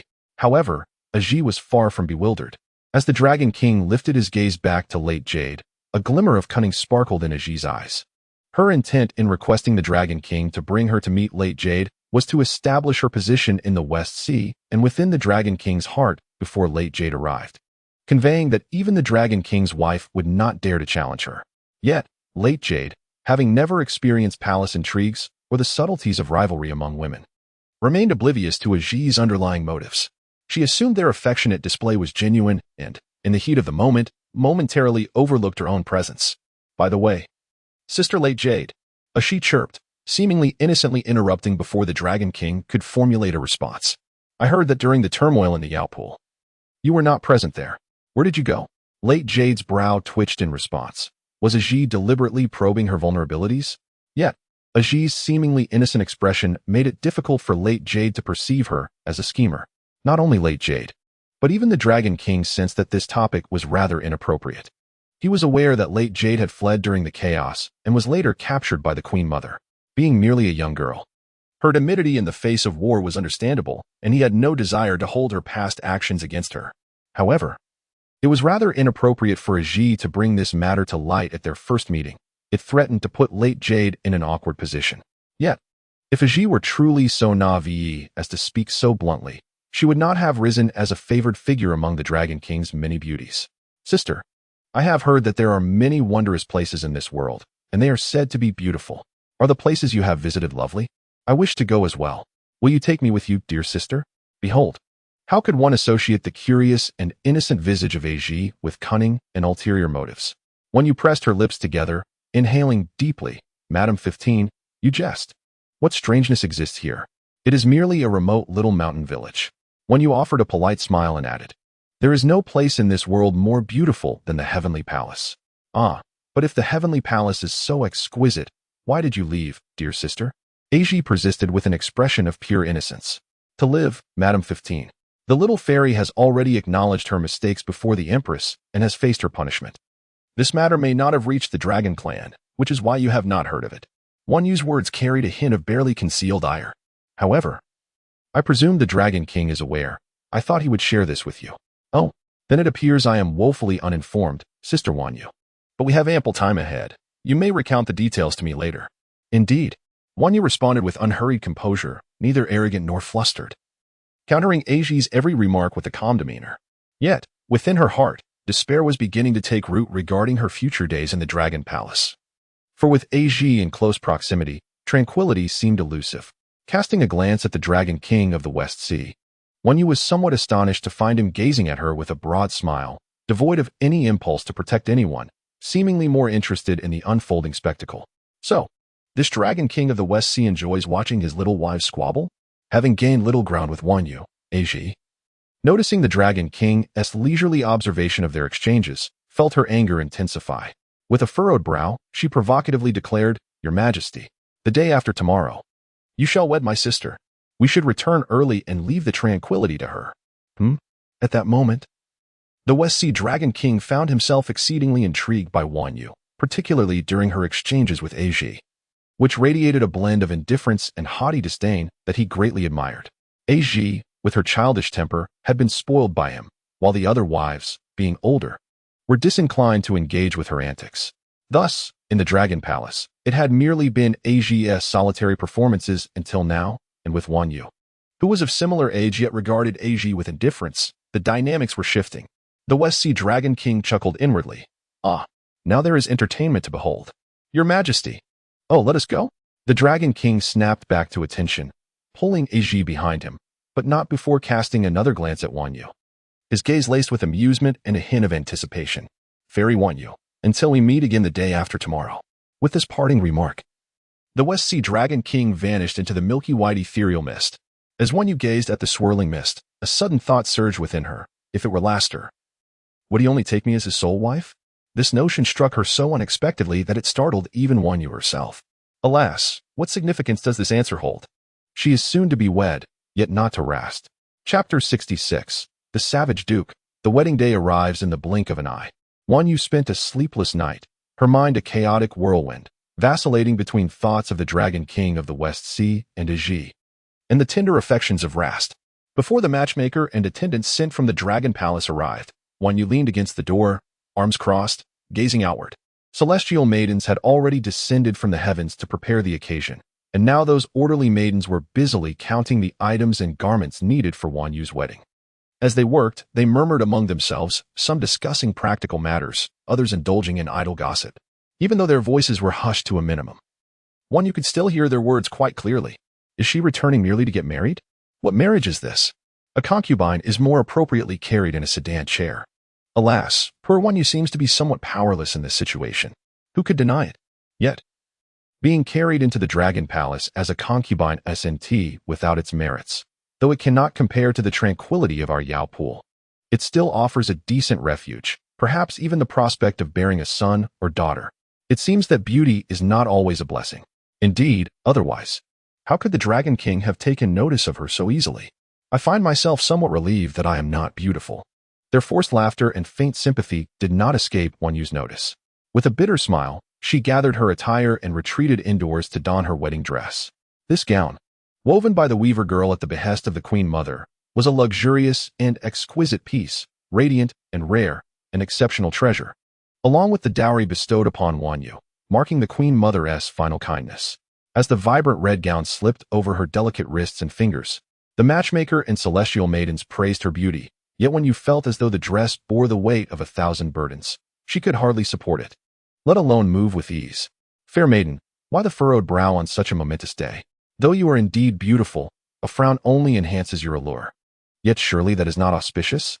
The matchmaker chuckled, stuffing a mouthful of divine honey into Wan Yu's mouth. May you and your lord share a life of sweetness. As the honey filled her mouth, her brow furrowed tighter rather than relaxing. The sweet essence overwhelmed her, causing her to swallow repeatedly, tears welling in her eyes. Having not eaten for some time, she could not savor the honey's sweetness, but instead tasted a distinct bitterness. Suddenly, a fleeting thought of not wanting to marry arose within her. However, this notion quickly faded, snuffed out like a candle. Escape was unrealistic in this vast world. Even the Queen Mother could locate her, so where could she possibly flee? All right, let us escort Lady Wan Yu from Mulinyu. With a smile, the old woman grasped the red silk in Wan Yu's hand and took deliberate steps toward the door. Outside, the maidens of the Dragon Palace stood in 2 neat rows, holding flower baskets, scattering petals along the path, which led all the way to the western coastline of Mulinyu. Beneath the veil, Wan Yu followed closely behind, step by step. The tumultuous sound of crashing waves and the briny scent assailed her senses, and for a fleeting moment, she felt disoriented, believing she had returned to the Empire, to the capital island, to the front of Last's quaint cottage. Yet, the old woman's voice callously interrupted her reverie. Fairy Wan Yu, ahead lies the ferry. Our sovereign has been awaiting your arrival for quite some time. The old woman tightened her grip on the red silk and added with a touch of flattery. According to tradition, the sovereign need not personally come to receive you today. Yet he has not only come to welcome you, but has also ventured out to the western sea, demonstrating the depth of his affection for you. However, the old woman's words failed to evoke any joy in Wan Yu. Instead, she felt a chill within. Such profound affection, she mused, was likely merely to uphold the dignity of the Queen Mother, for she too hailed from the celestial realms. Although merely a concubine, she was one with a notable lineage. Bring forth the rewards. Before Wan Yu could truly reach the side of the Dragon King of the West Sea, she heard his familiar voice laced with excitement. Be careful. Wan Yu's spine stiffened as the Dragon King's arm encircled her waist, one hand clutching the red silk while the other supported her as they crossed the planked ferry and approached the expansive seaside. By the shore, a chariot crafted from enormous clam shells awaited, pulled by a neat row of 16 colossal lobsters, substituting for earthly steeds.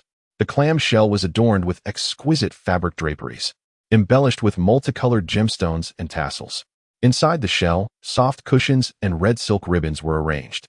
The once turbulent sea had been forcibly parted by the Dragon King, creating a pathway flanked by surging waters, with a route of white sand and gravel leading to the ocean floor. Fish skeletons served as sails, while shrimp soldiers and crab ministers acted as ceremonial musicians.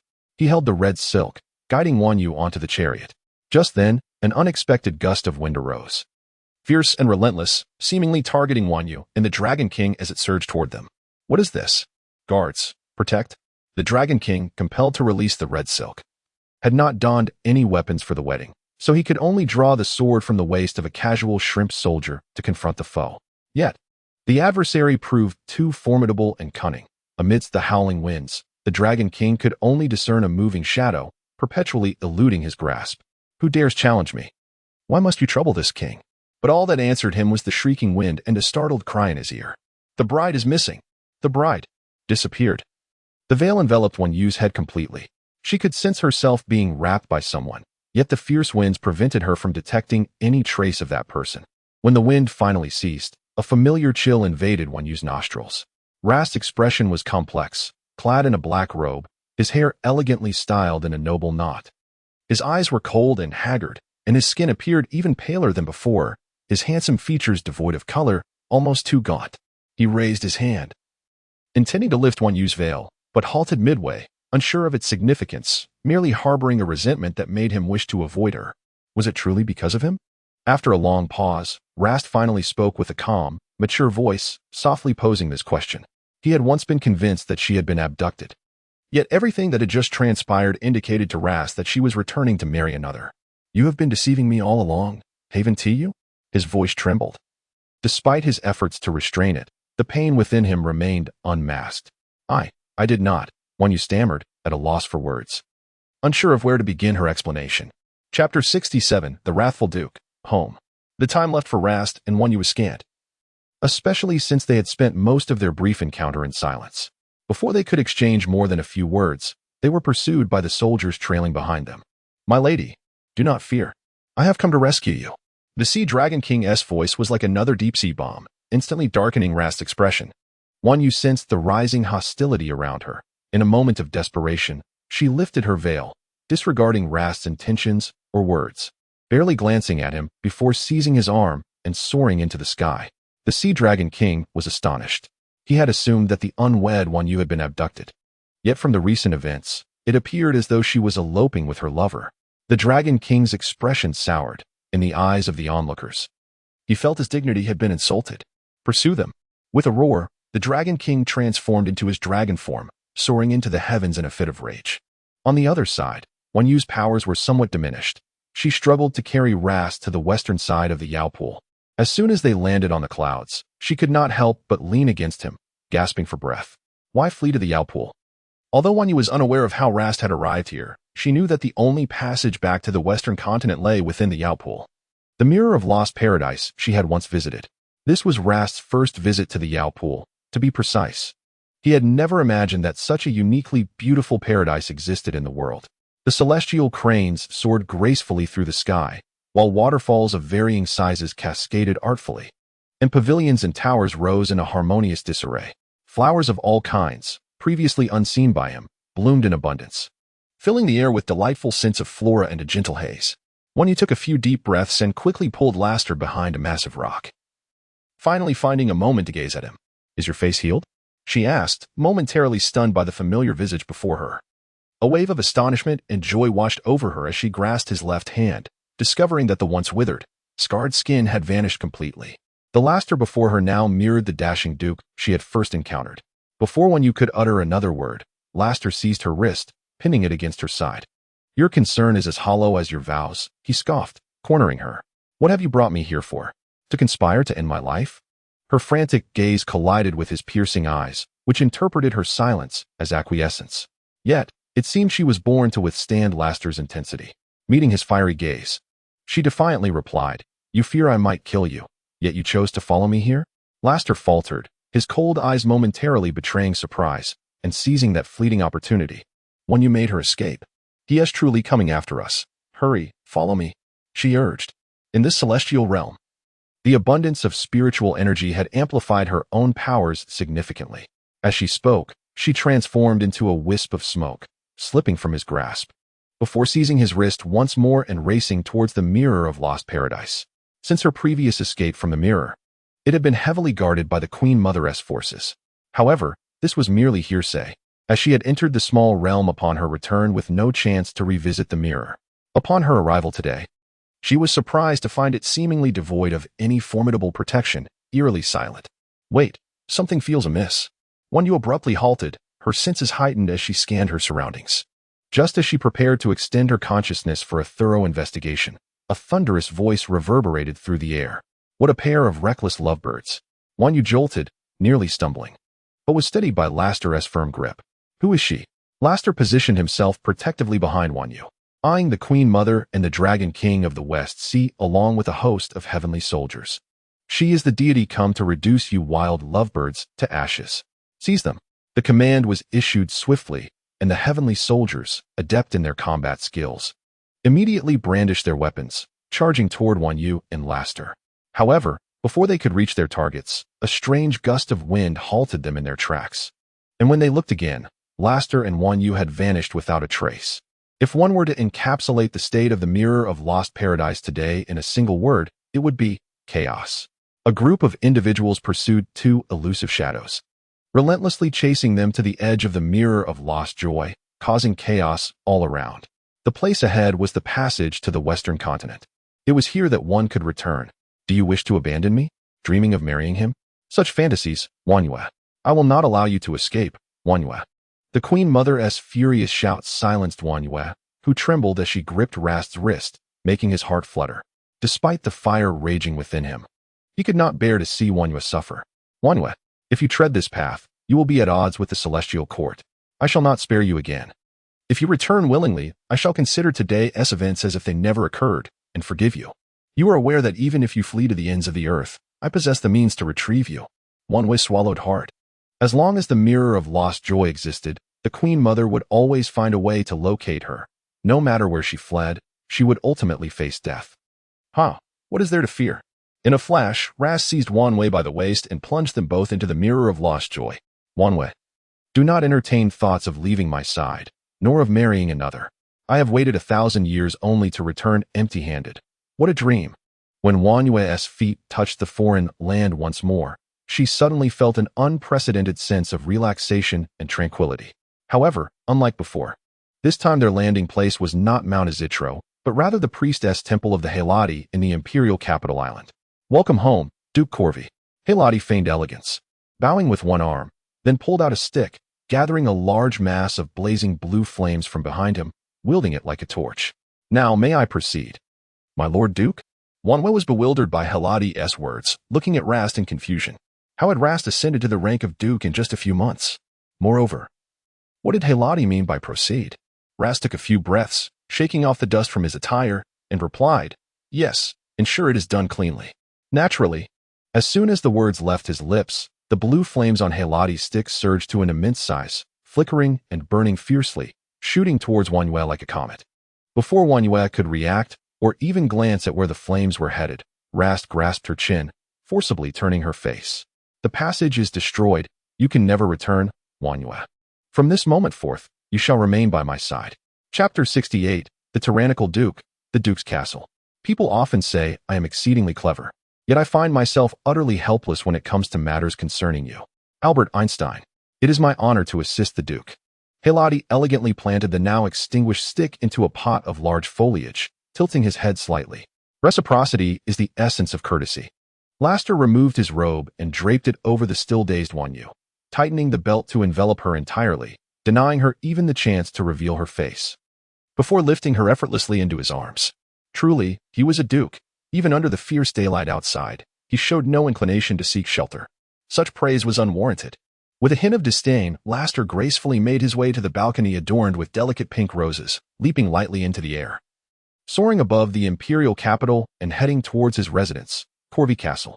The geographical location of Corvi Castle remained unchanged from Laster's previous life. However, the interior decor had deteriorated significantly. The former Corvi Castle exuded elegance and style, crafted by artisans personally dispatched by the great Emperor Austin. In stark contrast, the present Corvi Castle was enveloped in a desolate and bleak atmosphere.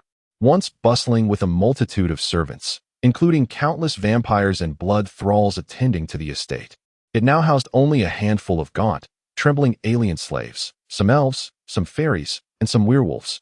As Laster stood at the entrance, cradling the tightly wrapped Wan Yu, A shabby-clad elf who had been weeding in the courtyard trembled as if struck by a sudden shock, then hurried over to open the door for Laster. "Ensure the hot spring in the backyard is cleaned," he instructed lightly, yet his words landed on the elf like a heavy blow. No one dared defy the Duke of Corvey. Otherwise, they would meet a fate most gruesome. Had Corvey Castle not once been filled with servants? Certainly not. It was merely the capricious and volatile temperament of Duke Corvey that led to their untimely demise when displeased. The few remaining servants were those of sound health and high intelligence, loyal and capable. The elf nodded, quaking, and made his way to the backyard. Laster proceeded, step by step, with Wan Yu in his arms, ascending to the master bedroom on the second floor. Within the castle, only the master bedroom and the hot spring in the backyard retained any semblance of noble elegance. The rest of the estate stood in utter disrepair, the duration of neglect by its master a mystery. The rooms were nearly devoid of light, rendered dim by the multitude of candles that provided meager illumination. Various tapestries adorned the walls, thick with dust, much like the frames of the paintings nearby, which were draped in soft, drifting cobwebs. The ancient mahogany staircase spiraled upward, each step echoing a solid thud, instilling a sense of weightiness. A grand crystal chandelier, suspended from the ceiling of the hall, boasted 108 candles, their flames flickering gently as Laster ascended the staircase, casting dancing shadows upon the floor. Beautifully carved figures adorned the doors on either side of the master bedroom, their warm brown hues inviting. Upon entering the master bedroom, a rare sense of vitality emerged, a stark contrast to the somberness enveloping the rest of the castle. The master bedroom is spacious, with a particularly large bed adorned with drapes positioned centrally against the wall. The headboard is intricately designed in wrought iron, shaped into clusters of roses. The room boasts a grand window, which is the only one here slightly ajar with heavy curtains, allowing sunlight to filter in through the gap, bringing a touch of warmth and illumination. Beautiful woolen carpets adorn the floor. Wan Yue felt constricted by the heavy black robe, which hindered her breathing and made it difficult for her to struggle or cry out. It was only when Rast placed her on a blanket and removed the robe that fresh air flooded her senses. She greedily inhaled deeply, sitting up abruptly and gazing in shock at Rast, whose expression was one of indifference. Rast, with a slight smirk, suggested that while he was still interested in hearing her speak, she should voice her hatred towards him, as soon there might be no opportunity left. "Why should I hate you? Do you take pleasure in feigning ignorance and deceit?" Wan Yue retorted. Rast leaned closer, his bony fingers gripping her chin tightly, forcing her head to rise higher. "Let go. It hurts," she protested. "What if I don't?" Rast's eyes darkened with anger, his grip tightening further, causing Wan Yue to gasp in pain. The ornamentation in her hair swayed with her movements, contrasting sharply against her pale skin as her chin reddened under his hold. "What is wrong with you? What have I deceived you about?" Rast asked, his demeanor cold and godlike as he looked down at Wan Yue, whose eyes glistened with unshed tears from the pain. He offered no response to her question, and after a prolonged silence, he released her with a disdainful laugh. "Never mind." As Wan Yue rubbed her chin and prepared to rise to press him further, a knock at the door interrupted her. "My lord, the hot spring has been prepared. Would you like to use it now?" The voice belonged to the frail elf from earlier. Rast replied impatiently. "Very well, my lord." The sound of footsteps faded as the elf departed from the master bedroom. Wan Yue stood, bracing herself against the bed. Her garments were in disarray from the prolonged entanglement, and although her headdress remained relatively intact, it lacked the previous neatness. Is Rast about to bathe? Yet, his subsequent words and actions made Wan Yue acutely aware of her misjudgment. "Is this your wedding attire?" he inquired, his gaze laced with contempt. "It must be cherished, but you must remove it now." "What did you say?" Wan Yue thought she had misheard him, but Rast did not afford her a chance to seek clarification. As soon as his eyes met her bewildered expression, he commenced his actions. "How can one cleanse without undressing? If you are reluctant to take action yourself, allow me to assist you." "Halt! How dare you? Rast, what on earth is wrong with you?" Wan Yue exclaimed in shock, retreating until her back pressed helplessly against the wall adorned with tapestries, leaving her with nowhere to escape. Her back helplessly braced against the wall as she desperately pushed against the forceful and unyielding Rast. "Do you dislike my touch?"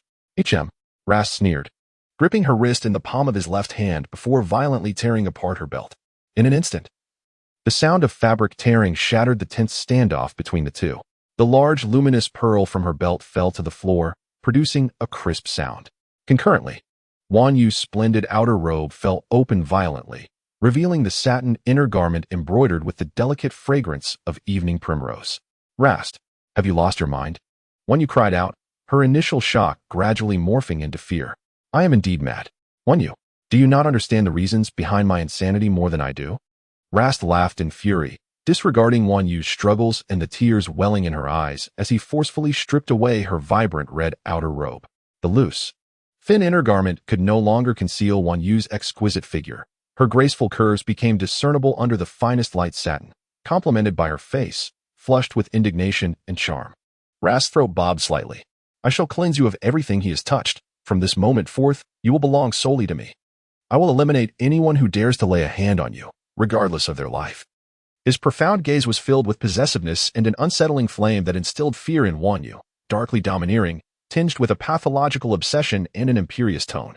Before Wanyu could even react or mount any resistance, Rast swept her off her feet once more. It was unclear what methods Rast employed, but Wanyu felt as though she were a fish out of water, limbs numb and immobile, yet her mind remained clear. She lay languidly in his embrace, allowing him to maneuver her as he descended the staircase confidently, passing through the classical yet worn dome hall, traversing the intricately carved European corridors, crossing the wild nursery and the exuberantly spraying fountains until they reached the edge of the hot spring pool. The walls of the spring pool were crafted from a smooth, white stone of which Wanyu was unaware, arranged in a staggered pattern. The perimeter was adorned with white sheepskin and a petite railing embellished with pearls. The crystal-clear water still emanating steam, resembling a bowl of clear broth. Rast placed Wanyu upon the sheepskin, then slowly began to remove the adornments from her head. Wanyu's eyes fixated on Rast, her lively and crystalline gaze filled with both rage and unwillingness, but more so, a poignant sense of dignity being ruthlessly trampled upon. Her limbs were utterly immobilized. Equally immobilized were her mouth and throat. It was unclear where Rast had learned such forbidden arts, but he had completely suppressed Wanyu's powers, leaving her with no chance for resistance. Her cherry lips parted slightly, yet she remained unable to utter a single word. She watched, with her own eyes, as he carelessly discarded the headpiece he had removed, treating it like refuse, before proceeding to unfasten her garment, gradually peeling away her inner attire. As each layer of clothing was stripped away, akin to the peeling of fruit, Laster's once indifferent and profound gaze transformed into one of unnatural fervor and avarice, hastening the pace of his actions. With skin as smooth as ice and bones as delicate as jade, she embodied a soft, fragrant allure, exquisitely sculpted and elegantly poised. His movements became increasingly swift and feral. Laster lifted Wanyu slightly, tearing away her inner garment. The spring chill bestowed upon the majestic hucking pool, where the warm spring water glided over her delicate form. Time ticked away, the soundscape shifting from the tearing of fabric to indistinct exclamations. The scene transitioned from a singular body to two entwined forms, from the shore into the water and back again. The once turbulent ripples in the pool had calmed, while the lambskin on the shore lay crumpled and marred. All traces could be swept away, save for the crimson marks lingering on the pristine lambskin, chronicling the events that had just transpired. In the midst of relentless repetition and chaotic entanglement, Wanyu succumbed to unconsciousness. When she finally regained awareness, she found herself in the master bedroom of an ancient castle. Aside from the agonizing pain beneath her and the exhaustion that enveloped her body, the only remnants in her mind were Laster's voice echoing in her ears. Wanwan, you are mine. Mine, Wanyu. Tears lingered at the corners of her eyes. And in the aftermath, Laster had lifted the restriction on her voice, leaving her now utterly mute. She strained to turn her head to the side, desperately trying to survey her surroundings. Yet, this dimly lit chamber felt desolate, seemingly devoid of any presence but her own. Laster had vanished without a trace. The mere thought of him ignited a sudden pain in her head, accompanied by waves of impatience and disdain. Although inexperienced in the ways of life, Wanyu was no fool. She could surmise that what had transpired between herself and Laster was akin to the jest of the celestial maidens at the Yaoqi, a playful mockery of the rites of Zhougong, a fleeting encounter meant only for couples. What, then, did her current situation with Laster signify? He and his solitude had taken her, his blood servant, as a source of amusement, defiling her in the process? She had persistently rejected him, yet he had never once considered her feelings, exerting his will throughout. Wanyu recalled the countless times she had envisioned Laster's figure, pondered over his fate in the West, and replayed his tender words in her heart. Thus, a wave of profound regret washed over her mind. How could she still find herself longing for a beast that had so brazenly violated her? Wanyu gently brushed her fingertips against the corner of her eyes, the remnants of tears still glistening softly, a testament to the profound pain she had recently endured. The hour was nearing midnight, yet the curtains remained drawn as tightly as during the day, allowing only a slender sliver of light to seep through. The silvery moonlight streamed into the room, casting a luminous shadow upon the expansive, plush bed. With great effort, Wanyu propped herself up on her elbows, striving to disregard the agony in her lower half, inching her way toward the head of the bed. The blanket slid off her smooth skin, and it suddenly struck her that she was entirely unclothed. A rush of crimson flushed her cheeks as she hastily gathered the blanket around her, her long, straight black hair cascading over her shoulders, subtly revealing her porcelain collarbone and shoulder. It seemed that Rast had taken care of her, leaving her feeling refreshed. Yet this did little to alleviate the discomfort in her heart.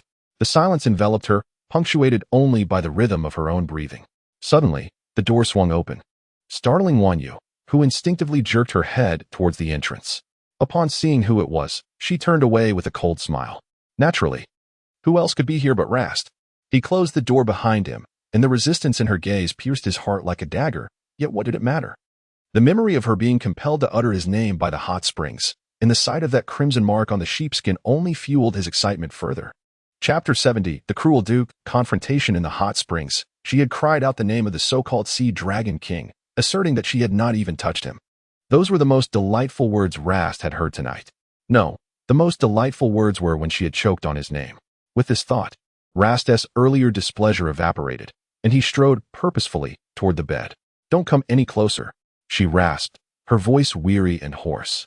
Tearing down the gauzy curtain that had been tied with silk tassels, attempting to create a veil between herself and Rast, as if that might expunge him from her world.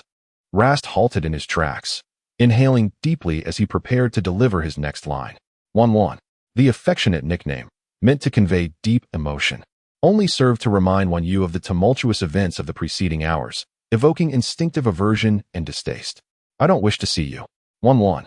Rast enunciated each syllable with a hint of menace, advancing slowly toward the bed. "Get out." She summoned all her strength, seizing a nearby pillow and hurling it forcefully in Rast's direction. The curtain fluttered wildly in response, and within the haze, Rast's astonished expression flickered into view. He deftly sidestepped, catching the pillow mid-flight, yet his steps faltered, halting his advance. He cast the pillow aside onto the soft cushion of the vanity and gazed at the indistinct shadow behind the curtain. Wanwan remained silent, her gaze fixed outside the window. Her vision slightly blurred. Perhaps she had once harbored expectations. Perhaps she had repeatedly questioned her own heart about her feelings for Rast. In truth, when she saw Rast suddenly appear at the seaside, disrupting the so-called joyous occasion, a sense of joy surged within her, a thrill of exhilaration. Even a hint of relief washed over her. It was akin to drifting alone on the ocean for an eternity, only to finally spot the vessel that would bring her ashore. Yet, she had not anticipated that this vessel would turn out to be a blade that inflicted the same wounds upon her. On, regarding the past, I can choose to forgive. But from this moment forth, you must remain here and can go nowhere else. Rast ultimately settled into a wicker chair, opting not to approach Wanwan. Forgive the past? Huh. What a notion of forgiveness. Wanwan scoffed coldly, her pallid and feeble hand clutching the blanket draped over her. As if she had just heard the most absurd of jokes. You speak of forgiveness, yet when have I ever owed you anything? What is my past to you? Have you ever experienced the sensation of having a piece of your heart torn away? Rast smiled bitterly, his gloomy eyes tinged with a shade of helplessness. I have. When you left me, a piece was severed. I knew you were deceiving me, aware of your betrayal of promises, and when I learned you were to marry another. Another piece was stripped away. Wanwan pressed her lips together, enveloped in silence. The days of waiting stretched interminably. Wanwan, not only waiting, but also gambling. Fortunately, Hiladi succeeded in bringing me to you, thus I consider my gamble a victory. I had long believed you were taken against your will. Yet you have revealed to me through your actions that those were merely my own delusions. I have waited too long for you, Wanwan, having finally found you. I shall not allow you to stray even a step from my side. To have waited 2 long months, neither long nor short, but for one ailing from longing. It may indeed feel prolonged. Yet, does he truly believe that simply because of a few months apart, he can resign himself to despair? He even accuses her of deceit. What has she deceived him about? How could she possibly know? Should she now be moved to forgive him for his profound feelings? How could that be? Even the gentlest of souls may erupt in anger. Even a serene fairy like Wanwan, who rarely shows a temper, can be driven to bite when pushed to the brink. Suddenly, Wanwan yanked the curtain aside and slammed her hand down heavily on the blanket. What have I deceived you about, Rast? What have I ever lied to you about? From beginning to end, have I ever deceived you even once? Do you believe I yearn to marry that old dragon king who has taken 15 concubines? The icy prison of the Yaoqi is frigid, and the desolation of the Mulan Valley is unbearable. Do you think these past months have been easy for me? In her own eyes, Wanwan believed her words were devastating, logical, and coherent, unlike Rast's unfounded accusations of deceit. Yet sometimes, in places unknown to you, the truths concealed by another may astonish you. Months, night after night, months. Suddenly, Rast burst into laughter, exclaiming, "What?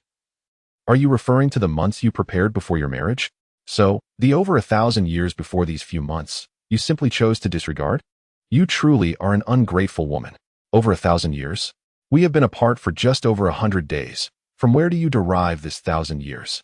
I have gone mad over you, Wan Yu, but I have not lost my wits to the extent of forgetting the number of days and nights. Will you continue to feign ignorance? From the moment you left me until today, 1,000 years have passed, and now, in your reckoning, it has transformed into mere months? Wan Yu? Rast, filled with fury, nearly broke the armrest of the rattan chair in his rage. Following his near-roaring outburst, an eerie silence enveloped the room. When did I leave you for 1,000 years? It has clearly only been a few months. Why would Rast claim we had been apart for a millennium? Observing his demeanor, it seemed he was not lying. Could there have been occurrences unbeknownst to her in between? Ultimately, Wan Yu was unable to unravel the doubts that lingered in her heart and could only hesitantly voice them. Her previously unwavering confidence inexplicably diminished. Rast, in his fury, laughed mockingly, abandoning all restraint as he strode forward, deftly drawing aside the curtains and tearing open his outer robe to reveal his robust chest. Wan Yu gasped at his sudden action, retreating in panic beneath the covers, disregarding the pain in her lower body, desperately shrinking back. Yet, as a fragile beauty on the verge of collapse, she could hardly escape the grasp of the strong and powerful Rast. He effortlessly pressed her back into position, then straddled her, tearing her robe further apart. "No, please, Rast," Wan Yu stammered, her words tumbling over one another. As he forcefully approached her once more, the nightmarish memories surged back into her mind like a tidal wave. However, Rast did not engage in any further outrageous behavior. Instead, he gripped her chin with his right hand and, with his left hand, pulled open his collar, gritting his teeth as he commanded, "Look at me. Open your eyes. Look here." Just moments ago, in the hot spring, she had kept her eyes tightly shut, refusing to open them no matter how Rast coaxed her. It was no different now, except that Rast was no longer gentle. He resembled a beast eager to assert his dominance. Upon seeing that Wan Yu still would not open her eyes, he removed his right hand from her chin and reached under the covers. "No, don't." The moment the sensitive area still aching from pain was touched, a tempest surged through Wan Yu's consciousness. "Then open your eyes and look at me." Finally, Wan Yu's eyes fluttered open, and Rast's hand immediately halted, emerging from beneath the covers. Yet at this moment, her attention was no longer focused on Rast's hand. For upon his chest lay a scar the size of a bowl, strikingly prominent. Surrounding this deep scar were numerous knife wounds, burns, and other marks scattered haphazardly. "After you departed, I sought the aid of Hailati, who insisted that to trace my beloved, I must sacrifice the flesh of my heart. Wanwan, behold, this scar has endured for a millennium, 1,000 years. If it can recall events of this long duration, why have your memories of me diminished to mere days or months? Or perhaps, throughout this millennium, you have long since forgotten me? Ha ha ha. Wanwan, could you not remember me just a tad longer? At the very least. Longer than this scar has. Am I truly unworthy of even that? Wanwan. As his words dwindled in strength, they culminated in a silent sigh, a mocking smile gracing his lips while mist gathered in his eyes. It appeared that even someone as fierce as Rast could not escape the wounds inflicted by love. Meanwhile, Wan Yu stared wide-eyed at the scar on his chest, her mind a chaotic whirl. She had experienced only a few months. Yet why had Rast endured for 1,000 years? Did the continents of the East and West conceal some profound mystery? It became evident that this was the reason behind Rast's fury. Had he been searching for himself all this time? After all, upon his return, the first individual he encountered was the priest Hailati, and according to Rast, it was the priest's handiwork that marred his chest. He had waited over 1,000 years for himself, never relinquishing hope despite the uncertainty of ever finding his way. "I apologize for making you wait, but I assure you, from the day I was taken back by Lian Heng until today, only a little over 100 days have passed, No exaggeration at all. Yet why does it feel like a millennium in your eyes? She lowered her head slightly, guilt hidden in her gaze. As her anger towards Rast's hurt was momentarily cast aside. After a prolonged silence, Rast finally released her chin, letting out a deep sigh. You did not deceive me? No. Their eyes met, and Wanyu faltered first. Rast's gaze bore a greater intensity and sense of oppression than before. Standing before him felt as though one were ensnared within a cage, rendered immobile. She averted her eyes, and Rast clenched his fists before gradually stepping away from her. Rest now. He donned his attire anew and tidied the disheveled curtains. As he strode towards the ornately carved wooden door, he seemed to recall something. Turning his face to cast one final remark. Wanwan, I apologize for earlier. Chapter 71. The Wrathful Duke. Playing the lute, there are two kinds of misunderstanding in love. One knows they love, and recognizes who they love, yet does not know how to express that love. The other understands how to express love, yet remains oblivious to its true essence. Once, Rast was the first, and Wanyu was the second. Now, Wanyu has come to understand what love is. Yet Rast remains incapable of learning how to love. They are like two flames, burning and scorching each other, intertwined inseparably. Ever since Rast departed from the master bedroom that day, Wanyu has remained within its confines. Rast deliberately instructed the servants not to disturb her and set up barriers to prevent her escape. Today marks 2 days and nights. Wanyu has not even attempted to exit through the door, for with her knowledge of Rast, she knows without a doubt that he has fashioned a prison for her. Most of the time, she lies on the bed, and as the pain in her body gradually subsides, she occasionally rises to move about. The ceremonial attire has long been torn by Rast, for he would never allow her wedding garments to exist in the world alongside others. Thus, Wanyu selected a lotus-hued fairy dress, named Lotus Resplendence, from her treasure chest. It was the dress she wore when she first descended to the mortal realm. And it remains as vibrant as it was then, yet she is no longer the carefree soul she once was. The curtains in the master bedroom are exceedingly heavy, and Wanyu finds the darkness oppressive, not wishing for the room to mirror the ambiguity of her own emotions. Therefore, she leaps from the bed to draw the thick curtains aside. This is perhaps the first time in centuries that sunlight graces this chamber. She can even see tiny specks of dust ascending in the beams of light. Once the curtains are drawn back, they reveal the long-concealed floor-to-ceiling glass window, which can be opened from either the inside or outside. Through this window, a spacious external balcony and an unobstructed view of the sea are visible. Wanyu places her hand on the window's handle, gently exerting pressure to open it a crack, then gradually shifting it until she can pass through. As she steps outside, however, her eyes are not met with a picturesque view, but rather a trail of footprints extending from the edge of the balcony to the window's edge. Upon closer inspection, she discovers that these footprints are not only scattered across the balcony but also extend into the inner side of the glass window. Judging by their size and shape, they belong to a man. Wanyu ponders this and continues forward, raising her hand to touch the air above the wrought iron railing of the balcony, only to unexpectedly encounter the barrier's energy. If this place has always been under Rast's supervision, then who could have disregarded his barriers to enter the master bedroom from the balcony? Moreover, whether coming or going, it was done in utter silence. Wanyu slightly lowers her head, already harboring an answer in her heart. The salty breeze caresses her face. Without any adornment, her long hair flows naturally, gathered behind her by the wind. Standing behind the wrought iron railing, Wanyu gazes down at a portion of the Duke's castle, watching the busy servants who occasionally enter her line of sight. After a long moment, she sighs and conjures a zither and a zither table. The sea is vast, yet it pales in comparison to yearning. The sea may have its shores, but longing knows no bounds. With the zither on the high tower, the moonlight fills the emptiness.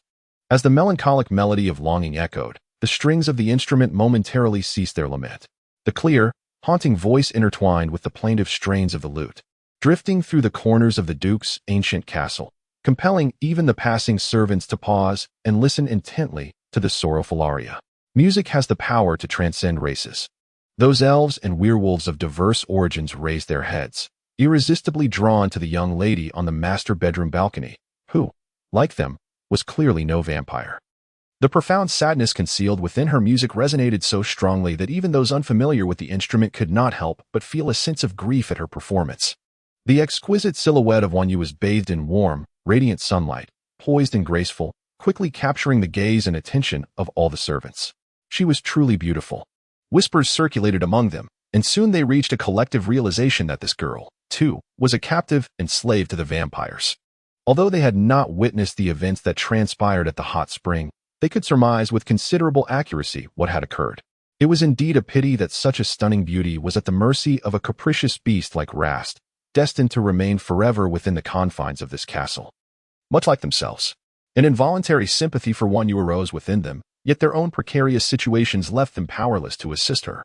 Before long, the final notes faded. Wanyu gazed toward the distant azure sea, lost in contemplation until an unfamiliar voice disrupted her thoughts. Have I seen you before? Startled, Wanyu nearly broke a string with the pressure of her fingers on the lute. Mechanically, she turned her head, searching for the source of the voice, and discovered a young man lazily floating in midair, clutching an oak leaf. His eyes, reminiscent of obsidian, bore an eastern quality. Yet his facial features were more pronounced and sculpted. A faint layer of black mist hovered around his hands, causing the oak leaf to slowly wither in his grasp. The man was tall and appeared quite robust, a mischievous glint in his eyes as he regarded Wanyu and her instrument with a sense of playful irreverence. Wanyu remained silent, not responding immediately, instead tightening her grip on the soft silver concealed within her robe, eyeing him warily. It seems I encountered you over 1,000 years ago, at Ball. You wouldn't happen to be the woman that Kolway has been imploring Halati to find, would you? Who are you? Wanyu inquired, her brows knitting together. Though the man exuded an air of distinction, it was evident he belonged to a wealthy lineage. Yet he simultaneously emanated a sense of frivolity that she found distasteful. Curious about my identity, little beauty? Perhaps you should share your name first. He replied with a sly grin, his lips curling in a smirk. Wanyu, gathering her lute, rose and took several steps back, retorting with a cold laugh. Is this how you invade others' homes? Aren't you afraid the master will return and catch you in the act? Are you referring to Corvi? I must admit, I have long been unable to fathom his true prowess. However, that does not imply I fear him, my dear. Why then, do you hesitate to step onto the balcony? Wanyu cast a disdainful glance at his feet, still hovering outside the balcony. Oh, is the lovely one inviting me to join you on Corvi's balcony? Ha ha ha. That sounds delightful. I am truly eager to witness how the esteemed Duke Corvi would react upon discovering his woman in the company of another man. Wanyu remained silent, merely observing the seemingly arrogant man without uttering a word. Chapter 72, The Vicious Duke. Mysterious man. You may deceive everyone temporarily, and perhaps even a portion of them indefinitely. Yet, you cannot fool all of them forever. Lincoln, but you cannot cross over, can you? Wanyu mimicked his demeanor, laughing freely. The man ceased his speech. His already indifferent gaze turned frigid, glaring coldly at Wanyu. His vexation was undoubtedly due to the fact that Wanyu had spoken the truth. He indeed could not breach the restrictions set by Last. However, being so easily seen through by Wanyu was quite humiliating. Let us wait and see, my dear. I am curious to witness how your blood would paint your flawless form, creating a most exquisite tableau. You, scoundrel. Ha ha ha. The man, having gained an advantage with his words, flicked his robe and elegantly turned to leave, leaving Wanyu in a state of anxiety. She was deceiving him. She feared that one misstep could lead him to actually breach the barrier and do something to her, like draining her blood to turn her into a zombie. Fortunately, her gamble had paid off. It seemed that on this island of the imperial capital, there were still many strange beings and occurrences. Perhaps in the past, Last had kept her too tightly bound, preventing her from witnessing these peculiarities. As midnight approached, Wanyu, having awakened late in the day, found little inclination for slumber. She lay with her back to the window, her hair cascading onto the pillow, eyes closed in feigned slumber. She had merely drawn a thin curtain. But with no moonlight gracing the night, the candleless room remained shrouded in darkness. Wanyu's breathing was steady. Without close inspection, one might easily believe she was asleep. The night was silent. In such stillness, every sound was amplified. Thus, when the sound of long leather boots gently tapped upon the external balcony, Wanyu's eyes flew open. Moments later, the glass door was pushed open from the outside, the movement delicate, accompanied by only 2 faint footfalls that then fell silent. Every nerve in Wanyu's body was taut. The familiar sound of leather boots and the unmistakable scent of blood heralded the arrival of none other than Last. Wanyu was too weary to extend her consciousness to discern him.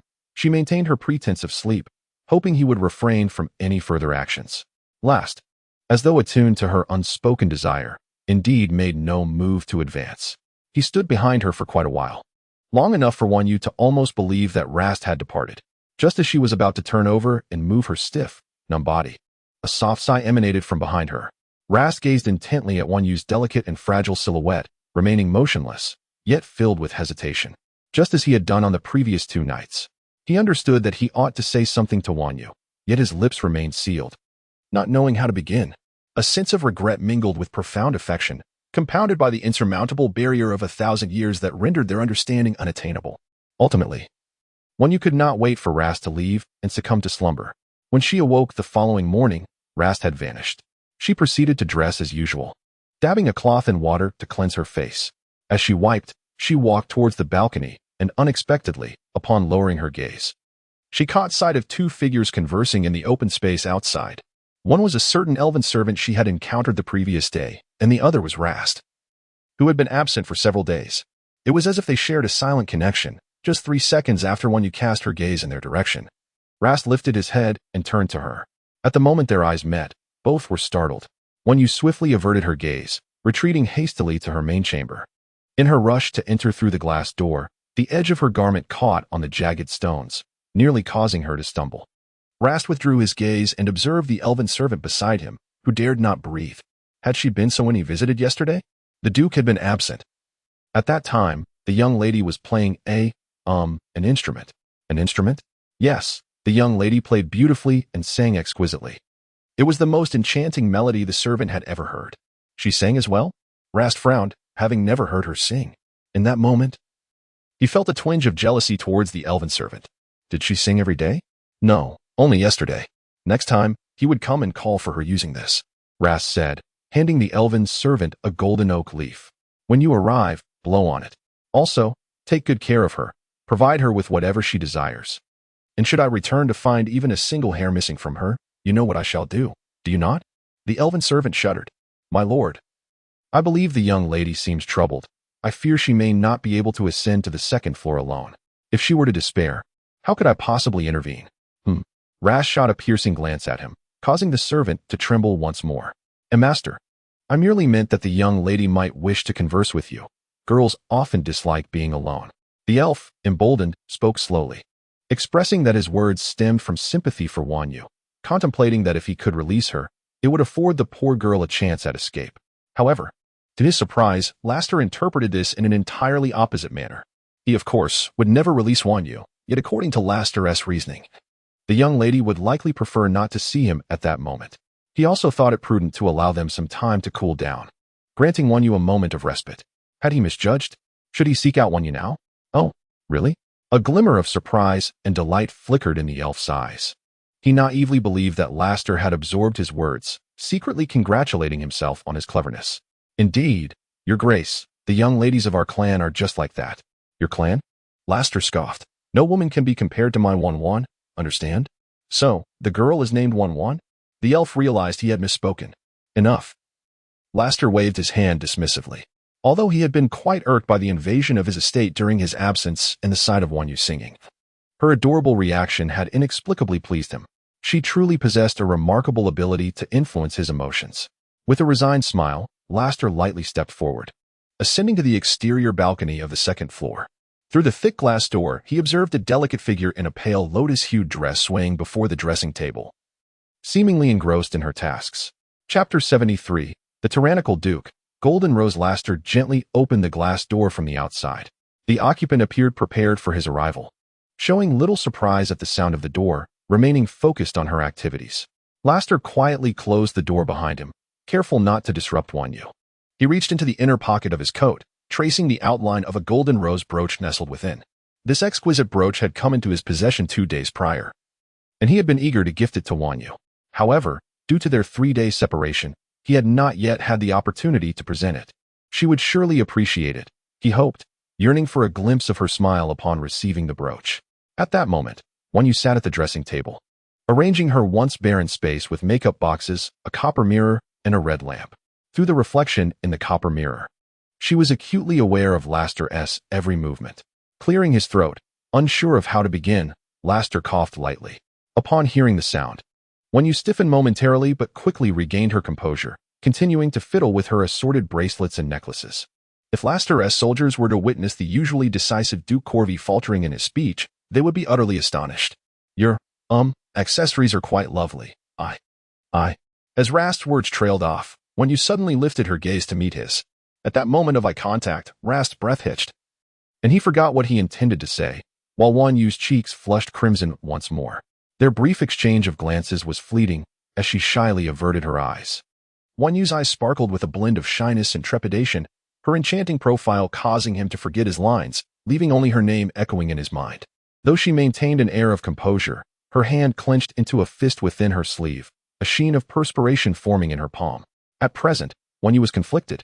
She despised Rast for his relentless pursuit, yet she felt an inexplicable pang of sympathy for his desperate search for her over a millennium. Conversely, Rast was torn. He yearned to embrace her with the fervor of his love, to meld their beings into one and never part again. Yet, every time he recalled the fear and resistance in her expression, he restrained his passion, keeping it at bay. Ahem, what do you wish to say? Yu furrowed her brow, striving to suppress her trembling, attempting to project confidence. Oh, right, I have this for you. After rehearsing for what felt like an eternity, Rast's excitement reduced his words to the succinct declaration of his gift, prompting him to mentally chastise himself, while simultaneously feeling a flicker of anticipation. He hoped to see her smile, a smile born from the joy of receiving his present. With elongated fingers, he delved into his pocket, retrieving a delicate golden rose.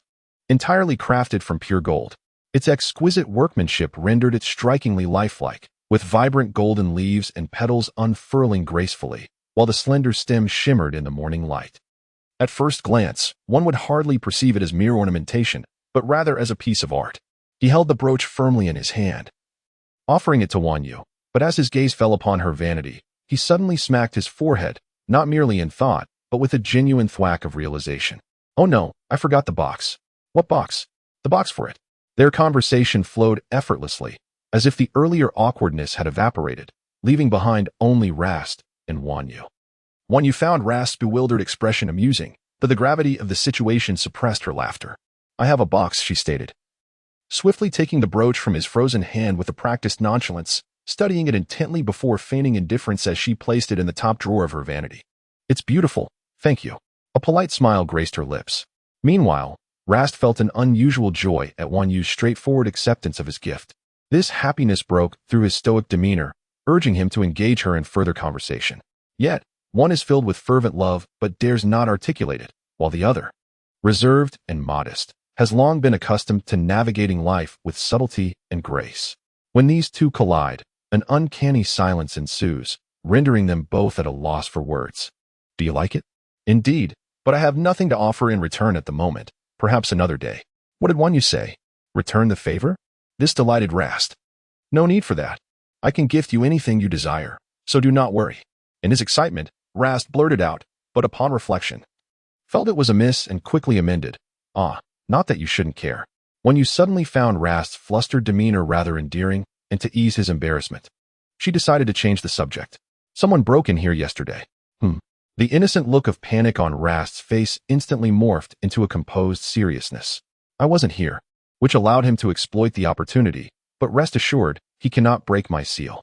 I know, but who is he? He appears to belong to a noble lineage. When they spoke of matters devoid of romance, Yu and Rast communicated with the ease and understanding of the closest of allies. In this moment, they resembled not a pair of awkward lovers, but rather the best of companions. Rast hesitated for a moment, is the uncle of the current Bird Eye, once the younger brother of Emperor Austin, Dean Lucifer. Wait, the late Emperor Austin? Bird Eye? Yes, the emperor has passed, now his only son, Bert Lucifer, has ascended the throne. Passed away? How? I do not know. At the time, I was commanded to battle abroad, as was the case in my previous life. During my absence, Emperor Austin died unexpectedly.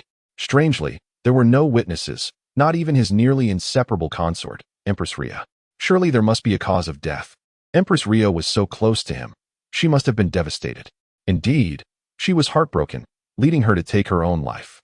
The most lush violet meadow on the eastern side of the imperial capital is where the bodies of Empress Rhea and Emperor Austin lie buried.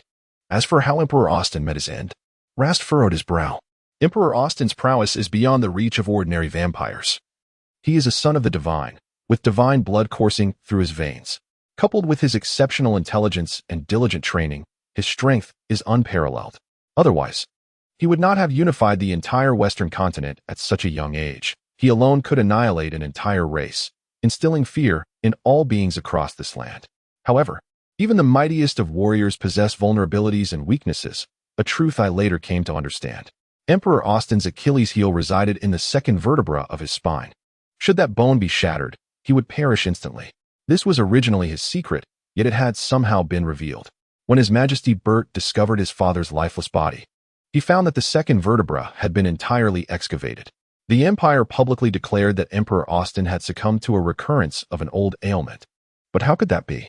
Emperor Austin was far too formidable to be vanquished by such a trivial affliction. This aligns with your earlier statement, Dean. It is merely my suspicion, for Emperor Austin would never be careless enough to share a room with a stranger and expose his vulnerabilities. Moreover, in close quarters, how could anyone overpower Emperor Austin and extract his vertebra? Thus, there must be foul play involved. However, the scene was exceptionally well cleansed, leaving no evidence behind. My suspicion of Dean arises from his past grievances with Emperor Austin, compounded by the fact that he is the Emperor's own brother.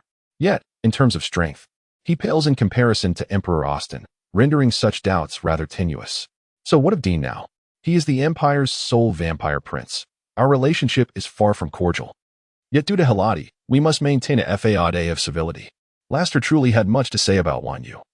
And even Wanyu was astonished by the trust he placed in her. As one topic concluded, an enigmatic silence enveloped the two. In that fleeting moment, Laster felt as if over half a month had passed. His initial hesitance and indecision starkly contrasted with his usual decisiveness. Doubt and timidity seldom lingered within Laster. Coupled with the unusually smooth conversation, his anxious heart gradually began to settle. Thus, he found himself eager to express the torrent of feelings swelling within him. However, Wanyu's thoughts shifted to contemplating the depth of Laster's trust in her. One might liken it to the competitive spirit of a girl in the throes of young love.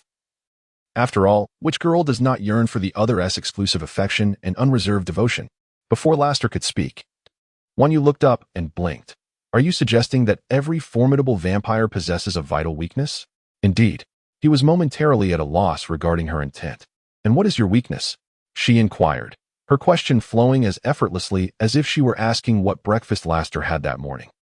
Laster hesitated for just a moment before answering her directly. The back of my heart, that was once my weakness, but it has since changed. Can it truly change? Yes. Now my greatest weakness is you. The sudden and candid declaration left Wanyu wide-eyed. Her fingers trembled, causing her golden hairpin to slip from her grasp and clatter to the floor. The sound of the pin hitting the ground jolted Wanyu back to reality, and she hurriedly bent down to retrieve it, inadvertently knocking over a neatly stacked pile of thick papers that had been resting on her left. A thick stack of papers suddenly scattered from the dressing table like petals in the wind, transforming her once private thoughts into an open spectacle. Laster's immediate reaction was to assist her in gathering the disordered sheets, but as he bent down, his eyes caught the contents of the paper. First, he stared in astonishment at the depiction of himself. Then he repeatedly confirmed the identity of the figure in the drawing. It was utterly unbelievable that his beloved little fairy had secretly sketched him. This revelation moved Laster profoundly. Wanyu's face flushed crimson, and the embarrassment of having her innermost secret exposed was a feeling only those who had experienced it could truly comprehend. The drawings depicted none other than various forms and expressions of Laster. During her confinement in Mulin Valley, Wanwei had spent countless days and nights sketching, ultimately amassing a substantial collection of artwork. On the eve of her wedding, she resolved to take these drawings with her. For a voice within urged her not to forget him. Why not let me see? Laster inquired, his tone laced with evident amusement as he swiftly intercepted the hand that shielded the papers from his view. He then embraced her, drawing her into his arms. Not content with merely holding her, he insisted on taking her hand to page through each drawing one by one, carefully placing them together afterward. The last remnants of his reservations and anxieties were swept away by the excitement and thrill that now filled his mind, as he was almost overwhelmed with the desire to consume her entirely. Wanyua truly adores the golden robe I wear, doesn't she? There are already over a dozen drawings showcasing this very garment. He whispered closely to her ear, his warm breath causing Wanwei to shyly recoil. Yet she was compelled to endure the heated pressure of his embrace. The collection of famous paintings bestowed upon me by His Majesty has long been neglected in the cellar. In truth, only Wanyu's artwork deserves a place in my collection. I shall frame them to adorn the living room, the bedroom, the dining room, and the ballroom. You dare? Wanwei exclaimed, a mix of shame and anger fueling her struggles to escape his hold. You clearly harbor feelings for me. Why won't you admit it? The weight of this statement served as the final straw for Wanwe, akin to a rabbit whose tail had been stepped on, causing her to erupt in fury. Without regard for anything else, she swiftly bit down on Laster's hand. That is not how you draw blood, Wanwe. It should be done this way. Ignoring the pain in his wrist, he lowered his head slightly, licking her earlobe and neck, his sharp fangs grazing the delicate skin. The unexpected sensations made Wanwe instinctively shrink into Laster's embrace, momentarily forgetting her struggle as her legs helplessly pushed against the ground. Seeking refuge in his arms to evade his teasing, the familiar warmth of floral fragrance enveloped Wanwan, while Laster's voice resonated with an unusual huskiness. Her inadvertent caresses and perilous areas ignited within him an impulse to impose his will upon her. Wanwan, are you deliberately tormenting me? The young fairy, having just begun to navigate the complexities of life, felt alarm bells ringing in her mind, fully comprehending the nature of his torment. Memories, laden with excruciating pain, surged over her like a tidal wave. No, I beg you, she implored, terrified of the ferocity with which Laster had once acted like a beast. In a side story, Laster's 1,000 years, he reflected, your tears leave me enraptured and ignite my passion. Napoleon. Once, I wandered this world in solitude, transforming into a machine of slaughter to survive. Believing my long, lonely existence was destined to remain as such. I have lived twice.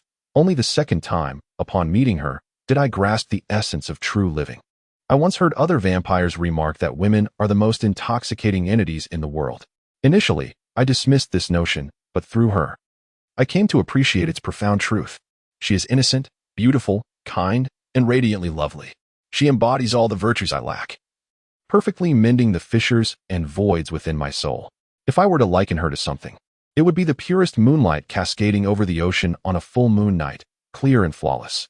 My troublesome disposition often vexed her, and each time I anticipated her fury, expecting her to storm away. Yet, she never did. Rather, she would furrow her brow, avert her gaze, and silently tolerate my missteps. How charming and gentle she was, even attempting to reason with me, an unreasonable man. Perhaps from the very beginning, she was extraordinary in my eyes. By the time I realized it, I was already ensnared beyond escape. Thus, I endeavored to captivate her attention, subtly probing to ascertain whether she wished to remain by my side eternally. Only I knew the thrill that coursed through me when she expressed her willingness. I shared my past with her, unveiled stories I had never divulged to others. Took her to witness my cherished mermaid dreams and my secret firefly meadows. There was so much more I yearned to share with her, wishing for her to experience joy akin to mine. Yet, before I could do so, a man whisked her away before my very eyes. I loathed my own lack of vigilance. Had I seized her wrist the moment I laid eyes upon her, could I have reclaimed her? I vividly recall the last glance she cast my way, fraught with confusion and fear. I believed she had been abducted, not acting of her own volition. For she had promised to be with me forever, had she not?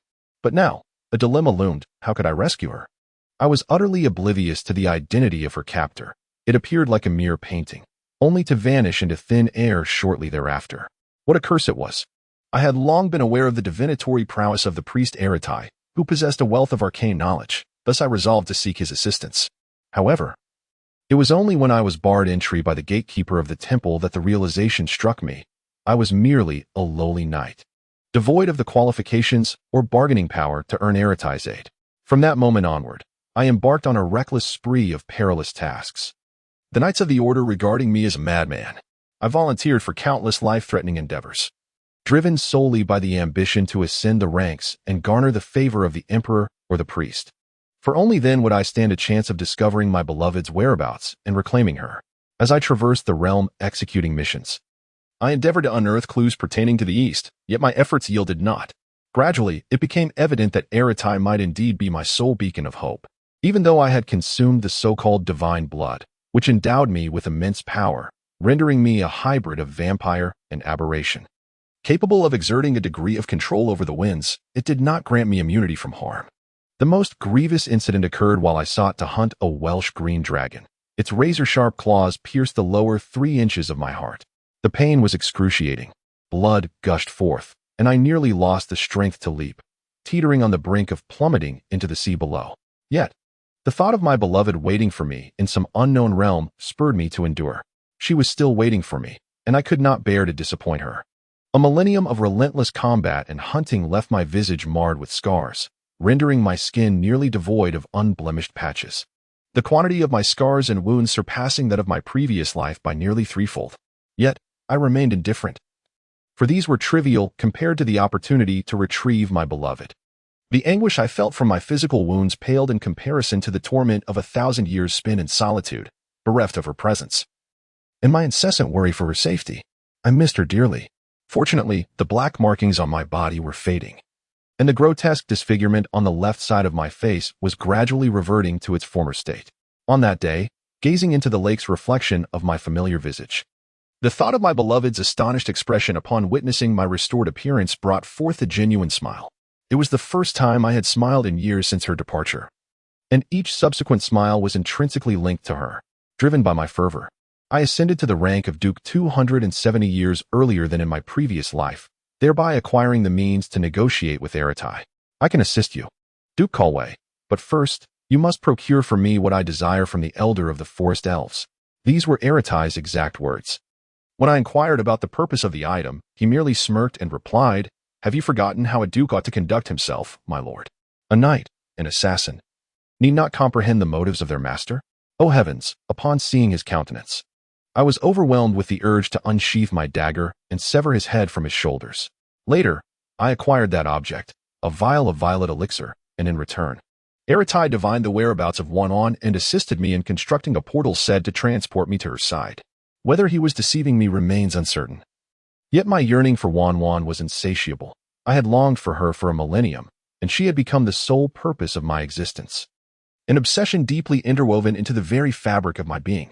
He assured me that if I could bring Wanwan back, he would find a way to sever her ties to return, ensuring she would remain by my side forever. I was moved, and without a backward glance, I plunged through that portal, experiencing a whirlwind of astonishment and elation in the initial 10 minutes. The joy was in finally reuniting with Wanwan, vibrant and adorned in a striking crimson ensemble. Yet, I was taken aback by the identity of the man reaching out to her with a smile. Oh, was it true that Wanwan intended to wed that man? The one who appeared so frail, I could crush him with a single hand, utterly unremarkable in appearance? Have you forgotten me? Were you not abducted, but rather willingly returned to seek your beloved? Is he truly your heart's desire? How could I possibly allow your wishes to materialize?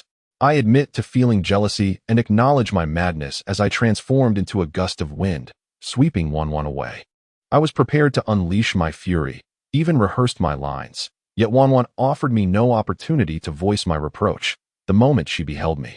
The sheer joy illuminating her face extinguished half of my wrath. After much contemplation, I found myself unable to scold her, instead merely posing a few insipid questions, akin to a scorned lover. In that instant, I scorned myself deeply. Laster, you are utterly pathetic. Chapter 75, The Wrathful Duke, The Long-Tailed Beast Breel. One cannot deem those who are unable to control their primal desires as advanced beings. They are more aptly described as lesser than beasts. Despite the impossibility of remaining unaffected by his profound love, even as unspeakable thoughts invaded Laster's mind, when the tears of Wanyu dampened his hand, his heart softened. He seldom allowed himself such tenderness, and on the rare occasions he did, it was always because of her. He rarely cherished what he desired. Yet upon hearing her soft sobs of pain and witnessing her reddened eyes, he felt a pang of compassion. Alongside this compassion came guilt for his actions. With a sigh, he finally pushed her away. "Go, I shall not touch you again." Subsequently, Wanyu, as if granted a pardon, swiftly retreated to a distant corner of the bed, quietly observing Laster, who appeared to be struggling with some inner turmoil. She watched him bend down, meticulously collecting the scattered drawings, arranging them neatly. Yet instead of rolling them up as before, he tucked them into the pocket at his side. "I shall return shortly. Tonight, His Majesty Bert will receive us, and the servants will bring the gown for you to choose from at your leisure." Laster uttered those words, adjusting the painting tucked into his pocket, and strode towards the door. In the midst of Wanyu's astonished gaze and her hesitance to speak, he brazenly intended to take her artwork away. "Leave the painting." Wanyu summoned her courage and called out to his retreating figure. Laster paused, then turned with a mischievous grin. "If the painting stays, I shall stay too. If you wish for me to depart, the painting must accompany me. So Wanwan choose. Me." "Humph." Wanyu, feeling defeated, dared not raise any further objections. For given Laster's nature, he might very well linger indefinitely, and the consequences of his continued presence would outweigh the embarrassment of a few paintings. Observing her sulking away, Laster chuckled softly and exited the room, closing the door behind him.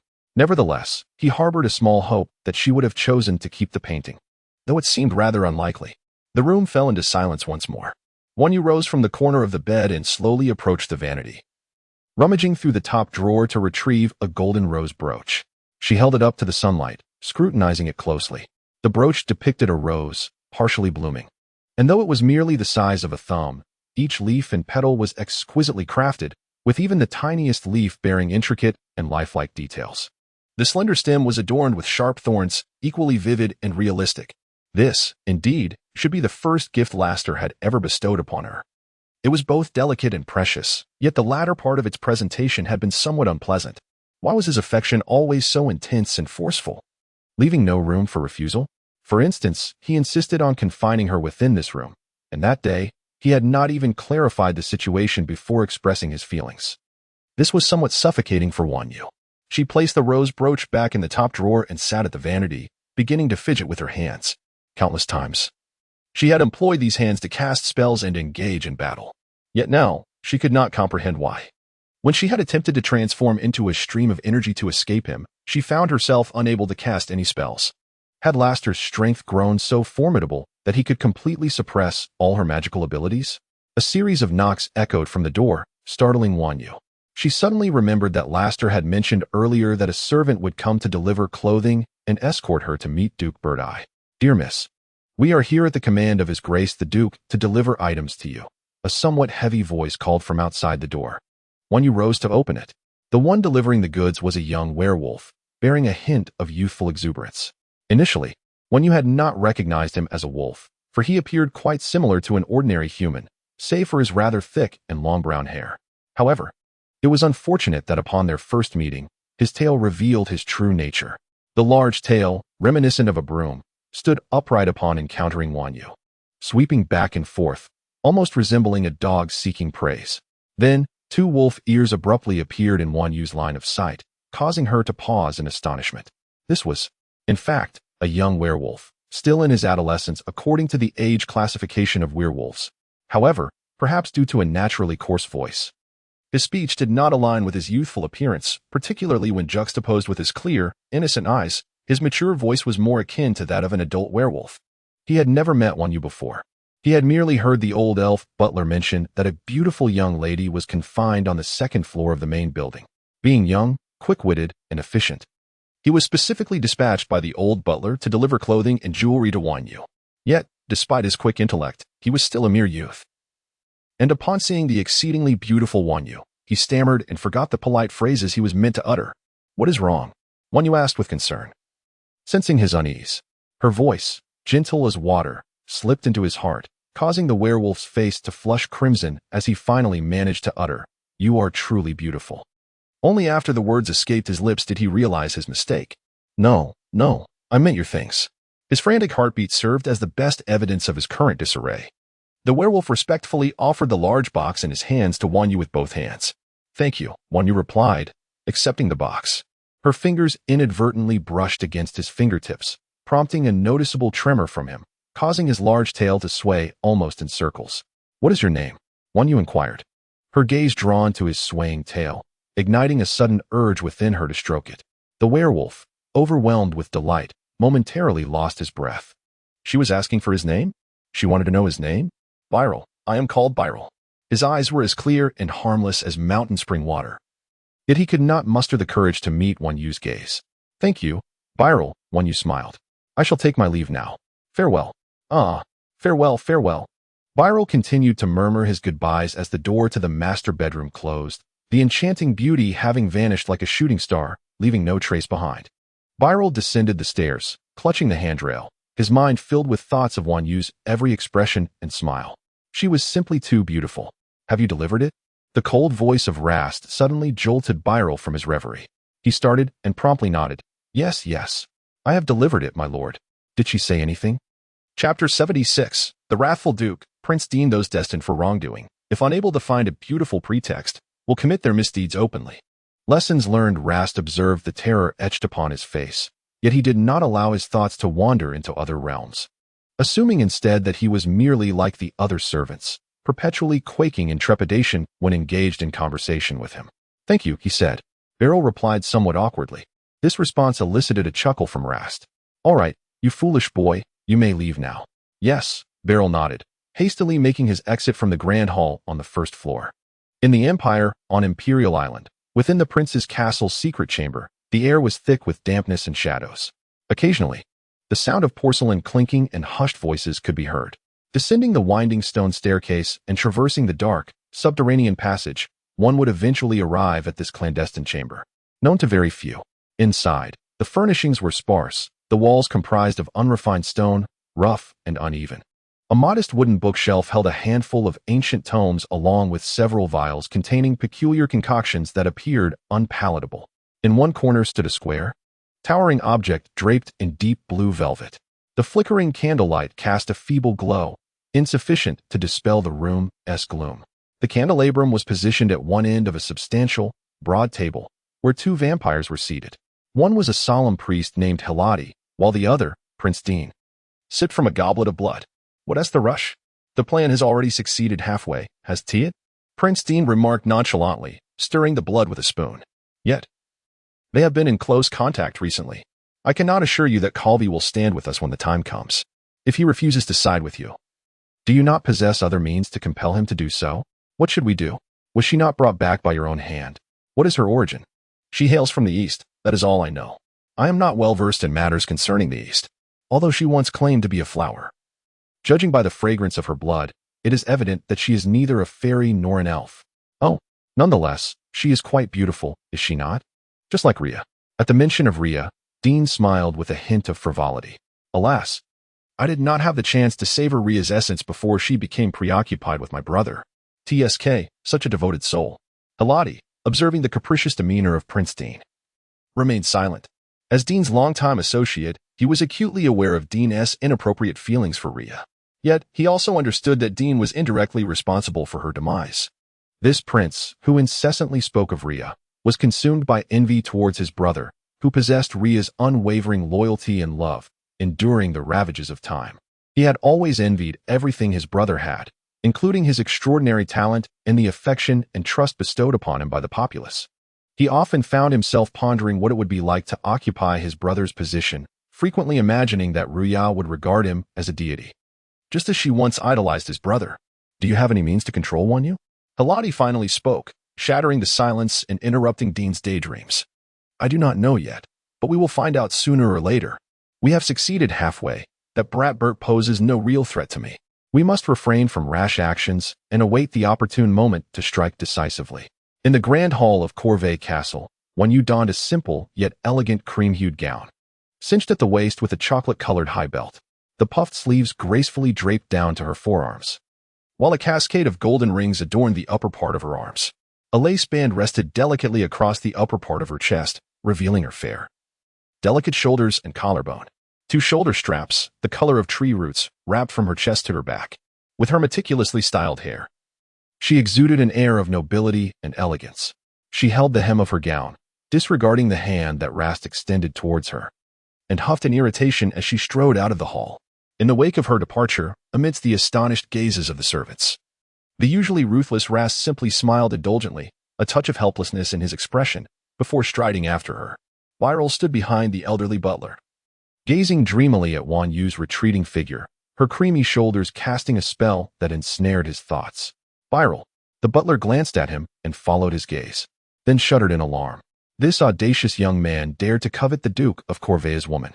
Not to mention, the Duke had sought her for over a millennium. Now, observing her audaciously throwing a tantrum at the Duke, who appeared unfazed and indulgent, it was clear that any other woman would have met a far grimmer fate. Yet, it seemed the Duke had little regard for any other woman. You better behave. There are many things beyond your comprehension, understand? Do you wish to keep living?" Viral touched his nose, looking thoroughly reluctant. Meanwhile, outside the hall, Rast had caught up with Wanyu and gallantly invited her to enter the maroon carriage. Wanyu hesitated for a moment, then stepped inside the carriage. "Ah, have we become so particular?" she asked sincerely, gazing at Rast, who sat opposite her. "Is it not good to be particular? Rast halted her hand as she reached for the window curtain, playfully tapping her nose. Do not lift it. Why not? Wanyu shrank back slightly, feeling a tickle at her nose from his touch. Because I do not wish for others to see my Wan. Wanyu's face flushed crimson, her brows knitting together as she turned her head away, refusing to meet his gaze. Her bashful demeanor delighted Rast, who smirked slightly. Resting his hand on the armrest, his eyes fixed intently on Wanyu, savoring every subtle shift in her expression. Ahem. May I inquire what His Majesty Bird has summoned us for? Ah, that remains a secret. You shall know upon arrival. Wanyu felt somewhat speechless. Razit, what is it? Could you possibly tidy up your abode? It truly detracts from the overall impression. This time, it was Razit who found himself at a loss for words. An awkward silence enveloping him. Very well, I shall return and instruct my servants to clean. However, Wan, this is not solely my home. It is yours as well. Oh, Wanyu blinked in surprise, then disdainfully remarked. Humph, I've never encountered a situation where I cannot move freely in my own home. I feel like a bird trapped in a cage, confined to a single room each day. Yet, Razit refrained from responding verbally this time, instead smiling gently and inwardly reflecting. If only I could construct a cage, then you would never escape. Wan. Chapter 77, The Wrathful Duke, bird-eye in contrast to the golden hues, deep purples, and pristine whites admired by Emperor Austin a millennium ago. The current bird-eye exhibits a preference for substituting these colors with varying shades of blue. There are the serene blues of the ocean, the mysterious blues of the night sky, and the vibrant blues of daylight. The father and son not only differ in their preferences for architectural color, but also in their requirements for decor style. The father favors elegance and solemnity, while the son leans towards romantic transparency. As Wanyu, her skirts in hand, strolled alongside Razit through the arched white corridor, the cascading blues that met her gaze compelled her to marvel at the exquisite architecture of the place. Upon traversing the corridor, they arrived at the main hall. The opulent main hall was adorned with gold, ivory, and various precious gems and decorations. In the center sat the youthful Emperor Bird-eye, reclining with one leg crossed over the other, feigning slumber. He held a golden, elongated scepter topped with a ruby in his left hand, while his right arm supported his head, propped against the armrest. His long eyelashes fluttered slightly, and even in his pretense of sleep, his brow remained furrowed. Compared to Razit's pallor, his complexion appeared more vibrant. His sharply defined brows arched slightly, his nose straight and proud, and his thin, blood-red lips pressed tightly together, exuding an air of cold indifference. The sound of boots striking the floor grew louder as Razit and Wanyu reached the center of the grand, intricately carved floor. At that precise moment, Bird-eye opened his eyes to regard them. His gaze, piercing and crimson, bore an evident sharpness, deep contemplation, and the inscrutable depth characteristic of a sovereign. Ah, you have arrived, Duke Corvi, Bird-eye greeted with a courteous smile, elegantly uncrossing his legs and gently shaking his left hand, causing the golden scepter to vanish from his grasp. Your Majesty, Razit replied with utmost reverence. And Wanyu obediently followed suit, bowing alongside him. Here stands your eastern beauty, is it not? Bird-eye slowly descended from his lofty throne, approaching Wanyu step by step, scrutinizing her carefully before breaking into a slight smile. I believe I have seen you before. On the night when Duke Kalui was elevated to the rank of Golden Knight, I later heard that you presented a delightful performance for my mother's birthday, which she truly adored. Alas, I was not in the royal city that day and missed the chance to witness your elegance. Ah, merely some trivial tricks. It was my fortune to be appreciated by Her Majesty Empress Senrea, Wanyu replied leisurely, nodding politely. Quite the eloquent speaker. No wonder our unconventional Duke Kalui has taken a liking to you, even going so far as to confine you. Bird-eye concluded with a playful tone, his eyes glinting with mischief as he looked at the visibly stiffened Rast and the rather astonished Wanyu. Indeed, one cannot help but admire the Emperor. Every move of his subordinates is under his watchful gaze. Even my confinement has not escaped his notice. Impressive. Ah, Rast, you are fortunate. Bird-eye circled around Rast, giving his shoulder a gentle pat, his tone turning earnest as he continued. You are locking away a lady with whom you share a profound connection, I must admit. I envy you. Upon hearing the phrase profound connection, Wanyu felt a flush rise to her cheeks, her heart twisting with reluctance to acknowledge it, while simultaneously grappling with confusion. She sensed that Bird-eye's words held deeper meaning, yet after much contemplation, she could not decipher his hidden intentions. In contrast, Rast remained composed, and after a brief pause, he replied nonchalantly, One once taught me an Eastern saying. Time reveals a person's true heart. Empress Diana will eventually understand your good intentions, Your Majesty. This statement carried significant weight, leaving Wanyu astonished. So, Bird Eye harbored unfulfilled feelings for a lady? And this lady happened to be his wife, named Diana? Time reveals a person's true heart, she noted, mentally committing it to memory. Oh, by the way, Rast, if you do not mind, I would like to personally serve as the witness at your wedding alongside Diana. Rast's pupils dilated in surprise. Having the Emperor himself officiate his wedding was an immense honor for any subject, especially since it was Bird Eye who proposed it. He felt truly overwhelmed. Meanwhile, Wanyu's blush had spread from her face to her neck, her head bowed as low as it could go, her eyes flickering with astonishment and indignation, her hands trembling beside her. Did I ever say I would marry him? I certainly did not. Humph, how presumptuous of him. Having the Emperor and Empress Diana personally officiate our wedding would indeed be an honor for the entire Kolui family, Rast exclaimed, clearly excited. Bird Eye tilted his head slightly before adopting a serious demeanor. I trust, Rast, that your loyalty lies with the Empire, does it not? You will continue to serve me as you did my father, will you not? A chill ran down Wanyu's spine. The Emperor's probing had indeed arrived. However, this probing was rather too overt. She perked up her ears, eager to attentively listen to Rast's reply. Your Majesty. Rast suddenly knelt on one knee, his hand steadying his sword at his waist, his words brimming with sincerity. Calvi pledges unwavering loyalty to your Majesty and the Empire. If one day I uncover the truth behind my parents' demise, I hope you will still remember your promise made today. Rast, I shall remember, and you must too. Indeed. Bird Eye extended a hand, gently assisting Rast to rise. Then his gaze fell upon the scabbard at Rast's side. How does this sword serve you? The sword? Wanyu curiously turned towards Rast, and indeed noticed that his once empty scabbard now housed a magnificent sword. From the hilt alone, it was evident that this blade was no ordinary weapon. It emanated a subtle chill and an aura of lethality, suggesting that Rast had claimed many lives with it. Impeccably sharp, the blade is without shadow a fine sword. Well, that is excellent. I shall never shortchange the warriors of the Empire, nor my friends. It is an honor. Rast lowered his head further. Suddenly, Bird Eye cast a commanding gaze upon Wanyu. Might I request your fiancée to perform a song and dance for Diana? She has been ignoring me these days, and I suspect her spirits are low. I wish to bring her some joy. Rast's thin lips parted slightly, as if weighing his words, but before he could respond, he heard Wanyu reply gently, It would be my honor, Your Majesty.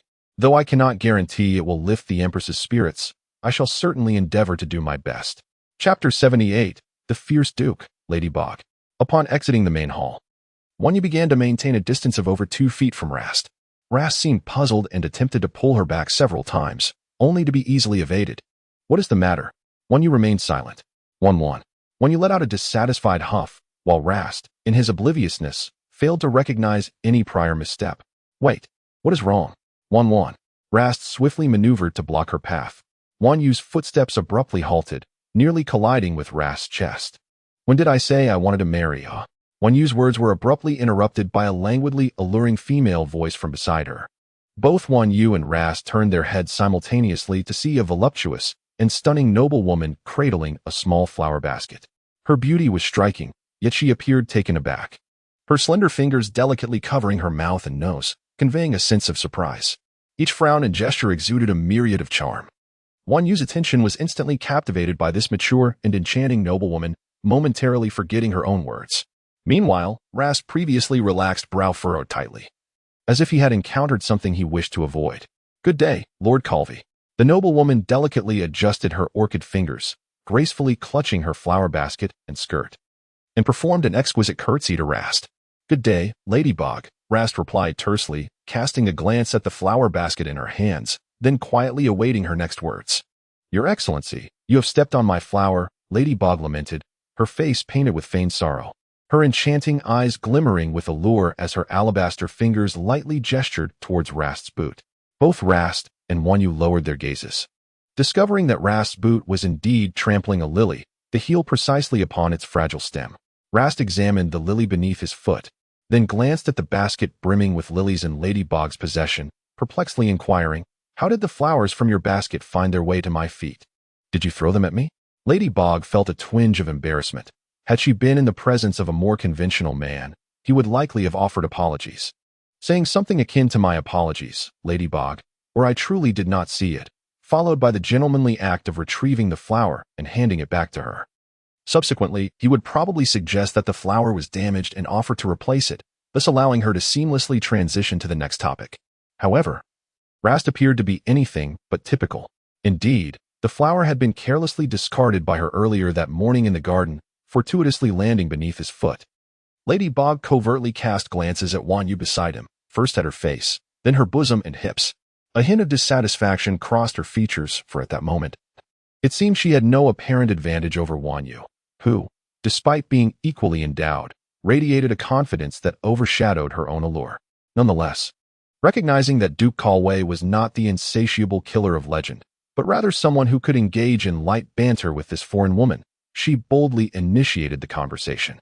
Although this tried-and-true method of flirtation appeared ineffective with Rast, Lady Bog retained confidence in her own appeal. "That seems of little concern to me," Rast replied coldly.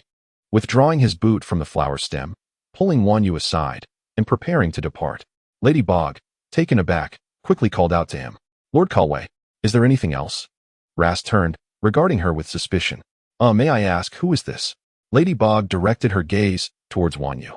"My fiancé, Rast declared, and with that, he showed no inclination to linger in conversation with Lady Bog, taking Wan Yu's hand and hastily leading her down the path. As they moved away from Lady Bog's sight, Wan Yu attempted to extricate her hand from his firm grasp. "Don't fidget." She could not break free. The more she struggled, the tighter his grip became. "Now, can you tell me what just happened?" His tone softened considerably, a stark contrast to his earlier conversation with Lady Bog. "When did I ever agree to marry you?" Rast abruptly halted, and this time, Wan Yu nearly collided with his back. "You don't wish to marry me?" Rast's voice turned chilly, then he pondered. "Are you still considering returning to marry him?" The him naturally referred to the Dragon King of the West Sea. "When did I ever express a desire to marry him?" "Then why would you consent to marry him, but not me?" "I was coerced into marrying him." "Then I could also force you." Wan Yu found his reasoning utterly absurd. "I recall you once told me about propriety between men and women, stating that only spouses could be intimately close. If that is the case, what distinguishes our current situation from that of a married couple? It is all your coercion. I apologize, but I do not regret it. You are simply a beast." Wan, you still haven't said what it would take for you to agree to marry me?" Rast took long strides to catch up with the furious Wan Yu, calling her name several times, only to suddenly notice the glimmer of tears in her eyes. "Humph."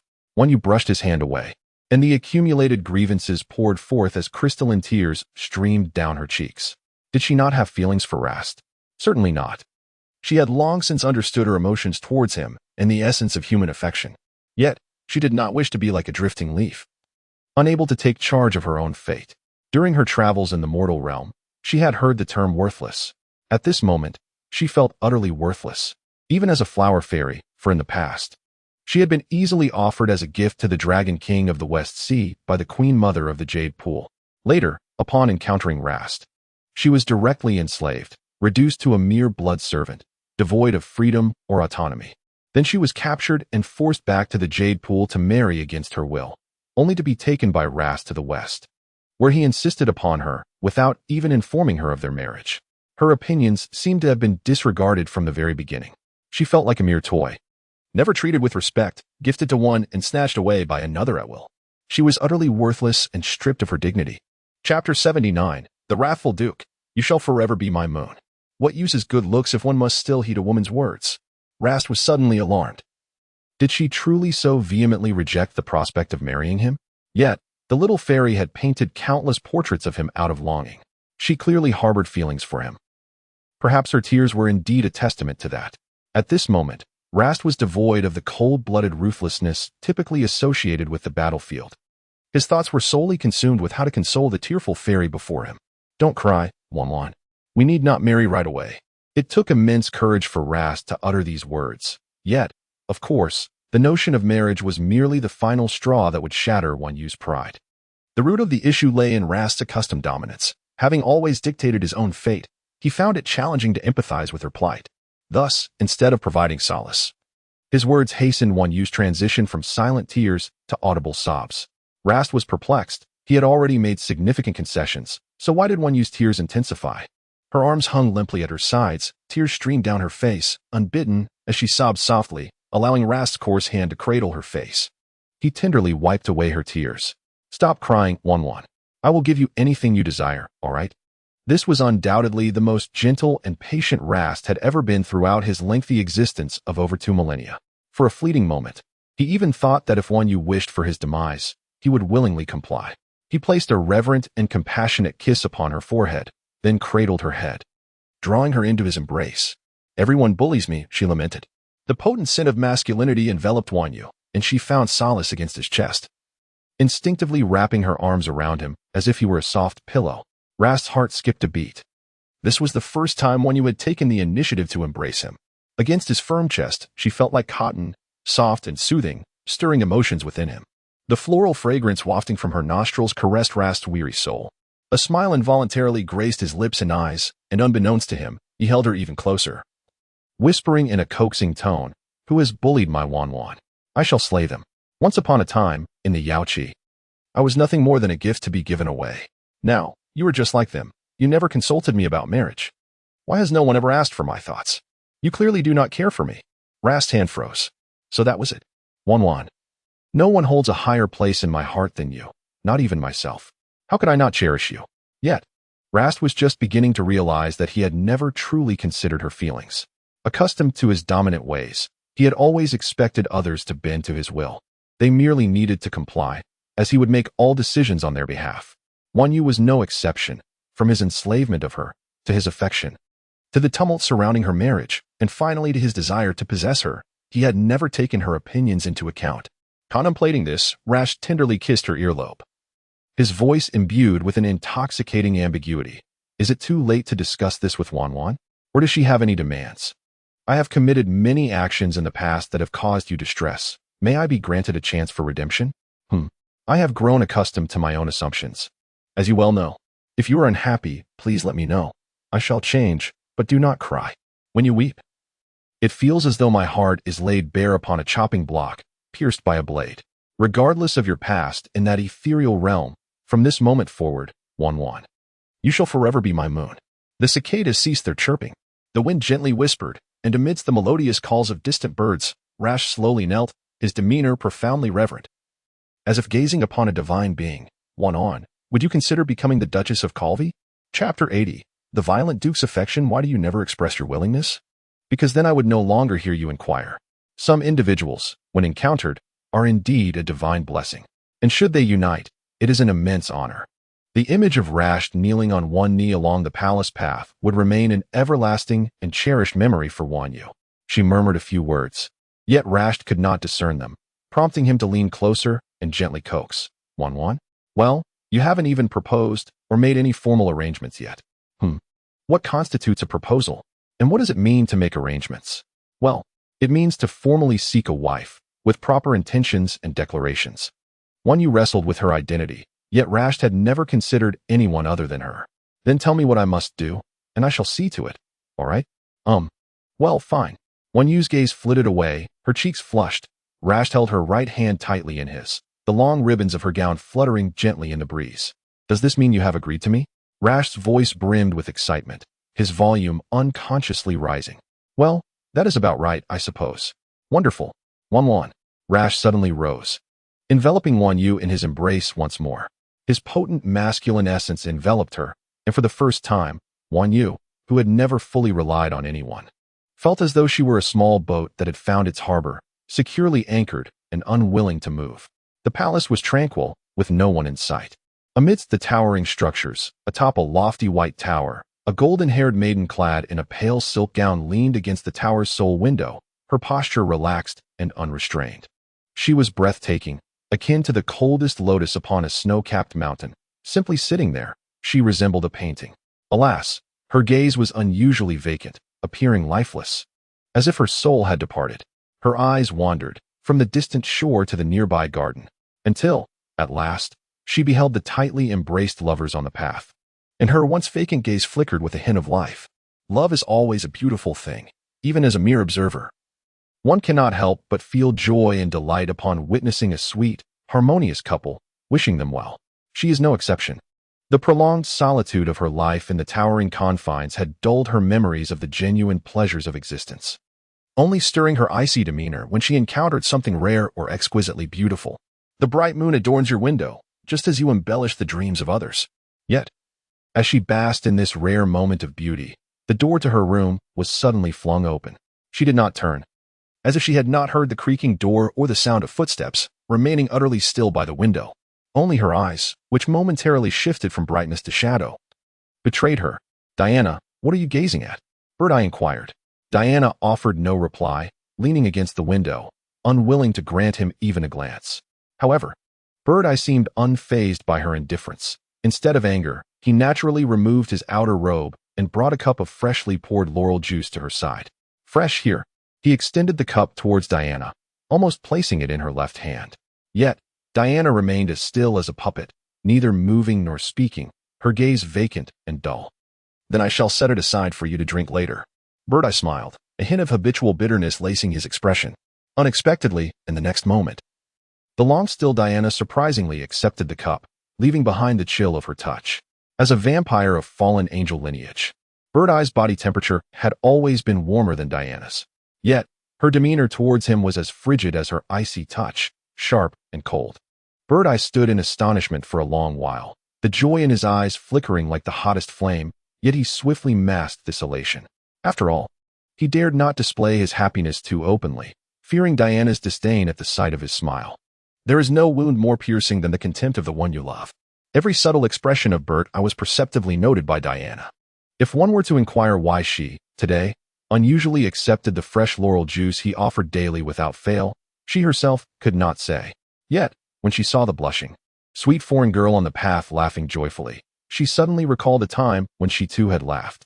However, having been confined in this tower for centuries, she had forgotten how to smile. "If that is not enough, I can fetch another cup." Birdeye's feelings of gratitude and joy were encapsulated in this simple, ordinary phrase. Yet, when one considers his imperial stature, it is a rare honor indeed for an emperor to serve tea and offer drinks. Moreover, he did so day after day, only to be met with rejection, yet he persisted tirelessly. Diana maintained the utmost decorum, elegantly and briskly consuming the glass of juice before placing it on the wrought iron stand beside her. Birdeye felt a surge of excitement. It had been so long since Diana had uttered a single word to him, yet just moments ago, she had spoken a full 5-word sentence, expressing her gratitude. Birdeye inhaled sharply, striving to contain his exhilaration as he slowly approached the window, attempting to gaze upon the scenery that had captivated Diana. However, as fate would have it, by the time Birdeye looked, the tender moments shared between Laster and Wanyu on the path were drawing to a close. At that moment, Laster, with a beaming smile, held Wanyu's hand, intending to lead her away from the path for further exploration. Correspondingly, Wanyu's cheeks were flushed, her lips slightly curved. Her eyes filled with trust and affection, allowing him to guide her step by step away from the path. They were on the verge of marriage. Birdeye cast a glance at the couple who had just captured happiness, a wave of intense envy washing over him. He sighed softly within, then turned his gaze back to Diana, who remained as frosty as ever. When would he and Diana share such intimacy, revealing their hearts to one another? Birdeye was uncertain. Perhaps another day she would come to see you, he thought, lowering his lashes and gazing expectantly at Diana. "I mean, that girl. Laster Callway's fiancée." Finally, Diana's long-frozen expression softened slightly. Her lips moved, yet she remained silent. Yet, Birdeye was akin to an encyclopedia named Diana. And without her uttering a word, he had already provided the answer to her unasked question.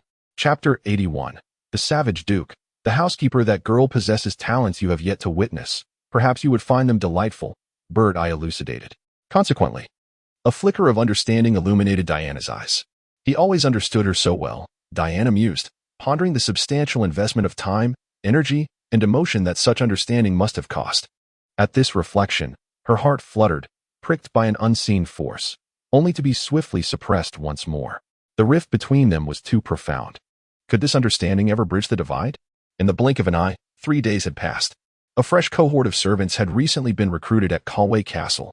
Presently, Wanyu sat in a wicker chair with a roster of names, diligently ticking off the newly appointed staff. In the shadow behind her, the towering figure of Laster, arms crossed and sword at his side, leaned against the sturdy column of the corridor, surveying the assembled servants. The recruitment of new staff was Wanyu's suggestion. As Callway Castle was in dire disrepair, necessitating a thorough cleaning and refurbishment inside and out. Regarding the unfortunate transformation of the once magnificent castle into its current state, he had indeed provided her with an explanation, albeit one that left Wanyu feeling somewhat embarrassed. During that period, my thoughts were solely occupied with finding you. I could hardly attend to the castle's upkeep. My previous residence was quite beautiful. With the master absent, the servants were not particularly diligent. Even when I returned occasionally, I paid little heed to the surroundings. I would head straight to the master bedroom. For me, as long as the kitchen and master bedroom were clean, I had little inclination to concern myself with anything else. Moreover, you are aware of my disposition. Most of the servants have met their demise at my hands, leaving only a few capable ones behind, making the management of such a large estate indeed quite burdensome, Rasht remarked. Wanyu responded, so, the underlying issue ultimately lies with me? Thus, when you promptly proposed to take charge of the castle's management, a notion that Rasht wholeheartedly endorsed with enthusiasm. Presently, all the new servants stood to one side, while the few remaining old servants positioned themselves closer to Wanyu. Beryl wagged his bushy tail, initially intending to stand on the step nearest to Wanyu. However, the elderly elven steward, visibly displeased, squeezed his slight frame onto the step, effectively blocking Beryl behind him, and positioned himself closest to Wanyu. Of course, closest still meant a distance of at least a meter away, with Rash standing less than half a meter behind Wanyu. Do you find such an arrangement suitable? Wanyu considered that the elven steward had spent many years in the castle and was older than both her and Rasht, thus she held him in great respect. The elder steward, taken aback by such deference, was quite flustered. Trembling, he leaned forward, raising his gaze to Rasht standing behind Wanyu, and indeed found Rasht observing him. Startled, the steward nearly stumbled down the steps, only to be caught by Beryl beside him. Please be cautious. Beryl gently steadied the steward before returning to his place, exhibiting a submissive and obedient demeanor, casting not a single glance at Wanyu or Rasht throughout the exchange.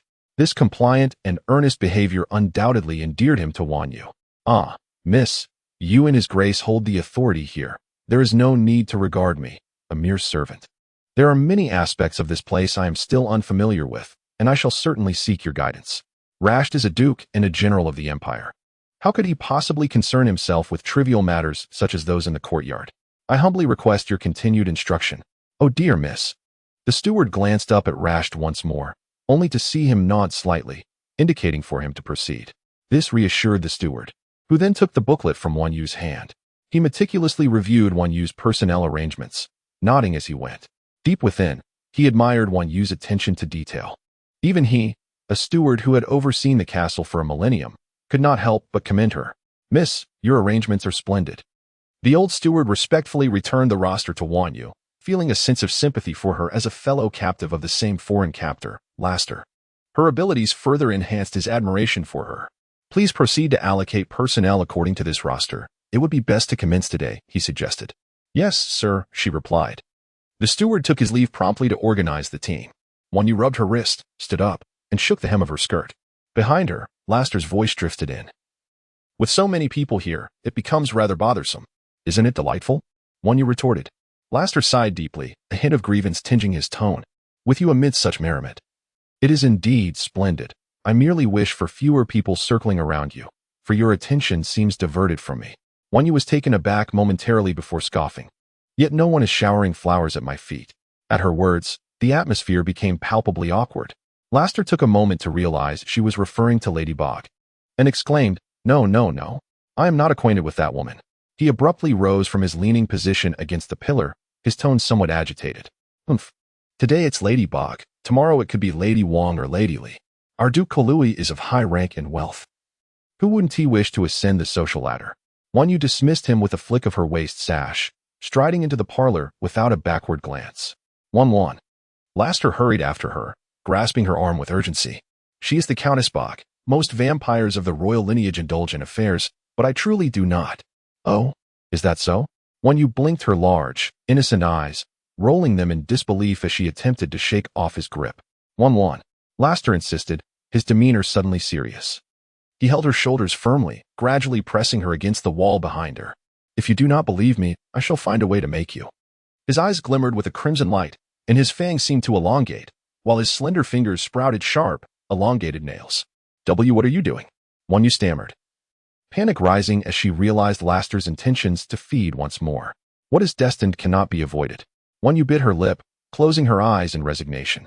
Yet, moments later, the anticipated pain in her neck did not arrive. Where's Laster? Wan Yu slowly opened her eyes, only to discover that Laster had crouched down, and a large gash had appeared on the satin of her inner thigh, revealing glimpses of her fair skin. In a state of alarm, Wan Yu attempted to flee. But Laster seemed prepared, binding her wrists and waist with the power of the wind, rendering her completely unable to escape the confinement before her. Chapter 82. The Wrathful Duke, Blood Pact. In Diana there are many forms of blood pacts. Some are vampires, marked by the hereditary symbols inscribed within their very blood. Others signify subservience, some denote connections and unions. However, today, the mark that Rast has bestowed upon Wan Yu is less a blood pact and more an imprint that allows for mutual resonance. She is aware of his joy, and he, in turn, comprehends her sorrow. Yet, the essence of this mark lies not in these shared sentiments, but rather in the unwavering love and exclusivity that must exist between the bonded parties. Should either party betray this love, they would find themselves consumed by flames, reduced to ashes starting from the point of the mark. To Rast's delight, since the moment he planted this mark, it has remained vibrant and deep in hue, a testament to Wan Yu's profound affection for him.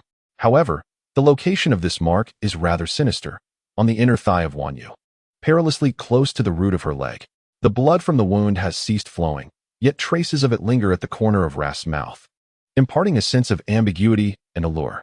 Wan Yu, having lost considerable blood and rendered powerless, lies languidly in Rast's embrace, devoid of any desire to move. Look how beautiful it is, Rast murmurs, caressing the deep crimson serrated mark on her thigh, as if cherishing a precious treasure. Meanwhile, Wan Yu, unable to muster the strength for sarcasm, thinks, so tired, so tired, so tired, so tired. We will never part again. Seated on the ground, Rast pulls Wan Yu closer.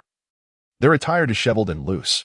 Rast's muscular chest is bared, while Wan Yu's skirt lies in tatters, her alabaster legs weakly draped over him. This tableau could easily lead onlookers to misconstrue the scene, though they have merely shared blood and forged a bond. As long as you are near, I can feel everything about you, Wan. I love you. On Imperial Island, within the palace at the White Tower, Rast, a high-ranking general of the Empire, is to conduct military drills in the Highlands, while Wan Yu has been dispatched by Bird I's envoy to meet Empress Diana. Accompanied by the hand-picked servant of Bird I, Wan Yu ascends the spiral staircase of the tower step by step. The structure is remarkably solid, yet she senses a profound oppressive force, as if some manipulation has transpired here. They continue their ascent until they reach the topmost level, where a grand golden door awaits them. Miss, this way please. The servant gestures, halting at the threshold and allowing Wan Yu to proceed alone. The golden door appears weighty. Yet as Wan Yu places her hand upon it, an extraordinary and refreshing energy emanates from within, coursing through her body like an electric current. Wan Yu perceives this force as perfectly attuned to her being. She yearns for more of such power, feeling an uncanny resemblance between it and the natural energies of a full moon night. Upon contemplating the fact that the illustrious Diana, the Empress, resides within, an unsettling thought arises. Could it be that Diana's essence is akin to that of a vampire? For how else could such a pure and formidable power emanate from her? The golden doors were effortlessly pushed open by her, and she entered with grace, gently closing the door behind her, allowing herself a moment to absorb the magnificence of her surroundings. It would not be an exaggeration to describe this abode as the most exquisite in the world. Not only was it beautiful, but it was also precious, adorned with an innumerable array of gemstones, many of which were unnameable, scattered throughout. Luxurious and rare hand-woven carpets blanketed the floors, their intricate and splendid patterns signifying their extravagant worth. The walls were lined with treasures from various lands and cultures, embellished with stunning paintings and lacquerware, expansive and luminous windows, and a grand ceiling crowned with a chandelier refracting a spectrum of sunlight. In a corner, upon a large princess bed draped with layers of curtains, a solitary figure sat by the window, gazing outside. Here, only Diana remained. Yet Wan Yu felt no sense of gloom or solitude. It was as though Diana was destined to exist in her own realm, apart from the world. Furthermore, for reasons unknown, Wan Yu felt an inexplicable familiarity when she glanced at the hazy silhouette. Yet, she dared not stare, adhering to the decorum instilled in her by the servant of Bird Eye, standing obediently upon the outermost carpet. Your Majesty, I am Wan Yu.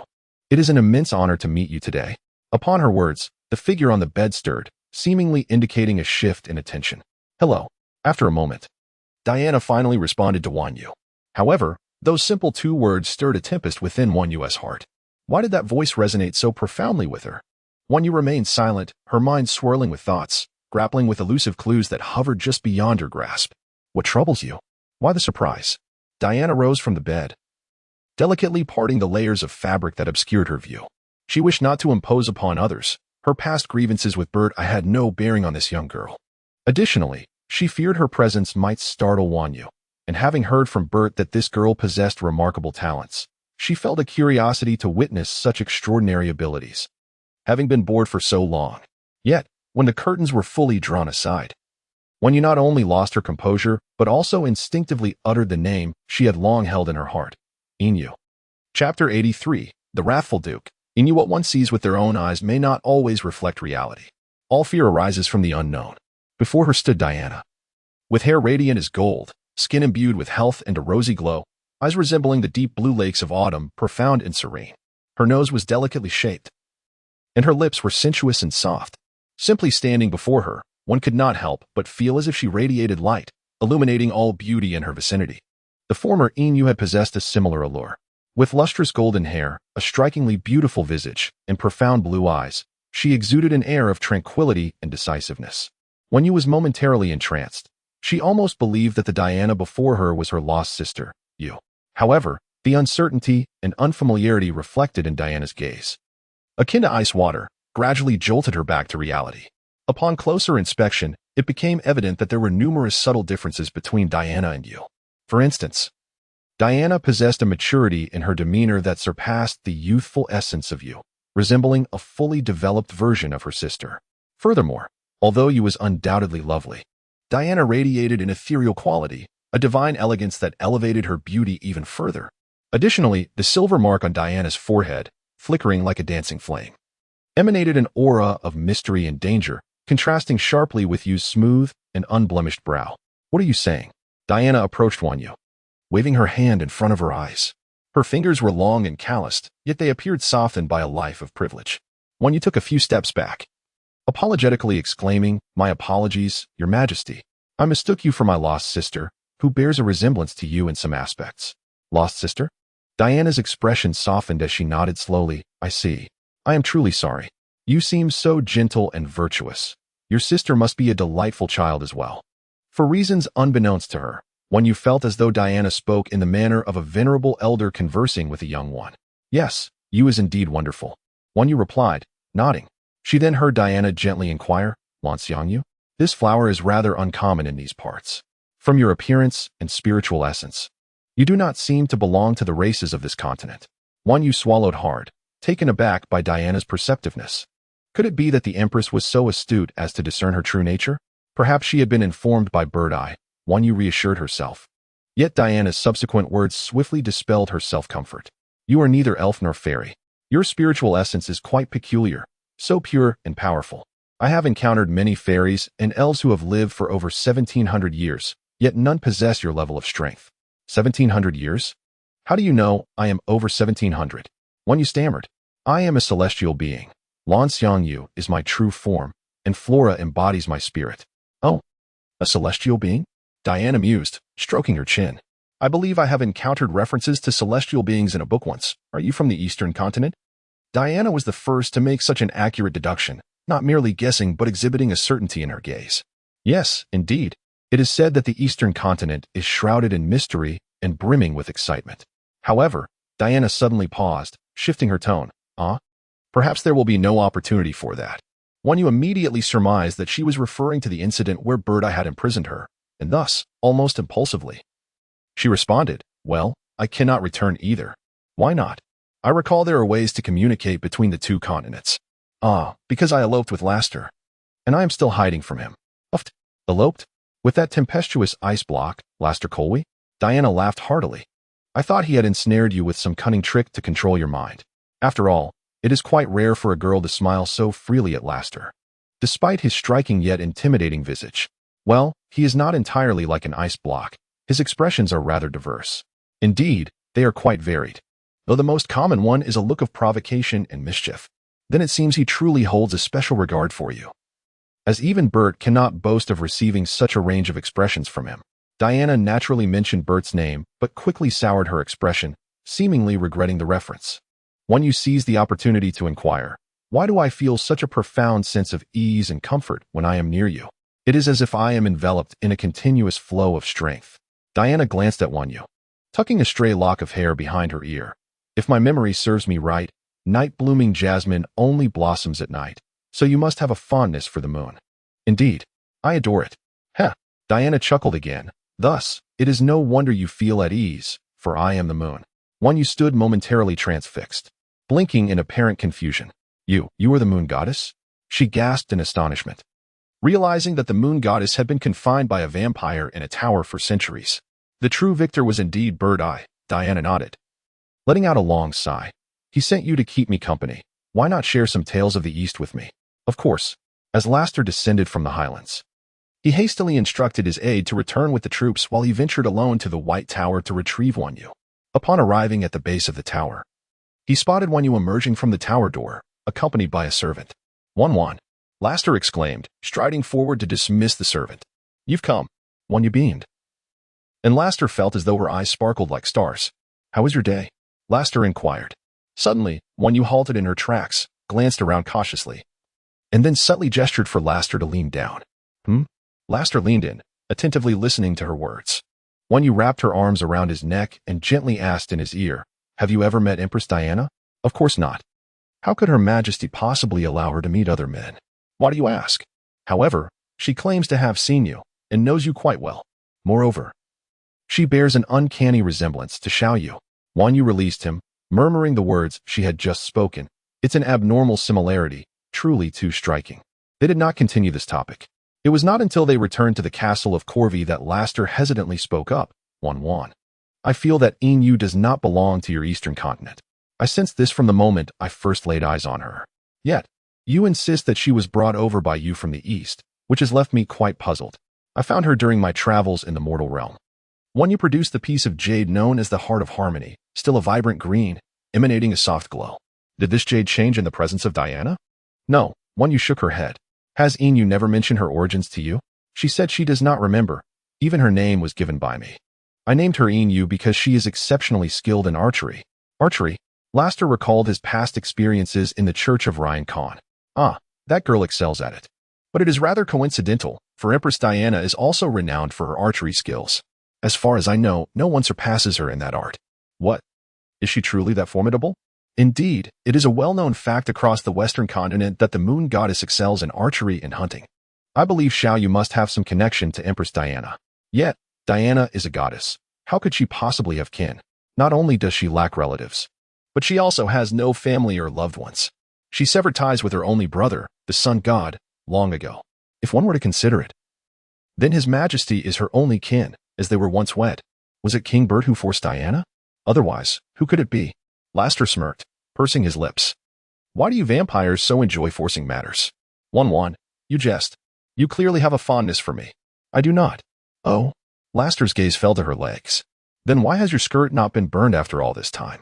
Does it hurt? Wan? He smiled suggestively. The fabric is of good quality. Wanyu retorted indignantly. In truth, as far as I know, King Bert and Empress Diana were not entirely forced together. They had long been seen as a pair, but something transpired between them. One day, King Bert constructed a tower bound by magical blood, luring Empress Diana inside, and she has not been seen released since. Yet she is a goddess. How could the divine possibly compare? One must not underestimate the lineage and heritage of the Lucifer family. This lineage, a progeny of devils, stands in stark opposition to angels and deities. Yet, they were once angels, divine beings themselves. Ah, Wanyu nodded in a semblance of understanding. The following day, Laster, as per his routine, set forth to the highlands for military training, while Wanyu was once again escorted to the White Tower. However, today, Diana appeared less inclined to listen to stories. An awkward silence enveloped the room, rendering it somewhat dull. How about I play a melody for you? Wanyu proposed. Oh? Diana, seated by the window, turned her face slightly, seemingly intrigued by Wanyu's suggestion. Wanyu steadied her nerves and conjured forth a fine lute. It had been quite some time since she last played, at Mulinyu. Now, so much time had elapsed. This lute, a gift from the Queen Mother, now felt distant, as if separated by realms. She played the very piece from her last night before marriage, a tune imbued with a melancholic tenderness. Diana listened intently, holding her breath. At first, the music was hauntingly beautiful, with Wan Yu's fingers dancing gracefully over the strings, the sounds flowing like water, mingling with the faint chirps of birds in the valley. Yet, as time passed, Diana sensed something amiss. Wan Yu's performance grew increasingly unsettling. From her initial ease, her expression became vacant. Her once fluid movements turned sluggish and stiff. Eventually, she resembled a marionette, devoid of feeling. Miss Wan Yu, Miss Wan Yu. At that moment, Wan Yu's complexion turned ashen, her hands weak yet mechanically continuing to pluck the strings, her gaze hollow and lost as if her very soul had been siphoned away. Hey! Just before Wan Yu, like a scarecrow stripped of its support, collapsed upon the strings, Diana deftly caught her. What? Who? At the brief moment Diana's fingertips grazed the strings, a sharp pain shot through her, and an image of a middle-aged woman materialized before her. The woman, garbed in attire reminiscent of Wan Yu's, bore a striking resemblance to her, a creature of the eastern continent. Furrowing her brow, the woman closed her eyes. Holding a stick of incense and murmuring incantations, seemingly attempting to manipulate something. Yet, as the moon goddess, Diana was no ordinary being, within a fleeting 5 seconds. She severed the strings with a wave of her hand and, utilizing her lunar power, isolated Wan Yu's essence from the external world. The strings shattered with a resounding crack, the lute's body splintering into fragments. However, Wan Yu lost consciousness, collapsing like a lifeless doll into Diana's embrace. Damn it! Diana carried Wan Yu back to the bed, slowly attempting to mend her injuries with the soothing light of her moonlit power. As the repairs continued, Diana's expression suddenly turned particularly grim. Without hesitation, she activated the long-dormant blood bond to communicate with her vampire consort, her husband, Bert. Come quickly. The brevity of her message compelled Bert, who was in the midst of an audience with high-ranking officials, to abandon all affairs and hasten towards the White Tower. A sense of dread gripped him, fearing something might have befallen Diana, especially since she had not reached out to him in quite some time. Such a sudden summons was bound to stir his anxiety. Yet, upon his arrival, he discovered that Diana's concern was not for herself, but rather for the betrothed of Rast. Observing Diana standing by the window, seemingly unscathed yet troubled as she gazed at the unconscious Wan Yu on the bed, Bert, I let out a sigh of relief. At least Diana was unharmed. What happened? He inquired, while instructing his subordinates to summon Duke Kalway, as he approached the bedside to assess the situation. I don't know. Look at that zither. It must be the cause, Diana articulated clearly, recounting the events in detail. Bert, I could guarantee that this was undoubtedly the most she had spoken to him in a long time. One must indeed thank Wan Yu for this. Yet who would dare oppose the Empire? Bert, I questioned with uncertainty. If the adversary hails from the east, they might not be so timid. Chapter 85, The Wrathful Duke. In the east, at the Yaoqi, the celestial Lord Lianheng was placing incense into the burner at the left foot of the Queen Mother. The fragrance was peculiar, reminiscent of burning flesh and blood. Your Majesty, shall I continue once this batch is finished? Lianheng inquired tentatively, fully aware of the nature of the incense in his hands and the torment it inflicted upon the controlled deities. What of it? The Queen Mother plucked a grape to consume. Rebellion against authority, a second betrayal of the heavenly court, the slaughter of celestial soldiers, each of these is a capital offense. I have been vexed by the barbarians' blockade, unable to deal with her, but it seems fortuitous. Why must she play that zither? Interestingly, she had played it once after eloping with that demon. Unfortunately, I was unable to arrive in time then. This time, however, that zither was a gift from me. And she is unaware of its intricacies? Such audacity from a mere fairy. Lianheng ceased his words, silently lighting a candle for Wan Yu in his heart, and continued to add incense to the burner. In the west, within the Empire, on the spiral staircase of the White Tower, Rast followed Bird-Eye with a furrowed brow, visibly agitated. Is she still not awake?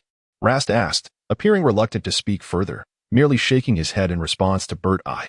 Although the witch doctor could offer no remedy, perhaps Diana might have a solution. She delved into ancient texts for a considerable time after your departure. Bert reassured as he patted Rast's shoulder. Rast sighed as he gazed at the still unconscious Wan Yu in his arms, taking deliberate steps up the stairs. Before long, they reached the pinnacle of the White Tower. The piano appeared untroubled. Upon their entrance, Diana immediately rose from her position beside the instrument. It had been placed upon the windowsill, the strings arranged neatly, rigidly twisted against the soundboard, with cracks in the shattered wood marked by dark stains and a faint glimmer of light. Rast was momentarily taken aback upon seeing Diana, for she bore an uncanny resemblance to Inu. However, his thoughts were consumed solely by the urgency of awakening Wanyu, and he hastily laid her on the small bed that Diana had prepared. "Have you forged a contract with her, Duke Calvi?"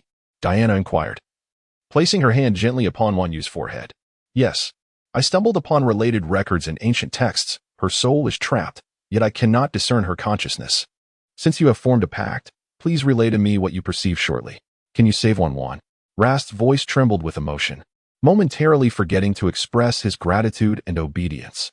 "I shall do my utmost," Diana replied gracefully, nodding. "Now let us begin."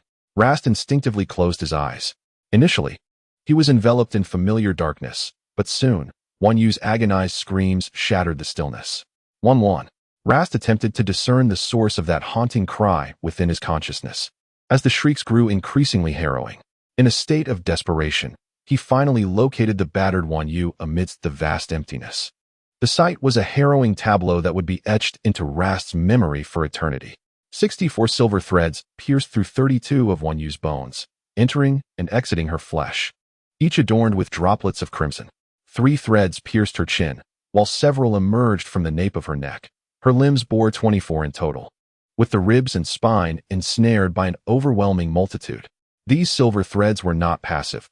They writhed as if imbued with life, stretching and tearing in various directions. With each tug, a bone would be pulled, tearing flesh and evoking torrents of blood and excruciating pain. Wanyu's long hair was matted with sweat and blood, her body exposed, evoking no sense of beauty. Instead, her porcelain skin was marred by mottled scars and splotches of blood, with some bones even protruding grotesquely from her body, revealing stark white bone beneath the skin, intertwined with countless threads. The silver threads led into the unknown darkness, suspending Wanyu in midair. Her eyes were tightly shut, yet her head jerked in an eerie rhythm, rising and falling, with each movement eliciting a fresh scream of anguish. Wan. Laster called out to her with fervent consciousness, and it seemed that the suspended Wanyu responded slightly, prompting Laster to shout a few more times. "Lalister." Her voice was as delicate as a whisper, so frail that it appeared even an 8-year-old child could easily extinguish her life. Wan. How can I rescue you? It is futile. The Queen Mother punishes me, and you cannot contend with her. No, tell me, even if there is the slightest chance, I am willing to try. It is useless, Laster. She has drained all my celestial bones. Another piercing scream erupted, and Wanyu's eyes shimmered with pain. Laster clenched his fists, yearning to rush over and save her or to bear her punishment in her stead. Laster, wake up, Wanan. A warmth enveloped Laster's forehead, and when he opened his eyes again, he found the scepter of Bert resting perilously against his brow. "You nearly lost control, Laster." Bert gestured towards Laster's side, and as Laster turned his head, he realized that a once intact piece of coral had been crushed to powder by his own hand. "Your Majesty, enough. That coral is precious. This will be counted towards your military achievements. Now, saving your beloved wife is of utmost importance." "What did you see?" Diana inquired further.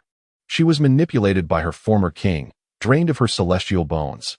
Laster recounted Wanyu's agony, his teeth gritting tighter as he recounted the knowledge he had gleaned about celestial bones from her.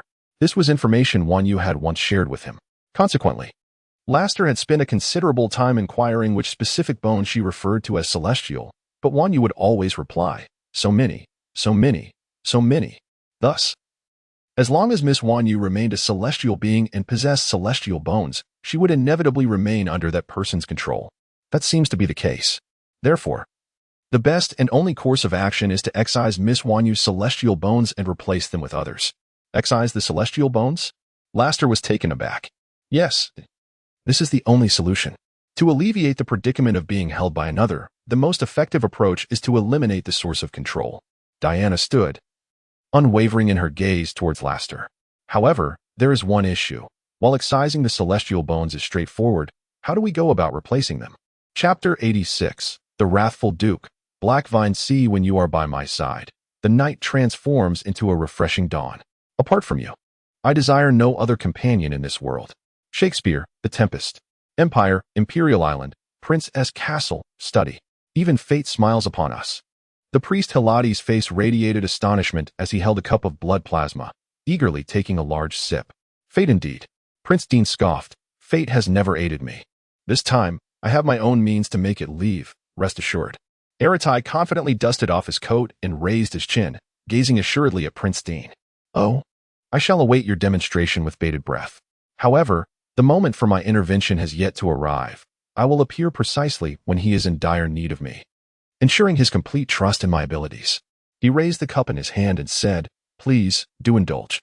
Behind the crimson velvet curtains, two smiling vampires raised their cups in a toast, while in the shadowy recesses, conspiracies and schemes found their refuge.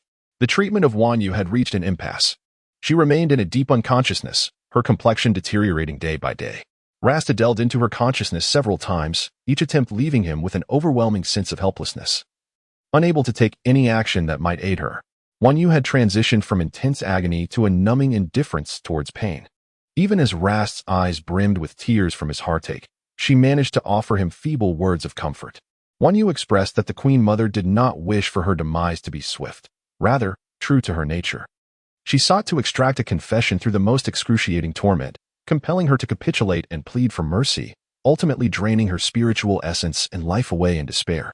Yet, if this continued, even if Wanyu retained her sanity, Rast was on the verge of madness. Diana and Bert were equally at a loss, especially Diana, who had scoured every tome in search of alternatives to the bone exchange. The Western continent was devoid of deities, and thus, there could be no celestial bones to replace Wanyu's, rendering this avenue nearly impossible. Rast had offered substantial bounties throughout the city and across the continent, seeking any capable individual who could save his fiancée. The bounty had continuously doubled, yet each newcomer to Corvi Castle found themselves powerless against Wanyu's affliction. In Rast's moment of utmost despair, a rare visitor arrived at Corvi Castle, Priest Aratai. According to the records in my family's library, there exists a method worth attempting.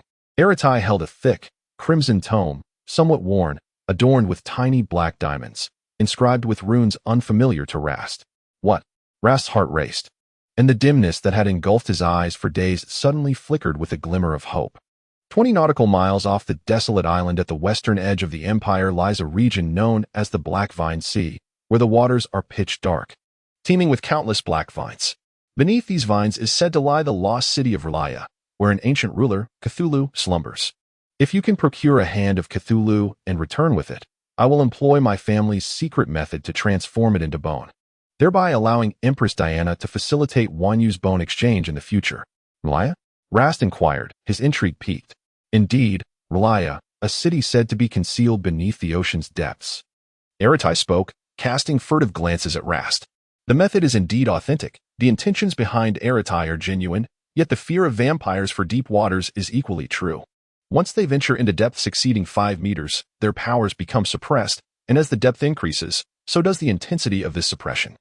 Aratai remains uncertain whether Rast would dare to take such a perilous risk for a woman, but for the sake of his own ambitions, he is willing to gamble. Rast ponders for a moment, seemingly contemplating the feasibility of the situation. He is aware of Aratai's cunning nature, and he cannot fathom why in this lifetime. Aratai has not met his demise as he had in the previous one, where he had been executed for centuries by this time.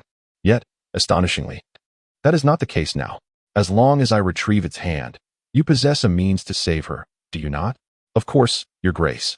Rast takes a deep breath. Share with me all that you know regarding Cthulhu and Lalai. As soon as Rast's words fell, the excitement in Aratai's eyes threatened to overflow. He understood that Rast had resolved to embark on an expedition into the Black Vine Sea. At the convergence of celestial bodies, Lalai would likewise unveil its grand entrance, allowing its master, Cthulhu, to escape its seal momentarily and manifest in the vine-laden expanse, quietly awaiting its prey to alleviate its solitude. Clad in a practical deep blue attire, Rast bore a fine sword and a dagger at his waist. He felt a sense of gratitude towards the king in yellow and that vial of divine blood, for they bestowed upon him the ability to command the winds. He skimmed above the tumultuous sea, harnessing the ocean breeze to propel himself swiftly toward the direction of the Black Vine Sea. He had entrusted Wanyu to Diana, for in the vast empire, the only place Rast felt assured was with her. Firstly, Diana could temporarily alleviate some of Wanyu's symptoms. Secondly, as the moon goddess, she possessed the ability to safeguard Wanyu. Thirdly, As the Empress, it signified that Wan Yu would receive triple protection from Diana, Bert, and the Empire itself. Before departing, Emperor Bert I gifted him a necklace. The pendant was a medium-sized vial containing the Empire's rarest water-repellent elixir, a small potion capable of ensuring Rast could traverse underwater for an entire day and night without harm to his being. Now, this necklace hung around Rast's neck. In the boundless western territorial waters, according to the map described in Aratai's writings, only 20 nautical miles ahead lay the region known as the Blackvine Sea. Yet, the further he advanced, the more he felt an icy chill. Ironically, as a vampire, he should not experience sensations of heat or cold. If his encounter with Wan Yu had introduced him to warmth, then the coldness enveloping this sea marked his first true experience of something genuinely bone-chilling. Above the surface, visibility diminished as fog began to rise. The once tumultuous sea lay eerily still, resembling a tranquil and lifeless lake, exuding an air of desolation and despair. As one ventured further, the deep blue waters gradually transformed into ice, thickening until a vast expanse of white blanketed the surface, reminiscent of a lost continent. Rast descended upon a more solid section of the ice, and curiously, as he landed, the surrounding mist dispersed slightly, revealing the ice beneath his feet with increasing clarity. How could the heart of the ocean be frozen? Yet here, it was indeed frozen, and with remarkable severity. The ice was robust and thick, presenting a surface akin to a colossal pane of glass. Within this glass, bubbles and fissures marred its perfection, the cracks extending from beneath Rast's feet into the depths of the obscured mist, leaving him bewildered. Peering through the remarkably transparent ice, Rast gazed below. At first glance, the underwater realm appeared entirely dark and murky, obscured from view. However, upon closer inspection, one could discern that this darkness comprised strands as fine as hair. They swayed gracefully like aquatic plants, exhibiting remarkable flexibility. Unlike water plants, they were not ensnared within the thick ice. Instead, they resembled a pulsating entity, undulating gently. Rast continued his solitary trek across the boundless ice, yet all he encountered was the relentless fog and an overwhelming silence, a void that seemed to deepen. The mist appeared to transform into a grayish hue. It was daytime, yet under such conditions, Rast found it impossible to ascertain his position relative to the stars. If he were near Relay, how could he possibly submerge into the sea? Having ventured deep into the heart of the Blackvine Sea, and according to Haladi's account, Relay resided at its center, placing Rast's current location in proximity to it. He halted, scrutinizing the ice surface and attempting to draw his sword to etch a mark upon it. The keen blade carved shallow lines, dislodging tiny fragments of white ice. As dusk approached, Rast sensed the encroaching night, yet the mist thickened, further obscuring his view of the stars. After a moment of contemplation, he steadied himself, channeling his energy into the sword, plunging it into the ice. A glint of cold light flashed as a crack began to extend from the point of entry, inching outward until it splintered into the distance. With another strike, the ice fractured again. As Rast delivered his fifth blow, the surface suddenly gave way, and he lost his footing, plunging into the depths below. Moments later, the broken ice resurfaced, but Rast was nowhere to be found. Moments later, the fragmented ice, once disfigured, began to freeze again at a visible pace. The surface of the ice regained its former appearance. Beneath the ice, Rast, with a pendant in his mouth, struggled to swallow the potion contained in the vial, only to expel it swiftly thereafter. It is well known that in the abyssal depths of the ocean, one must contend not only with water and darkness, but also with the life-threatening pressure of the deep sea and the enigmatic creatures lurking in the shadows, poised to threaten life at any moment. His arms propelled him further into the depths as he descended. His ears, already filled with seawater, throbbed painfully under the pressure. His eyes, forced open to see underwater, endured the crushing weight of the depths and the stinging salinity. Fortunately, the potion he consumed soon took effect. The pain he bore gradually faded, yet simultaneously, he sank at an alarming speed. The deeper he ventured, the darker the surroundings became. The seawater of the deep was not entirely clear but rather murky, and he drifted alone in the depths, perpetually searching for the right direction. He had a mere 24 hours to locate Lalea and return to the surface, lest he be crushed by this suffocating ocean. The vastness of the deep sea was overwhelming, and the further he descended, the more acutely he felt his insignificance. In the unseen depths, in that realm where sunlight could not penetrate, many creatures did not conform to conventional forms of growth. They grew in whimsical and coincidental manners, often attaining monstrous sizes. Although darkness did not hinder Rast's vision, the murkiness of the water undeniably complicated his ability to see. Massive schools of fish swam around him, while enormous whales completely ignored his presence, gliding straight towards the fish and voraciously swallowing a mixture of fish and water. Rast stood frozen for a few moments before suddenly lifting his gaze upward. Glancing back at the place he had just traversed, an endless expanse of darkness greeted him. It seemed he had reached the very center of the ocean. It suddenly dawned on him that upon entering the water, he had not encountered those things resembling black hair. Frowning, Rast plunged deeper still. If a city existed at the ocean's floor, it would not float, but would cling to some rocks or a clearing in the sea. The Empire, the Imperial Island. Generals Ruckel and Megweiss were seated in the study of the Charles household, deliberating on some matter. These two aristocratic vampires, like Rast, were high-ranking officials of the Empire, wielding portions of military power. They both bore silver white hair, a symbol of their ancient noble lineage, braided down to their waists. Yet, did not Colonel Wei mention before leaving that we could not depart from the Imperial City? General Ruckel inquired. Yet the werewolves come to battle. It is unthinkable for us to refrain from leading our troops into the fray. We shall go forth, leaving the remainder to safeguard the imperial capital and His Majesty. However, this arrangement leaves the imperial capital's forces insufficient, and we lack the authority to mobilize the contingent from Calvi. A swift resolution is imperative. These werewolves from this faction are utterly feeble, and we shall undoubtedly return within half a month. Tomorrow, I shall approach His Majesty to formally request to engage in combat. Ruckel, my dear old friend, you are newlywed. It would be prudent for you to relish the sweetness of your marital bliss. When you and Shelley welcome your firstborn, you may repay this favor by allowing the child to recognize me as godfather and my wife as godmother. Very well, it is settled. I await your good news. On the Isle of the Imperial Capital, within Prince Dean's castle, the prince held a delicate feather quill, inscribing upon a sheet of parchment with remarkable speed, his demeanor cheerful. He took a cord lying nearby, rolled the parchment, and secured it with the string before whistling a resounding call towards the window. Shortly thereafter, a shadow flitted through the air and entered through the window. It was a black vulture, grand in stature yet remarkably agile. It swooped through the window and landed gracefully upon the wooden perch before Prince Dean. Good bird. The prince caressed its feathers, then fastened the rolled parchment around its neck. The black vulture remained still, obediently allowing the prince to bind it. Deliver this to your previous location, dear one. The vulture squawked in acknowledgement, then took off steadily, circling the room before soaring out the window. On the Isle of the Imperial Capital at the White Tower, since the evening jade was entrusted to Diana's care by Rast, the relationship between Bird Eye and Diana has subtly improved. At the very least, they now communicate daily with considerable frequency. However, the condition of the evening jade remains dire.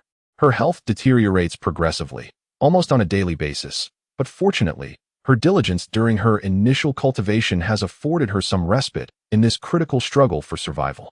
Will Calvi return?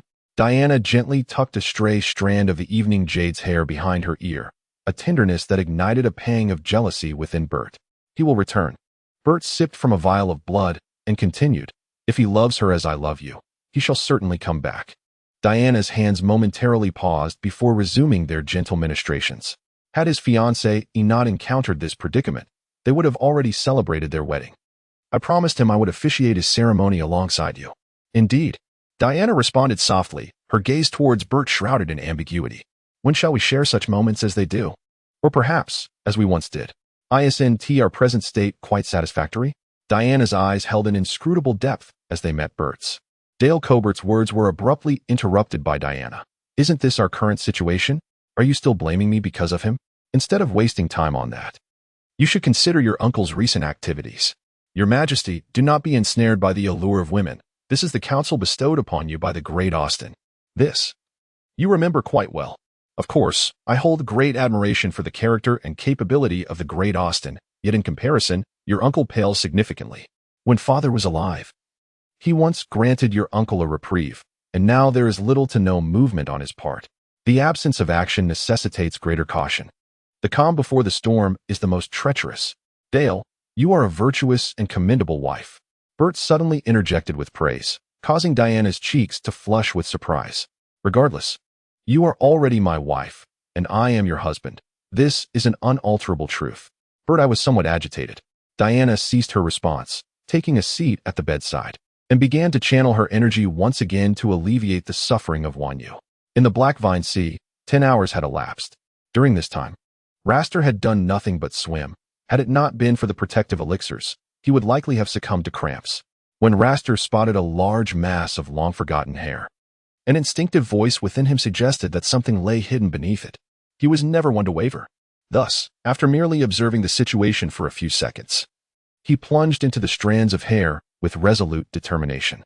The mass of hair was approximately 60 cubic units, akin to the size of a small house. And as Raster navigated through it, he nearly lost his sense of direction. There were no fish among the dark strands, nor any other creatures. The strands flowed like water, lacking both roots and tips, easily parted by Raster's movements. Fortunately, beyond the hair, Raster finally encountered something that instilled a sense of accomplishment: a broken stone tablet. This tablet appeared to be a fragment of an enormous city gate, adorned with numerous parasites, the exposed sections faintly white and embellished with exquisite patterns. A simple stone tablet, in such extreme circumstances, became a pillar of hope for Raster. Hope ignited in his eyes as he continued to swim in the direction of the tablet. Haladi once stated that the ancient entity Cthulhu had been sealed by the gods through astrological power. Occasionally, during certain celestial alignments, the god's seal could be breached by Cthulhu, awakening the slumbering Laya to rise once more to the surface. Just as Raster was about to swim further, he suddenly noticed a dark mass moving less than a meter away from his hand. Chapter 88. The Wrathful Duke, Laya. In the depths of the sea, all creatures are far larger and more peculiar than one might imagine. Imagine, if you will, a towering wooden shipwreck, 5 stories high. Merely a fragment of a mysterious marine ecosystem. Picture, too, a creature whose eyelids are larger than your own, peacefully slumbering in the depths. So immense that even if you were to tread upon it, you would remain oblivious to the fact that you were walking on a living being. Of course, it would not notice you either, for your every motion is insignificant against its rugged and thick skin. Rast stood a short distance away, eyes wide as he observed the dark mass slowly undulating and shifting. He could discern that the shadowy form resembled a skin, which, when it peeled back, revealed a pale underlayer. With a surge of curiosity, he propelled himself closer, his sword now drawn, though the water pressure and hidden currents rendered his grip tenuous. The dark entity was approximately a meter wide, taking on an elongated oval shape, surrounded by clusters of similarly dark vines that thrived as aggressively as serpents in a tropical rainforest. This was likely in proximity to Lalai. Rast felt a surge of excitement and swiftly approached the dark mass, eager to investigate further. Yet, as he passed over it, a significant fissure suddenly appeared in the creature, only to close in the blink of an eye. In the depths of the turbulent sea, one's vision becomes obscured, and it takes a moment to discern whether the object before you is in motion. After a while, Rast belatedly realized that the ground beneath him seemed to shift. However, this tremor lasted only 2 minutes, after which tranquility returned. He heightened his vigilance to the utmost, swimming towards a nearby white wall. This wall was extraordinarily thick and tall, not crafted from stone, but from a material Rast had never encountered, rigid yet somewhat pliable. The luminous white surface, when prodded with a sword, would mar, releasing a liquid of a hue distinct from that of the sea. Yet, much like a wound healing, the scratch would rapidly close, leaving behind a dark scab. Rast had briefly entertained the notion that it might be alive, but upon closer inspection, he discovered intricate, mysterious patterns etched upon the surface, along with vividly realistic depictions of creatures. These were indeed biological portraits, for he could not recognize any of the beings illustrated as belonging to species he had ever seen on this continent. The wall displayed unfamiliar architecture: houses soaring through the sky, fish traversing the land, floating rings suspended in midair, and towering figures clad in ropes. Alongside a central figure radiating light like the sun, a creature resembling an octopus with vast black wings. Unbeknownst to him, the contents of these murals enveloped Rast's mind entirely. A near-mad thought surged through his mind: sacrifice. Yet, as soon as this notion emerged, Rast was taken aback by his own audacity. What sacrifice? To whom should he offer it? Who demanded this offering? For a moment, clarity returned to him, and the level of madness he encountered rivaled the soul-stirring terror he had once felt at Dyer's Ridge, standing before the king in yellow. It was as if he could transform into a fervent zealot at any moment. Regaining his composure, Rast moved forward slightly and caught sight of a vast, arched wall.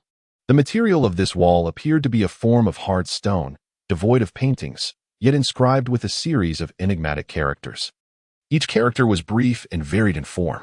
Some resembled flamboyant animals, others were as orderly as plants. While some appeared to be the Eastern characters that Yuan had once taught him on paper, in the far corner, Rast discerned the script belonging to the Empire. Along with a few other languages he vaguely understood, they all conveyed the same message: long live Relaya. Thus, he realized he was indeed in Relaya. 22 hours had already passed. Rast had lingered in these waters for far too long. Fatigue began to weigh upon him. He had circled the vicinity of the visible ruins extensively, yet he had yet to glimpse the old ones, as Haladi had described. Nor had he seen any signs of slumbering entities. After searching for more than 10 hours, the initial joy of discovering the ruins had long since been extinguished by his present despair. Only 2 hours remained. Rast felt like a deflated balloon, languishing to one side, coldly observing this unfamiliar sea. It would take him an hour to return to the surface, leaving him with merely 1 hour to continue his search.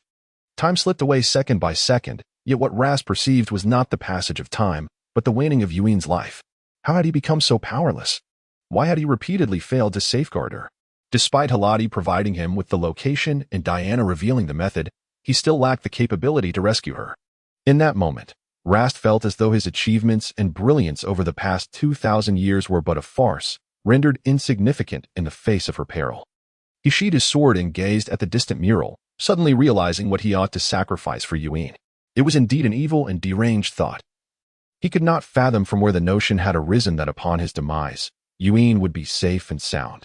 He only knew that once this thought took root, it spread uncontrollably like a virus.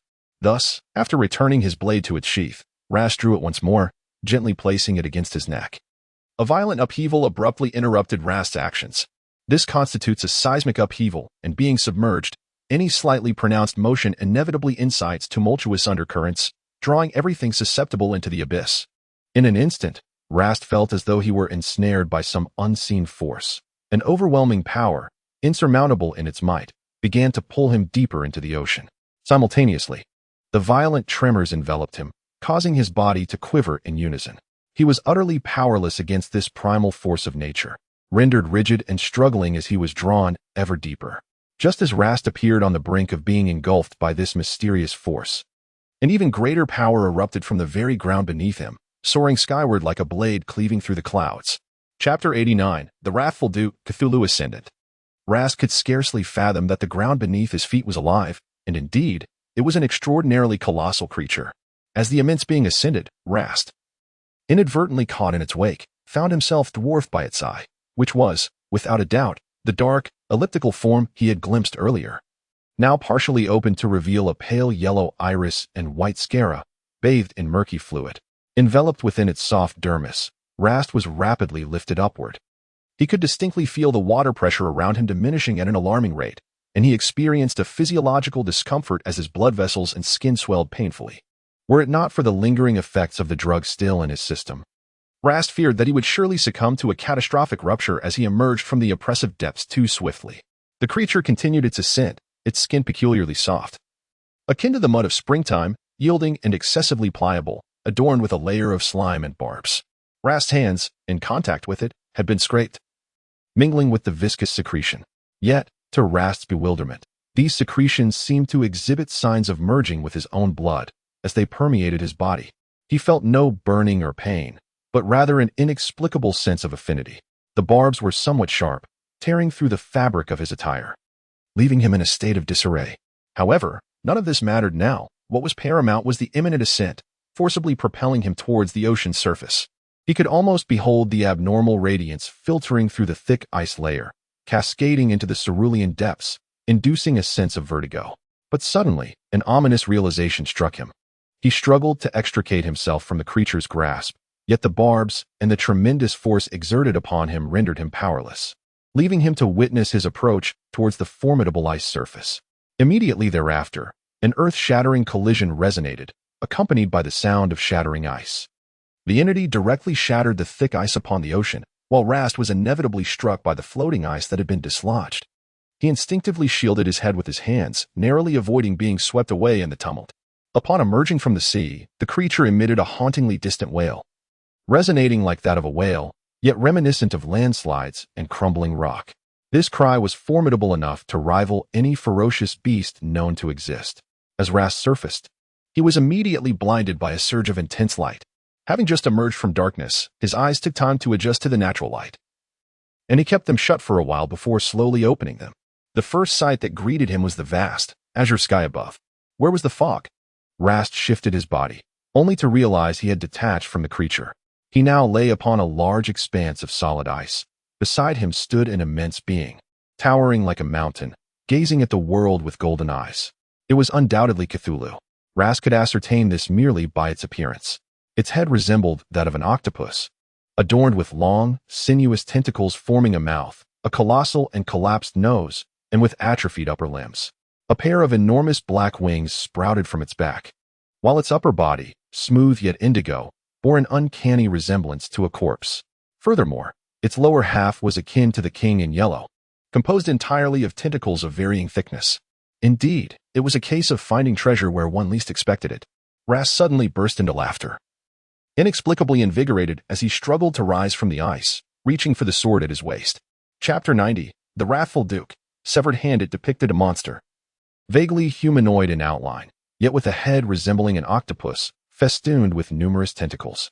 Its body appeared as a gelatinous mass covered in scales, with massive claws and a pair of elongated wings at its back.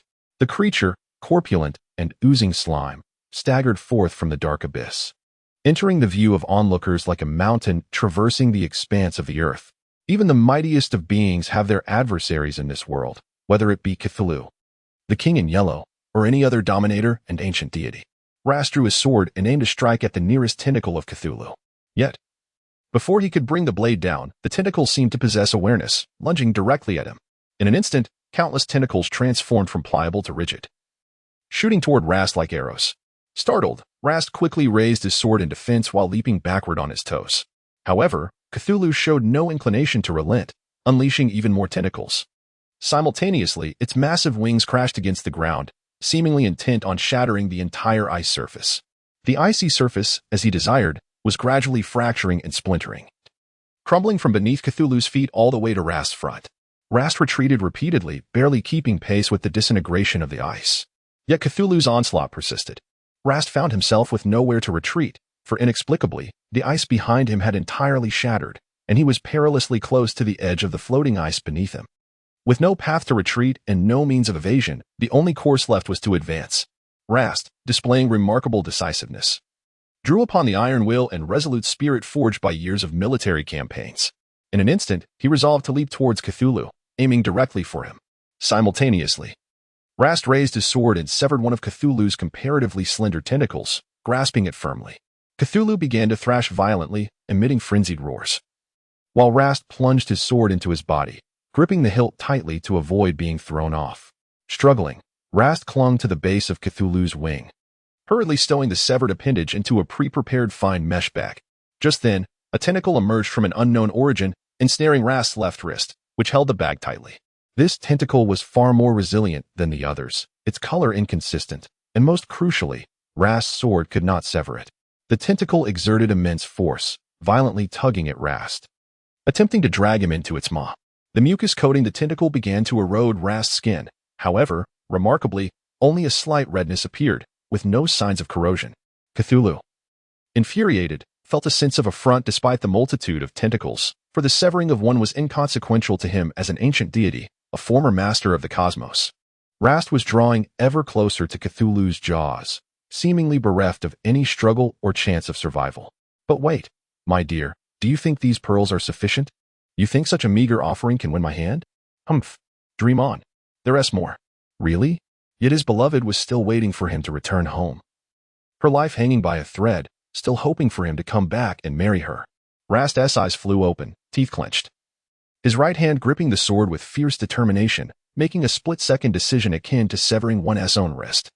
He had likely never imagined that his sword would one day be used to sever his own hand, but today, that grim reality unfolded. Rast abruptly released his left hand, and just as the bag was about to plummet, he used the sword to sever his left hand, swiftly securing the bag with his right. In an instant, blood gushed forth, accompanied by excruciating pain. Often, at critical junctures, one's primal needs and deepest desires will dictate decisions for them. For instance, the foremost necessity for Rast was that severed limb, which could save Wanyu's life. In comparison to Wanyu's existence, he scarcely contemplated the excruciating pain and consequences of losing a hand. Yet, even a seasoned warrior like Rast could not disregard the heart-wrenching agony emanating from the sight of his amputation. "Ah!" Rast bellowed. Seizing the opportunity presented by Cthulhu's entanglement with his left hand, he propelled himself away from Cthulhu and sprinted forward with unprecedented speed. Blood streamed across the ice, painting a vivid crimson trail in the direction of Rast's retreat. However, Cthulhu, upon observing Rast's diminutive figure fleeing, halted his pursuit. Could he not continue to chase Rast? Certainly. He could. He needn't extend his tentacles. Merely lifting the ice before him would suffice to plunge Rast into the depths below. Yet, he refrained. At the moment of Rast's dismemberment, the vivid scarlet blood not only splattered onto Cthulhu, but also into his eyes and cavernous nostrils. The scent was pungent. Cthulhu even lifted the still-bleeding severed hand with his tentacles, bringing it to his nostrils for a whiff, and then licked it with his barbed, hook-like tongue. He was in deep contemplation, pondering why the blood of this vampire bore such an uncanny resemblance to that of his kin. No wonder, upon encountering him, Rast did not succumb to pure madness, nor was he overwhelmed by Cthulhu's dominion over his mind. Nevertheless, if he were indeed one of his own kind, perhaps he could be spared. After all, he had already severed a hand, which could be deemed equitable. Cthulhu shook his tentacles, and swiftly, a new appendage sprouted from the stump where Rast had cut one off. He raised his gaze to the nebulous sky. The ethereal clouds could not obscure his view of the myriad stars above. There remained some time until the next celestial alignment, during which he could temporarily escape his confinement and roam freely upon the seas once more. In the Empire, within the White Tower, Diana and Bert I sat by the window, with Bert lost in thought, clutching an empty wine glass. It had been 10 days. Bert pressed his lips together, his brow furrowed. "You told me he would return," Diana asserted, glancing toward the unconscious Wanyu on the bed. After 10 days of mental torment, Wanyu had become alarmingly emaciated, nearing a state of mere skin and bones. "Bert, The Imperial capital currently possesses no usable troops." Indeed, Diana felt a sense of exasperation at Bert-Eye's calm demeanor. "Do you truly believe all of this is mere coincidence?" she inquired. Whether one believed or not, it could not alter the course of events. Some calamities had long been set in motion. Brotherhood and loyalty. Loyalty. Our children must be taught kindness and love from a young age. Diana frowned and turned her head away, choosing not to respond. "If only I were a deity free from such myriad entanglements, we might have already birthed 7 or 8. Bert chuckled wickedly, his finger playfully brushing against Diana's nose. Startled, Diana instinctively recoiled, urging him to speak civilly. Before Bert could respond, he suddenly sensed the feedback from the Imperial Island's protective wards. Rast had returned. Bert sprang from the windowsill, tightening his collar, and turned to Diana, stating, "I shall go take a look." "All right, await my return." No sooner had Bert finished speaking than, seizing upon Diana's momentary surprise, he swiftly embraced her, planting a kiss upon her forehead. Before she could utter a word, Bert had already dashed away like a tempest. Bert had always been an insatiable vampire, a fact Diana knew all too well. He was bold, audacious, and flamboyant, always desiring more. Their relationship had softened over the past few days, which likely emboldened him to act so brazenly. It was essential to remember that apart from their wedding night, when Bert had forcibly bound her with a blood pact, he had refrained from any further indiscretions for many years. In that moment, Diana's mind felt somewhat blank. In truth, Bert occupied a significant portion of her heart. He had, in the past centuries, and perhaps still did in the present. Yet, she was reluctant to acknowledge it. Rast did not enter the White Tower as Diana had anticipated. Instead, she soon beheld the bag containing the severed limb that Bert had returned, still dripping with the blood of vampires. A profound sense of foreboding surged within her. Where was Duke Calway? That fellow was remarkably resilient. He had now been sent to the shaman, gravely injured and barely able to stand. Given his condition, it would be a miracle if he survived the journey back to the Imperial City. He had risked so much for her. Diana glanced at the bag in her hands, an unexpected wave of emotion washing over her. Had it been in the past, Bert would have undoubtedly boasted, "Are you envious? I am just like him," in a display of competitive bravado before her. Yet this time, Bert remained silent, merely smiling at her, refraining from pursuing the topic further. Could this severed limb save her? If not, The young man's efforts would be in vain. It can, Diana declared, shaking the limb. A severed limb of the old gods, what can it not heal?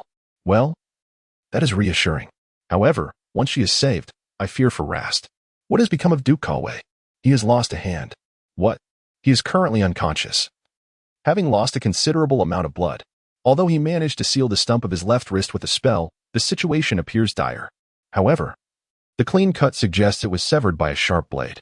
We shall need to wait for him to awaken to learn the full story. Who sent him to seek Cthulhu?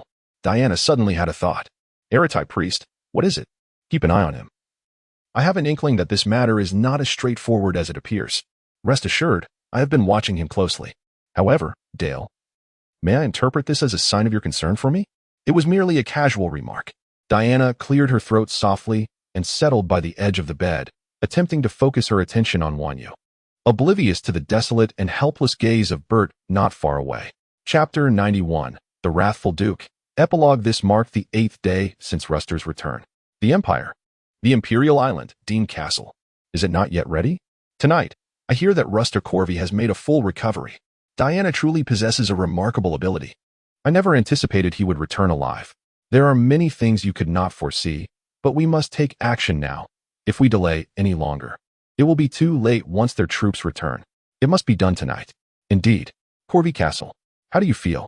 Is there any discomfort? None, Wanyu replied, shaking her head as she gently held Ruster's hand while strolling through the garden's small hall.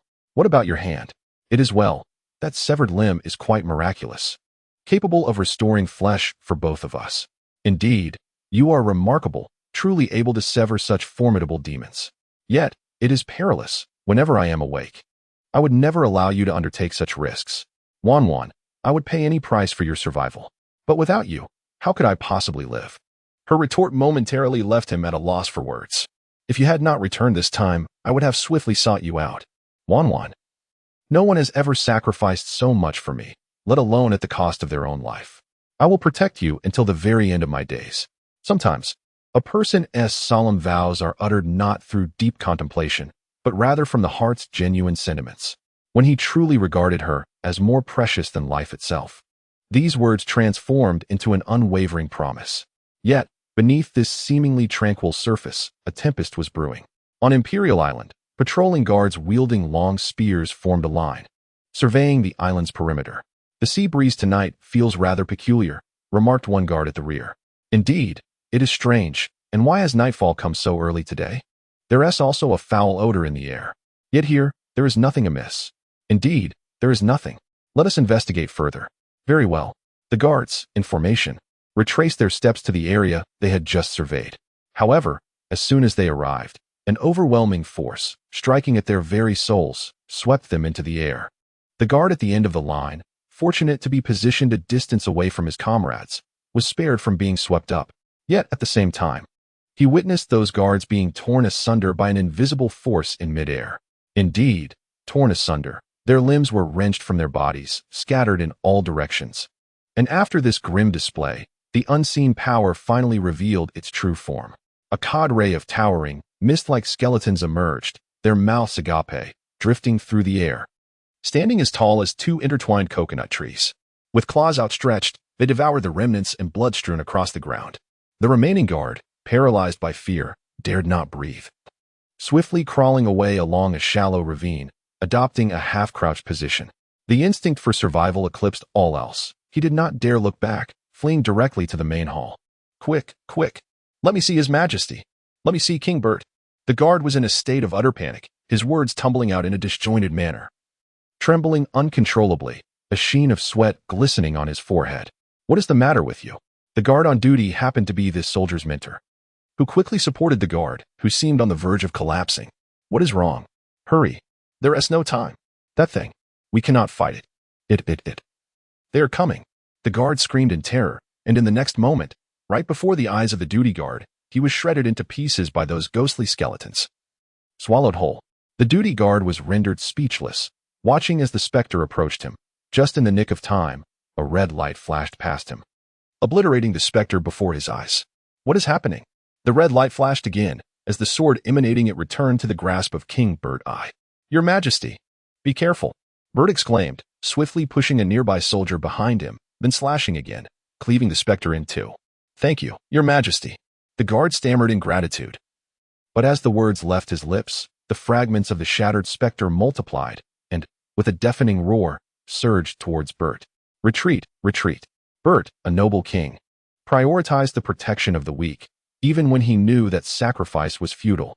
Those soldiers, while being soldiers, were also his subjects, and he would protect them above all else. "Your Majesty."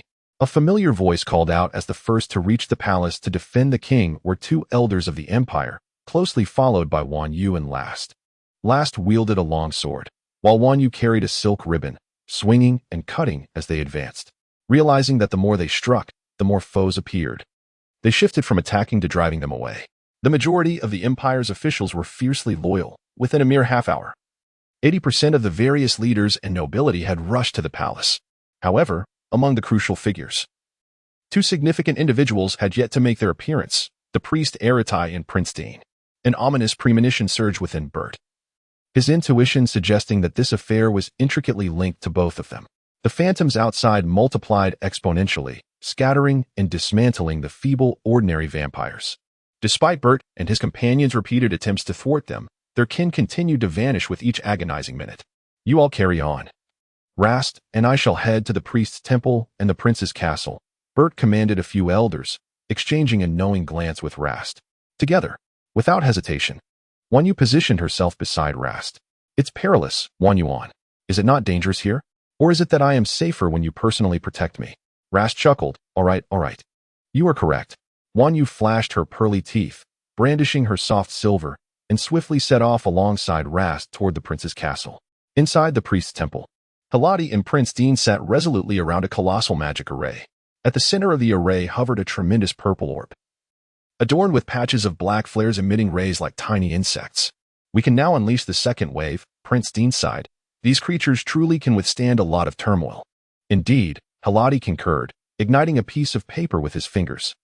The flames danced in blue as he tossed the burning paper toward the orb at the center of the array, causing it to shift from purple to blue. Simultaneously, the monsters outside transformed from mere skeletal phantoms into a battalion of undead knights wielding swords, descending from the heavens. The knights, heedless of their surroundings, slashed indiscriminately, swiftly dispatching numerous vampire minions. "Ha! Slay them all. Once finished, I shall rebuild my kingdom." Prince Dean cackled, oblivious to the flicker of derision in Haladi's eyes behind him. "Indeed, it is you." Bert Eye's abrupt entrance interrupted the exchange between Prince Dean and Haladi. "So what? Do you see any hope outside?" Prince Dean regarded Bert Eye with a look of incredulity. "There is hope, indeed. Kill you, and salvation will follow." "You little wretch, you think you can slay me? Only by trying will you know." As Bert Eye's words fell, his long sword was already in hand, its blade aimed directly at Prince Dean. However, Prince Dean was no ordinary foe. He swiftly drew his dagger from his waist, engaging in a fierce clash with Bert Eye. Haladi, being a civilian, did not partake in the brawl, instead observing coldly from the sidelines while clutching an object resembling a holy grail, seemingly awaiting the opportune moment to deliver a fatal blow to Bert Eye. The duel between Bert Eye and Prince Dean raged across the room, from one corner to the other. Throughout, Bert Eye made countless attempts to reach the central orb, only to be thwarted repeatedly by Prince Dean. In the confrontation between the agile Prince Dean and Bert, the former was ultimately outmatched, despite being a vampire of Austin's lineage, possessing a level of cultivation far superior to that of Bert. They remained locked in a stalemate for quite some time until, at a fleeting moment, Bert inadvertently turned his back towards the distant Haladi. It was an exquisite opportunity. What could be more splendid and effective than ambushing a vampire's vulnerable rear? "Your Majesty, be cautious." Both Rast and Wan Yu shouted in unison, their warnings eclipsed by the hurled Holy Grail, which in turn was outpaced by the icy arrow slicing through the air. Resorting to underhanded tactics from behind, what skill was that? For a brief instant, Bert felt a disorienting haze, for the archer of that arrow was none other than Diana, who ought to have been confined within the White Tower. His wife, Diana. The arrow shattered the Holy Grail and pierced Haladi's abdomen in a swift retaliation. Almost immediately, Diana loosed another arrow, which directly penetrated his chest. Wan Yu and Rast joined the fray against Prince Dean, and it wasn't long before Wan Yu ensnared him with soft silver. Normally, a high-ranking vampire could only perish if mortally wounded, yet Diana, being a deity, wielded an arrow powerful enough to end Haladi's life. who had yet to reach the exalted stature of Emperor Austin. Thus, Haladi met a sudden and direct demise within the very formation he had crafted, his gaze fixated intently upon the blue orb before him. In the next instant, Diana drew her bow once more, piercing through the blue sphere, which extinguished and vanished, leaving only chaos in its wake. The outside world fell into an immediate silence. Chapter 92, The Ferocious Duke. Epilogue. There exists an arcane technique, a remnant from the age of ancient gods, which employs a primordial formation to transport a living being back in time, erasing their memories. This esoteric knowledge is known solely to the lineage of Lucifer, the first fallen angel and creator of this unique art. This formation disregards any other constraints but demands an exorbitant amount of magical power from the caster. However, to date, there are no recorded instances of its successful application.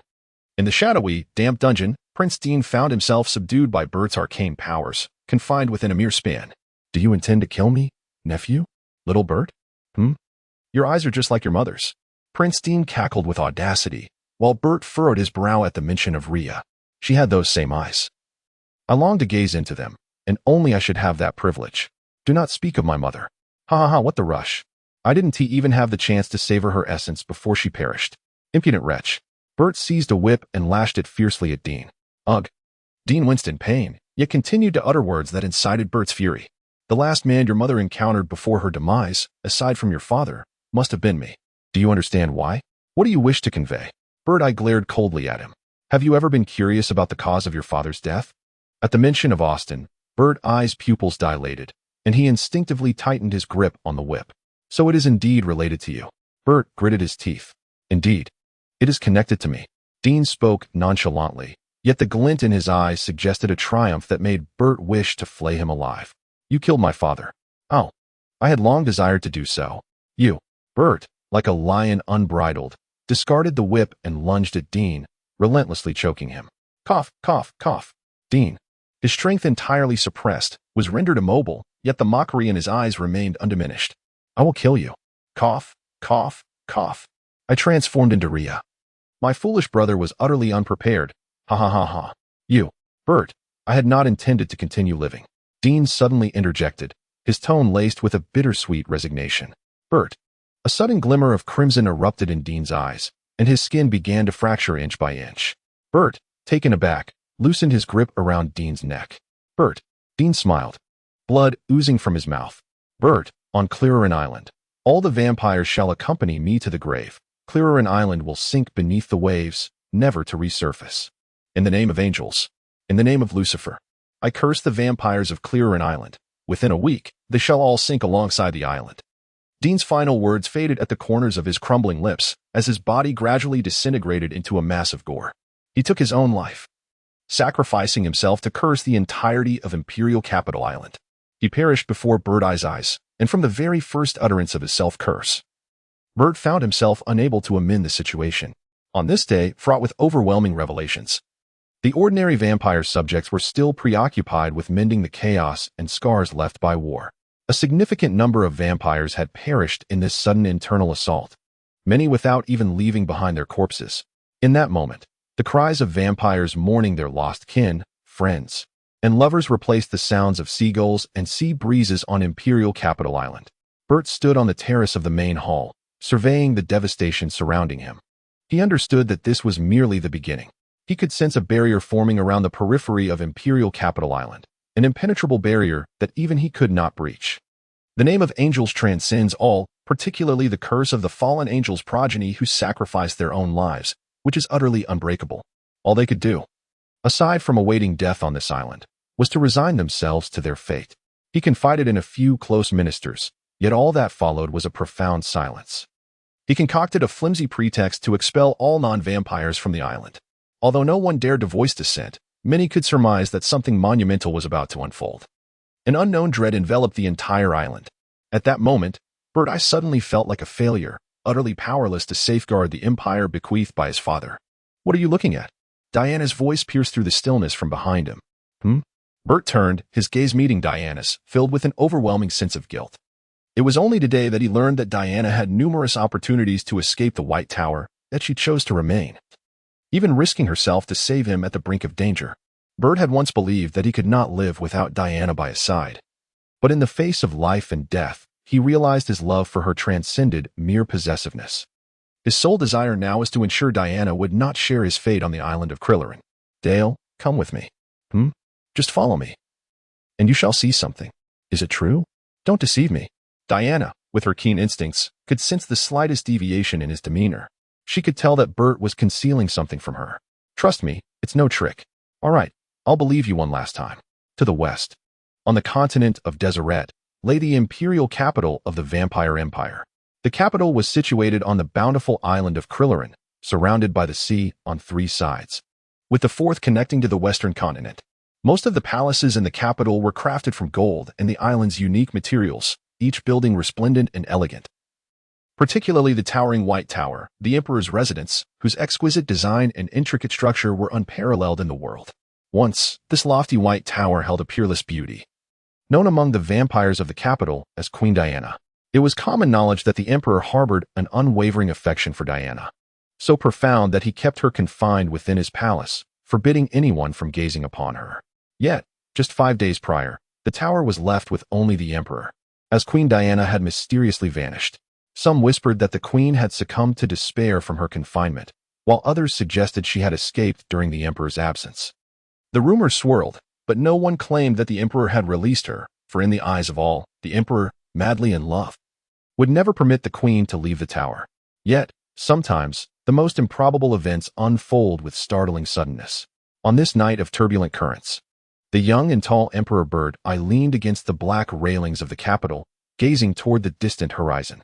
Amid the rhythmic ebb and flow of the tides, his robe billowed in the sea breeze, and the loose strands of hair danced behind his ears, revealing his striking profile. With a pallid complexion and strong features, his cold and melancholic eyes concealed unspoken sentiments, illuminated by the light behind him. In his grasp, a slender crystal vial refracted faint hues of color. The crescent-shaped vial, with its delicate walls and corked opening, held a meticulously tied roll of exquisite stationery, exuding a sweet fragrance.